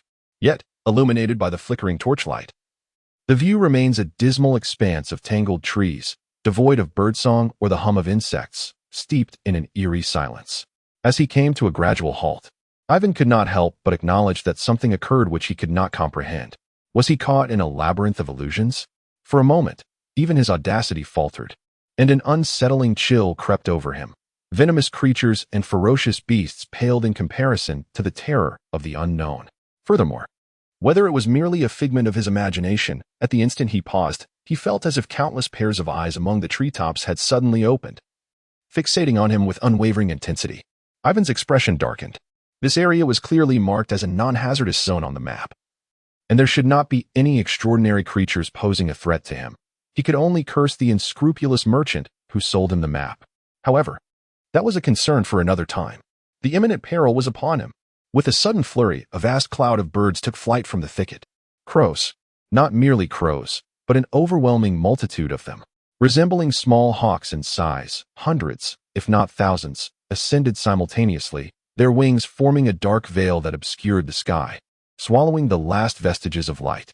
Nightfall had arrived. The scene before him was so bizarre that it transcended Aiven's understanding, prompting him to involuntarily retreat a couple of steps. The torch in his hand flickered in response to his tumultuous emotions. Simultaneously, a chilling, damp breeze, imbued with an odd fragrance, swept through the treetops, converging from all directions. Quack, quack, quack. He could barely contain his strength, leaving deep imprints in the muddy ground beneath him. For, just behind him, perched on a nearby tree, a creature lurked silently at the treetop. It bore an abstract, distorted human visage, with parched, yellowed skin, a nose protruding like a bird's beak, and eyes, gray and glimmering with traces of blood, flashing with cruelty and indifference. Its limbs had almost morphed into claws, covered in black feathers. Yet around its neck hung an exquisite garland. Crouching on the branch, it resembled a grotesque crow transformed into a human, evoking an intense discomfort at merely a glance. Caw, caw. A red-eyed crow perched on its shoulder tilted its head, observing Aiven with an unervingly human-like curiosity, cawing ominously, sending chills down his spine. The Crow Witch. Even as Aiven ventured into the realm of the extraordinary, he had heard tales of this creature's notorious reputation. Leon's notes contained detailed descriptions of the Crow Witch, yet Aiven was more concerned about what Leon himself had endured, which was not thoroughly documented. Surely, it was not an experience of joy. Unlike the magically transformed beings that had formed stable communities or the feral creatures born from ordinary animals, the Crow Witch was not a creature of innate malice. Her origins lay in humanity, as she was once a witch, in contrast to the traditional path of a sorcerer, who evolves gradually from nothingness. They awaken certain supernatural powers from birth, akin to magically altered beings, growing stronger with age. To a certain extent, they were innate spellcasters favored by the divine. However, without systematic guidance, the pursuit of knowledge, and the ultimate mastery of this innate talent, they will not only grow rapidly, but also confront the terrifying risk of losing control. Much like a towering skyscraper with a flawed foundation, the greater their power, the higher the risk of chaos. Until one fateful day, should their magic spiral out of control, or should they succumb to bitterness and despair, if not promptly purified? They may undergo a transformation alongside their raven companions, evolving into grotesque and fearsome entities known as the Crow Witches. More alarmingly, their primary sustenance is humanity. Chapter 50. Disturbing the crow's nest. Upon witnessing that Aiven did not flee in terror, the crow hag's mouth twisted into a grotesque grin, revealing an array of uneven, yellowed teeth, and she cackled like a crow. With a flick of her arm, she plucked a black feather from her sleeve and cast it down towards Aiven. The feather fell gracefully, drifting through the air. Uncertain of her intentions, Aiven gripped his sword tightly, remaining vigilant but refraining from launching an attack. The abilities of magical practitioners are notoriously unpredictable. Even in their monstrous forms, they retain their arcane prowess. The crow hag likely inherited remnants of her former witchly powers, warranting caution and preventing him from dismissing her as merely another creature. Caution is indeed a virtue. However, had several years elapsed, the seasoned Aiven would undoubtedly have refrained from allowing a spellcaster to perform their magic unimpeded, opting instead to strike decisively without hesitation. 1 second, 2 seconds. As Aiven sensed something was amiss, he suddenly became aware that his body had grown rigid and unresponsive, as if ensnared in a nightmare. Although his eyes were wide open and his mind crystal clear, he found himself utterly immobile. It was evident that he had fallen victim to a mental spell. Even his earlier disorientation, mistaking it for a mere illusion, was a result of this peculiar enchantment. Fortunately, Aiven was not alone in lacking experience against diverse supernatural foes. The crow had evidently failed to comprehend the vast disparity in magical resistance between an ordinary individual and a fully fledged knight. While her earlier attempts to mislead him had been somewhat effective, this direct assault on his psyche was insufficient to subjugate Aiven, who had undergone a profound transformation into the realm of the extraordinary. Crack! Just as she leaped down from the tree, preparing to feast upon the young man's vibrant heart, a brilliant arc of swordlight surged forth, slicing through her shoulder with unimpeded precision before she could react. Thud! A grotesque limb, resembling a claw, fell to the ground. Had Aiven not experienced a measure of stiffness, the blade might have severed her repulsive head instead. Caw! With a piercing shriek, the crow hag wailed, and Aiven felt as though a sharp thorn had plunged into his skull. In that moment of hesitation, a multitude of crows descended from the sky, obstructing his path to pursue her. Having learned from his previous encounter, Aiven was unwilling to let this creature escape. Through the avian barrier, he could see the crow hag stumbling backward, hastily retreating toward the trees. Without a moment's hesitation, he drew his short firearm from his waist, his analytical vision calculating the crow's erratic movements, seizing the fleeting opportunity, and he fired decisively. Bang! The crow hag collapsed, a gaping hole punctured in her hideous head, with foul, viscous matter oozing onto the forest floor. A putrid stench permeated the air. Flapping and squawking, the crows that had previously obstructed Aiven were thrown into a panic, scattering in all directions, just as Aiven prepared to exhale a sigh of relief. Caw! Caw! 2 piercing cries echoed from different directions, sending shivers down Aiven's spine. With no time to even touch the corpse, he whirled around and sprinted away, his handsome face contorted in a mixture of rage and fear. To his dismay, there were 2 more. As Aiven fled desperately toward the edge of the chaotic forest, 3 oddly dressed figures strode purposefully into the mist-shrouded swampy woodland. Clad in matching long leather coats and military boots, they bore long swords at their sides and holstered 3 standard short firearms on their armed belts. Their gloved hands concealed any trace of skin, and most peculiarly, they wore full-face bird beak masks with transparent crystal lenses over their eyes. From a distance, they resembled 3 great crows, their longswords and firearms adorned with a silver emblem of a humanoid crow, suggesting allegiance to a formal official organization. Sean, Cedric, though you have just joined the Crow Brigade, you must adhere strictly to the code of conduct from this moment forth, intoned the apparent leader, his voice slightly distorted by the mask, yet clear enough for the others to comprehend. Understood, Commander, replied one of the followers promptly. Mission objective: the Witch of the Crow monster. Species and characteristics: a twisted creation of sorcery. Potential mental magic should be noted. Intelligence gathered: the earliest sighting occurred 2 days ago, when 4 hunters armed with bows were slain by the monster. Mission purpose: to ascertain whether the current appearance of the crow which is related to the sisters that have emerged from the Frostleaf Woods. If unrelated, eliminate on the spot. If related, weaken and eradicate while ensuring personal safety. 2 days prior, hunters had discovered a humanoid creature with crow-like features in the vicinity of the brackish swamp, and a survivor who narrowly escaped reported the incident to the town hall. Subsequently, the Crow Brigade, under the auspices of the Kingdom's Extraordinary Incident Management Department, dispatched a 3-man team for follow-up operations. "We have now entered the operational zone of the Crow Witch," the commander declared. "I order us to enter combat mode. Check equipment and charms. Remain vigilant against mental attacks. Adopt a battle formation and advance. For Her Majesty the Queen." Leading the way, the commander instructed the two newcomers to take defensive positions and commence action. For Her Majesty the Queen, with the relentless assault of crows bearing down upon him, Aiven dashed through the thicket, having heightened his awareness. The mental misdirection of the crow which no longer clouded his judgment as he swiftly navigated the path he had previously carved. Clang! As he ran and retaliated, his long sword transformed into a shimmering arc of silver, cleaving the fearless, massive crows as they charged. At that moment, he dared not gamble with the nature of these seemingly abnormal crows, uncertain if their claws and beaks bore lethal toxins or pathogens. Fortunately, after the extraordinary transformation of physical ferocity commenced, Aiven's physical prowess transcended the limitations of mortal beings. He could effortlessly wield his sword for an extended duration.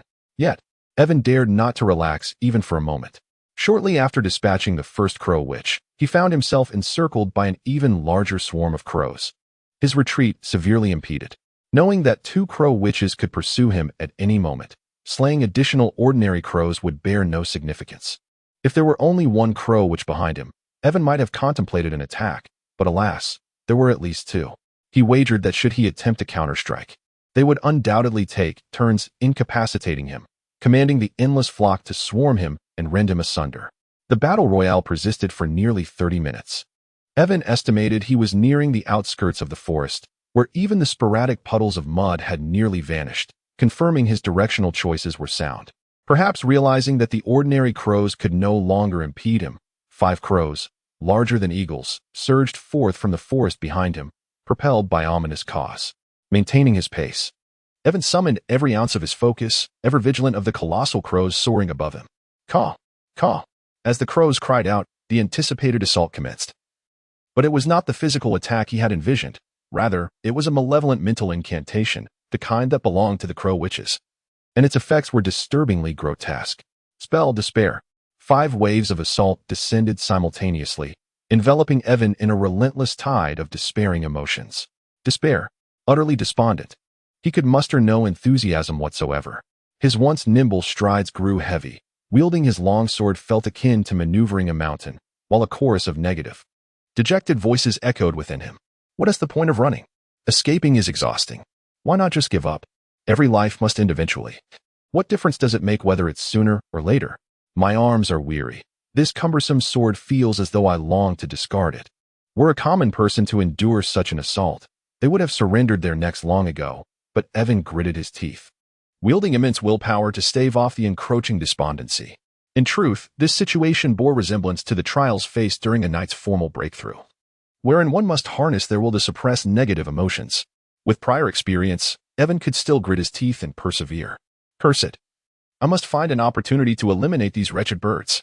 Caw. Commander, there is movement ahead. It seems to be the cawing of crows. On the other side, a squad of crowmen gradually approached the battlefield.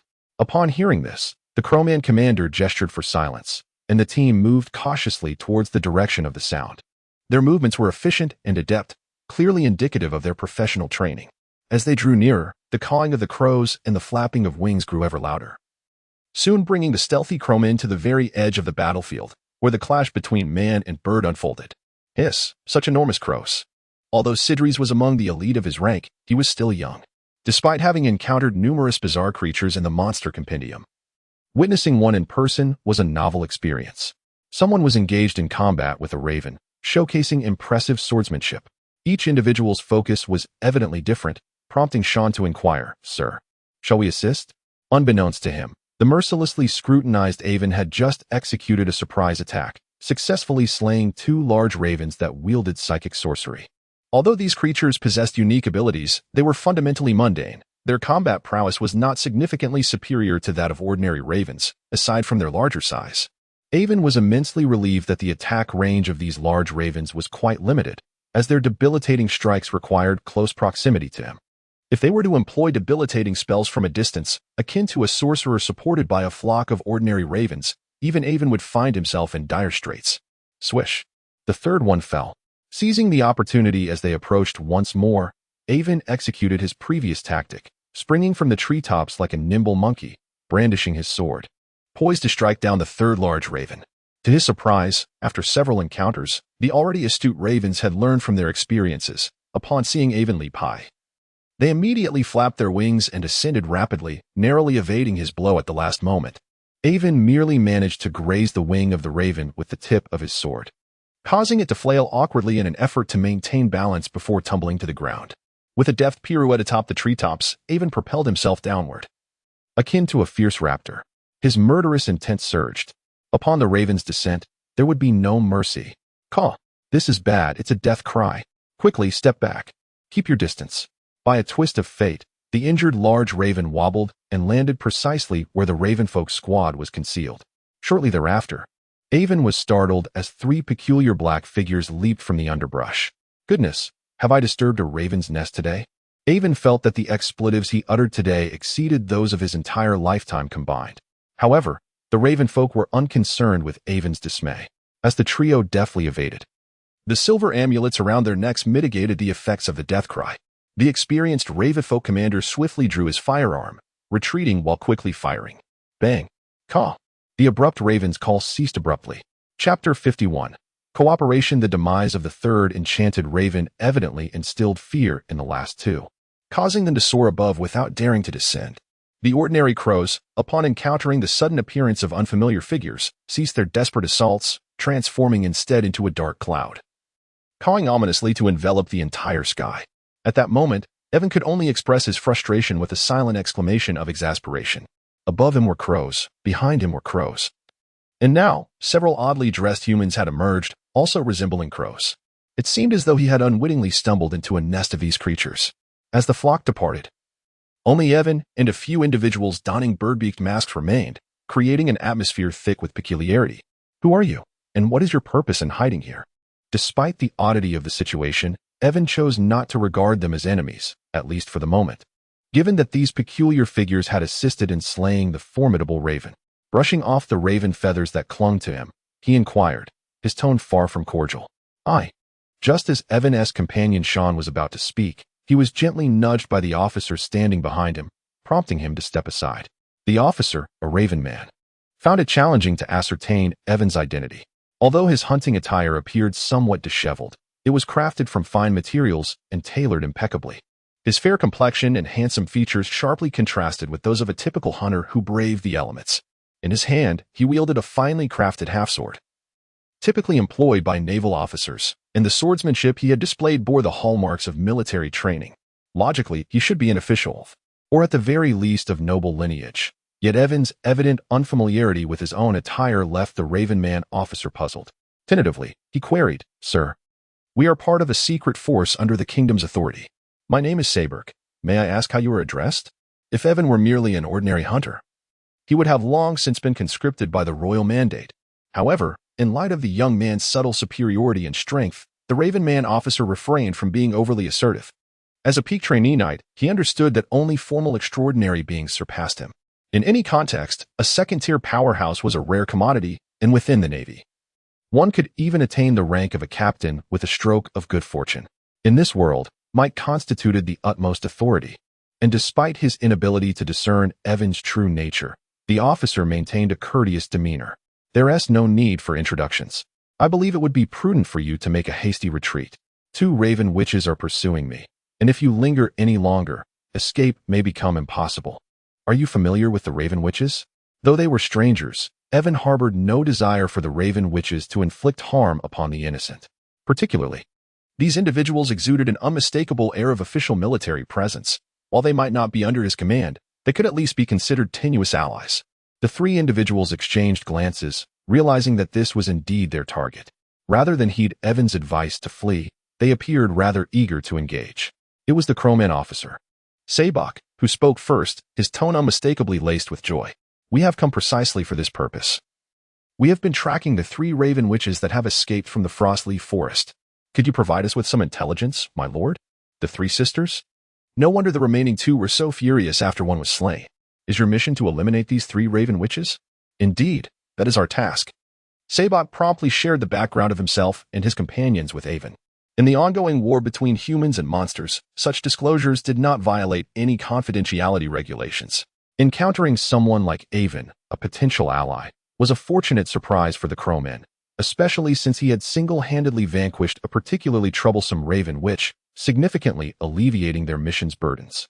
Who would willingly wield a steel sword and face monsters with mere flesh and blood if the task could be accomplished with ease? The casualty rates of the crowman forces, though never officially disclosed, were well known to them. They were eager to enlist Aiven's formidable assistance.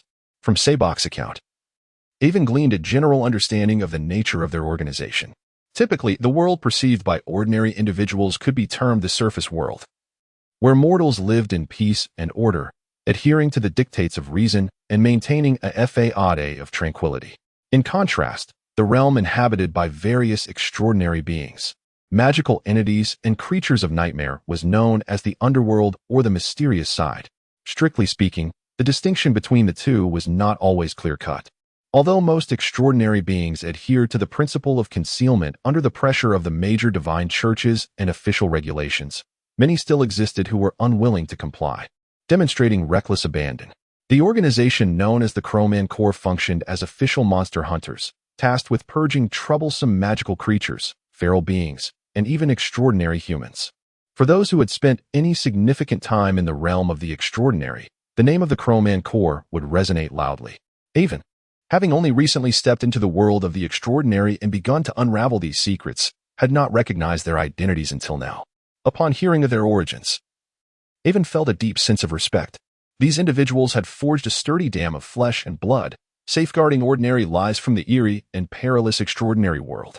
To quote a saying from a previous life, there is no such thing as a tranquil existence.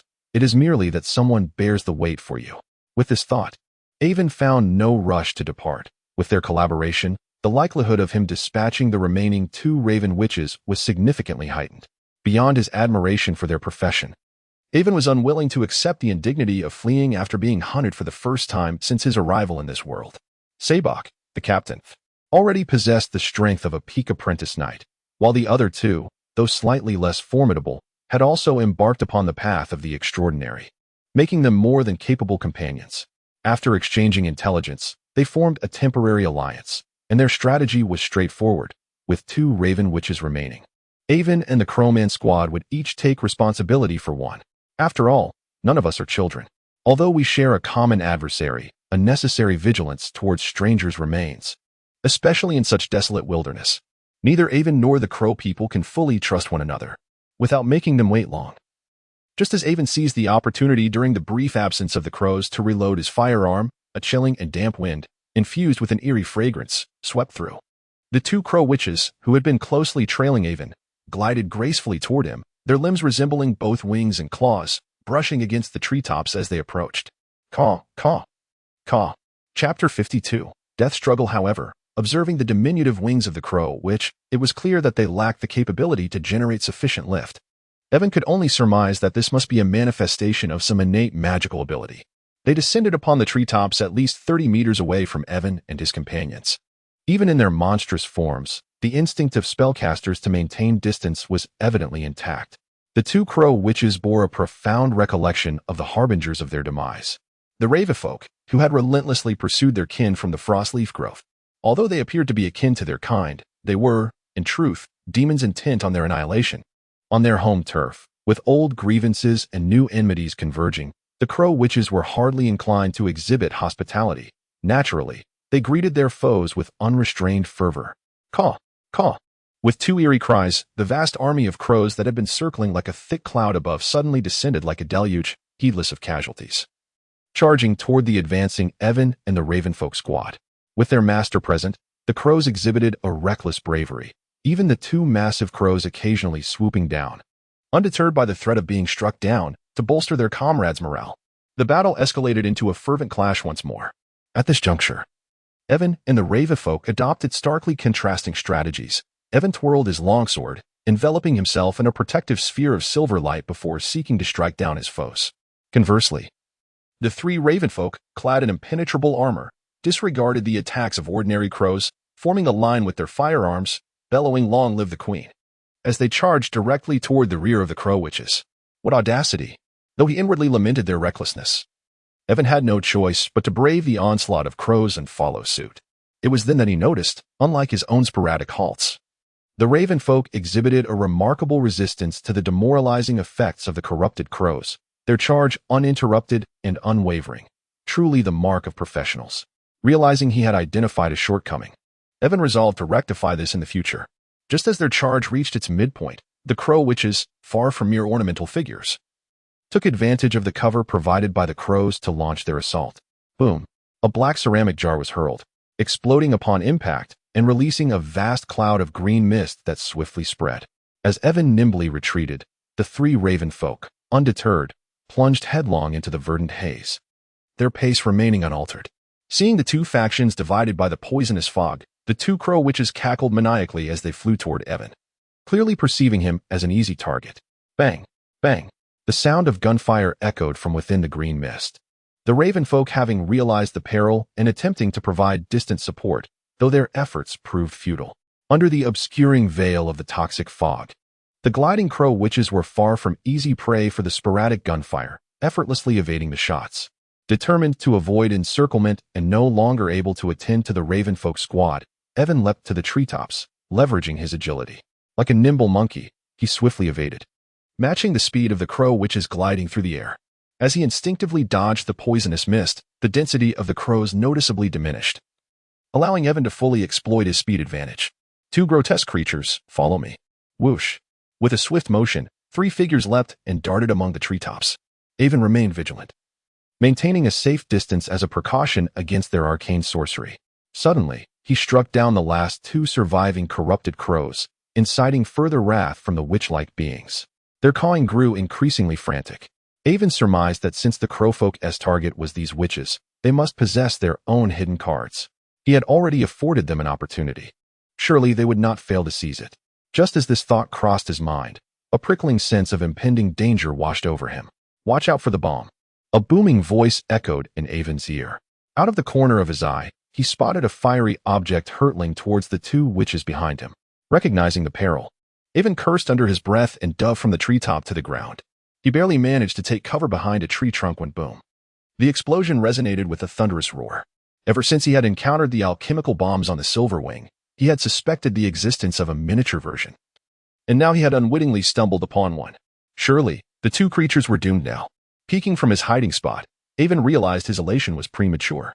The witches, quick to react, were shielded by the crows that had been guarding them, who valiantly formed a barrier with their bodies, successfully absorbing the most lethal shrapnel from the explosion. The two witches were merely knocked away by the blast shockwave, tumbling to the ground and shaking their heads as they slowly rose. The crowfolk team charged towards one of the witches. Without a moment's hesitation, Aiven sprinted towards the other, disregarding the near miss from the crowfolk earlier. For the final moments of battle had arrived. Behind him, the sharp reports of firearms echoed bang, bang, bang. Aiven, undeterred, quickened his pace, determined to reach his target first. To prevent the seemingly pitiful witch from mounting any resistance, he drew his pistol and fired from 5 paces away, confident that he could not miss at this range. Bang!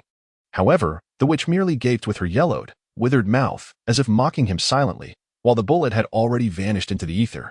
This witch was evidently far more formidable than the one he had dispatched earlier, capable of distorting Aiven's senses at this critical juncture. Pathetic, dying struggles. Aiven moved with the swiftness of a cheetah, his sword drawn like a tempest, and he lunged forward. With a flurry of strikes, he unleashed 2 lightning-fast slashes, sending a deadly gleam slicing through the air towards her neck. Clang! Thud! He stepped back, wiping the dark red blood from his blade before sheathing it. Gazing at the lifeless form of the witch on the ground, Aiven felt an urge to inspect the corpse.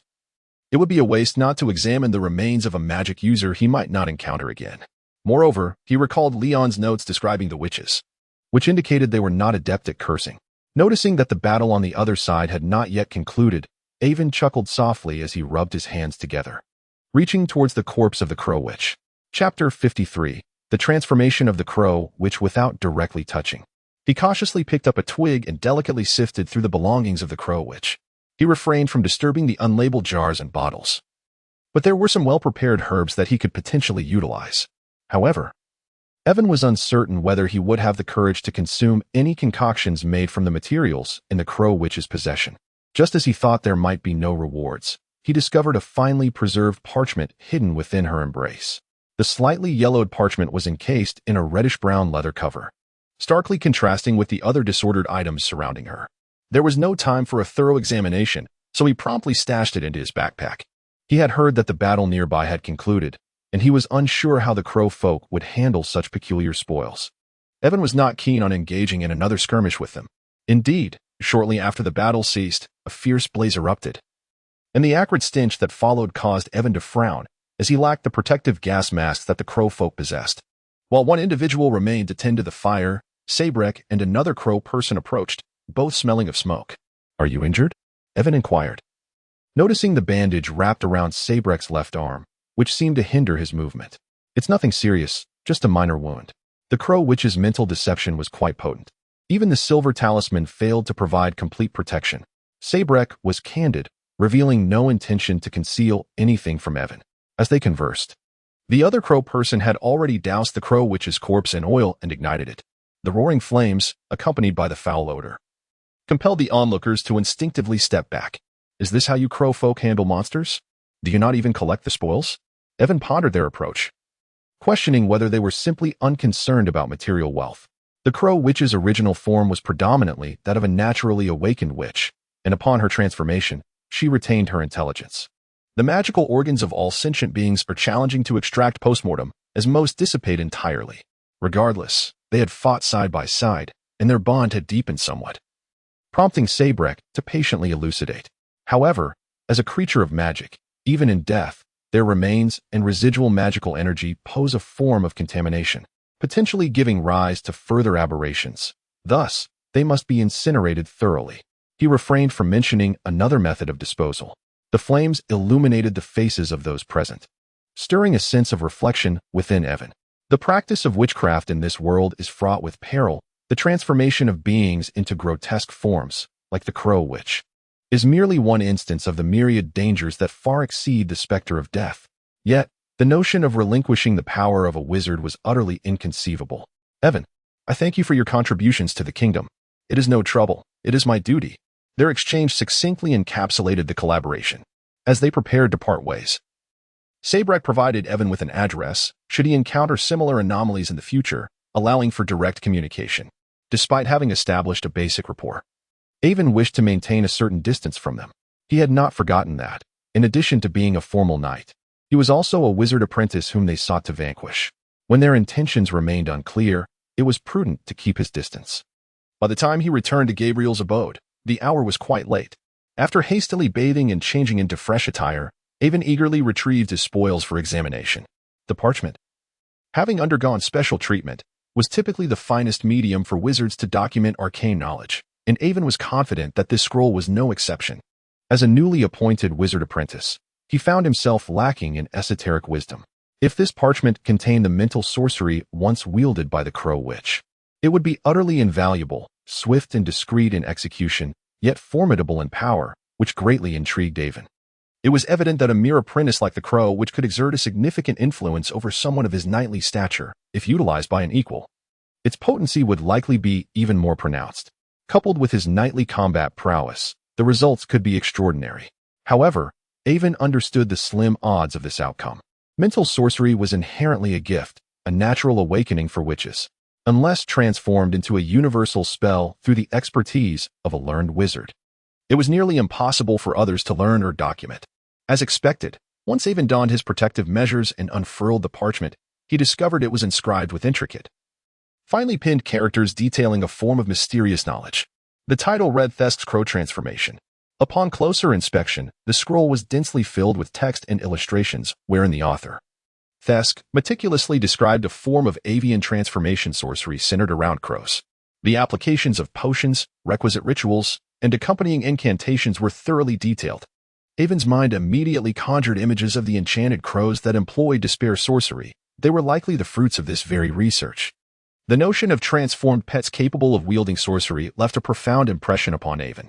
Recognizing his good fortune, he surmised that this was perhaps the most valuable arcane knowledge he had encountered apart from the mental sorcery itself. It remained unclear whether this sorcery was a product of the crow witch sister's human research or derived from elsewhere. But that did not deter Aiven from embarking on his first scholarly endeavor as an apprentice. He resolved to combine the avian potion with Thesk's crow transformation to forge a unique spell of his own.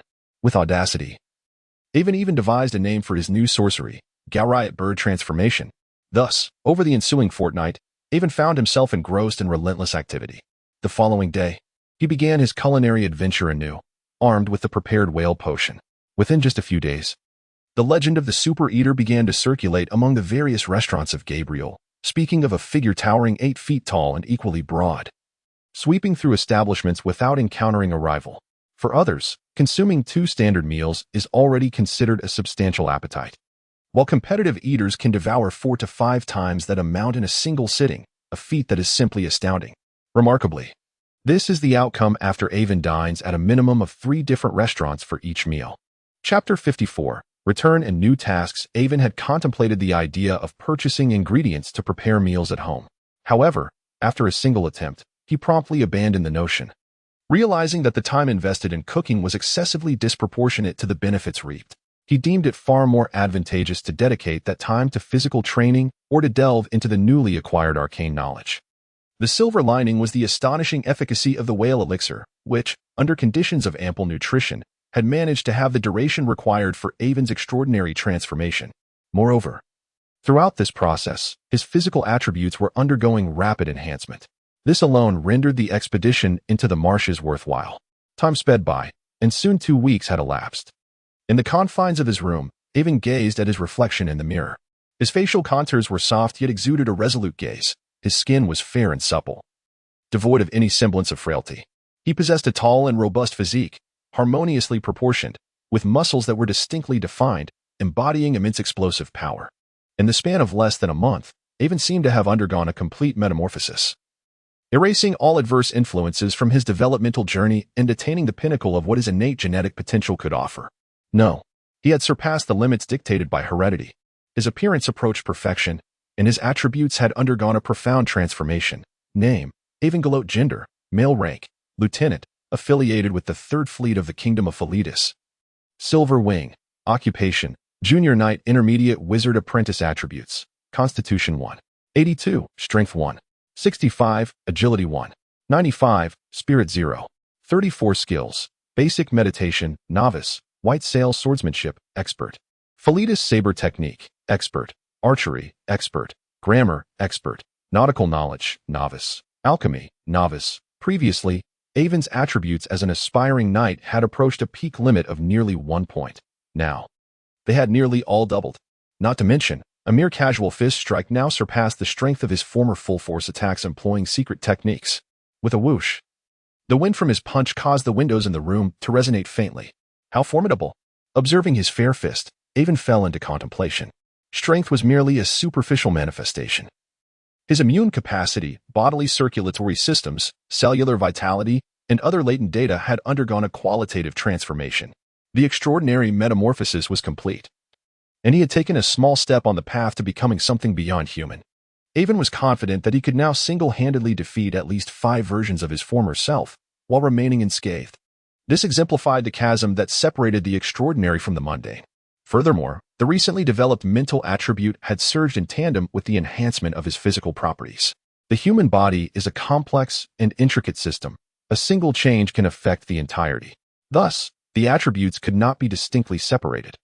In less than a month since becoming a wizard apprentice, Aiven had swiftly crossed the threshold between the novice and intermediate levels. However, following this extraordinary transformation, such meteoric acceleration would no longer be feasible. Both his mental and physical attributes could only be accumulated gradually, 1 step at a time. Boss, I bought some cream bread. Would you like some? Gary's voice echoed from downstairs. All right, I'll be right down. Aiven quickly changed his clothes and descended the staircase. During Aiven's absence, the Silver Wing had undertaken yet another cruise mission, which unfolded without a hitch, devoid of any unforeseen incidents, and the journey was remarkably smooth. Captain, our esteemed commander has informed us that tomorrow we will embark on a convoy mission, where we might encounter some significant figures from the fleet. Captain Gell, himself a colonel, implied that these prominent individuals would likely be at least generals, did he not? As Gary hastily stuffed a cream-filled pastry into his mouth, he relayed the intriguing tidbits he had gathered to Aiven. Following his transformation, Aiven had already submitted his application to return to the ship under Gel's command. Prominent figures. You say? I eagerly anticipated. He remarked with a smile, savoring a bite of the sweet cream pastry while observing a flock of seabirds spiraling outside the window. Although merely a recently promoted young lieutenant, placing him at the bottom of the hierarchy among officers. Aiven's genuine standing aboard the Silverwing was already that of the foremost individual beneath Captain Gel as the ship's second official knight. While Aiven's rapid rise might temporarily diminish the interests of the seasoned officers, it would inevitably bolster the overall strength of the Silverwing. The safety factor at sea would significantly increase, ultimately bringing greater benefits to all in the long run. Have you noticed how exceptionally numerous the seabirds are today? Mused Chief Navigator Tailless, somewhat perplexed. As the Chief Navigator, he was acutely sensitive to the presence of seabirds, which served as indicators for vessels at sea. Those are white seagulls, commonly found along the Black Sea coast in vast numbers. And there are the black-footed albatrosses, with wingspans often exceeding 3 meters. Known for their swift flight and notorious for preying upon other birds' catches. Tailless's extensive knowledge allowed him to swiftly identify the species of seabirds trailing the silver wing. Oh, and look at that massive creature, the largest seabird inhabiting the Black Sea, the wandering albatross. Its wingspan must be at least 5 meters. Let me see what else is present. Ah, there goes the storm petrel, the sprite of the sea, capable of battling tempests, flying like a bolt of lightning, truly the fastest seabird. The convergence of various seabirds captivated the Chief Navigator, who possessed considerable expertise in natural hydrology and ecological environments. Meanwhile, Aiven stood silently at the main mast, observing the accompanying vessel. It dawned on him that, although it was a convoy mission, the entity they were escorting was not a merchant fleet, but rather another warship belonging to the Third Fleet. More precisely, it was the ship carrying Vice Admiral Snate, the chief of logistics for the Third Fleet, along with his family and aides, precisely the prominent figure Gary had mentioned. Wow, life is truly wondrous. Aiven had heard the general's name during his training as a recruit. It was none other than the remarkable figure who had tossed the Naval Recruitment Office into a corner. The premonition he had felt back then had materialized, and today he was indeed intertwined with this illustrious individual. The sea breeze carries forth as 2 warships cleave through the pristine white waves, the Gabreed naval port now a distant memory fading from sight. Their destination, Lighthouse Island. An 8-day voyage from their station, their mission, to escort His Excellency the Vice Admiral and partake in the inaugural day festivities held there. There exists little peril. It is but a simple endeavor. Chapter 55. Smuggler's ship Lighthouse Island appears to be an unremarkable overseas isle, devoid of resources or scenic beauty.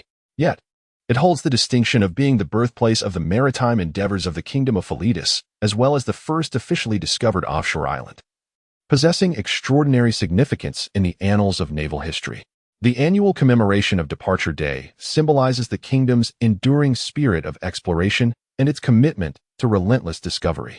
During the yearly festivities, participants include the populace, merchant guilds, explorers, and various civic organizations, while representatives from the kingdom's 3 major fleets routinely attend. This year, the Third Fleet dispatched the battleship Warm Wind, a 4th-class vessel, and the cruiser Silver Wing, a 5th-class ship, under the command of Vice Admiral Snate, indicating the importance placed upon the event. It is noteworthy that, although the fleet's logistics chief ranks among the top 3 in absolute authority, the Third Fleet is not affluent enough to deploy battleships of 3rd class or higher for such celebrations. In the age of exploration, each warship bears its own vital responsibilities. Furthermore, the waters east of Lighthouse Island are classified as coastal, ensuring complete safety. These 2 vessels were even hastily commandeered, a practice that reflects the pragmatic spirit of the logistics officer. Aiven assessed the past encounters with pirates against his current strength. It seemed this mission would proceed smoothly. Who, apart from the deranged one-eyed beach with ulterior motives, would senselessly assault a warship? With nothing to gain, such an act could easily result in catastrophic consequences. As the journey commenced, Aiven unwittingly set himself up for potential trouble. Meanwhile, 3 black-sailed pirate ships, adrift on the New World route, subtly altered their course, converging towards the eastern shores of the Black Sea. The sea breeze filled their dark sails, emblazoned with the gaping maw of a shark, seemingly animated. Fire a warning shot. Compel them to halt. Boom. Boom. The cannonballs struck the hull, sending up great splashes of water, gradually forcing a fast merchant ship, which had disregarded the warship's signal to stop, to a standstill. From the rotund merchant clad in silk robes to the ship's captain and ordinary sailors, All hurried to the deck to line up for inspection, none daring to entertain thoughts of resistance in the face of the two heavily armed naval vessels. Thud, thud, thud. Soldiers marched in formation on the deck, their boots echoing with a resounding cadence, swiftly asserting control over all within mere minutes. Now, on the 5th day since the two warships set sail for the celebration, the journey had been uneventful until General Snight's keen eye detected a suspicious fast-sailing vessel, suspected of smuggling. The monotony of the sea had wearied the general, and he seized the opportunity for diversion, thus prompting the aforementioned scene. "Sir, we are legitimate merchants," protested the corpulent merchant, mopping the sweat from his brow with a handkerchief, attempting to slip a finely crafted golden pocket watch into the hands of the inspecting major officer. "Legitimate merchants? Then why did you run just now?" The officer scoffed dismissively, disregarding the bribes offered by the corpulent merchant. General Snaith observed from the warship behind, thinking he must be mad to grant any favors to such a rogue. We simply did not see the signal." "Yes, we did not see it."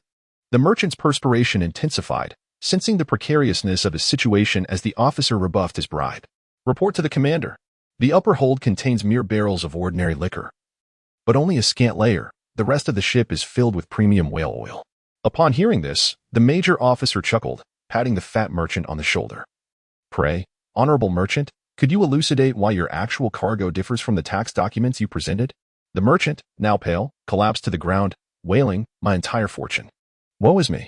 The kingdom's laws dictated that unregistered smuggling vessels would not receive protection from the navy, and if caught, all goods would be confiscated. Had he managed to evade the naval inspection and successfully sold the contraband, the disparity between the value of the whale oil and the ordinary liquor, after deducting necessary expenses, could have multiplied his wealth 4 to 5 times. Greed had fostered a reckless mindset, yet the merchant's dreams of sudden wealth shattered instantaneously. On the main deck, beside a middle-aged officer clad in a general's cloak, a youthful figure resembling the general but adorned in a captain's uniform erupted with glee. "Ha! I knew this was a smuggling ship." It was evident that the discerning eye identifying the smuggling vessel was not the esteemed general but rather the young man at his side. "Wow, brother, you are amazing," cheered a girl in a Gothic-style dress, clearly a family member accompanying the general to the celebration. Surrounding them, a group of aides and officers from the warm wind gathered, exclaiming in admiration, "Indeed, like father, like son." Coincidentally, on the adjacent silver wing, Ewan, who had seized the advantageous lookout point to enjoy the spectacle, immediately recognized the young man who was the center of attention. "Wow, Mr. Zorro is indeed a big shot." Though there had been minimal interaction between the crew of the two vessels aside from standard signal communications, Ewan, upon seeing the young man, instantly recognized him as the thief and fortune-teller he had encountered previously, Mr. Zorro. It was obvious that the unfortunate smuggler's demise was not merely due to keen eyesight or experience, but rather Zorro's extraordinary divination skills. To be frank, upon recognizing Zorro, Ewan initially felt a fleeting sense of awe at the man's true stature, which surpassed his expectations. Despite their shared journey, they had not crossed paths meaningfully, and following this mission, their paths would likely diverge further. However, Ewan soon felt a jolt of realization. Wait. Evan suddenly recalled the words Zorro had left after their encounter that night. "I remember you. This is a gift for you. Let us spar again another time." He realized that he had not disguised himself at all that evening. This fellow recognized him. However, after much contemplation, Evan repeatedly assured himself that there should be no irreconcilable conflict between him and this individual. Although he had taken a spellbook from Zorro, he had also looked after his divination business. Surely, it would not lead to any petty retribution, would it? Chapter 56. The Golden Rose. As Aiven quietly murmured to himself, new developments unfolded aboard the merchant vessel. Although a smuggling ship had been intercepted, the crew was en route to partake in a celebratory event, making it inappropriate to travel laden with contraband. With a decisive wave of his hand, the general, in a display of magnanimity, declared that, given the non-prohibited nature of the goods, they should merely pay the necessary taxes. Before his own children, particularly his innocent and charming daughter, he wished to avoid an overly harsh scene, thus granting this audacious smuggler a reprieve. "Thank you, my lord." Upon receiving the general's orders relayed by a major officer, the corpulent merchant expressed his gratitude profusely, scuttling back to his quarters to prepare the fines. Although the payment of taxes would significantly diminish his profits, it was still a form of gain, 1,000 times better than total confiscation. After a brief time, he emerged with great difficulty, cradling a wooden box in a long, slender case. his face contorted in pain as he placed them before the major officer. "My lord, this is all I possess aside from the goods. Please, count and see if it suffices." The major officer, regarding the merchant's face adorned with sycophantic smiles, found his words utterly untrustworthy. He was well aware that if the merchant dared to shortchange him by even a single copper farthing, he would not require the general's command to exact retribution. With a snap, he opened the box, his lip curling in disdain. Although the box appeared sizable, it contained only a modest amount of golden lions, a majority of silver bowls, and a considerable number of copper farthings. A few exquisitely crafted pocket watches encrusted with gemstones and crystals, alongside pure silver cutlery and plates, as well as a roll of smooth, snowy silk, gave the impression of having been stripped of one's entire fortune. Fortunately, aside from the currency and precious metals, the pocket watches and silk were also considered hard currency within the kingdom. Clearly, even if he had tenfold the audacity, the merchant would not dare to deceive the navy. However, the count was still amiss. Just as the major's brow furrowed in suspicion, the perceptive merchant presented the final long, slender case.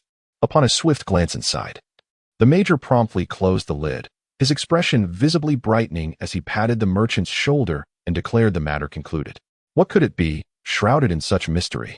Aiven, positioned at a distance, caught only a fleeting glimpse of the contents within the case. Yet, shortly thereafter, the general satisfied his curiosity. The collected finds were promptly handed to General Snyder, who, disregarding the assorted trinkets within the wooden box, held unwavering confidence in the discernment of his officers. What intrigued him further was the item concealed within the slender case. It was a firearm, specifically an alchemical firearm. Unlike ordinary firearms, typically forged by blacksmiths and armories, alchemical firearms, along with alchemical bombs and the more wondrous sea monster pointers, were crafted by the hands of enigmatic alchemists. Ah, indeed. A masterpiece birthed from the hands of a master alchemist. The wondrous art of alchemy has bestowed upon this alchemical creation an unparalleled performance that transcends time. Revered as a treasure by every master of marksmanship. However, in contrast to standardized equipment such as alchemical bombs, the intricacy of the alchemical musket signifies an immense manufacturing difficulty, rendering each existing specimen a rare and precious artifact. It is uncertain how this unremarkable smuggler came into possession of such a treasure, yet destiny intervened, and he lost it due to a dramatic anti-smuggling operation.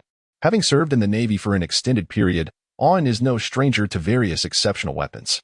According to his knowledge, although the productivity of this era is generally quite primitive, the coexistence of sorcery and technology grants alchemical muskets crafted by masters a terrifying power that surpasses even the modern firearms of his previous life. Their formidable might and precision have earned them a specialized designation, sniper rifles. The superior performance of these timeless weapons allows skilled marksmen, aided by specially crafted scopes, to accurately eliminate foes from a kilometer away.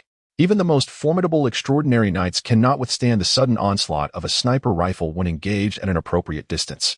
Undoubtedly, Aiven covets such a powerful weapon. Although he excels in swordsmanship, he harbors no obsession with the art of the sword. As a quintessential pragmatist, he naturally opts for whatever proves most effective. In his past life, every boy harbored dreams of wielding firearms. With the alchemical musket, reputed to be the pinnacle of individual weaponry in this age, Aiven is well aware of its formidable capabilities. Legend suggests that even those indomitable knights, whose resolute wills allow them to influence reality and manifest supernatural powers such as fighting spirit, dare not distance themselves when faced with 3 to 5 alchemical muskets wielded by skilled snipers. While the ultimate victor will likely be the knight, he will undoubtedly pay a grievous price, further attesting to the deterrent power of the alchemical musket. Of course, alchemical muskets are rare, but exceptional snipers are even scarcer. On land, the requirements may not be as stringent, as the solid ground provides sufficient stability for snipers. Yet aboard a warship, a stable platform for sniping is perpetually elusive. The ceaseless tumult of wind and waves dramatically increases the difficulty of precision shooting, where a slight miscalculation can lead to catastrophic failure. Snipers, akin to mathematicians, are a profession heavily reliant on innate talent. This so-called talent resembles a unique intuition that is challenging to cultivate through training. Thus, the kingdom's navy may possess only a handful of snipers capable of truly harnessing the power of the alchemical musket, perhaps even fewer than the number of existing muskets themselves. Indeed, even the most powerful alchemical musket becomes no more than the equivalent of a common blacksmith's work in the hands of a mediocre talent. Aiven is certainly not the only one with such thoughts. As the general raised the alchemical musket to admire it, Aiven beheld its full splendor. The silver barrel, subtly adorned with a muted sheen, complements the intricately crafted wine-red wooden stock. A delicate vine, embellished with golden rose patterns, elegantly winds its way along the entire body of the firearm. It would be more accurate to describe it as a resplendent work of art rather than a mere instrument of destruction. At the base of the stock, a line of small inscriptions catches the eye, and the general, filled with affection, pronounces its name, Golden Rose. Oh, this firearm is so beautiful, and its name is delightful. Even a little girl, utterly unfamiliar with weaponry, cannot help but express genuine admiration. She attempts several times to reach out and touch it, only to be gently evaded by the general. The lieutenant general, quite rightly, would not permit a playful child to handle such a precious object, regardless of how endearing she might be. After a prolonged moment of admiration, General Snight reluctantly sets aside the alchemical firearm. Though the officers nearby gaze upon it with fervent desire, most possess the self-awareness to recognize that neither their abilities nor their status are worthy of such a magnificent piece. Despite his rank as a vice admiral, General Snight is a thoroughly civilian officer, acutely aware that even if he were to possess this firearm, it would serve merely as a coveted ornament, failing to fulfill its true purpose, a waste indeed. Let it be preserved. May it one day find a master worthy of its splendor. If only I possessed the talent for marksmanship. Chapter 57. Individual woes. The handling of the smuggling merchant ship did not consume much of their time. The two warships arrived punctually at Lighthouse Island 3 days later. Following their predetermined course, Vice Admiral Snight and his entourage disembarked onto the island, while the majority of the combat personnel aboard the warships remained on deck, serving as security for the festivities. Aiven exhibited no interest in this celebration, which resembled more of a merchant's revelry. Apart from the unavoidable necessity of conducting inspections, he remained aboard the vessel, engaged in meditation and training, while also striving to evade Zoro's attention. In Aiven's perception, their current relationship was one of mutual recognition. He was aware of Zoro's true identity, yet Zoro had not linked him to the naval officer named Aiven Gallet. Aiven believed that their paths might not cross again. Rather than face the uncertain consequences of revealing his identity, it was preferable to avoid the situation altogether from the outset. After all, his father was a vice admiral. This was not a matter of cowardice on Aiven's part, but rather an acknowledgement of the formidable figure backing Zoro. It was best to steer clear of trouble and take one's leave. As time progressed, a myriad of vessels and a bustling crowd gradually converged upon this ordinarily desolate isle, under the auspices of various merchant guilds arriving from different locales. The celebratory activities commenced in earnest. Colorful banners fluttered in the breeze, and a temporary theater was erected. During the grand rehearsal, vividly attired dancers, uninhibited artists, disheveled poets, and journalists from various newspapers mingled, infusing the remote island with newfound vitality. Due to the complex identities of the attendees, the naval forces dispatched by the 3 fleets had their work cut out for them, as they were tasked with maintaining order on the island as representatives of the kingdom. Large gatherings invariably attract the attention of those in power, irrespective of the world in which they occur. However, for Aiven, one of the few second-class knights, the workload was not particularly burdensome. His primary role was to address issues that ordinary sailors could not resolve. In a moment of respite from his duties, Aiven stood at the bow of the Silver Wing, scattering a generous handful of bird feed laced with magical potion. Dozens of seabirds circling above swooped down with swift precision, expertly snatching up the feed before it touched the water's surface. These birds were the initial results of Aiven's research into avian transformation spells. After all, what could be more reliable, diverse, and inconspicuous on the vast ocean than seabirds? Aiven had also invested considerable effort in selecting the species of seabirds. From the common white seagulls of the Black Coast to the swift needle-tailed storm petrels, and from the versatile black-winged frigibirds to the majestic wandering albatross. Though the variety was limited, each possessed its own unique characteristics. After nearly a month of meticulous nurturing, while progress in the transformation spells had been modest, those birds that had long ingested the avian language potion were now fully qualified as scouts. Listening to the incessant chirping of the seabirds, Aiven instinctively translated their cryptic communications deep within his heart. Superfluous information was swiftly discarded, while valuable insights were meticulously gathered for prompt analysis. Recently, 2 merchant vessels had arrived at the port. The celebratory libations had been successfully stocked. 2 opera troupes had clashed in a dispute over their renown, necessitating the intervention of sailors, and so on. It was yet another tranquil day. The seabird's transformation remained rudimentary, although they could autonomously gather intelligence. They resembled drones equipped solely with Bluetooth capabilities, limited to recording their poignant findings for Aiven's further examination. They were utterly incapable of discerning urgency or comprehending the significance of the information they relayed. Much like the Raven horde once commanded by the Crow Witch, they were only adept at chaotic, suicidal assaults, which was a lamentable waste of their immense latent magical potential. Only when the time was ripe would this avian legion evolve into a formidable asset in Aiven's strategic arsenal. However, it was premature to dwell on such thoughts.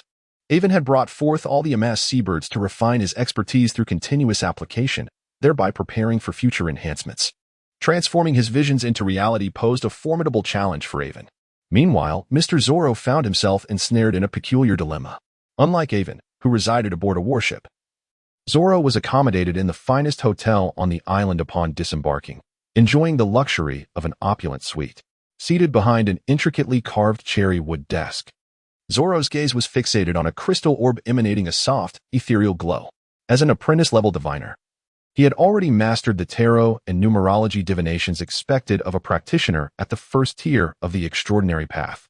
Yet, a formidable obstacle loomed before him, the art of crystal ball divination, which required harmonizing his own spiritual essence with the orb. Renowned as the most challenging of apprentice-level skills, this technique was remarkably effective in predicting significant events and locating individuals or objects, yet it had stymied him for an entire year. It was not that he was incapable of employing such divination during his time as the diviner at the Crow Market. He had successfully predicted the whereabouts of the saltwater crocodile. His current predicament arose from the necessity to fulfill the conditions for advancing to the second tier as a formal prophetic sorcerer, which mandated the successful completion of a prophecy affecting the lives of hundreds or an event of comparable significance. This had compelled him to abandon his usual penchant for discretion, such as disguising himself as Zoro for thievery, and to actively participate in celebratory activities, hoping to engage in a momentous occasion. At that moment, he was not merely forecasting the future. He was employing the unique sorcery of his prophetic school to scrutinize Lighthouse Island for signs of unrest that might present him with an opportunity. Regrettably, much like the seabirds accompanying Aiven, he has not gleaned any rewards since his arrival on the island. Alas, could it be that I truly lack the gift of prophecy? After a prolonged period of uncertainty, Zoro, in a fit of despair, sprawled on the chair like a forsaken feline. He bore the visage of one who has been toyed with by fate, rendered utterly powerless to resist. Chapter 58.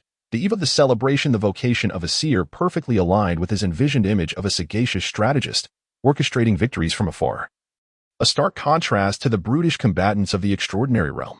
However, while this profession does not place a premium on the accumulation of knowledge, it demands an almost perverse degree of innate talent and spiritual affinity from the practitioner.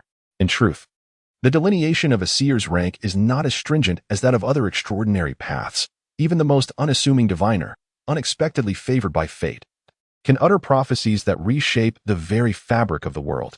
History is replete with tales of obscure individuals who, upon delivering astonishing prophecies, swiftly ascended to the status of esteemed guests among the political elites of their nations.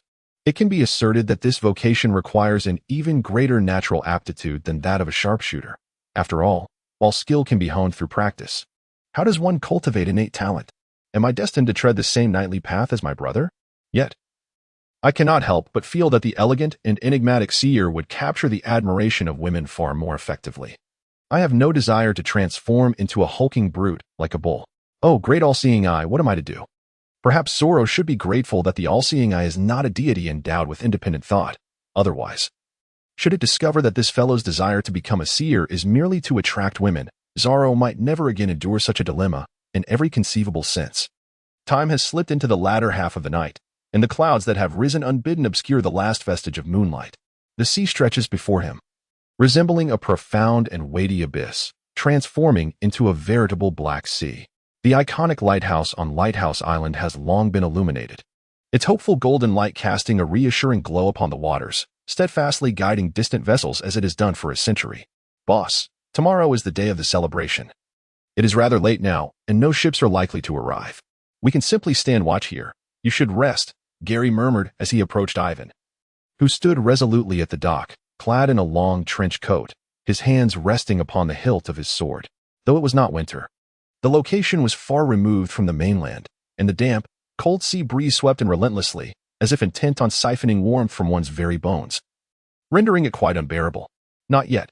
Speak of such things when you are capable of standing in my stead, Aiven replied, acutely aware that a grand celebration attended by thousands could not be approached with complacency. With the festivities set for tomorrow, any misstep this evening would bear consequences far beyond his ability to shoulder. As he delved deeper into the realm of the extraordinary, Aiven gained a clearer understanding of the tumultuous undercurrents that plagued the darker facets of the world. Demonic beings, maritime monstrosities, rogue extraordinary individuals, and even hostile national forces lurked in the shadows, while malevolent cults of eldritch deities stirred restlessly. Ordinary folk, faced with such aberrations, proved alarmingly vulnerable, akin to being struck by a dimensional collapse. What concern is their annihilation to you? Particularly after Aiven's extraordinary transformation. Gel had provided him with a thorough education on the fundamental knowledge of the extraordinary world. For decades, Gur, in his capacity as an uncle, has imparted his wealth of knowledge, gleaned from both official sources and personal adventures, to Aiven with remarkable dedication. One could argue that even Aiven's father might not accomplish this task as adeptly. What a chaotic world we inhabit. Throughout his narratives, he recounted numerous catastrophic natural disasters in the history of the kingdom of Philetus, which were, in truth, rooted in disputes originating from the extraordinary realm. To maintain the stability of the mundane world, the official authorities and the church conspired to conceal and suppress the truth. Countless minor incidents, of lesser magnitude, have also transpired. Particularly, those grand celebrations held annually, with a multitude of participants and a traceable history, have long been manipulated by hidden puppeteers driven by ambition. Whether for profit, to appease deities, or merely for amusement, the countless lives lost are reduced to mere statistics in their eyes. Moreover, in this bizarre and tumultuous realm of the extraordinary, what is in abundant supply are the ever-ambitious and the deranged. Indeed, the very chaos itself serves as a source of power for certain malevolent entities, posing a significant threat. Oh, is there a ship approaching at this hour? Suddenly, Aiven's eyes widened in astonishment. In the distance, a sizable two-masted merchant vessel sliced through the waves, gradually making its way toward the lighthouse island dock. The preliminary festivities had already been underway for 3 days, even with the official celebration set for tomorrow. Many revelers remained awake through the night. Such an exceptional occasion. Astute merchants from across the kingdom had already sensed the opportunity, bringing all conceivable forms of entertainment to this locale. Anything that could be found on land was surely present here. The array was dazzling. Theaters, taverns, gambling houses, and establishments of ill repute, a feast for the senses. Thanks to the throngs of patrons and the vibrant demand for merriment during the festivities, the proprietors of these entertainment venues were reaping substantial profits in just a few short days, naturally so. Accompanying the bright lights and flowing libations were invariably the lively social groups that thrived in such an atmosphere. Bang! Amidst a cacophony of coarse exclamations infused with local dialect, 2 heads adorned with tattoos and festooned with metallic rings, clearly not the most savory characters, collided forcefully, causing both to collapse and lose consciousness. A cloaked figure, having applauded the spectacle, swiftly leaped atop a low wall and vanished into the sprawling makeshift structures. These were mere petty thieves, lacking even a single audacious soul willing to brandish a knife for robbery. Has the kingdom's security truly improved to such an extent? The figure, clad in eccentric attire and roaming the night, was none other than our old acquaintance, Mr. Zorro. After several days of uncertainty regarding his path to ascension, he opted to don his signature garb and play the role of a heroic outlaw, dispensing justice on behalf of the common folk. The recent encounter involved merely 2 thieves squabbling over their ill-gotten gains, an effortless feat for a peak aspirant knight. With a father of the esteemed rank of Rear Admiral, Zorro was naturally not lacking in heritage and resources. Simultaneously, as a wizard of the prophetic order, Zorro possessed a profound understanding of the capricious nature of fate. His arduous pursuit of the mystical path of a wizard was fraught with challenges, while the knightly path, which he had cast aside, surged ahead with remarkable speed, leading him to achieve the heights of apprenticeship at a tender age. His formidable skills, combined with the exceptional divination magic of his order, transformed him into an efficient harbinger of justice, making significant contributions to the kingdom's security. Thus, while some may express disdain with their words, their actions betray a different truth. Mr. Zorro was evidently reveling in his role. Hurry along, comrades. We must arrive at the docks in advance to retrieve the cargo. However, but the celebration. Manpower. Damn it. How many times must I reiterate? These goods absolutely cannot be seen by others. Do you comprehend? You blockhead. Suddenly, a murmur of voices, at times clear and at times indistinct, wafted through the night breeze into Zoro's ears. A situation was unfolding. The gallant rogue felt a surge of excitement. Chapter 59 Fireworks? The graceful swordplay of Zoro endowed him with a lithe gait. Moments later, a procession of a dozen men pushing a cart appeared before his eyes. Yet this group remained blissfully unaware of the uninvited guest lurking in the shadows behind them. Under Zoro's discreet gaze, the leader, a man with disheveled white curls resembling a lion, was quietly cautioning his subordinates. As Bari's piercing gaze swept over them, the henchmen felt as though they were being scrutinized by a merciless old wolf. They hastily covered their mouths and nodded in silent acquiescence, clearly intimidated. Was this not an overt confession of their wrongdoing? Such unprofessionalism was unbecoming for villains. While Zoro smirked inwardly, he was oblivious to the injustice suffered by the man with the lion's mane. Who could have anticipated that a nocturnal creature such as himself would be lurking in the shadows on this dimly lit path? Uncertain of their intentions, Zoro could only shadow them for the time being. Should he ascertain that they were indeed up to no good, he would have no choice but to incapacitate them and hand them over to the patrolling navy. After all, Zoro's guiding principle had always been to do good deeds anonymously, only to slay and not to bury. At the dock, Captain Aiven and his crew had been waiting an entire hour since the late merchant ship's arrival, wondering who they were and what their purpose at the dock could be. Meanwhile, a group of men pushing carts emerged from the direction of Lighthouse Island. Aiven discreetly gestured and personally led several sailors to engage with the newly docked merchant ship. Gary, on the other hand, positioned the majority of his men in front of the group of men, confronting the leader among them, a man with curly hair. Good evening, sir. I am old Bari, the representative of the Golden Olive Trading Company, here to welcome a shipment of goods we have ordered. Here is our documentation from the dock management, which you may examine. Bari stated, presenting a certificate issued by the dock authorities. Are you certain you wish to unload this late at night? Is it not possible to wait until dawn? Gary inquired, noting the absence of any irregularities. His intention was not to be difficult. The evening's turbulence posed considerable challenges, and the Lighthouse Island dock, often neglected, was poorly equipped for such conditions, especially with insufficient lighting. Unloading cargo at night could indeed lead to unforeseen incidents. Upon hearing Gary's words, the curly-haired man immediately displayed a look of distress, bowing deeply as he lamented, Sir, we find ourselves with no alternative. Tomorrow marks the day of celebration, and the fireworks we are transporting are intended for the festivities. The first batch of fireworks was damaged in transit, which compelled us to hastily arrange for a replacement. If we do not set up the fireworks tonight, we shall face dire consequences. Gary, moved by the man's pitiable demeanor, chose not to press further. Indeed, there were no regulations prohibiting late-night unloading. Thus, he reassured him, I shall speak with the lieutenant. It should not pose a significant issue. However, do ensure safety. Injuries are unacceptable. Indeed, we shall not trouble you, the curly-haired man replied, bowing and smiling obsequiously at Gary, who was considerably younger than himself, displaying none of the harshness he had shown towards his subordinates moments earlier. Gary leaped onto the ship in 2 strides and approached Aiven.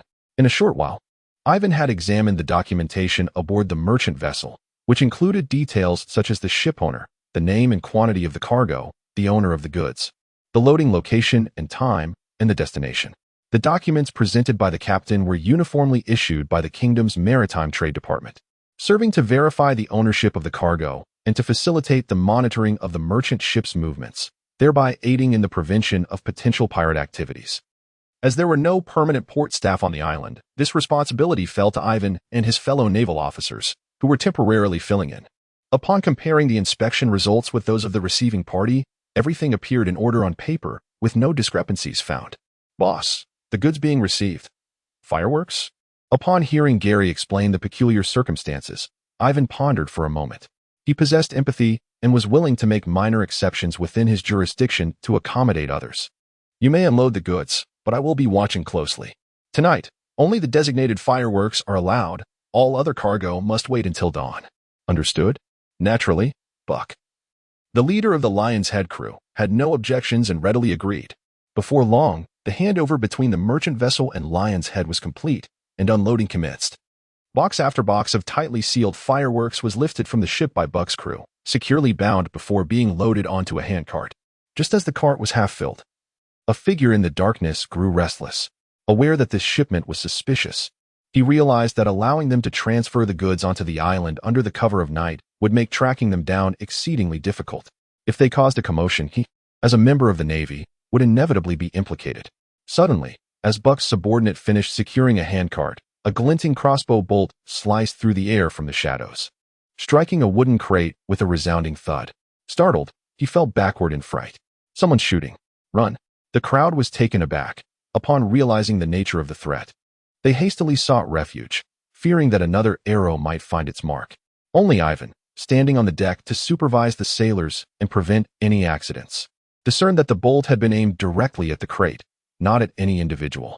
With a nimble leap from the merchant ship, he navigated through the panicked throng, refraining from recklessly plunging into the darkness in search of potential assailants.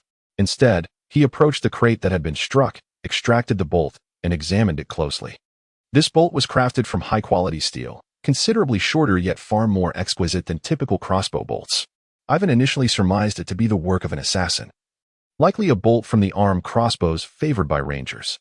Though diminutive in size, such weaponry was far more costly than ordinary arrows, indicating that it was not something an average person could afford. Gazing into the darkness beyond the reach of the lighthouse's beam, Aiven ordered everyone to remain in position and not to move. If the archer's intent was to draw attention away, he would find himself in a precarious situation. As the commander, he had to consider the broader picture, never allowing himself to act impulsively like an ordinary sailor, relying solely on brute force. However, at the moment when Aiven revealed himself, Zoro, concealed in the shadows, recognized the naval lieutenant who had once bested him. Could it be this fellow? A slight shock coursed through him, prompting Zoro to instinctively retreat further into the darkness. After their previous duel, he had come to comprehend the disparity between himself and Aiven. His earlier successful escape had been sheer luck, and should he be exposed this time, he could not be certain of another chance to flee. Though capture would not be particularly dire, it would undeniably tarnish his illustrious reputation. Among the sailors from the Third Fleet aboard the Warm Breeze, he had encountered most. And this individual must be an officer from the Silver Wing. Zoro harbored no intentions of avenging personal grievances through the use of his own identity as an aspiring prophet. He was wholly uninterested in plots and machinations. His inquiry into Aiven's identity was merely a manifestation of his innate curiosity to uncover the secrets of others. Given that this fellow had once pursued him through half a city, he should be perceptive enough to notice the clues I provided, right? I wonder if he has discerned the secrets contained within that tome infused with the essence of sorcery?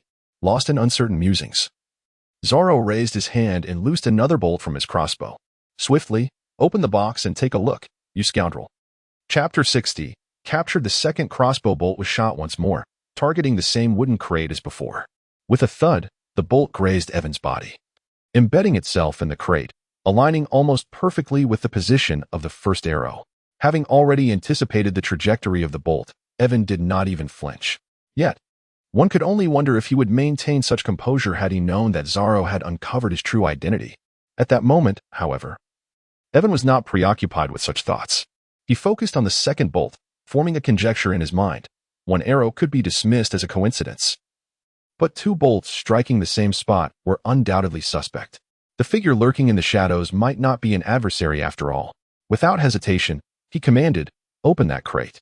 No sooner had the words left his mouth than Gary, leading a pack of fierce naval soldiers, pushed aside the lionhead Barry and his crew, swiftly prying open the crate. Bang! With a crash, the crate toppled over, spilling dozens of firework shells onto the ground.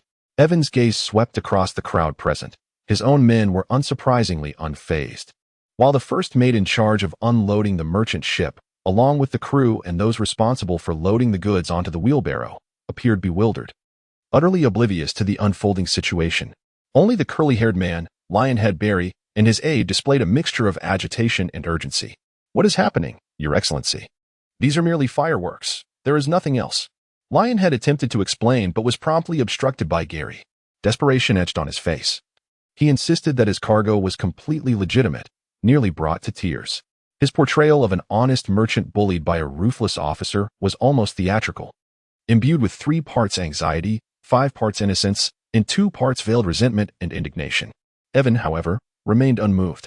the data-driven insights monitoring his heartbeat, pupil dilation, blood flow, and even certain mental fluctuations made it abundantly clear that this man was concealing something far more complex than he let on. There's no need for alarm. We shall ascertain the contents by igniting a few fireworks. We act solely for the safety of the celebration. I trust you understand. Without waiting for Lionhead Barry's response, Aiven pointed to several firework shells on the ground, and a few sailors eagerly volunteered to retrieve and ignite them. Bang! Bang! The fireworks soared into the night sky, bursting in a splendid display of color. Under the glow of the flames, Aiven's expression fluctuated between light and shadow. No issues? The fireworks appeared relatively normal, albeit lacking in variety. Were there only two types? Out of the corner of his eye, he caught another glimpse of Lionhead Barry, mentally tagging his expression, overconfident. There is something amiss, but not here. The dazzling fireworks faded swiftly, leaving both the sailors and the observant Zorro momentarily taken aback, redirecting their gaze toward Aiven, awaiting his final decision. Even Zorro, the orchestrator of this scenario, found himself wavering, wondering if perhaps he had been overly suspicious. Were these individuals truly as menacing as they appeared, or merely lacking in decorum? However, the keen intuition of the Prophet's Guild wizard had already begun to signal alarm upon his sighting of those fireworks. Although he had engaged in divination himself, his limited abilities had hindered him from discerning the preceding causes and consequences. Nevertheless, the tangible presence of the objects evoked a certain sensitivity within him. He sensed that if these items were not handled with care, while perhaps not as severe as the events required for his ascension ceremony, they would undoubtedly pose a significant dilemma. In truth, Aiven was not as devoid of leads as Zorro had feared. Through the surveillance of a data-driven perspective, he had ascertained that the lion-headed Barry was undoubtedly embroiled in something amiss. Naturally, it would be considerably easier to procure evidence when armed with a conclusion. Moreover, even if evidence proved elusive, what was their purpose? As a formidable branch of the kingdom's navy, a veritable force of authority, they could simply detain them on the spot. At least on this island, no one would dare utter a word of dissent. Yes, such was their dominance, simple, direct, and efficient. Yet, driven by a sense of responsibility and adherence to lawful procedure, Aiven sought to uncover the root of the problem. Aiming to sever the source of the unrest and garner genuine compliance, he reached down to pick up two of the firework shells, scrutinizing them closely. The dark spherical exteriors and long fuses were identical, yet the colorful paper affixed to the shells bore distinctions. Upon examining the decorative paper, he noted that the colors mirrored those of the fireworks, appearing as if a complete tulip pattern had been halved and affixed to two different firework shells. In Aiven's estimation, should these fireworks serve as pivotal tools for their mischief, it was likely they intended to harness the explosive force of the fireworks, either to incite chaos or directly harm the celebrants. However, fireworks were still mere fireworks. How much lethality could they truly possess? Wait, two types of fireworks. The halved stickers. A flash of insight illuminated Aiven's mind. He turned and deftly severed the differing colored firework shells with his sword. As they cracked open, the gunpowder within spilled forth, one being a silvery gray and the other a fiery orange. While Aiven was not an engineering student in his past life, he did possess a foundational understanding of chemistry.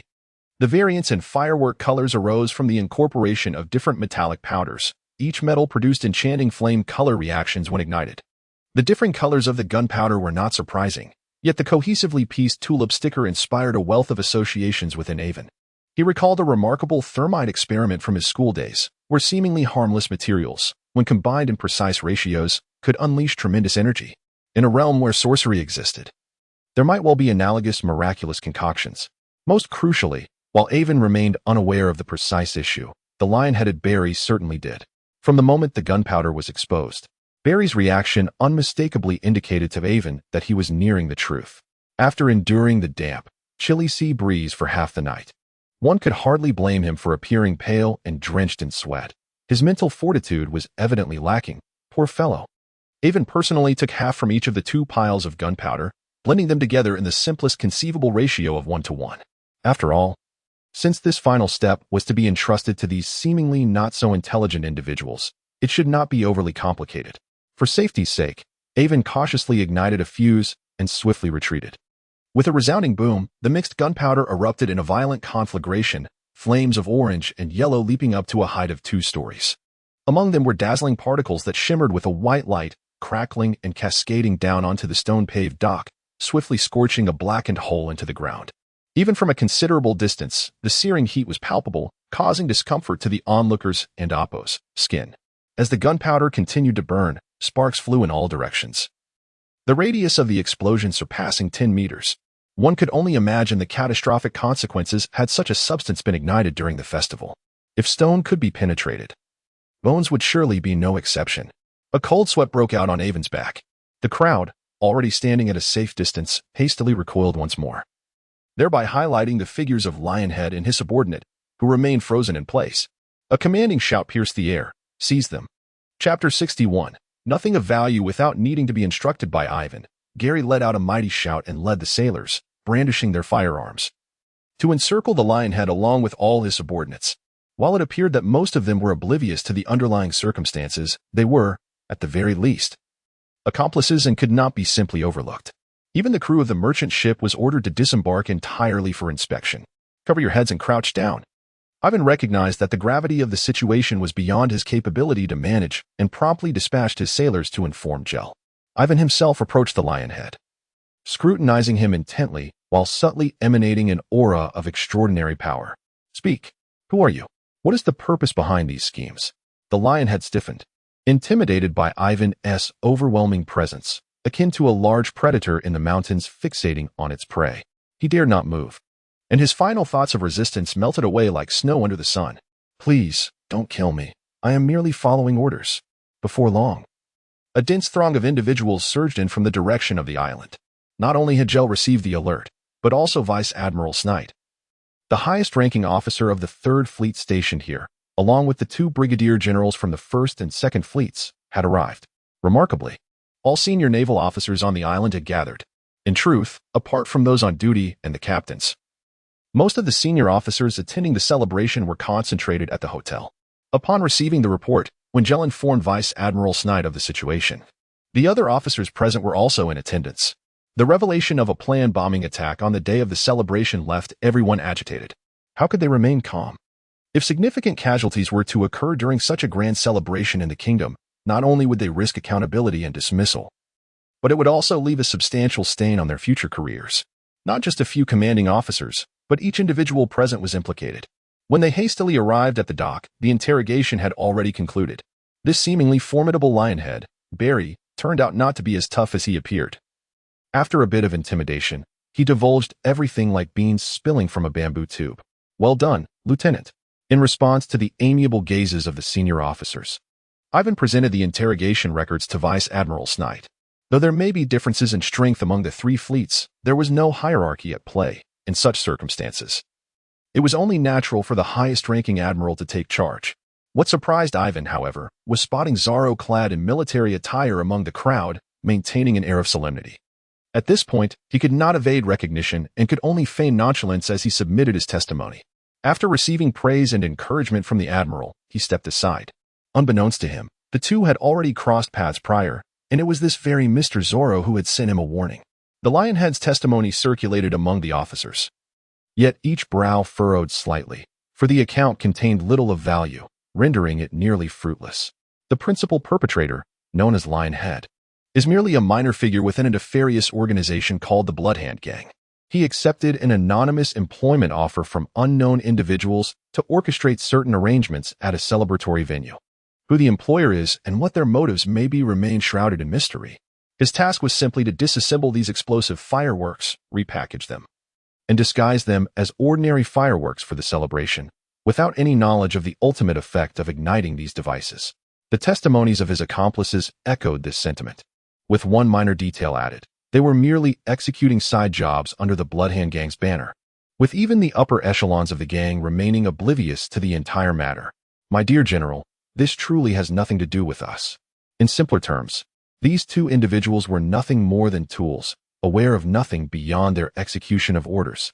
This notion was corroborated by the officers, including Aiven, as the naval artillerymen who arrived subsequently examined the gunpowder and unanimously concluded this appears to be the handiwork of an alchemical master. Although the energy released by the modified gunpowder was inferior to its original form, the resultant sparks from the explosion were exceedingly lethal. Should these sparks rain down upon the jubilant crowd, the consequences would be dire. If utilized properly, Its destructive capability could surpass that of equivalent military-grade explosives, primarily due to the agonizing nature of the subsequent burn injuries. However, this new type of gunpowder exhibited extreme instability, necessitating on-the-spot mixing for usage. Thus, the division into two types of fireworks served both as a precaution against inspection and as a pragmatic necessity. Most insidiously, the initial victims of the explosion would be those igniting the fireworks, situated directly beneath the blast zone, with the anonymous employers showing no regard for their lives. Moreover, members of the Blood Hand Gang, driven by greed, would hardly concern themselves with the identity of the employer, provided the compensation was sufficient. Furthermore, this gang operates quite differently from pirates, as the latter can vanish into the sea, while the former must rely on the civilized world for survival. They may engage in petty squabbles within gray areas, but would never dare to openly challenge the kingdom's authorities. Consequently, the likelihood of a connection between their leadership and the employer is exceedingly low. Thus, the trail of clues has been entirely severed. Apart from acquiring a heap of discarded pawns, the fundamental issue remains unresolved. As long as the unseen mastermind desires, they can orchestrate a new assault at any moment. The group fell into a contemplative silence. At this juncture, Aiven did not conceal that he had only recognized the issue due to someone else's hint, and he submitted 2 crossbow bolts, suggesting that perhaps they could glean some insights from the informant. As Major General Snyder took the bolts, he discreetly cast a glance at his son. Let us seek out this acquaintance, since he was able to detect the concealed assailants. He might prove invaluable to us and may possess further insights, proposed an officer from the First Fleet. Agreed. We must pursue every lead, echoed another. Indeed, this island is not overly vast. Finding an individual should not pose a significant challenge. The others, reflecting on the Major General's prudent words, chose not to pursue the matter further. In the end, no consensus could be reached. The Admiral had no choice but to issue orders for the entire Navy to be assigned to security duties, elevating the level of protection for the upcoming celebrations. This was to ensure that the week-long festivities would proceed without incident. Subsequently, a few young personnel were dispatched to blend inconspicuously into the crowd, to ascertain the movements of individuals on the island and to keep a watchful eye on any suspicious gatherings. Additionally, arrangements were made for long-range communication via swift turns to report back to the naval headquarters and await further instructions. However, in a fit of dissatisfaction, some interrogation experts insisted on dragging the lion's head and his deputy away for separate re-examinations. As for the outcome of their inquiries, it had ceased to matter to anyone. Chapter 62. This is not the prophecy I desired. With sails unfurled, the ship glided gracefully across the azure expanse of the Black Sea. A majestic 3-masted warship cleaved through the waves, accompanied by a flurry of seabirds that seemed to regard the vessel as their temporary sanctuary. This scene had persisted for over half a month since their departure from the naval port, and the sailors aboard had long since lost the initial sense of wonder, becoming accustomed to the routine. Good morning. Lieutenant Aiven was once again feeding the seabirds. On the deck of the Silver Wing, Aiven diligently performed his daily task of nurturing the birds while gathering intelligence. A dashing young man, clad in the uniform of a captain and sporting short dark blue hair, appeared to have casually wandered into the area. He greeted Aiven with remarkable enthusiasm. Children can be quite troublesome. It's merely a teddy bear left behind at the hotel. Yet it has caused quite the stir for several days. The youth shrugged, feigning indifference to his sister's whims, though it was evident that he had been going to great lengths to elicit her laughter during this time. Needless to say, this young man with deep blue hair was none other than our charming Zorro. The circumstances that brought them together aboard the Silver Wing could be traced back to a celebration a few days prior, having uncovered a plot by the notorious Lionhead Gang. It remained uncertain whether the Navy's stringent precautions had dissuaded the hidden instigators or if they had never intended to execute a follow-up attack. The 7-day celebration of their departure passed with remarkable tranquility. However, just as the Navy, previously on high alert, began to relax, they received a telegram from the naval headquarters on the very day the festivities concluded. A ruthless band of pirates had ambushed the kingdom's route to the New World, resulting in the loss of over 8 merchant vessels and a warship within a mere fortnight. The pirates, infamous for their brutality, belonged to the Sharktooth Gang, a harrowing nightmare for many colonies in the New World. Some governors of smaller nations even trembled at the mere mention of them. Yet, as their activities predominantly occurred outside the Farletus Sea, the Navy had previously had little direct engagement with them in the weaker maritime territories of the New World. Their audacity to approach the kingdom's shores warranted a decisive response. They must be eradicated at any cost. Conveniently, there were 4 warships from the celebration station near the site of the attack. Aside from Major General Snate, who was not suited for combat due to his civilian status, the remaining 3 warships, including the Warm Breeze, were mobilized to form a joint fleet to support the escort vessels along the route and hunt down the Shark-Tooth pirates. While Gur and Aiven speculated that this incident might have originated from the capture of the Shark-Tooth gang's second-in-command, One-Eyed Betchy, who was eager to join the fray. Aiven did not anticipate that Zoro would seek him out for casual conversation shortly after boarding. Though Aiven felt somewhat exasperated, he had no reason to evade him. And it was through this encounter that he learned Zoro's true name, Milan Snate. After several encounters on the deck, whether intentional or otherwise, the two had established a semblance of acquaintance. Following some casual conversation, Aiven discovered that this individual surprisingly resonated with him. Lacking the haughty demeanor commonly found among the elite of this era, he possessed a certain irreverence yet upheld strong principles, ultimately proving to be a rather agreeable companion. Aiven had always held the belief that a person's true self is revealed only when they don a mask. Much like how an otherwise genteel individual can transform into an online marauder. His impressions of Zoro, after several encounters, were generally positive.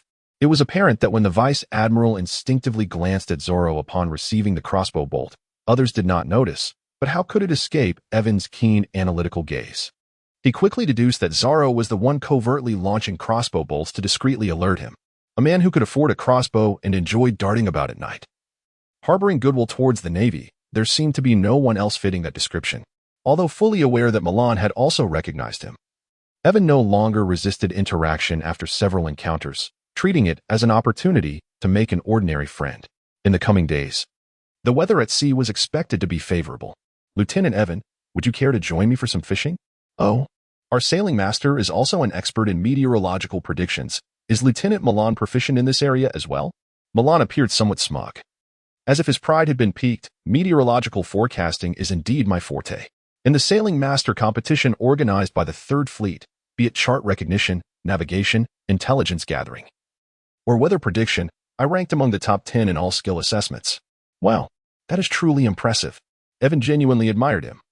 Considering this achievement encompassed all operational personnel from the entire Third Fleet, including those from first, second, and third-class battleships, its significance was undeniable. He had not anticipated that this seemingly frivolous young man possessed such capabilities, surpassing many seasoned veterans at a tender age. Competent individuals always garner respect. Only those who have navigated the seas understand the critical importance of an exceptional sailing master to a vessel. Having been aboard the Silver Wing for quite some time, Aiven had traversed various crucial departments and acquired numerous skills. Encountering an expert stirred a sense of eagerness within him, prompting him to engage Milan in a discussion about nautical knowledge. Observe the current conditions. The winds and waves are mild, although there are many clouds in the sky. They are all cumulus clouds resembling cotton, with their bases aligned at the same horizontal level. When such clouds are present, it generally indicates that rain is unlikely. Milan spoke at length, showcasing his knowledge, while Aiven nodded in agreement from time to time, creating a harmonious atmosphere. Milan had even forgotten his initial intention of confirming whether Aiven had uncovered the secrets of the witchcraft notes, having originally intended to ascertain this through divination.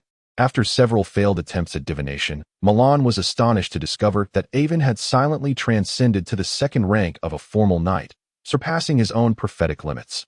Driven by curiosity, he approached Aiven for a conversation, just as Milan confidently proclaimed that the weather in the coming days should be splendid. A thin veil of white mist suddenly began to form in the air, quickly thickening to a degree that obscured the sailor's visibility. The captain's command to lower the sails and reduce speed echoed across the vessel. Lower the sails. Reduce speed. Milan's expression momentarily stiffened, the abrupt turn of events leaving even the audience somewhat embarrassed. In a bid to smooth over the awkwardness, Aiven interjected, the weather at sea can change with great rapidity. Not even the sea god can fully command the vast ocean, let alone us mere mortals. However, Milan's response abruptly ceased. To Aiven's eyes, it appeared as though Milan had been jolted by an electric shock, his gaze distant and unfocused. 1 second, 2 seconds, 3 seconds. Milan's body trembled again, as if he had expended immense energy in such a brief moment, nearly collapsing to the ground. Fortunately, Aiven was quick to support him. Yet, Milan still leaned weakly against Aiven, gasping for breath like a parched fish. Breath, breath, danger. Danger. Blood. Cannon fire. Sharks. A deadly peril approaches. If anyone else had heard Milan's words, they would have been utterly baffled, unable to comprehend the ramblings of this young nobleman. Yet Aiven recognized him as a genuine diviner, having previously demonstrated his prophetic abilities when advising Aiven on finding saltwater crocodile scales. Hearing his words sent a chill through Aiven's heart. Without a moment's hesitation to consider Milan's potential realization of his secret, a sharp whistle pierced the air. A few swifts perched on the ship took flight, darting directly into the depths of the fog. Speculation was futile. Witnessing the danger firsthand was the only way to ascertain the truth. Upon glancing back, Aiven saw that Milan had regained his composure. Albeit still oblivious to the fleeting swifts amidst his emotional turmoil. He retrieved a crystal ball, no larger than a child's fist, from his pocket, revealing a swirling, misty interior. Damn it. Without taking the time to explain further, Milan dashed toward the cabin, determined to relay the prophecy to the only person on board whom he could trust, his father.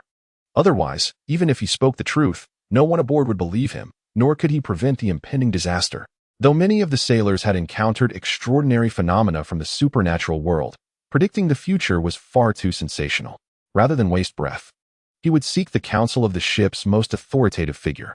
Milan's emotions were a tumultuous blend.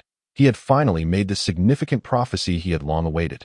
Fulfilling the conditions for ascension, yet he would have preferred to remain forever unacknowledged as a second-rank seer. I aspired to foresee a crisis that could impact the lives of hundreds, yet I do not wish to be part of that minuscule fraction myself. Chapter 63. The shark-toothed pirates on the other side of the dense fog. 2 three-masted sailing ships lay at anchor, quietly adrift upon the sea. On one of these vessels, adorned with the fierce figurehead of a roaring great white shark, stood 2 figures, one tall and imposing, the other small and frail, gazing into the distance as if their sight could pierce through the mist to reveal the scene beyond. Captain, the diminutive figure, an elderly man clad in a long robe with a shock of white hair, reported tremulously, clutching a gleaming silver lantern. The fog emitted by the misty silver lantern has reached its limit. I estimate that in approximately 10 minutes, that warship will be within our optimal striking distance. The captain of the shark-toothed pirates, the grotesquely large white shark Skook, glared at his navigator with bloodshot eyes, a result of many restless nights. His mouth gaped wide, exposing a set of teeth as sharp as daggers. True. Are you certain the target is up there? The elderly man shuddered at the captain's predatory gaze, akin to that of a great white shark stalking its prey in the deep. He fervently nodded in response, fearing to meet the captain's gaze. His greatest dread was not merely the captain's increasingly shark-like appearance, but the volatile and bloodthirsty demeanor that seemed to intensify with each passing moment. He feared that a single misstep in his speech could lead to his head being bitten off. After a prolonged moment of contemplation, Skook finally exhaled heavily and murmured to himself, "If I can slay a naval vice-admiral, will the god of the Black Wings accept me and lift my curse?" The god of the Black Wings is a true deity. His emissaries do not deceive. Although this target is merely a civilian general, it represents the highest probability of success. Coincidentally, it was this ship, the Silver Wing, that previously dispatched our deputy captain. A twofold triumph, indeed, my captain. And we possess both the Shark Tooth and the Pike warships. Along with this treasured marine artifact, the misty silver lantern, there is no way we could encounter any unforeseen complications. At this juncture, the navigator knew he could provide no other answer to stimulate his captain's fervor, carefully weighing each word. Well done, true. At last, he dared to lift his head, eager to behold the brilliance of his illustrious captain. Suddenly, a sailor, hunched over in an effort to minimize his presence, passed by the 2 men but was seized by a massive hand. With a swift motion, the sailor's neck was bitten through, blood spraying forth and splattering onto the navigator's recently raised face. He stood there, paralyzed, unable to evade or wipe the crimson droplets away. As he stood frozen like a quail, a singular thought echoed in his mind. Should I prepare an escape route for myself, much like one-eyed Becky? The swift swallow dared not draw too near, though it had not overheard the conversation between the shark and the navigator. The 2 fully armed sailing vessels did not escape its keen perception. A warship, whose origins are shrouded in mystery, has been transformed into a fearsome pirate vessel boasting 3 masts and no fewer than 40 cannons. In contrast, an armed merchant ship, equally equipped with 3 masts, possesses slightly fewer cannons, yet still commands a formidable 30. Flee. This is the sole course of action that Aiven can conceive. For such a disparity in strength renders any confrontation futile.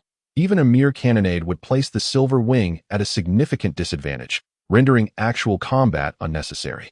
At this juncture, having received critical intelligence from Milan, Admiral Snet and Captain Gel convened. On board, they represented the highest authority and greatest strength. Their collective will determining the fate of everyone aboard the Silverwing. Within a mere 30 seconds, Captain Gel issued a decisive command: change course, hoist the sails, and proceed at full speed. Aiven remains oblivious to the means by which they persuaded Gel, but upon hearing the order, he breathes a sigh of relief.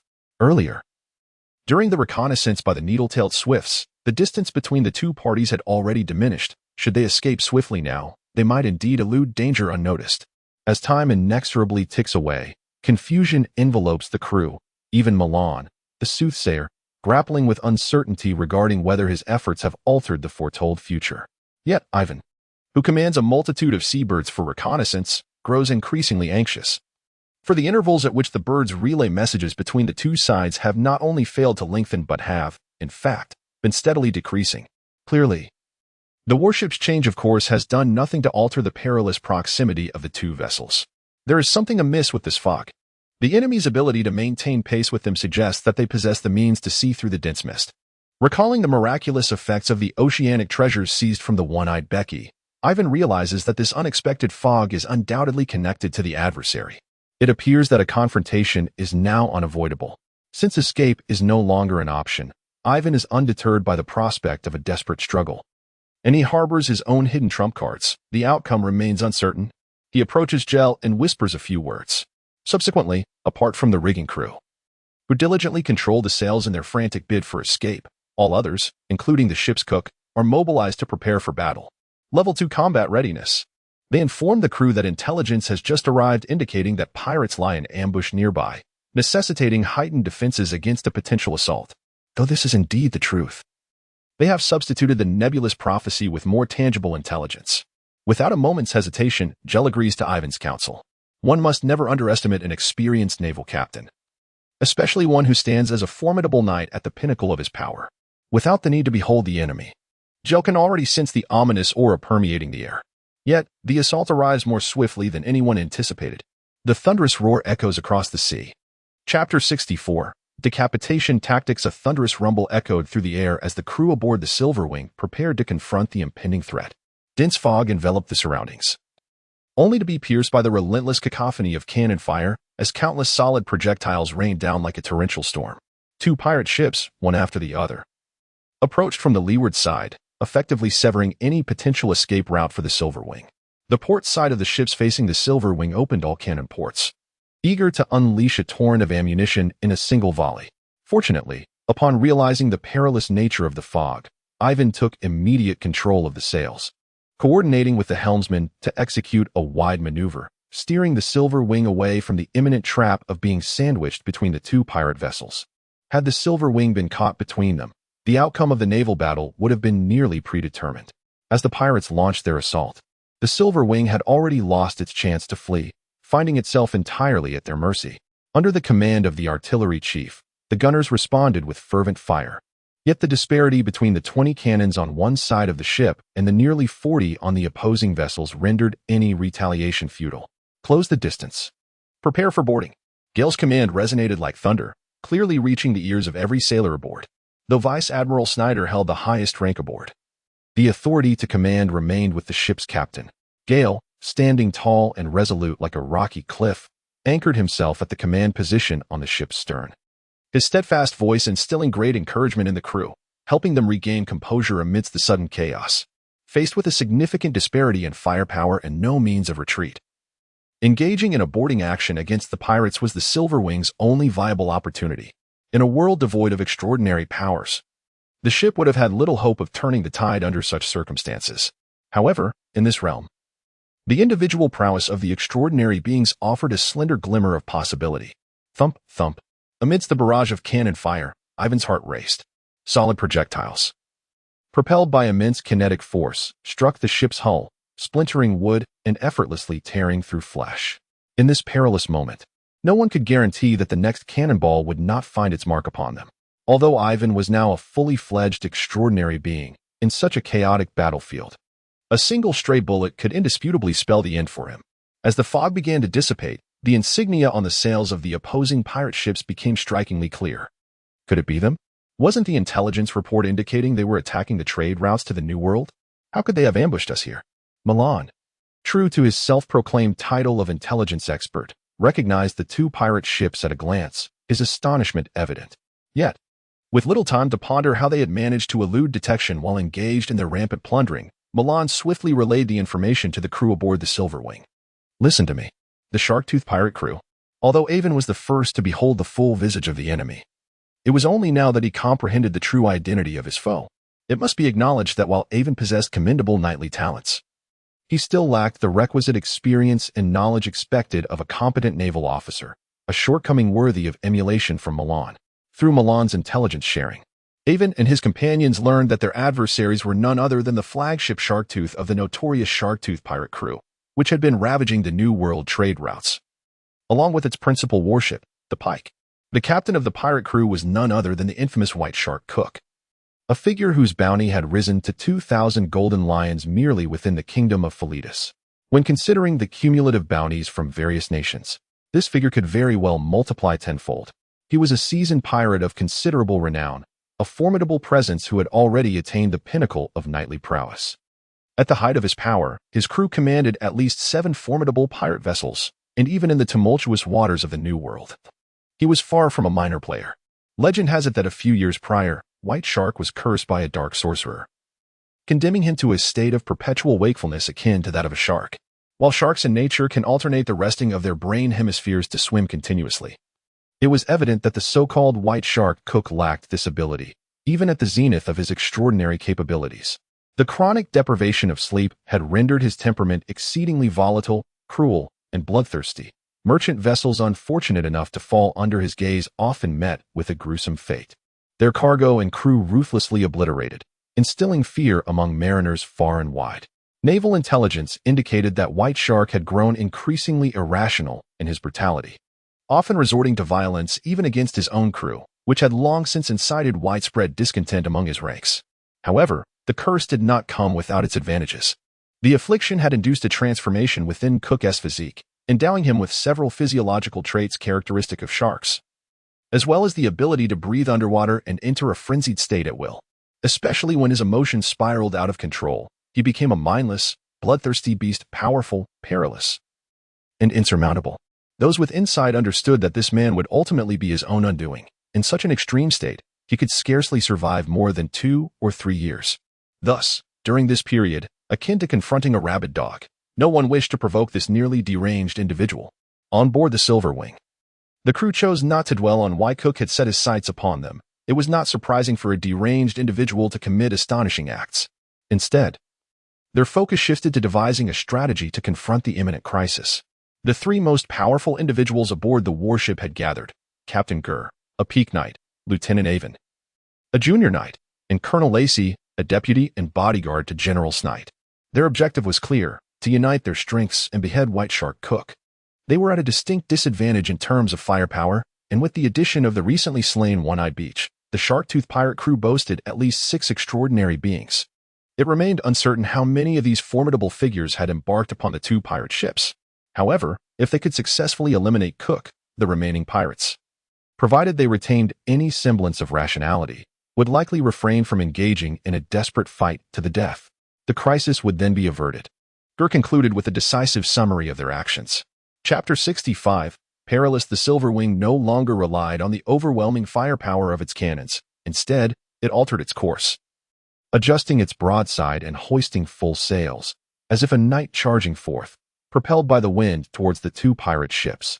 In a previous life, such an act might have seemed akin to seeking death, yet in this realm, it proved to be an effective tactic in naval combat, significantly reducing the ship's profile to enemy cannon fire and markedly decreasing the frequency of hits on the Silverwing.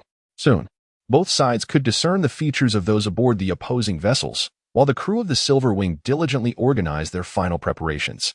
Aware of his own limitations and strength, Rear Admiral Snaith retreated to the cabin with his daughter and a group of civilian officers, wishing to avoid causing chaos among the combatants. In contrast, the young Master Milan insisted on remaining to fight alongside the crew, recognizing that he possessed formidable combat skills. Despite his noble lineage, and understanding the precarious nature of their situation, under the leadership of the boatswain Chris, the main force stood resolutely on the deck.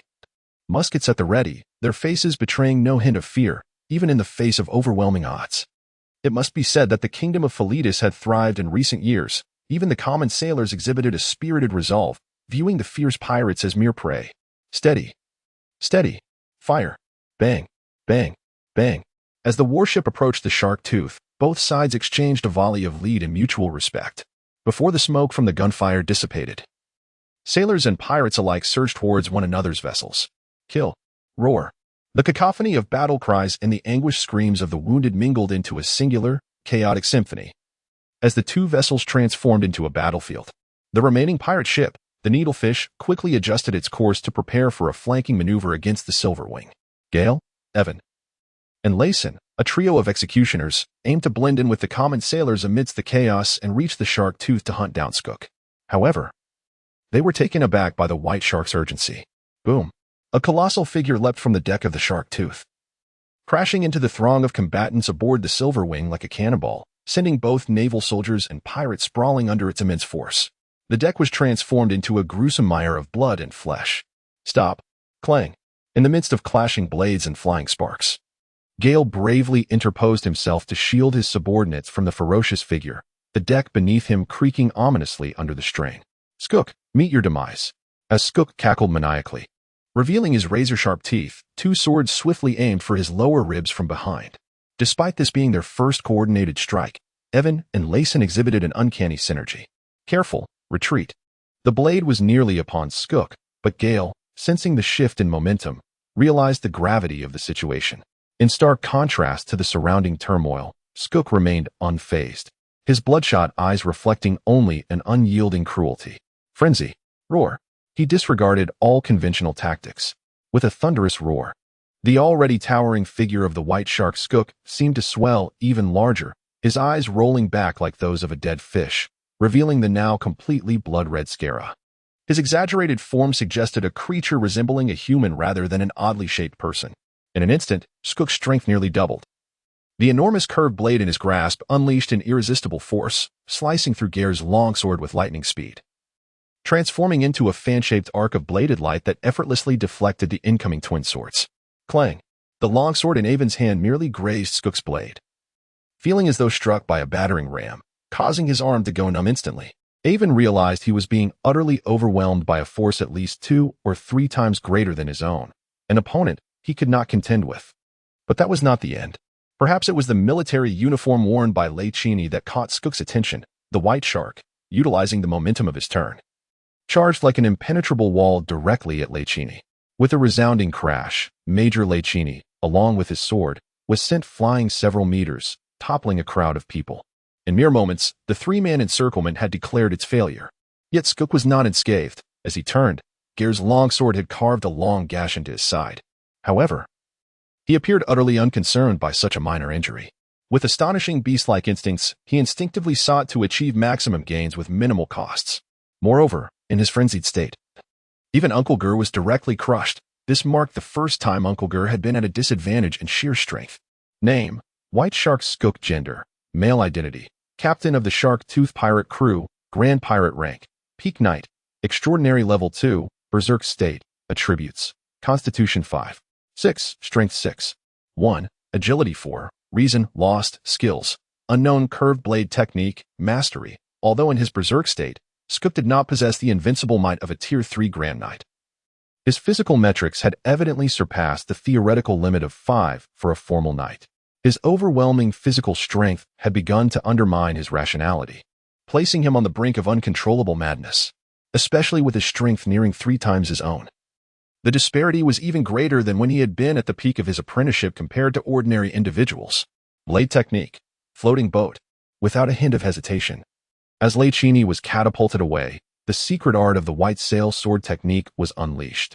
Utilizing the fierce wind generated by the curved blade, he swiftly drifted backward, evading Skook's immediate follow-up strike. However, this brief delay allowed 3 formidable knights from the Shark Tooth to leap across from the ship. Captain, we have arrived. These 3 pirate officers showed no regard for the ordinary sailors. Aside from one who pursued the airborne Major Leviathan, the other 2 charged towards the white shark. The numbers had suddenly shifted from 3 against 1 to 2 against 3, plunging the situation into dire peril. Get lost. Huh. You, huh. Go deal with that brat. However, the frenzied white shark Skux exhibited no comprehension of his subordinates' goodwill.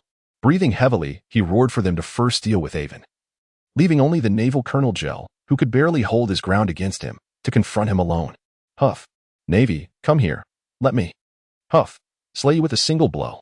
Then I shall eliminate that damned vice-admiral. Once he dealt with these troublesome individuals aboard the ship, the bureaucratic vice-admiral would be an effortless task. In his berserk state, White Shark's mind had simplified considerably. Perhaps the most efficient solution would be to directly locate his target and deliver a fatal strike. Yet, he still opted for the most straightforward approach of sweeping away all obstacles. Roar. Clash. Chapter 66. 1 against 2. The two pirate officers, initially hesitant to approach the captain in such a state, immediately surrounded Aiven upon receiving the command from the White Shark. Confident in their overwhelming advantage, they resolved to prolong the encounter, for the captain in a frenzy was truly terrifying. Pretty boy Navy, I suggest you take matters into your own hands. When we strike, it will be painfully severe, jeered one of the pirates, donning a captain's hat that marked him as the captain of another pirate ship, the Needlefish. Evidently, due to Aiven's youth and appearance, he regarded him as a soft fruit easily squished. Indeed, the captain speaks wisely. Shall we sever hands first, or perhaps feet? Will he cry for his mother? Laughed the other, a weathered pirate of at least 50, twirling his curved blade with a sinister grin. However, while the pirates were at leisure to exchange taunts, Aiven, who found himself in a position of absolute disadvantage, dared not delay.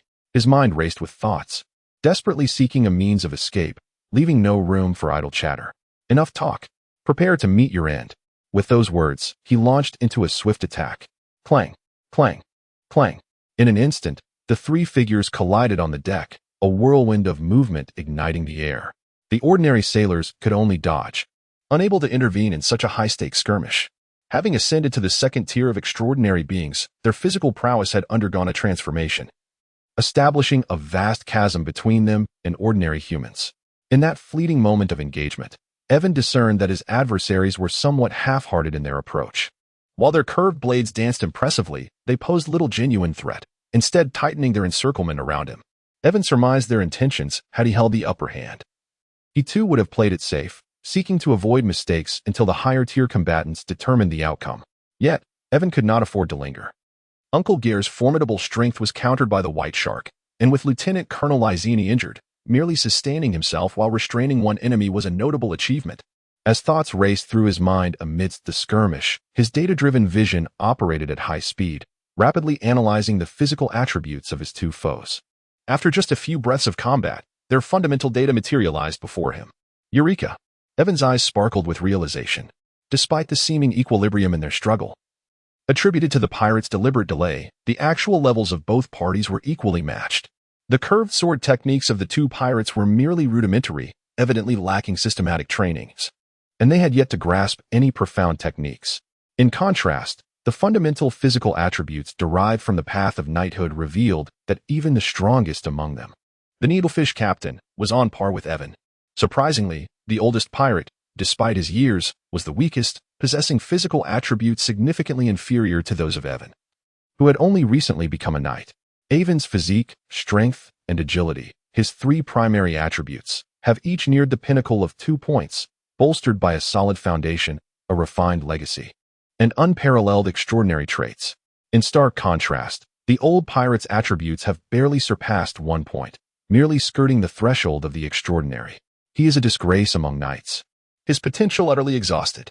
Aiven pondered that had it not been for his definitive achievement of extraordinary transformation, he would have dared to challenge this pirate even at the zenith of his apprentice knight status, armed with his mastery of the white sail swordsmanship.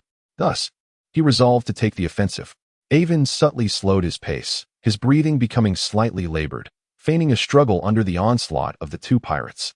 The pirates, not sensing anything amiss, observed Aiven's youthful and somewhat naive appearance. It was already remarkable that he had managed to break through to become a formal knight, and it would be abnormal for him to possess both formidable strength and rich experience.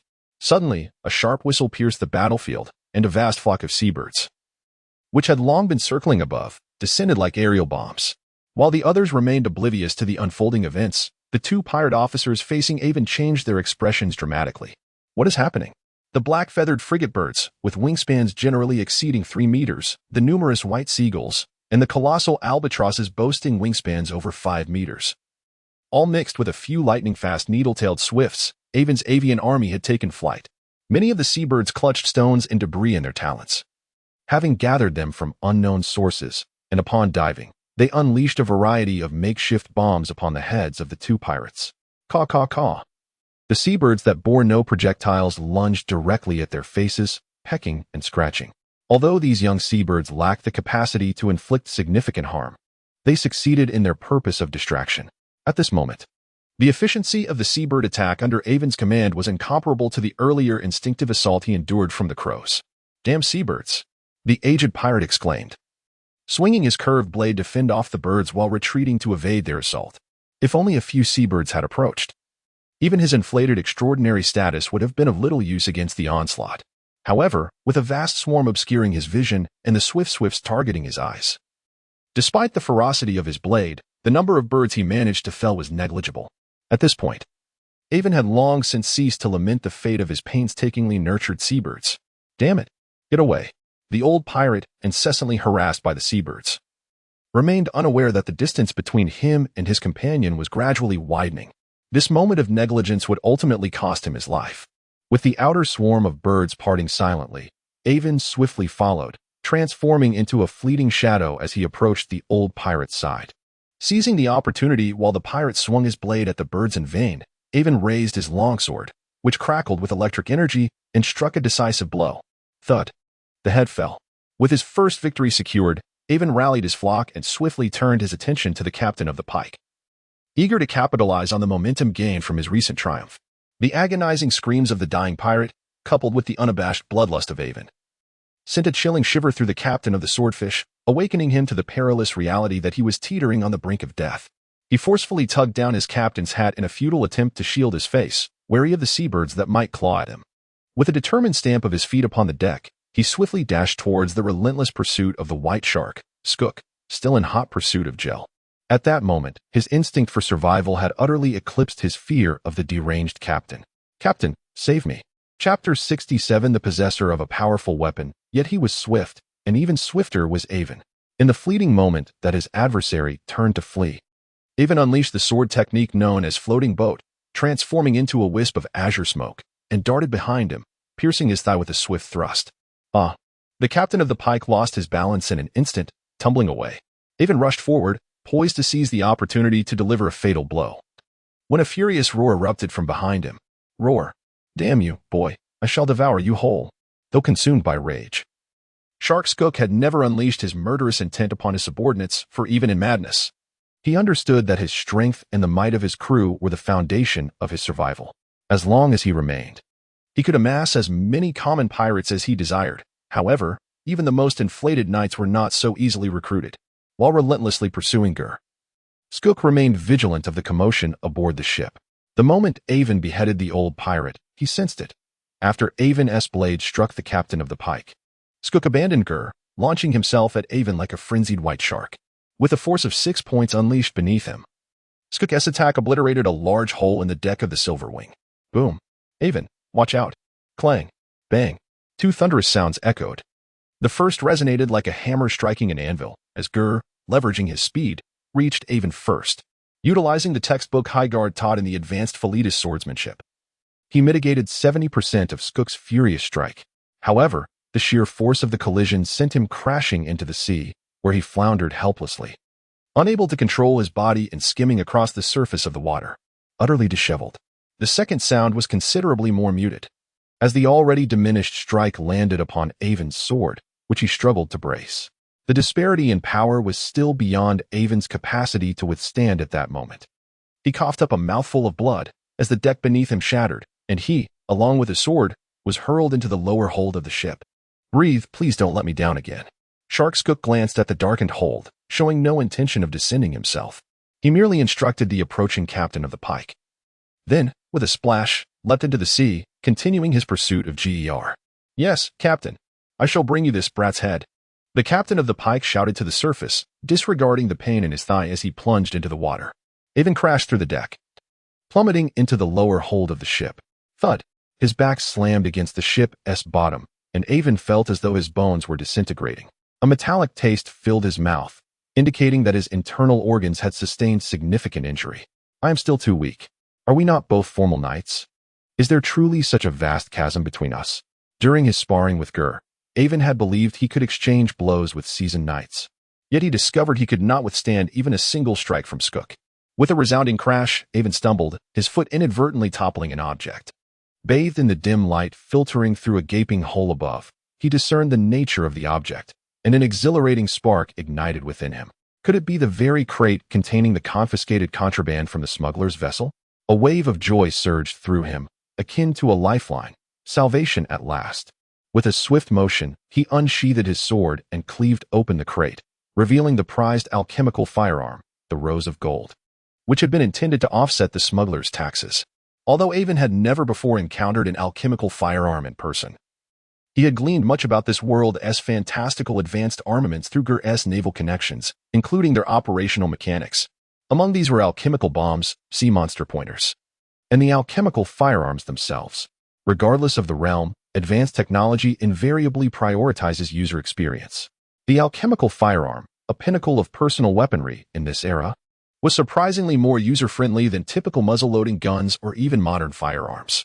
The fusion of sorcery and technology had birthed a prototype reminiscent of the Gauss weapons of his previous life, powered not by electromagnetic forces but by the wondrous alchemical stone. Recalling the operational methods he had studied, Aiven fiddled with the weapon for a moment, as the intricate patterns of the Rose of Gold shimmered to life along the barrel. The alchemical firearm was primed for action. A hum resonated within him, a sense of lethal intent awakening. He contemplated testing his strength against the white shark, Skook. Who would prove superior, the formal knight or the alchemical firearm? His anticipation was abruptly interrupted. Footsteps approached. Aiven swiftly retreated into the shadows, clutching the Rose of Gold.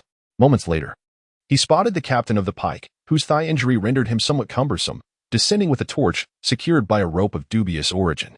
Although the Silver Wing was merely a fifth-tier vessel, it boasted 2 layers of cabins beneath the deck. Aiven had descended directly through a light aperture to the lowest level. After a considerable delay, the captain of the pike finally located the rope and torch, making his way into the perpetually dim and chilly lower cabin. The injury sustained from a sword thrust was but a trifling wound for a night, one that would mend itself in a few days if left unattended. Compared to the potential injuries Aiven might have suffered from plummeting 2 layers down, the captain harbored no concern about his ability to confront Aiven. "Come out, boy," he taunted. "It must be quite painful to have been struck by Lord Skook. Allow me to grant you a release." With a thud, he landed, continuing to hurl insults. Upon turning around, he was taken aback to find Aiven standing not far behind him, seemingly unhidden, contrary to his expectations. The lad is rather considerate. Not wanting to be a bother. Come closer, let me give you a taste of my blade." Seeing Aiven's slightly pale complexion and the bloodstains he had not yet wiped away, the captain assumed that Aiven, overwhelmed by his injuries, had abandoned the notion of escape. And he remained blissfully oblivious to any suspicion. Captain of the Swordfish, laughing heartily, brandished his curved blade as he advanced toward Aiven, already envisioning the glorious reward he would receive from the commander for vanquishing the first extraordinary being of the day. Halt! As he beheld the youth brandishing a beautifully crafted firearm, the captain scoffed derisively. "A firearm? It appears you intend to struggle in vain. Young man, have you ever witnessed an extraordinary being felled by a mere gunshot?" Ha ha. Nevertheless, as he spoke, he indeed came to a halt. The intimidation factor of a firearm wielded by an extraordinary being was not to be underestimated, albeit it was but a slight advantage. Should the shot miss, there would be no opportunity to draw his sword before facing certain doom. Chapter 68, The Assassination. Aiven largely concurred with the captain of the pike. Although the extraordinary knights were not invulnerable to blades and bullets, their reflexes and agility far surpassed those of ordinary humans, enabling them to evade attacks in the fleeting moment a gunman aimed his weapon. If the distance between the two was within 10 meters, they could even leap before the marksman pulled the trigger, swiftly dispatching him. Exceptional individuals like Aiven, with their remarkable agility, could accomplish this even at the peak of their apprenticeship. Thus, as one ascended to higher tiers of extraordinary prowess, the efficacy of firearms diminished significantly. Moreover, only a formation of numerous gunmen could exert a modicum of pressure on extraordinary beings. Even the convenient and powerful alchemical firearms could not escape this principle. which is why there was an increased reliance on the innate talents of snipers, or rather, their instinctive sharpness and intuition. This distinctive talent is indeed the key to defying the laws of nature. At the very moment when the captain of the pike halted in his tracks, frozen in place, Aiven knelt on one knee, raising his firearm, and decisively pulled the trigger in the midst of his astonished gaze. Bang! How could this happen? On's gaze traversed the gaping hole, where a similar breach appeared on the slanted deck behind, allowing the feeble sunlight to penetrate the lower cabin. Clearly, the projectile had not only pierced through the human body, but had also traversed the ship's hull, its final destination now a mystery. Thud! The captain of the pike seemed to collapse as though his very bones had been stripped away, yet his indomitable spirit kept him from succumbing immediately. His mouth opened and closed, emitting a rasping sound from his throat, as if he could scarcely believe he had been felled by a firearm. Why? I had clearly evaded it. Rest in peace. I did not command you to halt in order to intimidate you. Nor is my kneeling on one knee an act of surrender. It is merely a means to adjust the trajectory and prevent perforating the hull of the vessel. The lowest deck of the ship was, in fact, submerged beneath the water. Breaching the bulkhead would result in a deluge.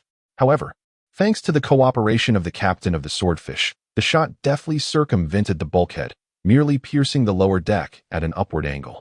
Nonetheless, this was Aiven's inaugural use of the alchemical firearm, and he was still unfamiliar with the capabilities of this gilded rose.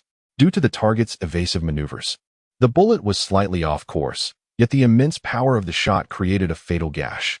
This shot was indeed somewhat fortuitous, and the captain of the Swordfish met his end with a sense of profound injustice. 4. Aiven had resorted to deceit. Encountering a marksman with extraordinary sniping skills upon the vast ocean is even rarer than encountering a third-tier knight. The question remains, does Aiven possess such remarkable sniping talent? The answer, naturally, is none. Although lacking innate talent, he possesses precise parameters and predictive insights provided by a data-driven perspective. The hull rises and falls with the undulating waves, while distance, wind direction, wind speed, and even the target's potential evasive maneuvers are all meticulously observed by Aiven.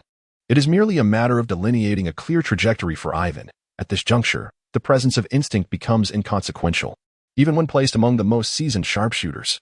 None would doubt that Aiven belongs among their ranks. After completing a double kill, Aiven, undeterred, gripped the stinging rose and charged towards the deck above. Despite having vanquished both the old pirate and the captain of the fishhook, their extraordinary numbers were now fewer than his own. However, the formidable shark cook remained a critical threat. As long as he was present, eliminating all the pirates would be futile. With swift strides, Aiven ascended to the stern deck, the vantage point affording him the best view, where he dispatched the pirates engaged in chaotic combat with mere fists and feet. There was no need to waste a bullet on such insignificant foes. The distance to his target was approximately 100 meters. Although the extraordinary beings had concentrated on the shark tooth, the remaining ordinary pirates, bolstered by their numerical superiority, could easily overwhelm the Silverwing. The precariously balanced situation could collapse at any moment. Aiven could not allow them to draw closer. His formidable combat prowess was temporarily diminished. All he had to rely on was the stinging rose in his hand. Coughing up a mouthful of bloodied spit, he steadied himself, gun at the ready. The waves rose to 1.3 meters, with a wind speed of 7.8 meters per second, coming from the northeast. During his first long-range shot, his mastery of archery proved invaluable. He slowed his breath, his arm unwavering, his body's rhythm harmonizing with the undulating ship and the gentle sea breeze. Gradually, the sight on his gun aligned with the helm of the fishhook, a trajectory that existed solely in Aiven's mind began to materialize. Bang! Bang! 2 shots rang out in succession, shattering the helm of the fishhook and obliterating the helmsman, who was adjusting its course with splintered wood. The once menacing fishhook came to an abrupt halt, its sails lowered and anchor dropped, no longer daring to move. The fishhook withdrew from the battlefield. With a light blow at the non-existent smoke from the gun's muzzle, Aiven relaxed slightly, taking a moment to survey the tumultuous scene aboard the Silverwing. The Shark-Tooth pirate crew had come well prepared, deploying most of their reserves. Not only did their extraordinary numbers surpass those of the Silverwing, but they also boasted an ample supply of first-tier extraordinary apprentices. While Aiven and his fellow knights were embroiled in a fierce battle, the apprentice knights led by Milan, Gary, and Chris were also facing considerable challenges. Although none had fallen yet, each bore wounds. Gary and Chris, Masters of the Felidus sword technique, known for its brute strength and straightforward strikes, fought fiercely, with Gary bearing the brunt of the conflict, hanging on with a severely injured arm, refusing to yield an inch, though his condition remained uncertain. However, the direst situation did not rest with them. In the short span of a few minutes since Aiven had descended into the cabin, the gravely wounded Colonel Leviathan, who had been struck down by the white shark, had reached his limit. Ordinary sailors at the bow had formed a circle to avoid the clash between the two extraordinary beings. Colonel Leviathan, under the relentless assault of a lean, middle-aged pirate with deep brown skin, was battered and bloodied, clearly at the brink of collapse. Gasping for breath, the lieutenant colonel gasped for breath, the longsword in his hand feeling heavier than a towering mountain. Mechanically, he lifted the sword to parry, his strength now reduced to mere defense. To any observer, the downfall of this naval officer appeared to be merely a matter of time. At that moment, Lieutenant Colonel Leviathan's mind was in disarray. His grievous injuries left him with no surplus energy to consider anything else. And thus he was oblivious to the fact that Aiven had effortlessly resolved the crisis of the sorcery with just 2 shots. In his heart, there remained only a single conviction. Hold on. Hold on.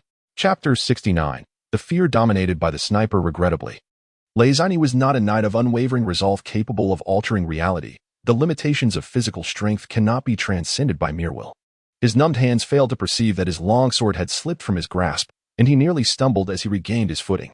The colonel's injuries were grave.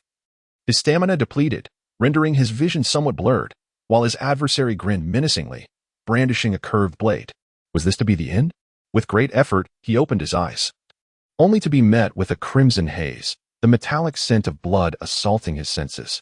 Whose blood was this? After all, as a seasoned knight, Leviathan eventually steadied himself, wiping the blood from his face, and struggled to rise. Once upright, he was astonished to discover that the gaunt pirate who had cornered him had seemingly been struck by a cannonball. The upper half of his torso had vanished, leaving behind a half-corpse sprawled on the ground, blood pooling around it. Such a brutal demise was something even his years of experience had seldom witnessed. Instead of succumbing to fear at the gruesome sight, Leviathan exhaled a long sigh of relief. The sound of gunfire echoed in his ears as one by one the apprentice knights among the pirates fell lifelessly to the ground. A sniper. The well-traveled Leviathan felt a surge of elation. Could it be that reinforcements from the kingdom had arrived? There was no time to ponder the colonel's thoughts. After Aiven had dispatched the last extraordinary pirate aboard the ship, he paid little heed to that corner. Though Leviathan was gravely injured, he was far from being a match for ordinary pirates. Aiven then redirected his aim, systematically targeting the significant threats posed by the apprentice-tier pirates aboard.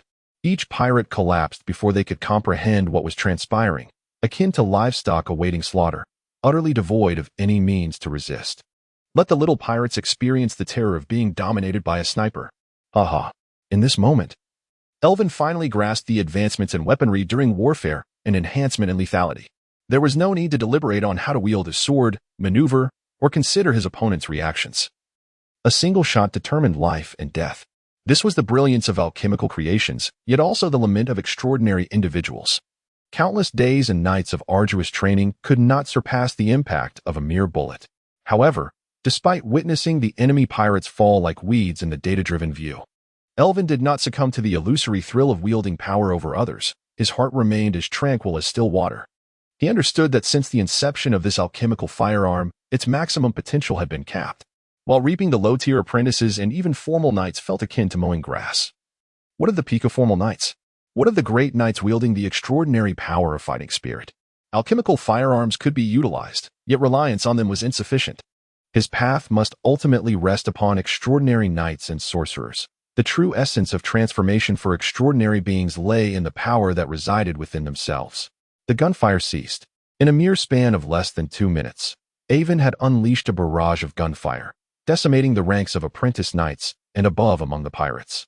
The remaining ordinary pirates were rendered mute with fear, their earlier bravado of bloodshed aboard the Silver Wing having evaporated completely. Aiven did not coerce the surviving pirates into kneeling and surrendering, for within the annals of Felidus, there existed no precedent of pirates receiving clemency after capitulation. Nevertheless, with the ordinary pirates significantly diminished, even the most capable Milan could single-handedly dispatch them, given a little time. The crisis aboard the ship had finally eased, albeit temporarily. With the stinging rose secured upon his back, Aiven ascended the mast of the Silverwing using both hands and feet. Although the impact of his injuries weighed heavily upon him, he felt an urgent need to ascertain Uncle Ger's condition and offer his assistance.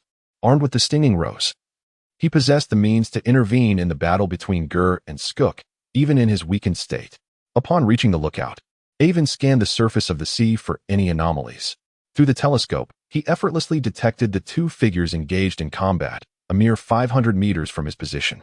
In truth, given the tumultuous nature of the battlefield, it was nearly impossible to remain unnoticed. The two combatants, possessing almost superhuman physical prowess, clashed with blades, sending sparks flying and creating massive splashes akin to cannon fire with each strike.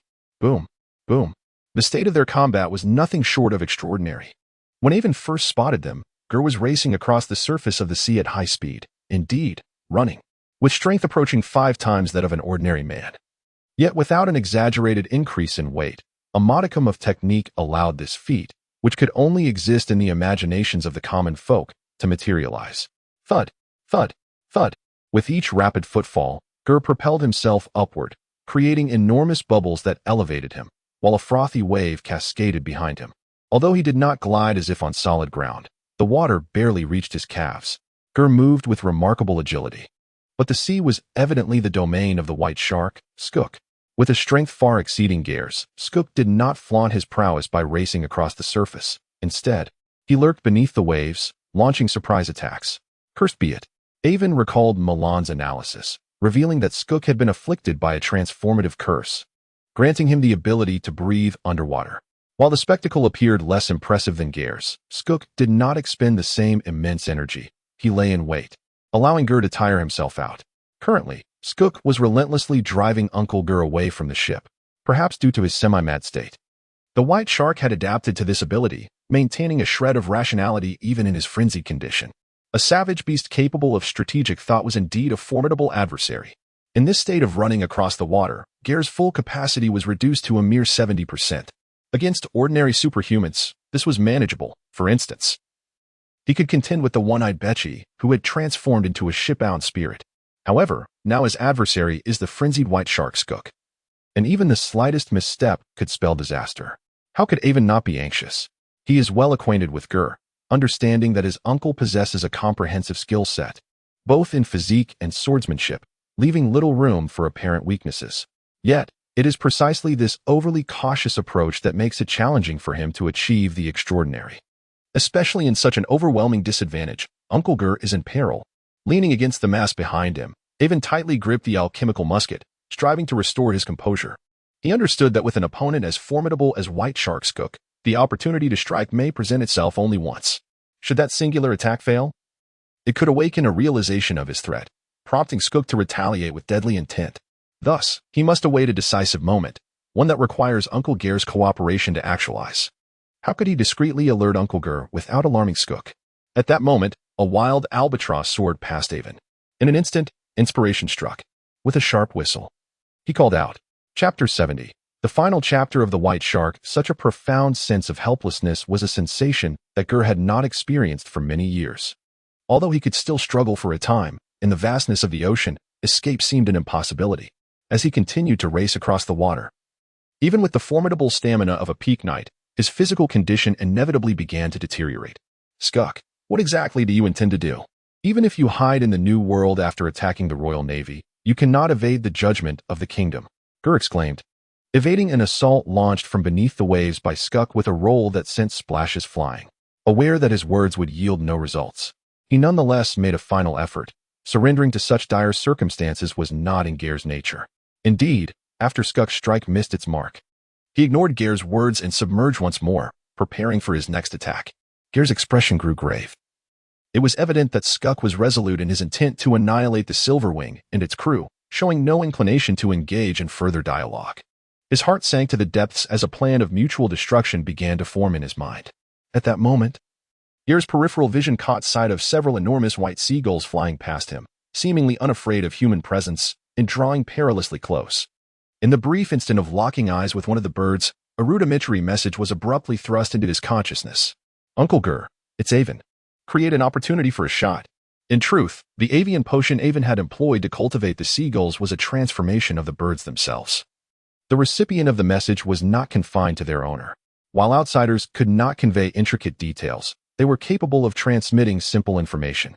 Although the mere sea birds could not disturb the formidable Skuk, they proved entirely adequate as messengers. Aiven possesses sniping talent, Gur marveled, his confusion overshadowed by the exhilaration of a potential salvation. He recognized that he had always been Skuk's primary target, the one least likely to escape. Had it not been for Aiven's message, he would have resolved to risk everything to severely wound Skuk, thereby providing a glimmer of hope for the possible survivors aboard. Now filled with elation, Gur resolved to seize this last opportunity to potentially vanquish Skuk. In the next moment, as he fled, Ger's expression shifted, and he thundered with a voice like rolling thunder. Release. 80% physical liberation. The hallmark of a formal knight's extraordinary power is the ferocity of the body. However, upon reaching the pinnacle of knighthood, knights must exert control over their heightened ferocity through breathing techniques and self-suggestion. The gradual liberation of power is a delicate balance between rage and reason, a path distinct from Skuk's frenzy. When one can fully adapt to 100% liberation of the body, it signifies the qualification to challenge the great knights. At this moment, Ger's utmost state was 80% liberation of his physique. Not enough. Extraordinary secret art, Iron Stream. The transcendent art, Iron Stream, is a secret sword technique that exists solely within the advanced swordsmanship of Fertis, surpassing even the sword style of Floating Boat, in which Aiven excels. In the next moment, a profound transformation occurred within Gur, who had just revealed 2 hidden cards. His blood surged through his veins like a torrential river, and a layer of white mist, formed from high temperatures, enveloped his body. The exposed flesh of Gur gradually swelled, taking on a chilling iron hue, imbued with the strength of steel. With a sudden thud, Gur halted his sprint across the water, willingly plunging into the sea, directly targeting the white shark, Skuk. Gurgle, gurgle. Suddenly, it seemed as if the ocean had reached a boiling point, with colossal bubbles, dark currents, and splashes erupting violently, mercilessly tearing apart the unsuspecting fish that swam nearby. Gur, now possessing immense power, moved with a strength that rivaled that of the shark, as the water around him shattered into waves, making it easier for him to leverage the sea than the land. Aiven, aboard the Silver Wing, observed this scene and twisted the metallic knob on the golden rose, activating the full power of the alchemical firearm in strong strike mode. Through the scope, Aiven kept a vigilant eye on the tumultuous surface of the ocean, sensing the presence of numerous colossal beasts battling beneath. Occasionally, fragments of Gur or Skuk would surface, only to vanish from sight once more. Stay calm, stay calm. After several attempts, beads of sweat began to trickle down Aiven's face. Although the firearm was not heavy, the pressure he felt within was immense. He understood that Uncle Gur was engaged in a fierce struggle with the white shark below, creating an opportunity for him to snipe. He had to strike the target while preventing any harm to Ger. Even though Aiven believed his marksmanship rivaled that of any sniper, the distance still made his palms sweat. Time flowed slowly, and the sounds of battle grew louder in the distance. Yet, the thunderous heartbeat in Aiven's chest gradually slowed, and his emotions began to calm. Since enlisting, Aiven had clearly matured significantly. In times of great importance, maintaining composure must surely describe someone like him. Even if he did not become a knight or a sniper, he could carve out a successful path in other fields. At last, the long wait bore fruit, and the opportunity arose. A resounding boom echoed as Gur seized upon Skuk's momentary lapse, delivering a powerful kick to his chest. Thud. Aiven witnessed a massive plume of white water erupting from the ocean, as a hulking figure, monstrous in appearance, was hurled high into the air. For a peak knight, the power of water was easy to harness, but altering the trajectory using the force of air was somewhat beyond reach. Although the figure continued to move, its path became predictable and discernible. An opportunity. Without hesitation, he squeezed the trigger. Bang. Chapter 71. The final chapter of The White Shark. As Skuk was propelled upwards along a parabolic arc, Aiven decisively fired his weapon at the apex of the ascent. Amidst the fiery orange blaze of the gun, a projectile carved a brilliant trajectory through the air, disregarding stealth in its relentless pursuit of speed, strength, and lethality. In less than half a second, before the sound could even reach him, the bullet violently penetrated the right shoulder of White Shark Skuk, creating a gaping wound larger than a bowl. What? Had it not been for his instinctive contraction of his body, honed by primal ferocity, the bullet would have pierced his chest. In this moment of weightlessness, even though he sensed Aiven's murderous intent, he found himself with no room to evade. Until the moment he was shot, White Shark Skook could scarcely fathom that someone could intervene in the pinnacle nightly duel he was engaged in. Despite Skook's nearly superhuman strength, nearly 6 times that of an ordinary man, he would struggle to endure such a powerful shot. The mere creation of a bowl-sized hole was already a testament to his extraordinary constitution. Yet, the ordeal was far from over. Just as White Shark began to descend and re-enter the water, a second bullet followed swiftly. No way. Skook's grotesque visage contorted further, a primal roar escaping him as the lethal threat loomed. With a resounding metallic clang, he barely managed to deflect the bullet with a curved dagger held in his left hand, but at the cost of losing his grip on the weapon. Splash! While his life was momentarily spared, for White Shark, whether struck in the shoulder or the chest, whether by 1 bullet or 2, the outcome had long been sealed. For his adversary was not merely a sharpshooter. The vigilant Gur would not grant him another chance. Boom! Boom! Boom! The surface of the water erupted once more, the battle intensifying beyond its initial fervor, revealing that the beleaguered White Shark Skook was far from an easy opponent. It was not until 5 minutes later that tranquility returned to the targeted sea area. After a prolonged interval, a sudden explosion erupted from the ocean's surface. Gur burst through the waves, dragging the seemingly diminished form of White Shark Skook towards him, beckoning Aiven as he sprinted. However, the tattered state of his military uniform and the numerous blood-stained wounds made it evident that the victory had not come without significant struggle. Nevertheless, an unsightly victory is still a victory. The notorious life of White Shark Skook had finally come to an end here. Only at this moment did Aiven exhale deeply, collapsing backward onto the watchtower.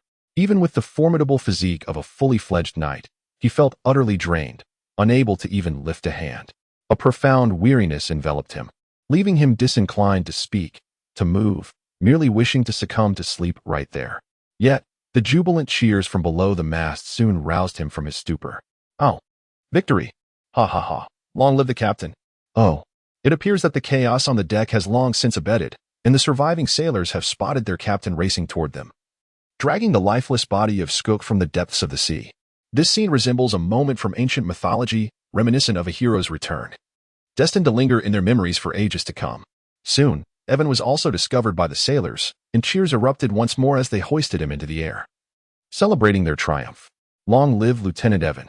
The feats of Aiven during this battle are undeniable. Apart from Gur personally slaying the White Shark Skook, the remaining 3 extraordinary knights met their demise directly or indirectly at Aiven's hands.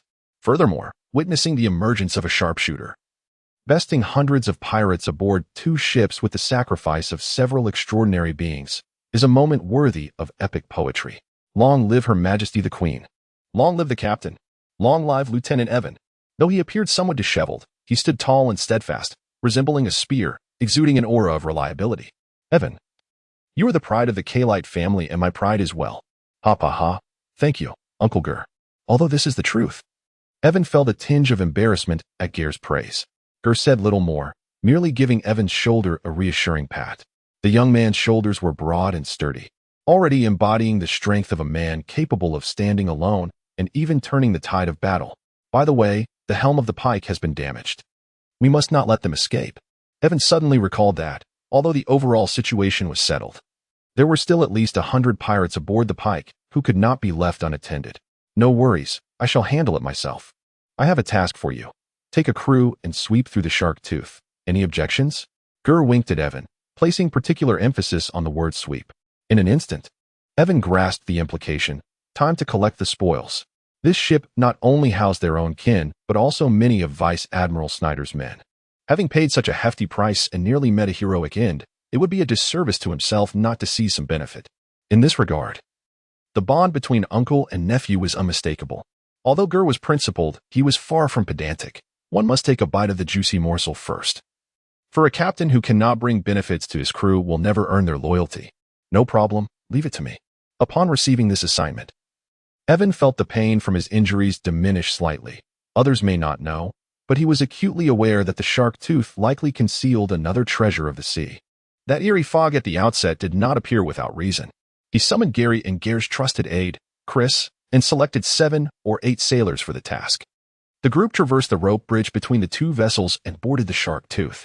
A glance revealed that the pirate ship was eerily empty, as if its crew had fled during the previous skirmish. Flapping about, several swifts, dispatched earlier by Aiven, darted in and out of the ship's portholes, exploring every hidden corner aboard the Shark Tooth.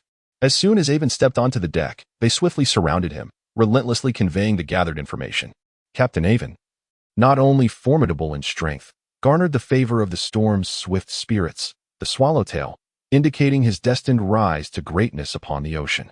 Indeed, Aiven had already established himself as a powerful marksman, a rarity among those traversing the seas, surpassing even the mightiest knights. Paying no heed to the sailors behind him, whose flattery was devoid of originality, Aiven gestured for Gary and Chris to lead their respective teams in separate searches, while he made his way directly to the captain's quarters. The imagery transmitted by the needle-tailed swallow prompted Aiven to ascertain the matter personally. Do not disappoint me, pirate. Chapter 72. True with a creak, the door to the captain's quarters swung open, revealing an empty room, just as Aiven had anticipated. The sound of military boots resonated crisply against the floor as Aiven chose not to rummage through the obviously treasure-laden desk drawers or the locked wooden chest. Instead, his gaze drifted to a large wardrobe nestled in the corner, and with a playful smirk, he strode purposefully towards it. I will count to 3. If you do not emerge, I shall fire without hesitation. 1, 2. Do not shoot. I surrender, I surrender. With a thud, the wardrobe door burst open, and a diminutive old man, clad in a long robe and with hair like freshly fallen snow, tumbled out. Naval officer, I am not a pirate. I am being coerced. Please, do not take my life. The old man, with his white beard and flowing robe, resembled a sage, perhaps even a figure of Gandalf-esque stature, as he lay on the ground, pleading fervently for mercy. To Aiven, this scene felt rather incongruous. Upon hearing the old man's words, Aiven caught a glimpse of a prompt that materialized in his augmented vision, a sly smile curling at the corners of his mouth as he inquired, "Is that so? If you are not a pirate, then why do you associate with them?" "My lord, I am merely an ordinary scholar from the kingdom of Sasali. I was captured by that wretched pirate Captain Skook while journeying to the New World, forced to manage his navigational charts. I am truly not a pirate." The old man's blue eyes darted about, revealing a mind that was evidently agile. However, in Aiven's presence, such cleverness was misapplied. While Aiven could not discern the old man's precise thoughts, he could analyze his breathing, heartbeat, and shifting gaze through his enhanced vision to ascertain whether he was telling the truth. Moreover, the swift swallow had already transmitted images of the old man alone in the captain's quarters, making the question of his character abundantly clear. Nevertheless, encountering a pirate who seemed capable of conversation piqued Aiven's curiosity, prompting him to seek further information regarding the White Shark and this recent assault. Thus, he chose to engage in a semblance of civility. His youthful face displayed a hint of hesitation, as if he were momentarily swayed by the old man's claims. Yet he remained undecided. After a thoughtful pause, he declared, "If you are not a pirate, then as a civilian from a member state of the Tulip Alliance. It is our Navy's duty to ensure your safety. However, you must assist us in thoroughly investigating the pirate ship to prevent any potential escapees. Do you agree?" "Ha ha ha. Young ones are so easily swayed. I, Old True, cannot accompany those barbaric pirates to their doom. If I can forge a good relationship with him, perhaps I might truly escape this calamity," the old man mused inwardly, having witnessed everything unfold on the battlefield from his concealed position. How could he be unaware of the havoc this seemingly youthful figure wreaked amidst the chaos of war? To his astonishment, it appeared that with just a few words, he had secured his own reprieve, and he could not suppress a sense of pride swelling within him. "Understood, understood. My lord, Old True is feeble and poses no threat. Those despicable pirates did not intentionally avoid me when plotting harm. I may not be able to contribute much, but I assure you, the secrets aboard this pirate ship will not evade my grasp."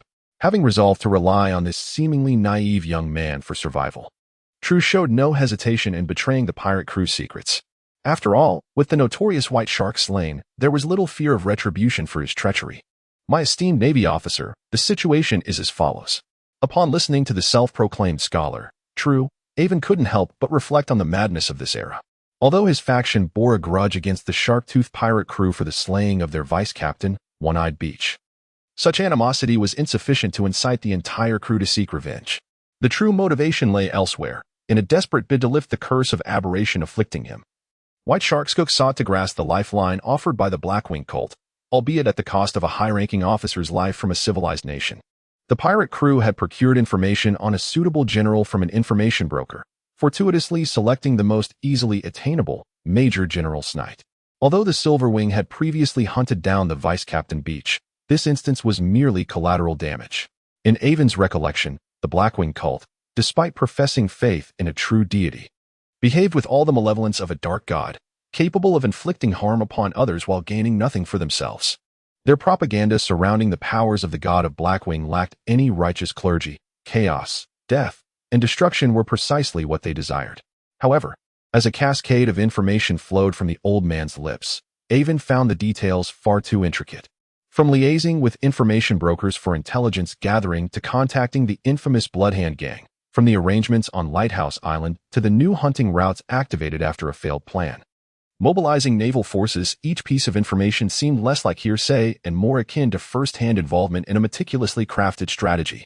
Observing the old man reveling in his storytelling, Aiven felt a twinge of embarrassment. His ostensibly elite naval crew had nearly fallen prey to such a character, a truly disheartening prospect. Yet, Aiven maintained a stoic demeanor, concealing his emotions while retrieving paper and pen from the captain's desk, instructing True to document all he knew and sign his name. The old man complied, recognizing the procedural norms of the Navy. As True's hand hesitated momentarily before signing, he looked up, puzzled, and remarked, "Strange fog? I am unaware. Isn't that a natural phenomenon? The pirates opened fire upon seeing you. Had Aiven not commanded the seagulls to scout through the fog?" Witnessing the two pirate ships adjusting their courses to pursue the Silverwing, he might have believed the old man's tale about the Silverwing brazenly entering the encirclement. Aiven was certain that the previous intelligence was truthful, but the statement regarding the fog was undoubtedly false. At this juncture, what reason would True have to deceive him at such risk? "True, look into my eyes." A surge of mid-level apprentice mental energy radiated from Aiven, his dark eyes seeming to emit an extraordinary luminescence. The eyes serve as the windows to the soul, and they also act as a bridge for the spirit to communicate with the external world. Although Aiven has yet to master any form of mental sorcery, he can still effectively wield mental intimidation to suppress the will of ordinary individuals. This technique is particularly well suited for interrogation. As his dark eyes locked with the elderly man's azure ones, what should have been an instantaneous obliteration of the old man's resolve instead erupted into the air like a firecracker, resulting in a sharp, resonant crack. Chapter 73. The enigmatic silver lantern of oceanic treasures. Aiven staggered backward, clutching his throbbing head, warm blood trickling from his nose. Simultaneously, it felt as though something had penetrated his mind, prompting him to instinctively raise the gun once more. How careless. This old fellow is, astonishingly, a wizard as well. The activated mental force is not something an ordinary person can withstand. However, as Aiven locked eyes with the old man, he unexpectedly discerned the resistance within the latter's mind. Yet, before he could retreat, the two surging mental forces collided with great intensity. Boom! A sudden jolt coursed through his mind as if struck by a mighty hammer, leaving a resonant buzzing in its wake. After embarking on the path of a sorcerer, he had encountered his first minor setback in the direct application of mental prowess. He took a moment to catch his breath before regaining his composure, promptly checking his status through the lens of data visualization. Aside from a slight nosebleed, he found himself largely unscathed. Raising his gaze to the figure before him, who, despite being a sorcerer, had been masquerading as a frail old man, he was met with the unsettling sight of blood streaming from all 7 orifices, his eyes wide and devoid of life. My goodness, that was perilously close. Upon witnessing the visage of the old man, Aiven felt a profound sense of dread. The consequences of a direct clash of mental energies were indeed harrowing. Fortunately, his own mental prowess was markedly superior. After activating his mental faculties through Leon's meditative techniques, coupled with the extraordinary transformation along the knight's path and extensive training over time, he had achieved a commendable level of 0.39, firmly establishing himself as a mid-tier apprentice. In stark contrast, the mental energy unleashed by Terra was a mere 0.15, barely qualifying him as a novice apprentice. Had it not been for this significant disparity, the one now lying prostrate might very well have been someone else. The extraordinary abilities of the transcendent beings are enigmatic, making it exceedingly difficult to discern their differences from ordinary individuals at a mere glance. Engaging in the perilous endeavor of probing through mental prowess, even a moment in oppos, as an attention could lead to mutual destruction. This peril was one of the reasons why Milan persistently sought to gauge Aiven through conversation. While Aiven had the chance to feel trepidation after narrowly escaping death, Tulu, on the other hand, truly departed this world with unsettled eyes. Who could have anticipated that a formally commissioned naval lieutenant would also be a concealed sorcerer? How utterly insidious, surpassing even the treachery of pirates. Suddenly unleashing such a reckless maneuver, deemed suicidal by his fellow sorcerers, True's mental fortitude instinctively resisted. However, due to the vast disparity in their mental powers, not only did he fail to fend it off, but he also lost his life in an instant. Just a moment prior, he was lost in a reverie of escape thanks to Aiven. The next, he succumbed to his demise because of him. The enigma of fate is difficult to articulate. Yet in this moment, it proved exceedingly cruel to True, bordering on the unjust. Approaching the lifeless body of the old man, he gave it a kick to confirm that he was indeed devoid of life. Only then did Aiven lightly rap his own head, feeling a lingering wave of painful prickles that caused him considerable discomfort. Could there be a problem arising? Fortunately, this worry did not linger for long. The stinging sensation quickly dissipated, and when Aiven shook his head, he was astonished to find that his mind was now filled with fragmented memories. Possessing arcane knowledge, adventurous experiences, navigational charts, locations of various raven markets, and even the secret of the dense fog preceding a pirate raid. This treasure trove of information was devoid of any emotional consciousness or force. It was merely the profound imprint of knowledge deeply embedded in True's psyche. As he meticulously sifted through the knowledge that surfaced in his mind, the trepidation on Aiven's face gradually morphed into astonishment, prompting him to murmur to himself, could this be a blessing in disguise? Indeed, although True was not particularly gifted and had struggled for years as a wizard's apprentice without making further progress, the foundational arcane knowledge he had amassed over the years while accompanying the White Shark was an invaluable asset, precisely what a bold and impulsive youth like Aiven needed. Moreover, this individual was none other than the navigator of the Shark Tooth and the chief steward and strategist of the Shark Tooth pirate crew, privy to many of its secrets. With access to a portion of True's memories, Aiven had already uncovered the information that True had deliberately concealed. He swiftly stepped forward, flinging open the wooden door of the wardrobe and rummaging through its depths. Retrieving a finely crafted beast skin pouch hidden within a concealed compartment at the very bottom of the cabinet.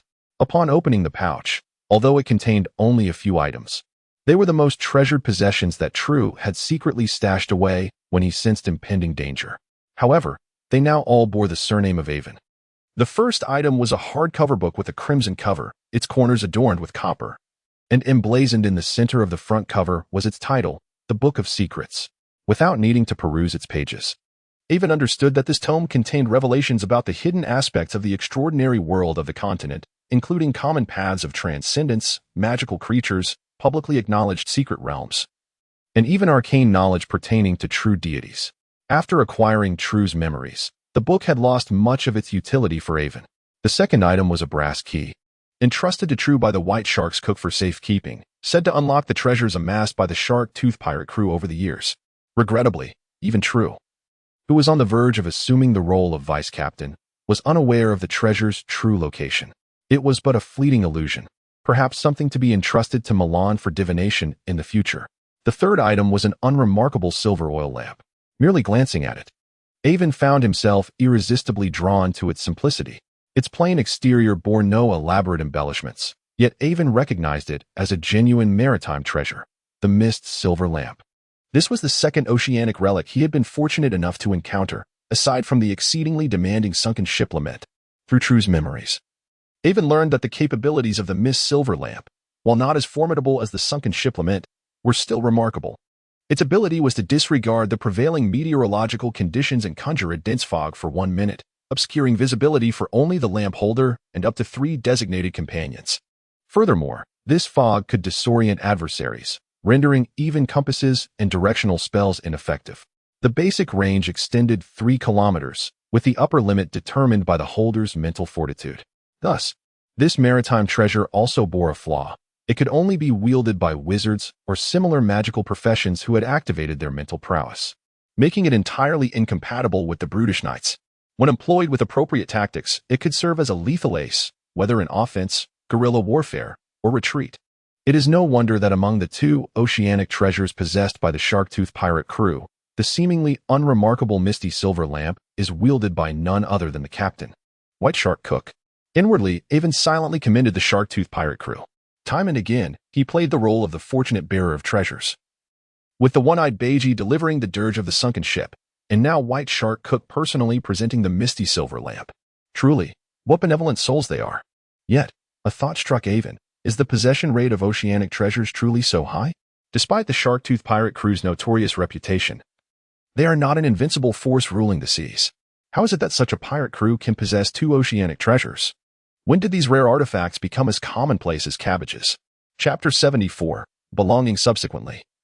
Aiven was astonished to discover from True's memories that neither True nor Skook was aware of the existence of the dirge of the sunken ship in the possession of One-Eyed Becky. How intriguing. However, the conflicts and opportunities within the Shark-Tooth pirate crew had dissipated with the demise of the captain, the vice-captain, the advisors, and the majority of the key personnel. Aiven had no intention of delving deeper into this matter. After all, the benefits they had accrued had already been savored by him. Had they not? Aiven had already spent a considerable amount of time in the captain's quarters. After hastening his search through the concealed spots within, he was rewarded with anonymous gold notes worth over 1,000 gold coins and a pouch filled with various gemstones, each a valuable currency in its own right. The pirate ship was not a treasure ship, containing only some floating wealth. If he could eventually uncover the pirate crew's treasure trove, that would indeed be a significant windfall. For now, however, such thoughts were merely fanciful. Aiven lacked the means to venture out independently in search of adventure. The matter of treasure hunting could be postponed. He was already quite content with having acquired a marine secret treasure. Upon discovering a corpse in the captain's quarters, no one questioned it further, attributing it to a stray victim of Aiven's actions. Ha ha ha. Understood, understood. Unspoken between them. Their gains would be regarded as additional benefits for all participants in the skirmish, to be allocated to all personnel aboard the warship according to a certain ratio. The remaining spoils were likely to consist of bulk goods and large items seized from the pirates, including this very pirate ship, which would be catalogued by the first mate as paper-based spoils, to be exchanged for merits and official rewards. This was beyond their concern. At this moment, Jell was conversing with Vice Admiral Snate. Upon seeing Aiven approach, Vice Admiral Snate took a couple of steps forward and grasped Aiven's hand. Young man, well, like your uncle, I shall call you Aiven. I am already aware of your performance. You are the great benefactor who saved our entire ship. Milan has informed me that you are good friends, and you are always welcome to visit my home. Should you require anything, do not hesitate to let me know. I still have some influence in our third fleet, ha ha ha. Without resorting to the empty platitudes about the kingdom's navy remembering his achievements, he expressed personal warmth, which was quite sincere coming from one of the most powerful generals in the third fleet. Thank you, Your Excellency. The eradication of pirates is a collective achievement, and as a member of the Navy, it is my duty, Aiven responded promptly, standing at attention. Vice Admiral Snate, having set aside his authoritative demeanor, was not one to dismiss a mere captain lightly. Hearing this, the smile on General Snate's face widened, appreciating that this young man was not only capable, but also devoid of arrogance despite his talents. If the previous display of camaraderie stemmed from Aiven's accomplishments and Jell's influence, he now found himself genuinely intrigued by the young man. If Aiven could maintain such a disposition, his future would be boundless, and he might indeed become a pillar of the Navy. I have always thought that Milan lacked discernment in his pursuits. Yet it seems he possesses a keen eye for friends. In the future, you should be more active. If he could learn even a fraction of your composure, I would be grateful for the goddess's blessings. General Snaith patted Captain Aiven on the shoulder, smiling as he spoke. The familiar demeanor left the accompanying aide momentarily stunned. When had their general ever been so affable with a lowly lieutenant? Clearly, Captain Aiven had caught the general's attention, and Lord Milan held him in high regard as well.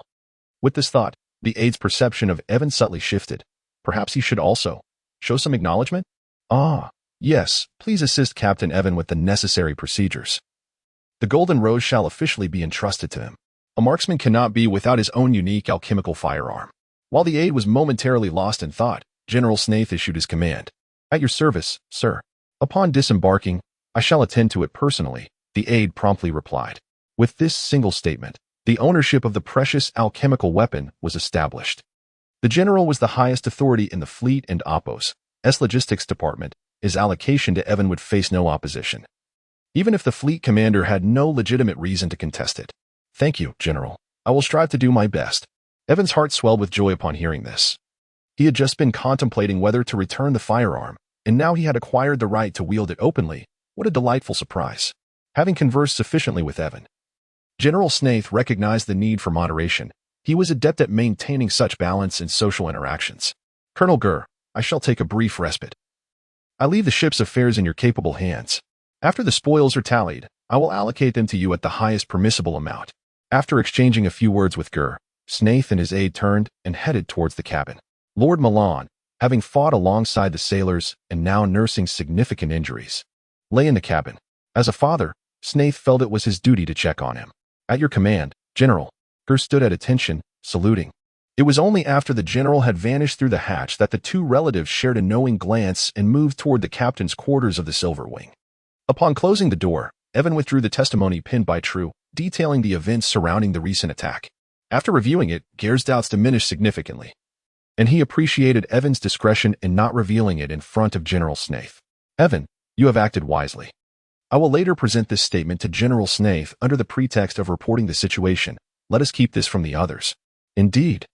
If the crew were to learn that this attack was a meticulously orchestrated trap aimed at the general, it would pose a severe threat to his reputation. The notion of being targeted by pirates was utterly disgraceful for a naval officer, absurdly humiliating. Although the general was primarily a staff officer, this intelligence could not undermine his position. Yet it would certainly leave him feeling disheartened and unable to hold his head high. Having secured the treasure, Gur remained remarkably composed, realizing that the subsequent gold notes and keys to the treasury were hardly of concern. We shall take a day to regroup, attending to the repairs of our 3 warships before setting sail for home tomorrow. I have assigned the first mate to oversee the pike, and you shall be responsible for commanding the Shark's Tooth. Allow me to take charge. Just as I was about to decline, Aiven caught a glimpse of Gel's earnest gaze, realizing that this was an opportunity for personal growth bestowed upon him by his uncle, and he promptly retracted his refusal, saying, Very well, I shall devote myself wholeheartedly to this task. Chapter 75. Aftermath. Upon accepting Gair's arrangements, Aiven began to contemplate the trajectory of his future. The merit he earned from the eradication of the Shark Tooth pirate crew, coupled with his dual identity as a formal knight and a sharpshooter, should suffice to elevate him to the rank of a ship's officer, meeting the minimum criteria to assume command as a captain. Concurrently, in addition to martial prowess, he recognized the necessity of honing his naval command skills. Otherwise, no matter how formidable his strength, he would be unfit to serve as a competent captain. Given the chance to live anew, Aiven harbored his own ambitions. He did not intend to remain perpetually in Gair's shadow, forever the grass beneath the great tree. Sooner or later, he would seek to carve his own path. Now, with the opportunity to practice early while having Uncle Gur by his side for guidance, he felt no apprehension about encountering significant issues. What a boon it was to have a protector. Aiven pondered how many times he had expressed such sentiments, had it not been for the fortuitous circumstance that the captain was his uncle. Such an opportunity to independently command a vessel equivalent to a fifth-rate pirate ship would hardly have fallen into his lap. After organizing the forthcoming tasks, the two parted ways. Aiven, accompanied by Gary and several old sailors from the Silver Wing who shared a good rapport with him, went aboard the Shark Tooth to familiarize himself with the ship, while Gur attended to the aftermath of the battle. The contributions of the seabirds were invaluable, though Aiven remained uncertain of Gair's stance on wizards, wondering whether he would reproach him for taking it upon himself to engage with sorcery without prior consultation. In truth, Gur had hesitated several times, having witnessed numerous instances throughout his life where reckless involvement with the arcane had led to ruin and chaos, particularly among those in magical vocations like wizards. He harbored an unvoiced concern for Aiven in this regard. Yet, he had long regarded Aiven as a capable man, deserving of respect and independence, and he trusted that under his watchful eye, as long as Aiven did not excessively pursue clandestine knowledge, his safety would remain assured. Later on, the call to arms rang out. Salute. Bang, bang, bang, bang, bang. The 12-gun salute was rendered as all surviving crew members and officers mourned the fallen sailors and the 2 captains. As Aiven gazed upon the waves gradually engulfing their remains, he realized that although the melee aboard the ship had not lasted long, it had resulted in nearly a third of the Silver Wing's crew being lost, with even more suffering injuries. He was acutely reminded of the harsh realities of this world. To live longer and better, he could not afford to grow complacent, basking in the comfort of Uncle Gair's protection. This could not be my future. Subsequently, as the surviving crew members dutifully resumed their tasks, Gur sought out Admiral Snyder alone, presenting him with the intelligence Aiven had gathered. What is this? The Admiral unfurled the report, his expression shifting dramatically, akin to a theatrical transformation. First disbelief, followed by a tempest of anger and hatred. Commencing with the exchange conditions proposed by the Blackwing Brotherhood to Skook, the document outlined a meticulously detailed operational plan, specifying the names of intelligence brokers and alternative targets with remarkable clarity, leaving no room for General Snaith's skepticism.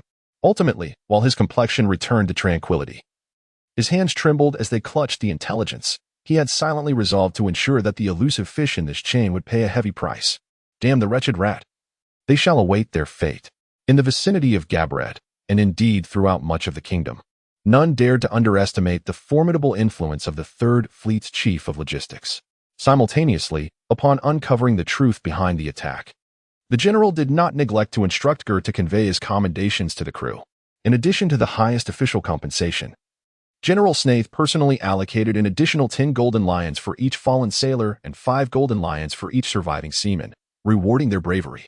The sailors aboard the Silverwing erupted in cheers, extolling the general's benevolence. 8 days later, although Aiven's command still bore the marks of inexperience, he had been interning aboard the Silverwing for an extended period, and thus navigated the journey without significant error. However, the originally intended continuous shifts were disrupted due to a severe manpower shortage following the battle, resulting in several extended rests that delayed their return. Nevertheless, this was deemed worthwhile. From the most familiar rigging operations to helm maneuvering, from maintaining shipboard artillery to personnel management, this experience as acting captain allowed him to integrate his past learnings into a coherent naval management system. No amount of observation could compare to hands-on practice.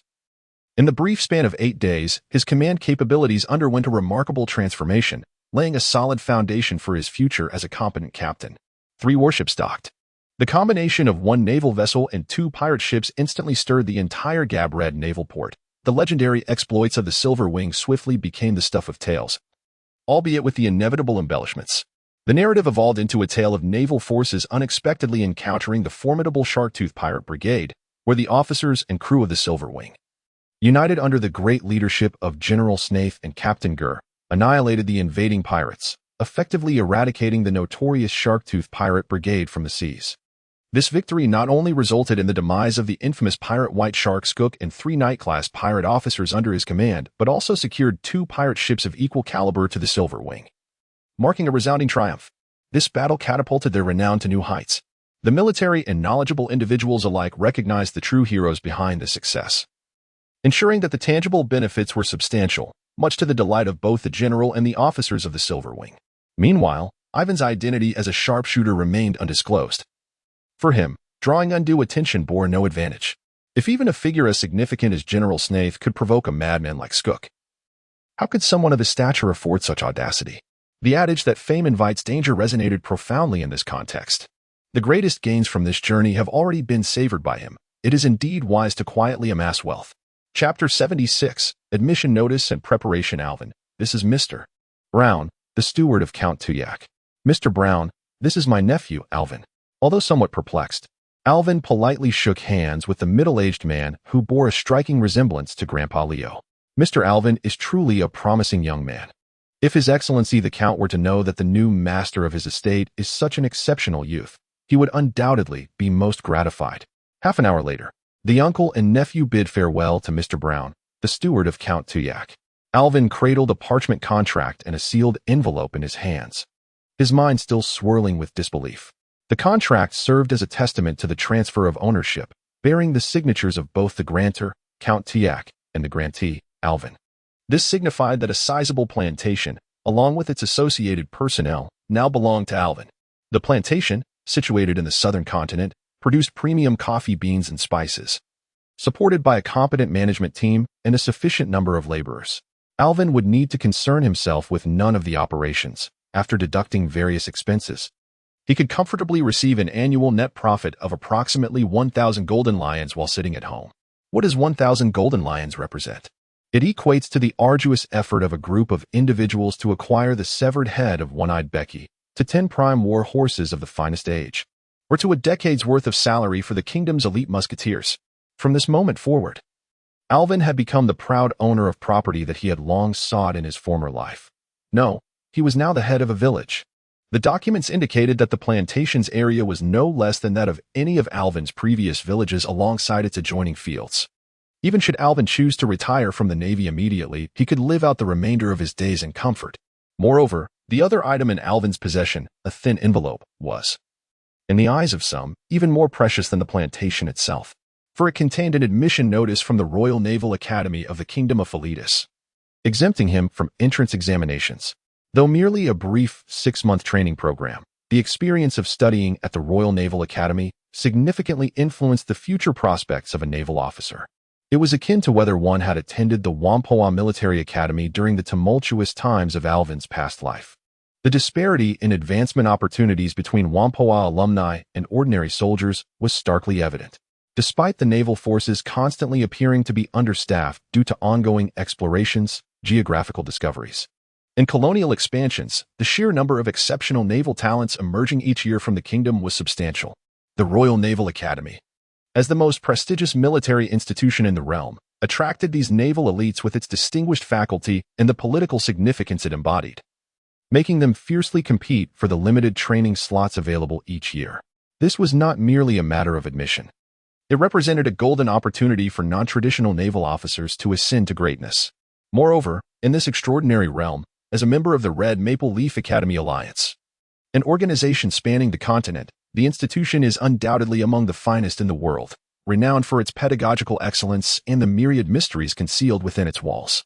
It serves not only as a cradle for naval officers but also as an unparalleled gateway for every aspiring extraordinary being seeking to delve deeper into the esoteric facets of existence. Consequently, the threshold for admission has been elevated to unprecedented heights. Even with the potential and accomplishments displayed by Aiven, without a period of 2 to 3 years for maturation. Coupled with Uncle Gel's machinations, such an opportunity would undoubtedly elude him. Uncle Gel, these matters, Aiven began. But Gel promptly draped an arm over his shoulder and guided him to the sofa in the temporary reception room. With a light-hearted tone, Gel elaborated, "Relax, Aiven. Surely you don't believe that a marine treasure is worth merely this much? This is merely a facet of the transaction. I am no antiquated individual. Treasures of the caliber of the lament of the shipwreck are not to be sold cheaply." Without granting Aiven a chance to decline, Gel continued, "Your task now is to make the most of these resources and grow swiftly. In this era, whatever your ambitions may be, power is indispensable. However, should you possess resources yet fail to meet my expectations, I shall not be lenient. Additionally, there are whispers of a little-known secret hidden within the Naval Academy. An opportunity that must be seized, as it bears significant implications for your alternate career's development. Uncle Gel, I shall not disappoint you," Aiven pledged earnestly, determined not to squander Gel's goodwill. Moreover, a flicker of curiosity regarding the secret Gel mentioned began to blossom within him, igniting anticipation for the academic journey that lay ahead. Could it be more than merely a gilded expedition? In a dimly lit attic, illuminated by a gas lamp, Aiven held a quill in hand, diligently inscribing upon a sheet of parchment. The rhythmic scratching of the pen filled the air as the young scholar focused intently, the parchment gradually becoming adorned with various symbols, texts and lines, his work nearing completion. At last, it was done. Galliot Bird Transformation Technique 1.0. Having long contemplated the establishment of his own arcane research agenda, Aiven, drawing upon the foundational knowledge gleaned from True's consciousness, finally possessed sufficient insight to commence his endeavor. He aspired to realize his concept before embarking on his official journey.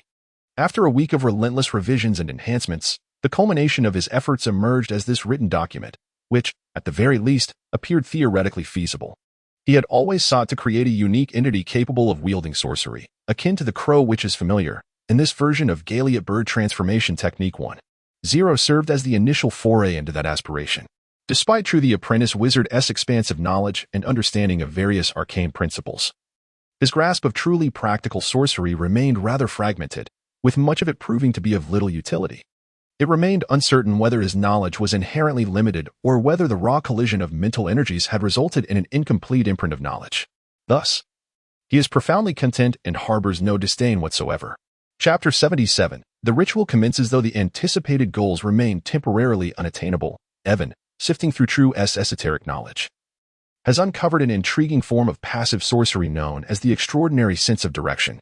This particular enchantment solidifies the ability termed extraordinary sense of direction within the recipient through a specific ritual, applicable to both humans and animals alike.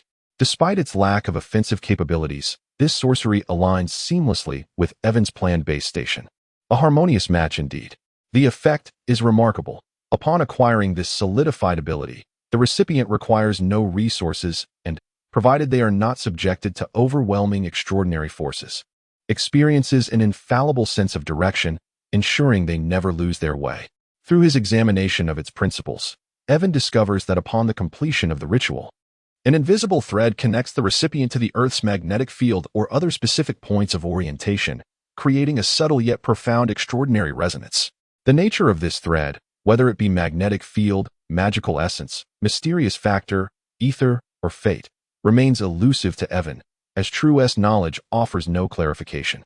Should this ability be transplanted into seabirds, with slight modifications, it could facilitate an ultra-long-range real-time connection with the base station, overcoming the limitation of communication that currently necessitates proximity to Aiven, thus significantly enhancing efficiency while minimizing the risk of exposure. The disparity between the pre- and post-transformation capabilities is akin to the difference between Bluetooth transmission and 4G networks, representing a qualitative leap. Fueled by boundless anticipation for a reconnaissance network of seabirds, Aiven devoted an entire week to contemplative design of the transformation ritual. However, the true challenge lay in its execution. After 3 additional days spent procuring supplies at the Crow Market in Gab Red, utilizing his savings and moving discreetly, he returned alone to the brackish marsh where he once encountered the Crow Hag. This place remains as disquieting as ever. Many days have passed, and the forest's formidable self-repair capabilities have erased all traces of the previous battle. Yet, the Crow Hag is no longer present, nor are the dark clouds of crows that once obscured the sky. The area has reverted to its original state, primal, secretive, and perilous. However, this is merely the perspective of an ordinary individual. For Aiven, who has undergone a profound extraordinary transformation, this location serves as the ideal clandestine base and experimental ground. With the agility of a nimble monkey leaping between treetops, Aiven moves swiftly, unnoticed by the indigenous creatures such as snakes and birds, who merely glimpse a shadow before losing sight of him entirely. Now, Aiven's speed surpasses that of his initial visit when he hunted the brackish crocodiles. Having completed his extraordinary metamorphosis, he is fully qualified to dominate this woodland, truly becoming its sovereign. From this vantage point, Aiven dispatched his flock of birds to search in reverse, and after half an hour, he successfully located his anticipated target. Splendid. Indeed, there is still more to be found. Fluttering and soaring alongside several seabirds, he navigated through the forest with remarkable agility, undeterred by the most intricate of terrains, swiftly penetrating the depths of the swampy woodland. Soon, he stumbled upon a region starkly contrasting with its surroundings, nestled beside a meandering stream. It was adorned with black vines, bristling with thorns that seemed to writhe ever so slightly, while the trees contorted grotesquely as if afflicted by some peculiar ailment. Even the shrubs and grasses on the forest floor were shrouded in a somber hue. An oppressive atmosphere enveloped this place, where not even the faintest chirp of insects could be heard. Only a profound silence prevailed. Yet, without a moment's hesitation, Aiven strode boldly into this eerie domain. Amidst the rustling sounds, Aiven's esoteric knowledge had transformed him from a mere novice into one well-versed in the arcane. He understood that this peculiar area bore the remnants of multiple raven hags who once resided here, their malevolent energy having corrupted the native flora, causing it to undergo bizarre distortions. In truth, the danger posed by such aberrations was minimal. This was precisely why the raven folk had abandoned the site after disposing of the 3 hags' corpses. Regardless of their strangeness, be it witchcraft, magical beings, or even humans, before the grandeur of nature, they were no different from ephemeral insects. Yet, the unique magical environment here aligned perfectly with Aiven's intentions for his ritual. As he traversed the twisted jungle, which seemed poised to unleash phantoms at any moment, he beheld 3 tree houses that resembled nests more than abodes. Having previously dispatched seabirds for reconnaissance, Aiven was aware that nothing of value lay within, sparing him any desire to investigate further. Continuing onward, stepping over the underbrush and fallen leaves, he eventually laid eyes on what he sought, an expansive, smooth, azure stone surface. This site, evidently cultivated by the raven hags, was precisely the treasure trove that had lured Aiven into the mountains. Having acquired the transformation technique of the Tisker ravens, he knew the hags would likely establish a new ceremonial ground upon relocating to a fresh habitat for their subsequent research. Indeed, he had fortuitously inherited their legacy. Remarkably, This prepared stone surface, coupled with the surrounding magical vegetation, encompassed all the elements required for Aiven's ritual and, importantly, provided an environment free from disturbances. Vastly superior to the cramped confines of his rented attic. Not rushing to commence immediately, Aiven first cleared a pristine area beyond the stone surface to pitch his tent. Having meticulously planned for an extended stay, he was well equipped with a tent, sleeping bag, and all necessary supplies, thus avoiding the embarrassment of sleeping in the foul-smelling nest of the raven hags. Once all preparations were complete, Aiven awaited patiently. This form of biological transformation magic, in strict terms, bore no resemblance to the benevolent nature of white magic nor the malevolence of black magic. It could be classified as a rather neutral form of sorcery, whose impact remained largely unaffected whether performed in daylight or darkness. Another reason is that the moon is regarded by sorcerers as a source of mystery, coinciding with the sun of the spirit realm during the night. At that moment, the moon can provide additional support to Aiven, who is embarking on his first practical endeavor. After personally hunting his prey and indulging in a hearty meal, he enjoyed a rejuvenating slumber under the protection of a flock of birds. When the moon reaches its zenith, the ceremony officially commences. Chapter 78, Initiation. After cleansing his body in the stream, Aiven donned a loose linen robe, shedding a fraction of the knightly sharpness that typically defined him, and embracing an aura of mystery befitting a sorcerer's apprentice. The so-called ritual entailed establishing a connection with various cosmic principles, spiritual essences, and deities through a series of specific rites, allowing the ego to recede temporarily, facilitating a resonance between the spirit and transcendent entities, thereby unlocking formidable abilities that transcended his inherent limitations. Different rituals, tailored for varied purposes, necessitated distinct requirements for the officiant and the materials involved. Ceremonies invoking divine beings required consideration of their preferences, which included offerings of food, herbs, essential oils, and ceremonial silver and gold implements. Even amidst the most austere conditions, meticulously crafted vestments were indispensable for the proper worship of the deities. Rituals aimed at communicating with the spirit realm demanded the adornment of various items designed to enhance spiritual connectivity, such as crystals, gemstones, herbs, and specially crafted talismans.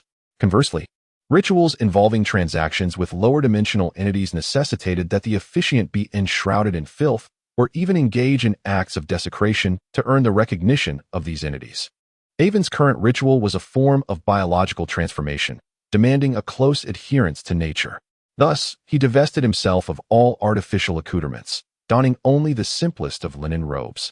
He approached the meticulously cleared expanse of bluestone, and in accordance with the ritual's requirements, he utilized 6 candles, plant essential oils, and specially prepared spices to construct a barrier encircling the entire stone surface, designed to ward off external physical disturbances.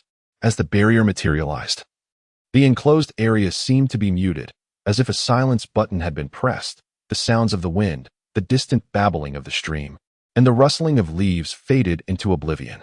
Success. Aiven, undertaking this endeavor for the first time, exhaled a sigh of relief. With a pure silver dagger in hand, he stood at one end of the cleared space, allowing his sorceress essence to surge forth from the dagger's tip. As he stepped forward, he traced a shape upon the circular ground. When the endpoint met the starting point, the spiritual barrier gradually expanded, and a gentle breeze, existing solely within the realm of spiritual perception, swept through, cleansing the interior of any impurities, while the physical appearance remained unchanged. Even an ordinary person standing within would perceive a marked freshness in the air. The function of the spiritual barrier was not only to create a pristine environment, but also to obstruct the prying eyes of beings from the spirit realm, ensuring the ritual's seamless execution. A resounding success, flawless. Although these 2 barriers seemed remarkably enchanting, they were merely fundamental practices of sorcerers.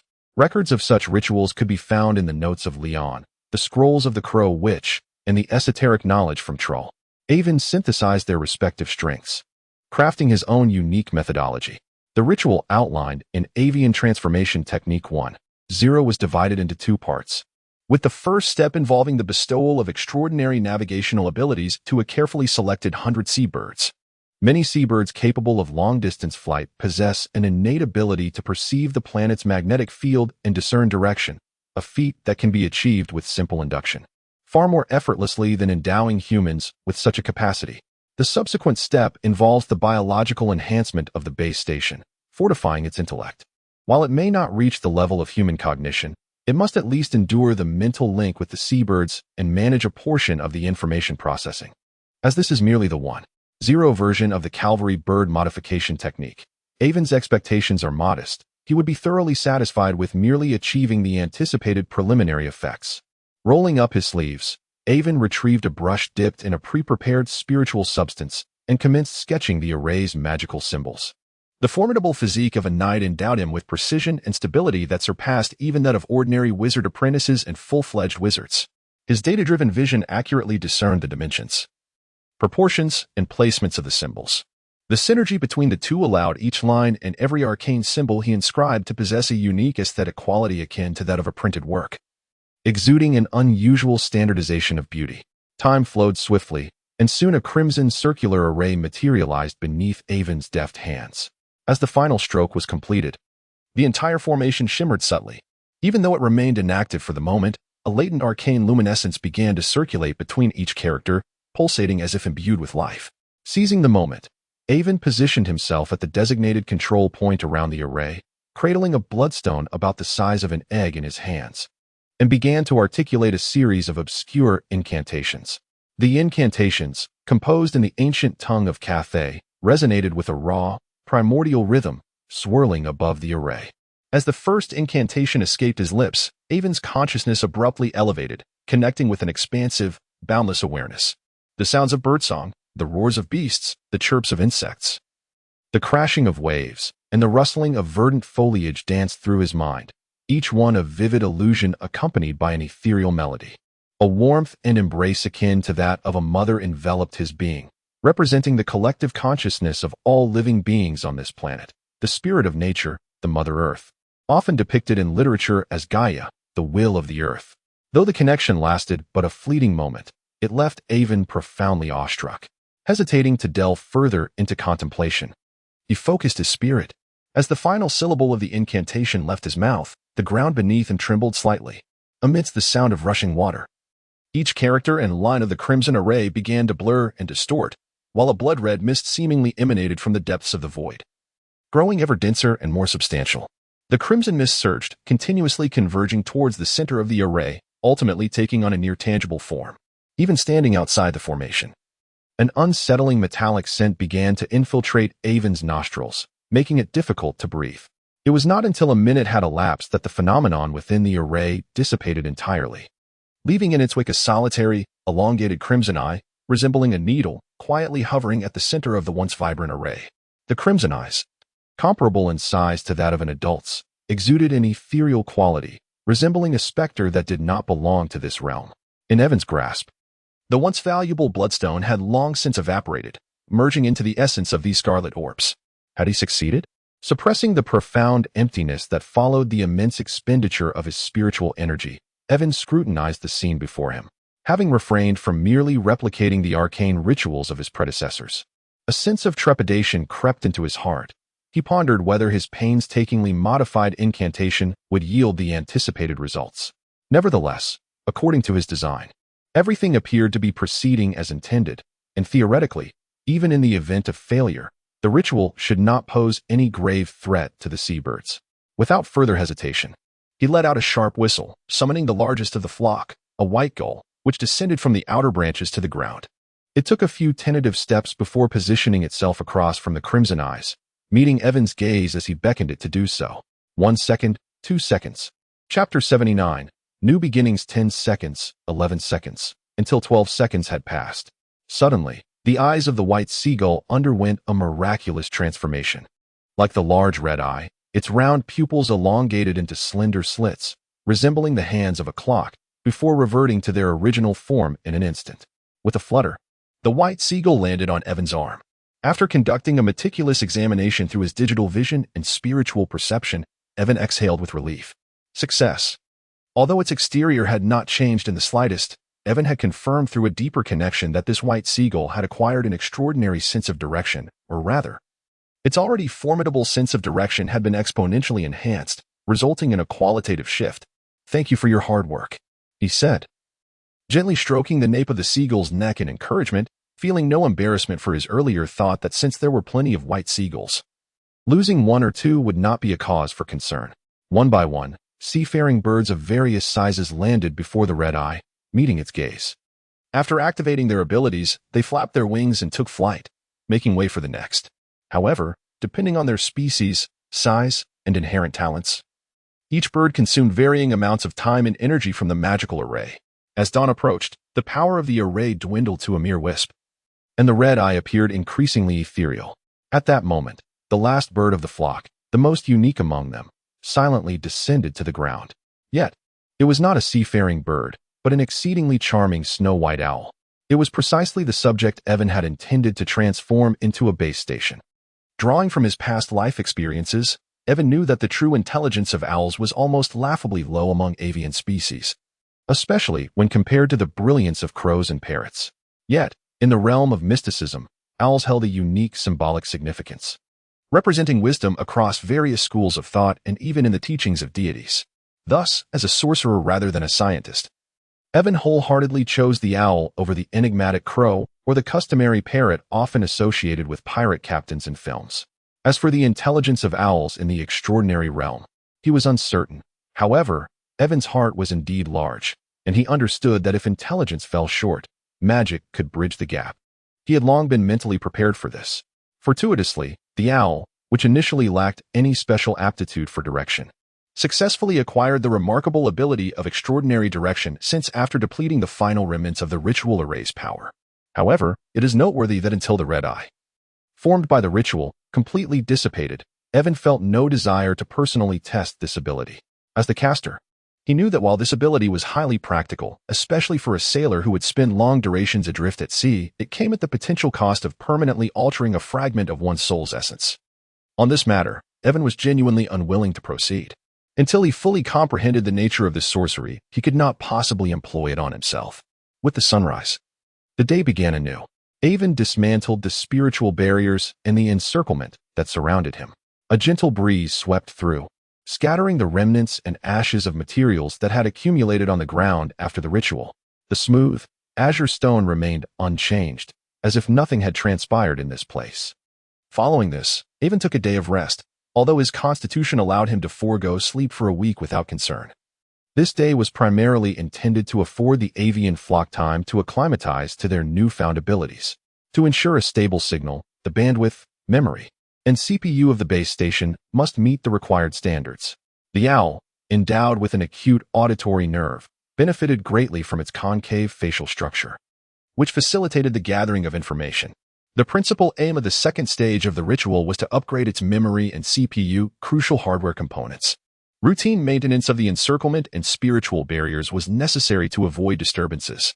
Aiven felt a tinge of frustration, although the subject of this incantation was solely the owl. The intricate drawing of the runic formula consumed a full 3 hours of his time, and the precious materials expended far exceeded those used in the previous endeavor. However, Aiven was acutely aware that while his designed incantation met the fundamental requirements for the ritual's efficacy, it was constrained by his current knowledge and capabilities, laden with excess and deficiencies. Many aspects relied on the lack of knowledge, necessitating the use of an ultimate workaround to achieve the intended effect, resulting in the regrettable waste of valuable materials that significantly depleted his resources. If this fails, you're in trouble. Aiven grimaced at his adorably bewildered owl, which had turned its head a full 180 degrees to gaze at him. Nevertheless, the refinement of his knowledge system and the continuous improvement of the ritual were matters for the future. Achieving at least the minimum expected outcome today would signify a remarkable success. As the moon reached its zenith, the spiritual energy in the forest reached its peak, with the offerings, resembling the brain tissues of some primate, positioned at the corners of the magical array, gradually disintegrating into ash. A red mist began to permeate the center of the array, intensifying in a matter of moments from faint to vibrant, ultimately casting a crimson hue across the entire transformed jungle. As the red light reached its zenith, it suddenly collapsed inward, enveloping the owl's body at the center of the array. Layer upon layer of red spiritual light cascaded over it, culminating in a thick, blood-colored cocoon. Countless crimson patterns, composed of incantations, animated as if alive, akin to the tendrils of roots, slowly climbed and entwined. Gradually, they converged, gently lifting the spherical blood cocoon formed around the owl into the air, resembling a deformed tree bearing a colossal fruit. Thud, thud, thud. The faint heartbeat of the owl resonated from within the cocoon, echoing like a drum in the deliberately cultivated silence. There is nothing more I can do for you. May fortune smile upon you. Having completed all that was necessary, it was now up to the owl's own fate. While waiting, Aiven did not squander his time. He settled into a cross-legged position and gradually descended into a meditative state, while he armed himself with external tools. He did not forget that his own strength was the foundation of his being, and the enhancement of that strength was achieved through gradual accumulation. The transformation of the owl took even longer than Aiven had anticipated. As the sun rose and set, 3 days passed, and the once fleshy blood cocoon had expanded significantly, now taking on a semi-transparent appearance.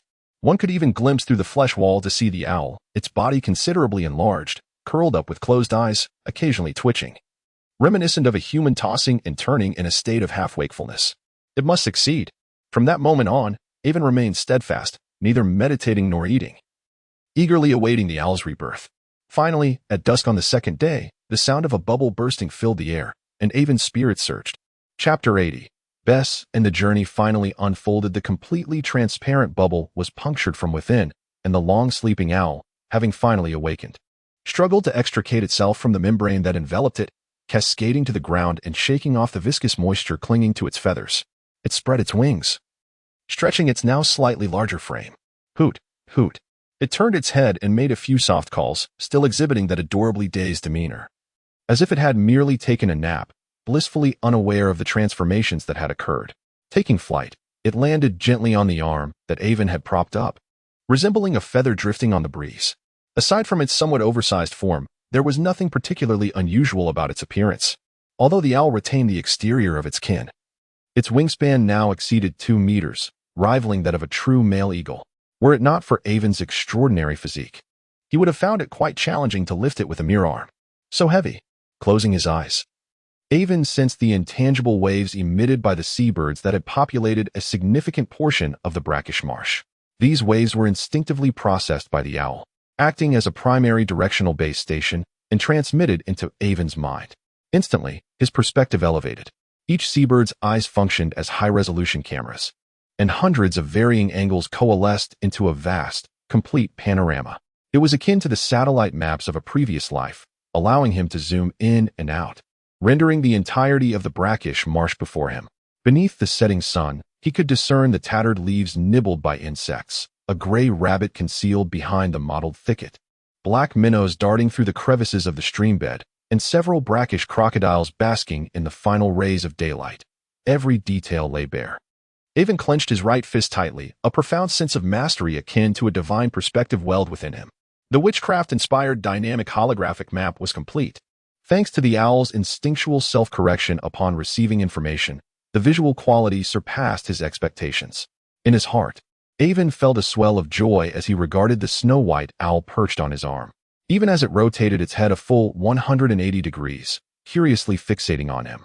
Aiven instinctively interpreted its expression as adorably foolish. No longer a mere fractional presence, the owl undoubtedly deserved a name of its own. Ahem, Aiven was quite pragmatic. Base station, let's call you Bess. Hoot, hoot. Following the completion of the ritual transformation, the owl's cognitive abilities had markedly improved, and it could barely grasp the essence of Aiven's psychic transmissions, clearly displaying its delight with its soft hoots. Aiven believed that, with continued interaction, Bess's intelligence would swiftly elevate. Given the current foundational capabilities, reaching a level comparable to that of a normal human was certainly within reach. However, unlike when he had arrived, not a single seabird was in sight behind him. The sky appeared somewhat overcast, as if rain were imminent, with the damp sea breeze brushing against his face. The pristine white waves cascaded over the sides of the warship, only to swirl and vanish at the stern.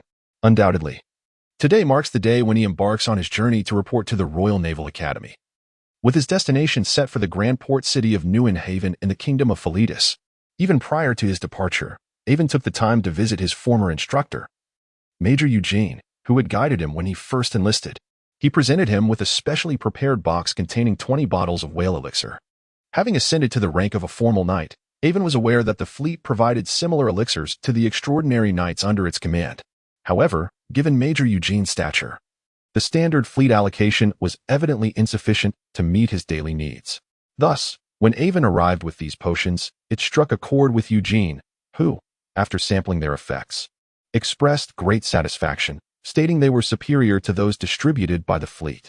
Receiving Major Eugene's heartfelt gratitude filled Aiven with joy. The instructor had offered him considerable assistance when he first joined the military and was instrumental in reuniting him with Uncle Ger. Now, with the means to offer some recompense, Aiven felt a significant weight lifted from his heart, having been deeply influenced by the principle of repaying kindness. Subsequently, with his affairs in order, Aiven boarded the supply ship bound for New Haven. Thus, on this day of departure, Aiven found himself without a single person to see him off, and the gloomy weather rendered the farewell scene rather somber. While significant advancements had been made in the study of sorcery, the spoils from the unexpected encounter with the Shark-Tooth pirates had also been accounted for. The cost of a typical 5th-tier warship hovers around 8,000 golden lions, while the specially modified pirate vessels would undoubtedly command a higher price, particularly the flagship Shark-Tooth, which would fetch no less than 10,000 golden lions. Thanks to Aiven's remarkable contributions, after the spoils were processed, he received an unmarked gold ticket worth 4,000 golden lions. This represented his most substantial income since setting sail, equivalent to the earnings from his vanilla plantation over 4 years. However, the most valuable possession Aiven acquired was not merely monetary. The camaraderie forged through their shared battles still lingered, and their interactions had evolved from an initial phase of curiosity and mutual suspicion to a more genuine rapport. In light of their mutual recognition and the prospect of long-term collaboration, they engaged in an open and candid conversation, revealing to each other a portion of their secrets. Milan disclosed his identity as a diviner from the prophetic school, while Aiven graciously admitted that he had indeed inherited the legacy of a sorcerer through a tome on potion making, expressing his gratitude to Milan. In truth, even if Aiven had chosen not to acknowledge it, his ability to manipulate seabirds had already been exposed during that day's battle, and Milan had certainly taken note. Thus, it was far better to be forthright. The shared identity of sorcerers fostered an immediate bond between these two young men, who found it challenging to locate kindred spirits. Their relationship deepened, becoming increasingly harmonious. Moreover, Aiven gleaned from Milan a more nuanced understanding of the upper echelon's true views on sorcerers. Contrary to what he had previously heard and imagined, notions of decadence, loss of control, and risk were mere excuses. The underlying motive was the pursuit of power and the maintenance of dominion. Many esteemed nobles are clandestinely involved in the funding of sorcerous organizations and secret societies, even cultivating sorcerers themselves. The creativity, productivity, and the longevity, most coveted by the elite, can potentially be bestowed by the hands of sorcerers, a gift that the dominant church could never offer. Otherwise, how could the alchemists, a type of sorcerer, have flourished? With the advancement of the steam industry, the alchemist guild's branch, known as the alchemical light, boldly exists within the capitals of numerous civilized nations. Furthermore, Aiven learned that the Royal Naval Academy, a member of the pan-continental organization known as the Red Maple Leaf Alliance, possesses various extraordinary paths of inheritance beyond the chivalric route. Particularly noteworthy is the alchemical school within the sorcerer's path. Although the true God Church stands atop the extraordinary world, this does not imply their dominion is all-encompassing. Even under the radiance of the true goddess suppression, there are ambitious rulers with ideas. And the Red Maple Leaf Academy is a product of this intricate game of mutual testing, at least according to Milan. Within the Royal Naval Academy, Philadelphia's highest military institution, the facade of a military academy conceals a shadow library, housing a plethora of esoteric knowledge and extraordinary lore. However, the desire for extraordinary knowledge is universal. For Aiven to gain entry, he must exert his own efforts. He eagerly anticipates this library and understands the vague opportunities Uncle Ger spoke of. Whether in the realm of science or sorcery, uncovering truth requires not only talent and inspiration but also a solid foundation of knowledge, which is the cornerstone of all achievements. If Aiven aspires to traverse further along the path of sorcery, this shortcoming is an insurmountable obstacle. Perhaps the 6 months of study at the Royal Naval Academy will unveil a fragment of this world's mysteries. Can only sorcerers pose a threat to the dominion of deities? As he pondered Milan's words, Aiven felt a surge of exhilaration. Chapter 81. Son of the Sea God. The journey from the base of the 3rd Fleet at Gabrid to the Royal Naval Academy, located in Niwine Port, spans approximately 12 days. Although Philetus is merely a modest island nation along the western coast of the continent, the vastness of the world renders such distances daunting. Conditions are somewhat more favorable on the mainland.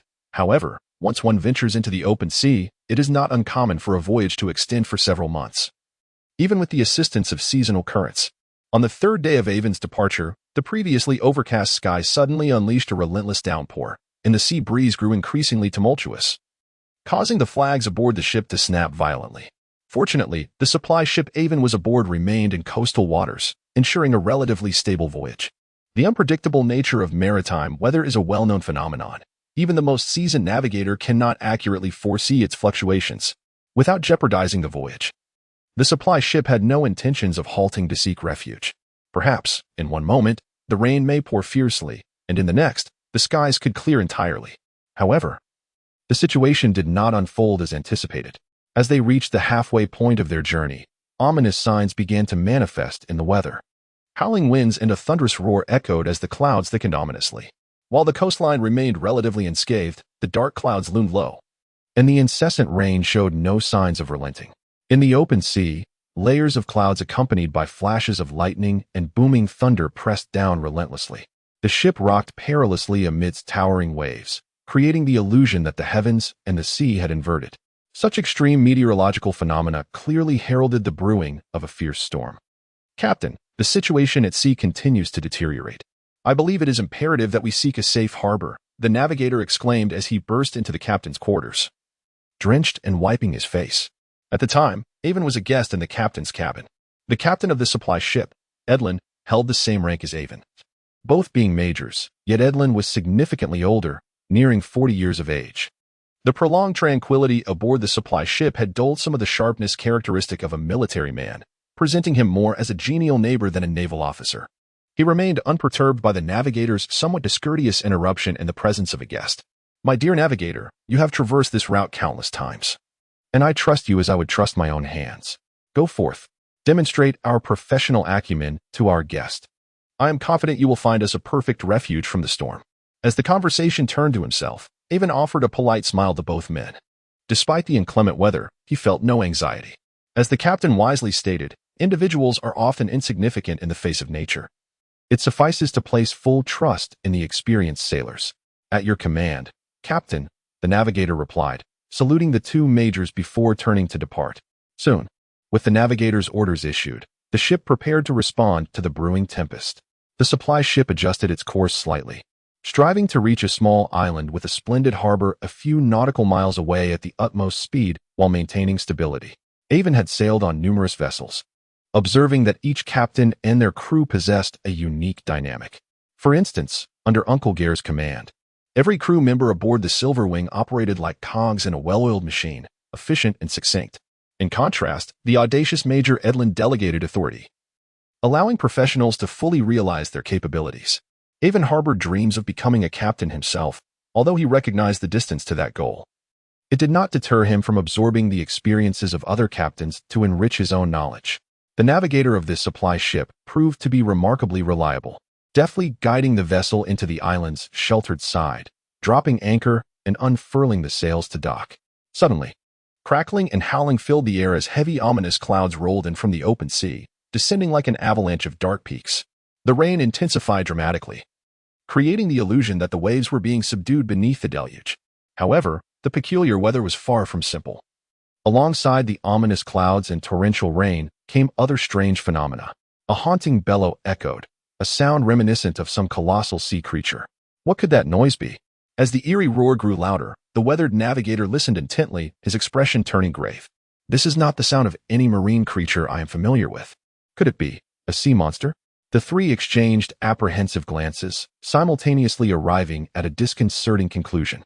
Yet, as the captain of a supply ship, Major Edlin lacked the expensive alchemical equipment necessary to detect sea monsters, let alone possess alchemical bombs capable of inflicting harm upon them. If they were truly to encounter a sea monster, this supply ship would stand virtually defenseless. Even the ship's highest combat strength, Captain Edlin, was merely an ordinary knight, and it was uncertain how much combat prowess remained after years of privileged living. At that moment, both Major Edlin and the navigator wore grim expressions. They repeatedly traced the iron cross over their chests with their right hands, murmuring prayers for the goddess's protection. Aiven found nothing strange in this. The Iron Cross Church represented a shared faith within the entire Tulip Alliance, venerating one of the 7 deities, the goddess of sovereignty and navigation.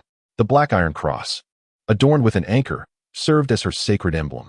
In Philitis, at least 70% of the populace were followers of this goddess. So mentioning her name in public was tantamount to referencing the goddess of sovereignty and navigation. Given her divine dominion over the seas, her influence among the kingdom's navy, sailors, and fishermen was particularly profound. In the face of the harsh maritime conditions, the more insignificant one felt, the more inclined one was to seek solace in the divine. Aiven was not an atheist. However, his reverence for the great unknown did not impede his determination to forge his own path. He knew he had to prepare for the worst possible outcomes. A flicker of resolve ignited in his gaze as an intangible wave of energy surged forth. Upon receiving the command, two swift needle-tailed swifts soared into the sky like arrows released from a bow, piercing through the storm as they raced towards the source of the ominous roar. The location from which the strange cries emanated was far beyond what Aiven had anticipated. Currently, the real-time maximum reconnaissance radius for the Seabird scouts was approximately 10 kilometers. Beyond this range, Aiven could no longer receive live imagery. The two swifts, having complied with the order, just barely reached the outer edge of the reconnaissance radius before finally spotting something unusual on the tumultuous sea surface. One could only imagine the formidable presence capable of projecting such a roar over such a distance. As Aiven peered through the eyes of the needle-tailed swifts and cast his gaze upon the ocean, he was profoundly shaken by the sight of the colossal creature. My goodness, what is this? A monstrous sea beast resembling a whale, its head encased in a bony shell and adorned with thousands of tentacles, floated upon the waves like a small island. Just by visual estimation, its size exceeded 2,000 meters, far surpassing even the largest specimens among the categories of small, large, and gigantic sea monsters. Could this possibly be a progeny of the sea god, comparable to a human level 4 extraordinary being? A subtle tremor surged from the depths of Aiven's marrow, a primal instinct evoked by the oppressive presence of a superior life form. Chapter 82. Natural disasters in the depths of the ocean. Particularly within the Black Sea, the monstrous inhabitants comprise 4 distinct categories: the diminutive, the massive, the colossal, and the offspring of the sea god, alongside their matriarch, the formidable Echidna. The progeny of the sea god represents the pinnacle of mortal strength. How could Aiven possibly maintain his composure in such circumstances? Meanwhile, the two others in the captain's quarters, engrossed in their prayers, remained oblivious to the tempestuous turmoil brewing within Aiven, who appeared outwardly calm as a rock. Were it not for the imminent changes that unfolded, he would have seized the helm and fled the supply ship in haste. Rose Sword Saint, others may fear you, but I, the Tide Shepherd Tinkut, do not. You have tracked me for a fortnight. Should you fail to withdraw, do not blame me for the consequences. Far away in the sheltered bay, the essence of the creature, Tinkut, resonated with the monstrous roar that echoed, albeit delayed by a full half-minute. As he spoke, the creature known as the Tide Shepherd turned its head, its 6 enormous eyes fixated intently upon a figure gliding through the storm-laden clouds, revealing that his demeanor was not as untroubled as he professed. Before him stood a young nobleman, exuding an air of unpretentious elegance, devoid of any sense of trepidation. Adorned in opulent aristocratic attire, with a diamond-studded long sword at his side, he gazed at the colossal creature upon the ocean's surface, a smile playing at the corners of his lips. Remarkably, not a single drop of rain clung to him amidst the torrential downpour. His dark crimson hair danced in the wind, and his attire remained pristine. Were it not for his leisurely flight through the air, one might easily mistake him for a courtly youth preparing to attend a grand ball. This young man, referred to as the Rose Sword Saint by the sea monster, faced the unwelcome guest with an effortless grace, embodying an innate courtesy and charm. He inclined slightly. Addressing the towering presence, it is an honor to welcome the esteemed Vice President of the Deep Sea Brotherhood to our realm of Philitis. As the host, I am obliged to extend my utmost hospitality. The vistas of Philitis are quite splendid. Please allow me to accompany you on behalf of Her Majesty the Queen. Though his words dripped with politeness, to Tinkut's ears, they carried an unmistakable air of condescension.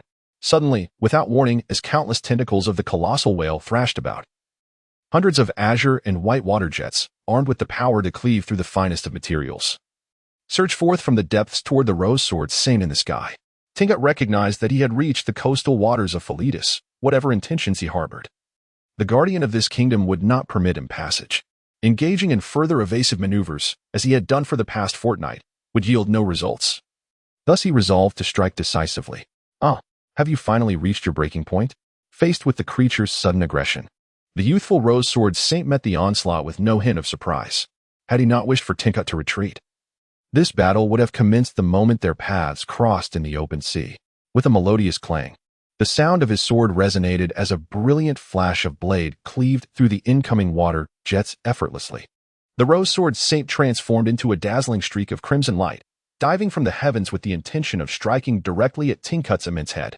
The sword light descending from the heavens resembled a divine instrument of punishment dispatched by celestial beings, and even when faced with the towering figure of Tincurt, measuring 2,000 meters in length, it appeared anything but insubstantial. With a mighty slash, the colossal form of Tincurt found its agility severely hampered, leaving little room for evasion, and he was struck heavily upon the head by the Rose Sword Saint's blade. Fortunately, encased in a thick shell, Tincurt sustained only minor injuries and, with a powerful flick of his tail, propelled himself directly into the depths of the ocean, borrowing the strength of the Rose Sword Saint. Without the slightest hesitation, the Rose Sword Saint, who had initially seemed like an aristocratic youth, transformed into a decisive and iron-willed warrior, plunging into the sea after him. With a mere flick of his wrist, he sent torrents of seawater crashing, accompanied by howling winds, as he wielded the sword light with the swiftness of a lightning bolt. On Aiven's side, upon realizing that a formidable ally was present, he no longer felt the urgency to flee. To avoid detection, he meticulously arranged for scattered seabirds to fly in batches over this cataclysmic battlefield, ensuring that at any given moment, only a solitary seabird would be visible to the monstrous titans. However, despite Aiven's continuous reassurances, these magically enhanced seabirds dared only to observe from a distance, too fearful to approach closely. After yet another seamless transition, Aiven witnessed what appeared to be high-yield deep-sea explosives detonating beneath the water, each explosion generating small tidal waves. In a brief span, even the entity hiding 10 kilometers away behind a distant island felt the reverberations. The entire supply ship rocked and trembled upon the surface. Even with the anchor secured, the sounds of monstrous roars intermingled with anguished cries filled the air as tentacles thicker than trees were severed one after another, surfacing amidst a deluge of crimson. Realizing that such a massive form was ill-suited for combat against equally formidable foes, Tincurt swiftly altered his strategy. With a resounding crash, Tincurt, having regained a humanoid shape, erupted from the sea, ascending into the sky. The Rose Sword Saint, holding the advantage, did not lag behind, transforming into a fiery streak of crimson light in pursuit. Amidst the torrential rain, the two engaged in chaotic battle high above, tearing through dark clouds and downpours. The tumultuous energy between them evaporated the rainwater before it could approach. In an instant, even the atmosphere trembled in fear. Simultaneously, the roars of the sea monster fell silent, replaced by the thunderous claps of battle between the two formidable beings. Even in his humanoid form, Tincurt retained many traits of marine life. His seaweed-like, dark green hair writhed as if alive, while his ears had transformed into green fin-like appendages, and his cheeks bore scales, complemented by two slimy gill lines that opened and closed. A myriad of weapons, longswords, curved blades, spears, chain maces, battle axes, shields, and more, radiated with a dazzling, extraordinary brilliance, clearly indicating their exceptional nature. A brilliant blue aura encircled the body, perpetually slicing through the air and emitting a hissing shriek, both beautiful and lethal. Chapter 83. The Secret Sword Technique of the Rose Kingdom. Boom, boom, boom, boom. In the celestial battle, each of Tincut's tentacles seemed to possess a consciousness of its own, akin to a harmonious ensemble of masterful weapon wielders simultaneously mounting an assault on the solitary Rose Sword Saint. True to his title, the Rose Sword Saint remained unflustered in the face of the relentless onslaught, transforming the sky into his stage as he danced with grace, launching swift strikes. From the perspective of the seabirds, one could intermittently witness severed tentacles plummeting from the heavens. The grandeur was not as cataclysmic as one might envision. Rather, it embodied the essence of refined swordsmanship. At their level, they had long realized that widespread attacks, aimed at overwhelming foes, could not vanquish equally formidable adversaries. The key to victory lay in consolidating power, embracing simplicity, and employing unembellished techniques. Moreover, both Tincut, embracing the path of the sea monster, and the Rose Sword Saint, following the knightly path, were not practitioners of arcane arts. Their prowess stemmed from corporeal strength and extraordinary skill, which was more than sufficient for lethality. They were undeniably formidable. Through the eyes of the seabirds, Aiven watched in awe. Tincut, wielding an array of 18 weapons, was indeed powerful, yet his style did not resonate with Aiven's own. Seizing this rare opportunity, Aiven fixated on the Rose Sword Saint, who wielded a sword akin to his own. Attacks, defenses, and evasions unfolded, leaving behind seemingly ordinary yet profoundly intricate scars of swordplay etched into his heart, all the while being meticulously recorded in his data-driven vision. To be frank, Aiven considered himself no novice to the Rose Sword technique. Yet, the maneuvers executed by the Rose Sword Saint bore no resemblance to the technique he knew and surpassed the limits of Aiven's comprehension. He could only forcibly commit them to memory, hoping to decipher their essence in due course. The aerial combat persisted for over 10 minutes, leaving Aiven's mind reeling from the brilliance of the swordsmanship, while the seabirds, serving as intermediaries, remained unfazed. In this world, the pinnacle of power rarely engaged in prolonged battles akin to tales of old. While at a certain level, extraordinary beings possessed remarkable resilience and endurance. Most had ascended to the upper echelons of various factions, driven by interests, and seldom engaged in stubborn confrontations. Of course, fervent devotees of the various sects were an exception. Even with the elevated stakes of the conflict, Aiven's experience allowed him to discern that after several rounds of probing, the battle was nearing its climax. Regardless of the outcome, this encounter would soon reach its conclusion. Undoubtedly, despite the bravado, Tinkut was evidently at a significant disadvantage in this confrontation. Were it not for his remarkable regenerative abilities and superior equipment, he would have retreated long ago. However, driven by a mission, he would not retreat so easily. With a resounding rumble, Tinkut wielded his tentacles in a frenzied assault against the Rose Sword Saint, while beneath his robe, a new tentacle stealthily extended, encircling an untested weapon, a blue-black long spear crafted from coral. As the spear emerged, a thunderous roar reverberated through the abyss-like clouds above, accompanied by a fleeting flash of lightning that seemed to respond to the storm's fury. Crack! A secret treasure of the ocean? A soft gasp emerged amidst the crimson sword light.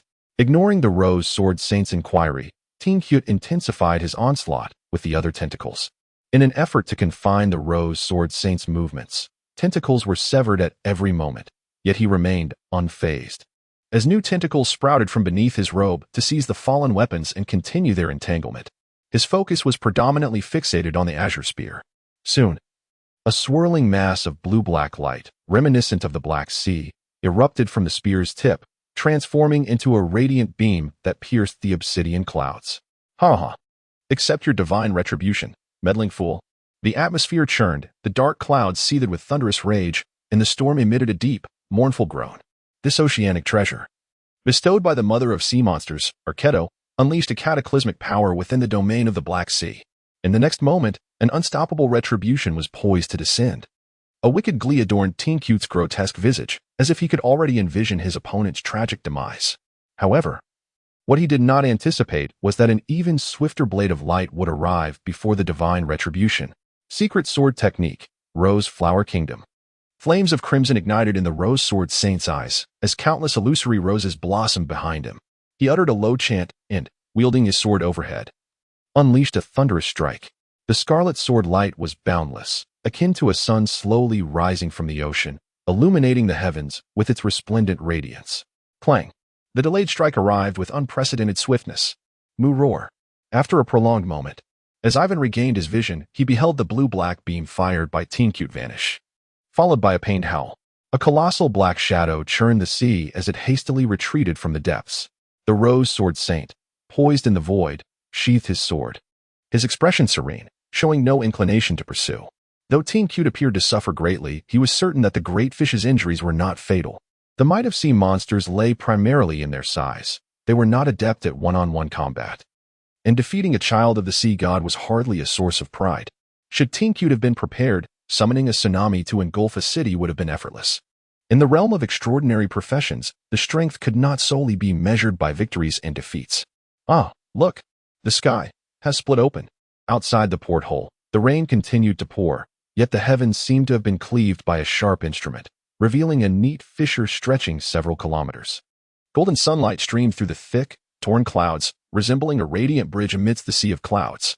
Brilliant and resplendent, Aiven, who considers himself well-informed and worldly, looks down upon the provincial individuals of this world.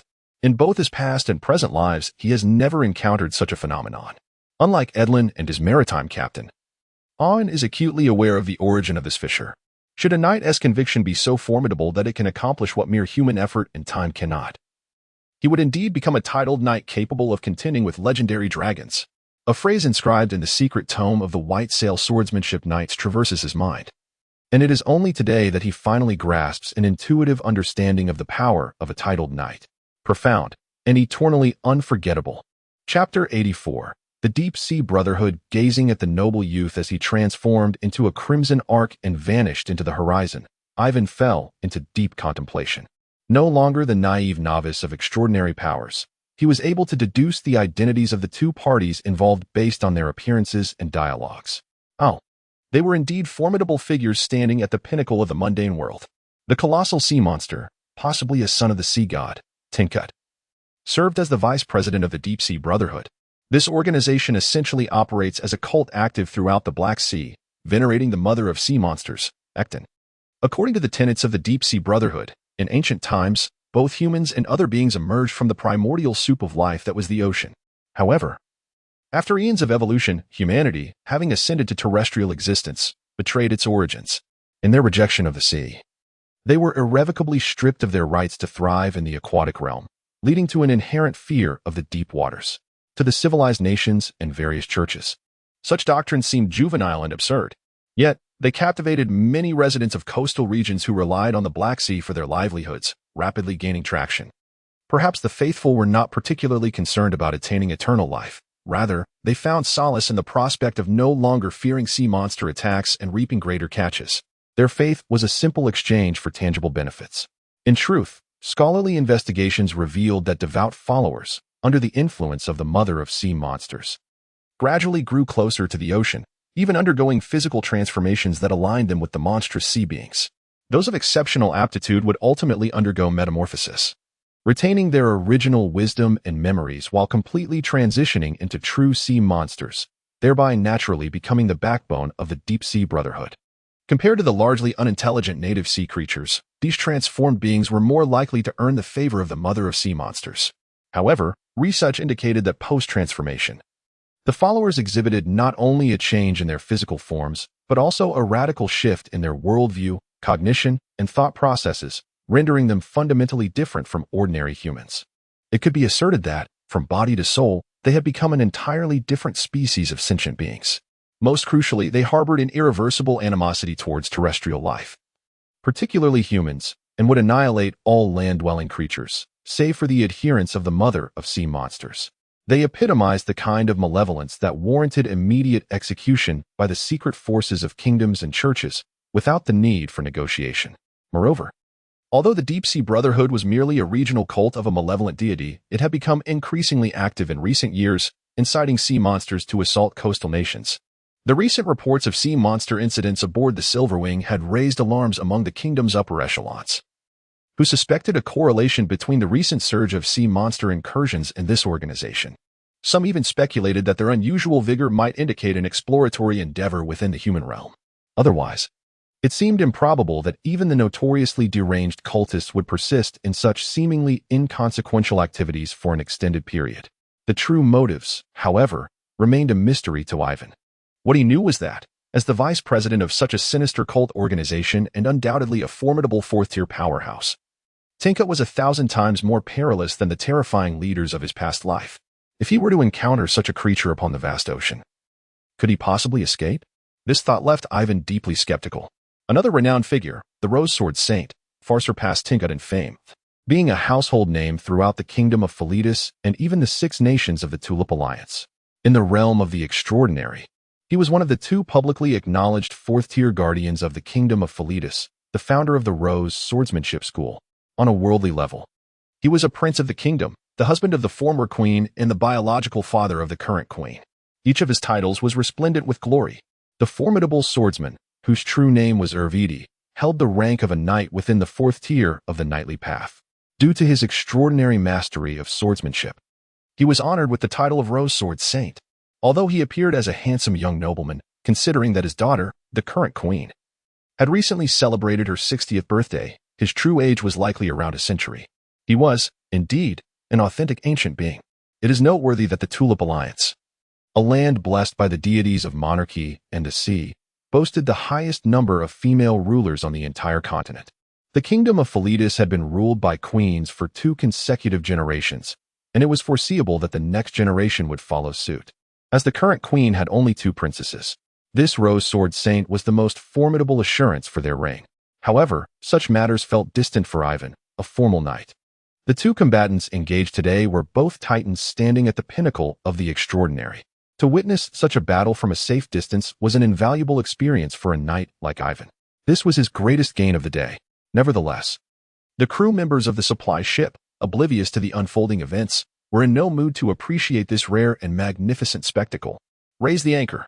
As the rain subsides, we must depart swiftly," commanded Captain Edlin, his nerves fraying alongside those of the navigator.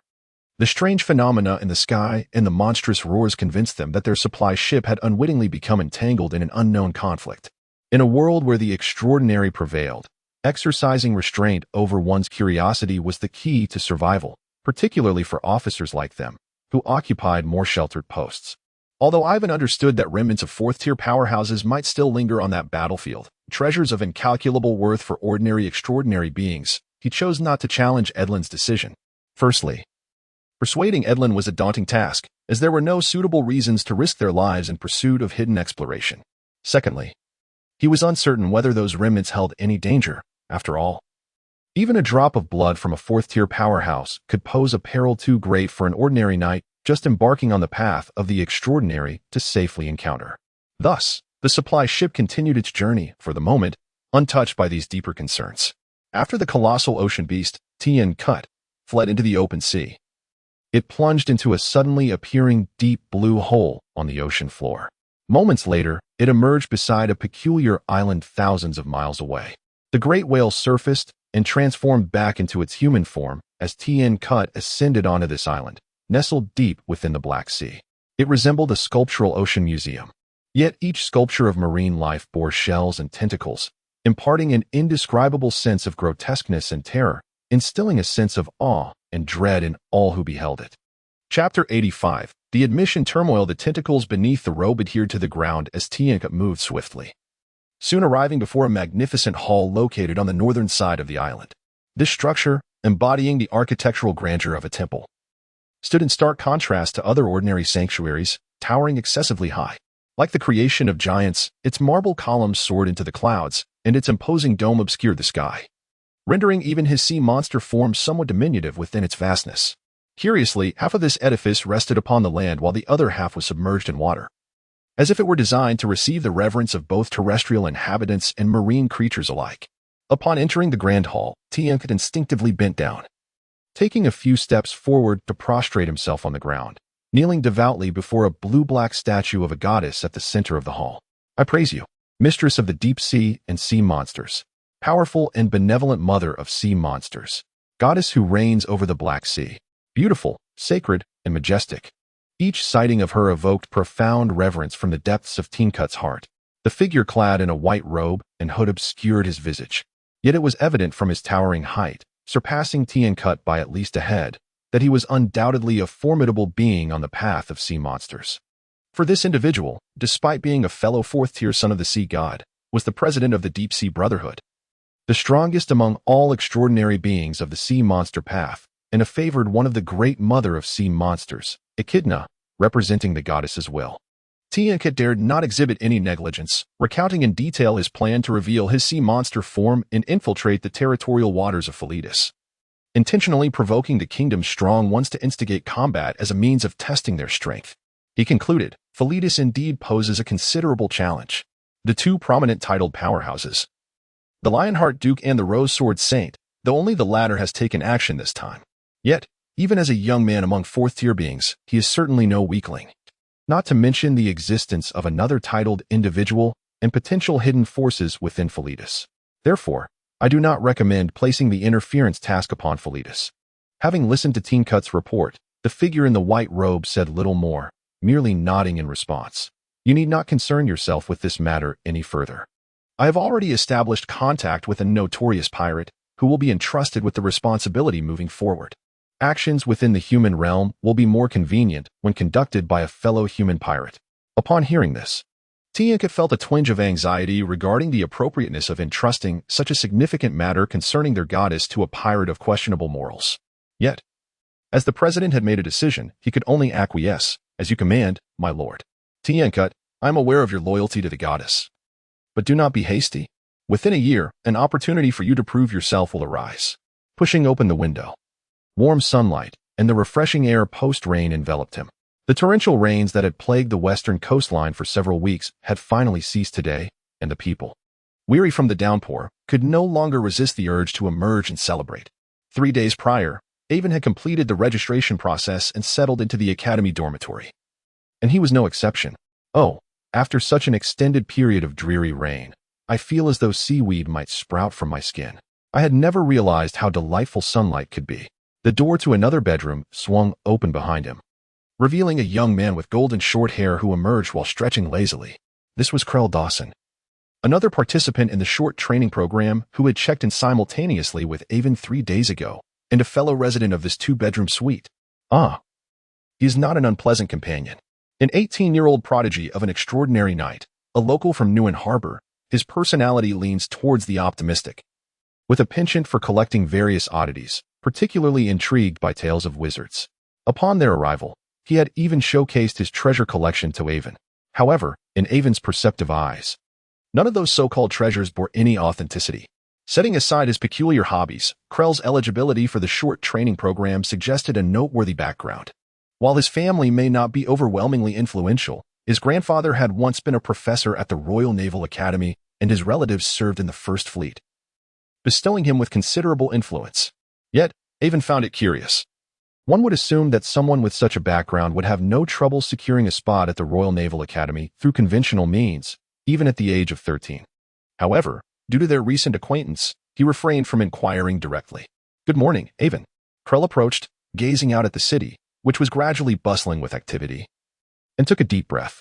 In just 2 days, the short training program would officially commence, and today was likely the peak of registrations.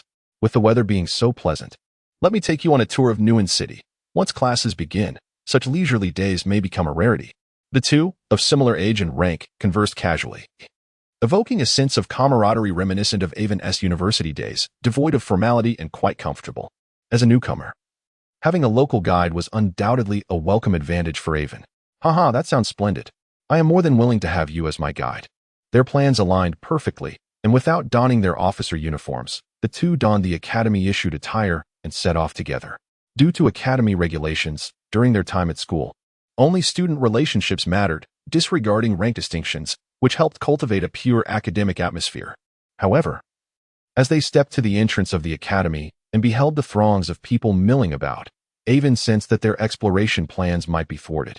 "Quickly, Aiven. Let us join the excitement," Krell exclaimed, tugging Aiven along as he dashed towards the crowd. Although they had not known each other for long, Aiven had already discerned a portion of Krell's true nature. His insatiable curiosity and eagerness to join in on the fun were unmistakable. "Today, I, Wackwells, shall unveil the true nature of you idle layabouts, exposing your ugly and feeble essence to all." As two individuals, relying on the formidable physical prowess of a seasoned knight, pushed through the throng of people, they beheld a golden-haired youth clad in the light armor of a swordsman. He brandished a finely crafted 2-handed sword with one hand, vociferously challenging the crowd. How audacious. Chapter 86. Loss of control. However, the blonde youth evidently possessed the audacity to act with such arrogance. Beneath his feet lay several young officers, clad in military uniforms, their ages clearly surpassing that of typical students, yet still under 30, groaning pitifully on the ground. Those privy to the situation could discern at a glance that these individuals were the short-term trainees slated to enroll this year, representing the most exceptional officers from various fleets. Who is this person? How brazen, to dare cause a commotion at the entrance of the Royal Naval Academy? The onlookers, predominantly students of the academy, exhibited a mixture of indignation and confusion. Some were incensed, while others, bewildered by the unfolding scene, considered intervening to teach the obstructive figure a lesson. "Ah, is that him?" As Krell squeezed into the crowd and caught sight of the blonde youth at the academy entrance, he let out a soft exclamation, his expression one of keen interest. "Krell, do you know him?" It was evident from Krell's demeanor that this local ruffian was no stranger to him. While they conversed, another newly arrived officer, unable to stand idly by, stepped into the fray, drawing his sword to clash with the blonde youth in a cacophony of steel. "I, Lieutenant Kurt Banner of the Second Fleet, am here to teach you a lesson." Seizing the opportunity, Krell whispered an explanation to Aiven from within the crowd. He is quite the celebrity in New Import. Before long, piecing together Krell's narrative and the current spectacle, Aiven began to grasp the backstory. The blonde youth was named Vac Wells, a figure of considerable renown in New Import. It is important to note that in this world, individuals from ordinary families, lacking support from higher echelons and burdened by generations of struggle, find it exceedingly difficult to produce formal knights under the age of 30, even with exceptional talent. Yet, all these accolades were but remnants of a bygone era. The once illustrious Wells family collapsed overnight due to accusations of heretical worship, and even at the height of their power, their reputation was far from pristine. Consequently, they had few allies willing to offer sanctuary. The family's amassed wealth and assets were swiftly devoured by the ravenous wolves that circled in wait. Enrolling in the Royal Naval Academy's short training program represented Vac's final opportunity to re-establish his family's standing and forge connections within the upper echelons. However, after submitting his application at the age of 23 and awaiting acceptance for a grueling 7 years, Vac, now 30, faced the shattering of his last hope when the final admission list was published this year. Yet, how could one who had once basked in the glory of his family resign himself to obscurity? No, absolutely not. Desperate and cornered, he resolved to challenge those so-called elites who held admission privileges, seeking to prove the Academy's error. By the time Aiven and Krell arrived, 5 elite officers who had advanced to knighthood before the age of 30 lay vanquished at his feet. Although Vac had not yet succumbed to the madness of murder, each of them bore significant wounds. Clash, clash, clash. In the midst of a throng, engaging in a knightly duel is inherently a perilous choice. The mere aftermath of such a confrontation is beyond the resilience of ordinary onlookers and the few curious citizens. The last contender, Major Kurt Banner, is evidently no weakling, and the evenly matched combatants can no longer confine their battle to a limited area. Amidst the sparks flying, the combat zone expands, forcing the spectators to retreat further, granting the fighters more space. Yet, the act of spectating always carries its own risks. Be careful, dodge quickly. In the rapid exchange of blows, one combatant suddenly falters, struck by a powerful sword and sent hurtling towards the crowd. A thunderous crash ensues as the panicked masses attempt to evade. But how can ordinary folk escape the full force of a knight's assault? Should they be struck, the knight may emerge unscathed. But the onlookers could suffer broken bones, or, worse, loss of life. Unfortunately, the trajectory of the falling knight lands squarely where Aiven and Creel stand, leaving them no choice but to intervene. With a swift motion, Aiven darts through the gaps in the crowd like a wisp of smoke, extending his hand to gently catch the knight who hurtles towards him like a cannonball. Sword technique, floating vessel. A muted thud resonates as Aiven's muscles and fascia rhythmically respond to his breathing, absorbing, transforming, and releasing the knight's immense kinetic energy. A tempestuous gust, akin to outspread wings, bursts forth from his sides, dispersing the helpless crowd. Aiven himself glides backward as if propelled by the wind, and after a few steps, the entirety of the knight's momentum is wholly absorbed and transformed, bringing him to a serene halt on the ground, supported by Aiven's steady hand. "Thank you, my friend." Kurt, regaining his footing with Aiven's assistance, hurriedly expresses his gratitude, too embarrassed to linger any longer. He leaves behind his fallen sword, hastening away. Aiven bears no ill will. Anyone in such a predicament would feel compelled to retreat, save for a few unfortunate souls who remain incapacitated on the ground. Just as he prepares to depart, an unsettling sensation akin to being preyed upon by a beast washes over him. He looks up to see Vac Wells with bloodshot eyes, surrounded by a faint white steam, brandishing his sword and fixating intently on him, more precisely on the distinctive uniform that marks him as a student of the short training class. Ah, yet another parasite of the kingdom. Aiven is certain that his slightest movement will elicit Vark's wrath. Observing Vark's evidently altered state, Aiven senses a subtle change in the air. His keen sense of smell, combined with the innate agility of a wizard's apprentice, seems to detect something. Yes, it is the scent of sorcery, no, a sacrificial ritual. As anticipated, the source of the odor emanates from the agitated Vac Wells, although it appears to have been cleansed. The lingering stench of blood and sulfur remains, eluding neither Aiven's perception nor his intuition. This is the aftermath of a nefarious ritual gone awry. And now this individual threatens to spiral out of control? Aiven pondered for a moment, contemplating within himself. No wonder the battle, which had seemed evenly matched moments ago, swiftly culminated in a decisive outcome. It turned out that he was not a tragically overlooked genius after all. A poor evaluation. Chapter 87. Suppression. Subsequently, Aiven motioned for Krell, who was eager to assist, to step back, indicating that he could manage the situation. This individual was not in a proper state. Let me handle this. Although the path of the night is reputed to have the lowest rate of loss of control among extraordinary paths, it does not imply absolute safety. In this world, humans are inherently mundane beings, acquiring strength through the extraordinary traits of magical creatures. For them, no extraordinary power that does not originally belong to them can be misused without consequence.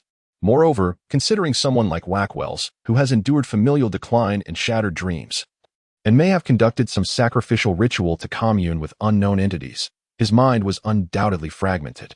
Given his current demeanor, it was challenging to ascertain how much rationality remained.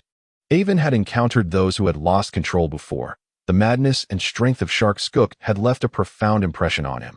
However, he sensed that Wackwell's, in comparison to Skook, exhibited a significantly weaker will, coupled with an unsettling aura that was hard to articulate. In truth, Aiven's conjecture was not mistaken. Although Wackwell's had officially advanced tonight nearly a decade ago, his excellent heritage and diligent training positioned him as far from weak among second-tier knights. Yet, based on his genuine capabilities, it was unrealistic for him to defeat 5 or 6 elite officers from various fleets consecutively without sustaining any injuries, in a bid to make a striking impression and indirectly attract the attention of the upper echelons. Wack had sacrificed a portion of his sanity through remnants of ancestral dark sorcery before this operation, in exchange for an extraordinary surge of power from an unknown entity. Despite the side effect of mental instability, he was confident that he did not need to exert his full strength against these short-trained recruits, and believed he could maintain control over his sanity. However, it was evident that he had miscalculated. Your Grace, should we intervene? Wack is teetering on the brink of losing control. Allowing this to continue may result in significant casualties. Furthermore, the repercussions of such chaos would be detrimental to the Academy. Not far from the main gate, 2 individuals were observing the unfolding situation from the tower of the Academy.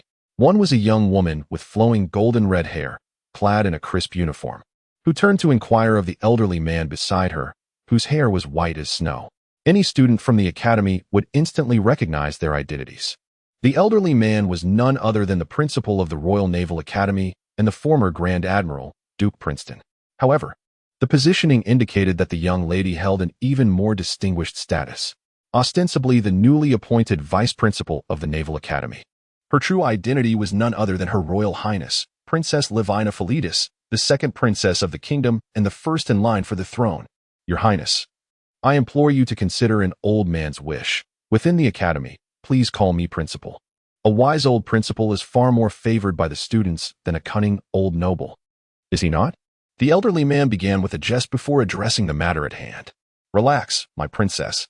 The honor of the Royal Naval Academy is upheld by our unwavering loyalty to the kingdom, the selfless sacrifice of countless distinguished graduates, and the exceptional academic accomplishments of our esteemed professors.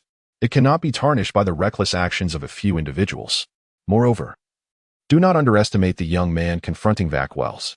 I have reviewed the profiles of every short training class participant from this year. This official knight, not yet 16, possesses the remarkable talent of a sharpshooter. Though his time in service has been brief, Major Aiven Gallet's achievements are truly impressive. Trusting the old man's judgment immensely, Her Highness the Princess refrained from further comment, her lake green eyes wide with anticipation as she observed the unfolding events below. At this moment, a palpable sense of unease settled over everyone. No one dared to remain within a 50-meter radius of Vackwell's. Perhaps due to the recent lack of danger, none had yet chosen to flee the scene. In the expansive area before the school gates, only the increasingly agitated Vackwell's and the solitary Aiven remained locked in confrontation. Observing the irate figure not far off, who had begun to scrape the ground with his feet, Aiven endeavored to make one final attempt. Is fighting unavoidable? Denial's swordsmanship. Tiger's strike. With a thunderous boom, Vac propelled himself off the ground, a cloud of dust rising as his great sword arced through the air, aiming for Aiven's neck, clearly indicating that his answer was unacceptable. Swiftly, Aiven nimbly sidestepped, narrowly evading Vac's powerful strike. The ground where he had stood was left scarred by a massive sword mark. With the miss, Vac's fury intensified, his back arched, and his canine teeth bared. The dissipating white mist around him reemerged, now mingled with an alarming crimson hue, his eyes ablaze with ferocity, resembling a frenzied beast. And this was a beast wielding a sword. Name, Vakwell's gender, male rank, official knight attributes, constitution 2. 8. Strength 3. 1. Agility 2. 5. Spirit, frenzy, skills, denial swordsmanship, mastery. The data prompt from the digitized vision swiftly updated, confirming that in this state, Vak's primary attributes overwhelmingly surpassed Aiven's. Although Aiven's physical prowess had improved rapidly following his extraordinary transformation, the disparity remained vast. Name, Aiven Gallat gender, male military rank, major, affiliated with the Silver Wing of the 3rd Fleet of the Kingdom of Felurtis, class, official knight wizard apprentice attributes, constitution 1. 9. Strength 1. 78. Agility 2. 0. Spirit 0. 4 skills, basic meditation, novice, white sail swordsmanship, mastery, Felurtis blade technique, mastery, sharpshooting, mastery, grammar, mastery, nautical knowledge, novice, alchemy, novice. Upon reaching mastery in swordsmanship, various techniques have become ingrained in the knight's very bones, allowing for the execution of intricate swordplay instinctively, without the need for conscious thought. Moreover, the denier swordsmanship, founded by the legendary sword Saint Denier 2 centuries ago, embodies the principle of defense intertwined with offense, serving as the progenitor of nearly all contemporary swordsmanship styles. The fact that Vak has mastered this formidable technique to a proficient level should not be underestimated. Even in a state of uncontrolled fervor, he surpasses the strength of an ordinary knight by a considerable margin. Furthermore, if victory could be determined solely by physical data, what purpose would there be in practicing swordsmanship? Would it not be far simpler to engage in combat using mere health reports? Swish, swish, swish. Vak wielded his heavy sword with one hand, unleashing a torrent of sharp winds. Within the tempest of blade and wind, the sword form known as floating boat endowed Aiven with an unparalleled agility, allowing him to glide through the air like a leaf dancing in the breeze, deftly navigating the surface of the water. In the midst of Vak's tempestuous onslaught, he consistently found openings to evade. Although the situation appeared perilous, akin to a great navigator steering a ship through tumultuous seas, Aiven managed to surmount each towering wave, re-emerging on the surface in the next moment. For knights, physical prowess is the foundation that establishes one's minimum output. However, swordsmanship acts as a lever. The greater the skill, the longer the lever, capable of amplifying one's output to astonishing levels, achieving an exponential increase in power. Just as Aiven finds himself seemingly suppressed, he does not succumb to being crushed as one might expect from mere physical attributes. Chapter 88. The new esoteric wisdom even in his uncontrolled state. Vak Wells undeniably exemplified a masterful practitioner of the denial swordsmanship heritage. His swordplay was exquisite, each movement seemingly honed through relentless practice, wielding formidable power. However, the nimble and evasive Aiven soon discerned an opportunity. No matter how powerful a knight may be, the absence of a rational mind to coordinate their actions inevitably renders their techniques rigid and exposes vulnerabilities. After a brief skirmish, Aiven felt a surge of confidence. The clash of dual swords echoed for the first time. Capitalizing on Vak's disorientation and his tendency to overexert himself, Aiven deftly retreated, as if a delicate skiff gliding over the waves, swiftly creating a distance of several meters between them. With a thunderous crash, Vak's heavy sword struck the ground with a thud, having been deftly evaded by Aiven's feigned attack. What a terrifying sight! Vak resembled a frenzied beast, seemingly intent on tearing his opponent to shreds. Was this knight not capable of contending with such madness? The crowd, clearly swayed by appearances, had forgotten Vak's earlier display of tragic unfulfillment at the entrance, instinctively aligning themselves into factions. This is no longer safe. Should we not make an early escape? What if that knight cannot withstand him, and he charges into the crowd, unleashing a massacre? Murmured some spectators. Where are the Academy's guards? Amidst the throng, the atmosphere grew increasingly chaotic. While the Academy students remained composed, the ordinary citizens began to glance about nervously. After all, Aiven's earlier predicament under Vak's overwhelming force had done little to instill confidence in the onlookers. Is that madman afflicted with rabies? Isn't that disease contagious? Questioned an audience member, igniting a wave of panic. The uninformed citizens, oblivious to the nature of the extraordinary world, were far more terrified by the mere mention of rabies than by the prospect of supernatural chaos, hastily fleeing the scene. Run for your lives. Quickly, students from the Naval Academy began to organize themselves, striving to maintain order and prevent any ordinary citizens from approaching. As military academy students, they exhibited a semblance of discipline. Nevertheless, Wackwell's ferocity had indeed frightened many. Among the few formal knight students present, some wished they could bury their heads in the ground, desperate to avoid attracting attention and being drawn into the fray. This included Aiven's roommate, Krell. Are you joking? Most of us are merely novices in the knightly ranks, all too aware of our own limitations. Engaging with a creature that has gained immense strength in such a frenzied state would surely result in being torn to shreds at the first encounter. Do not see me. Do not see me. This was the prevailing mindset among the majority of the formal knights. To outsiders, it appeared as though Aiven was merely fleeing in disarray. Yet only they understood the remarkable strength required to remain unscathed in the presence of such a chaotic force, able to depart at will. Indeed, the Royal Naval Academy stood as a true bastion of the kingdom's elite. Krier was profoundly touched. It was astonishing to discover that his seemingly gentle roommate possessed such formidable strength. Yet, despite their admiration, none among the onlookers believed that Aiven could single-handedly subdue the rampaging beast. To them, the most optimistic outcome would merely be that Aiven could hold off Vark until the formidable members of the Academy's guard arrived. In the tower, Princess Lavina clenched her fists as she observed Vark, his chaotic state exacerbated by repeated failed assaults, with a crimson mist swirling about him. Despite having the most prestigious lineage, personal tutelage from a sword saint grandfather, and abundant resources, she, at the age of 28, had reached the late stages of knighthood and had fully embraced her physical ferocity. Yet, she harbored no absolute confidence in being able to subdue the out-of-control Vark without injury. Could that seemingly youthful boy truly succeed?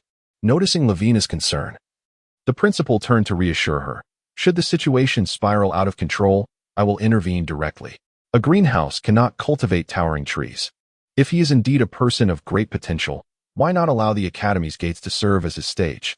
Let us not forget the founding purpose of the Royal Navy Academy. The future of our kingdom relies on these young individuals to uphold its expanse, Your Highness. Upon hearing the old principal's words, Lavina's anxiety dissipated. Although the elderly knight beside her might not possess greater strength than herself, the mysterious and formidable power concealed within his seemingly frail body was undeniable. As the spectators pondered their thoughts, the clarion call for Aiven's counterattack had already sounded. Breathing steadily, he harmonized his body, with bones, muscles, fascia, and even his nervous system realigning, channeling the extraordinary strength of a true knight. With sword in hand, Aiven poised himself, his toes lightly touching the ground. With a crack, a shockwave erupted. Aiven surged forth like a diver leaping from a deck, his body hunched low, propelling himself with powerful legs that moved in rapid succession. His unique technique unleashed a force that seemed to generate explosive gusts beneath his feet. Each step resembled a leap upon the crest of waves, akin to a mythical serpent-like lizard that could traverse water's surface. Yet, this ungraceful manner of movement only served to accelerate Aiven's speed, akin to a rocket's ascent, as a tempest swirled behind him, unable to catch up. The second arcane technique of the white sail swordsmanship, the wave leap. Among the esoteric techniques of the white sail swordsmanship, the most fundamental, floating boat, could be executed by even an apprentice knight with mastery of swordplay.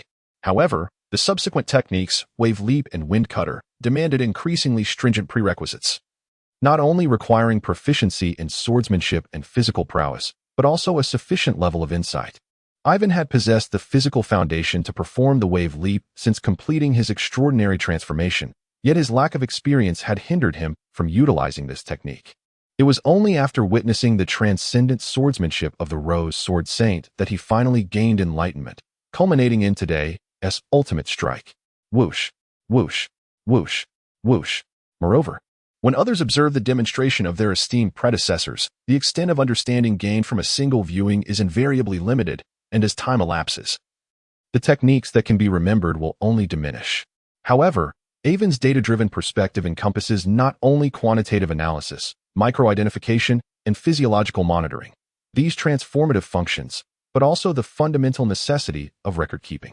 Particularly, as Aiven's path as a part-time sorcerer activates his mental prowess, his storage capabilities become extraordinary. Thus, he is able to repeatedly contemplate the recorded imagery until he fully assimilates it.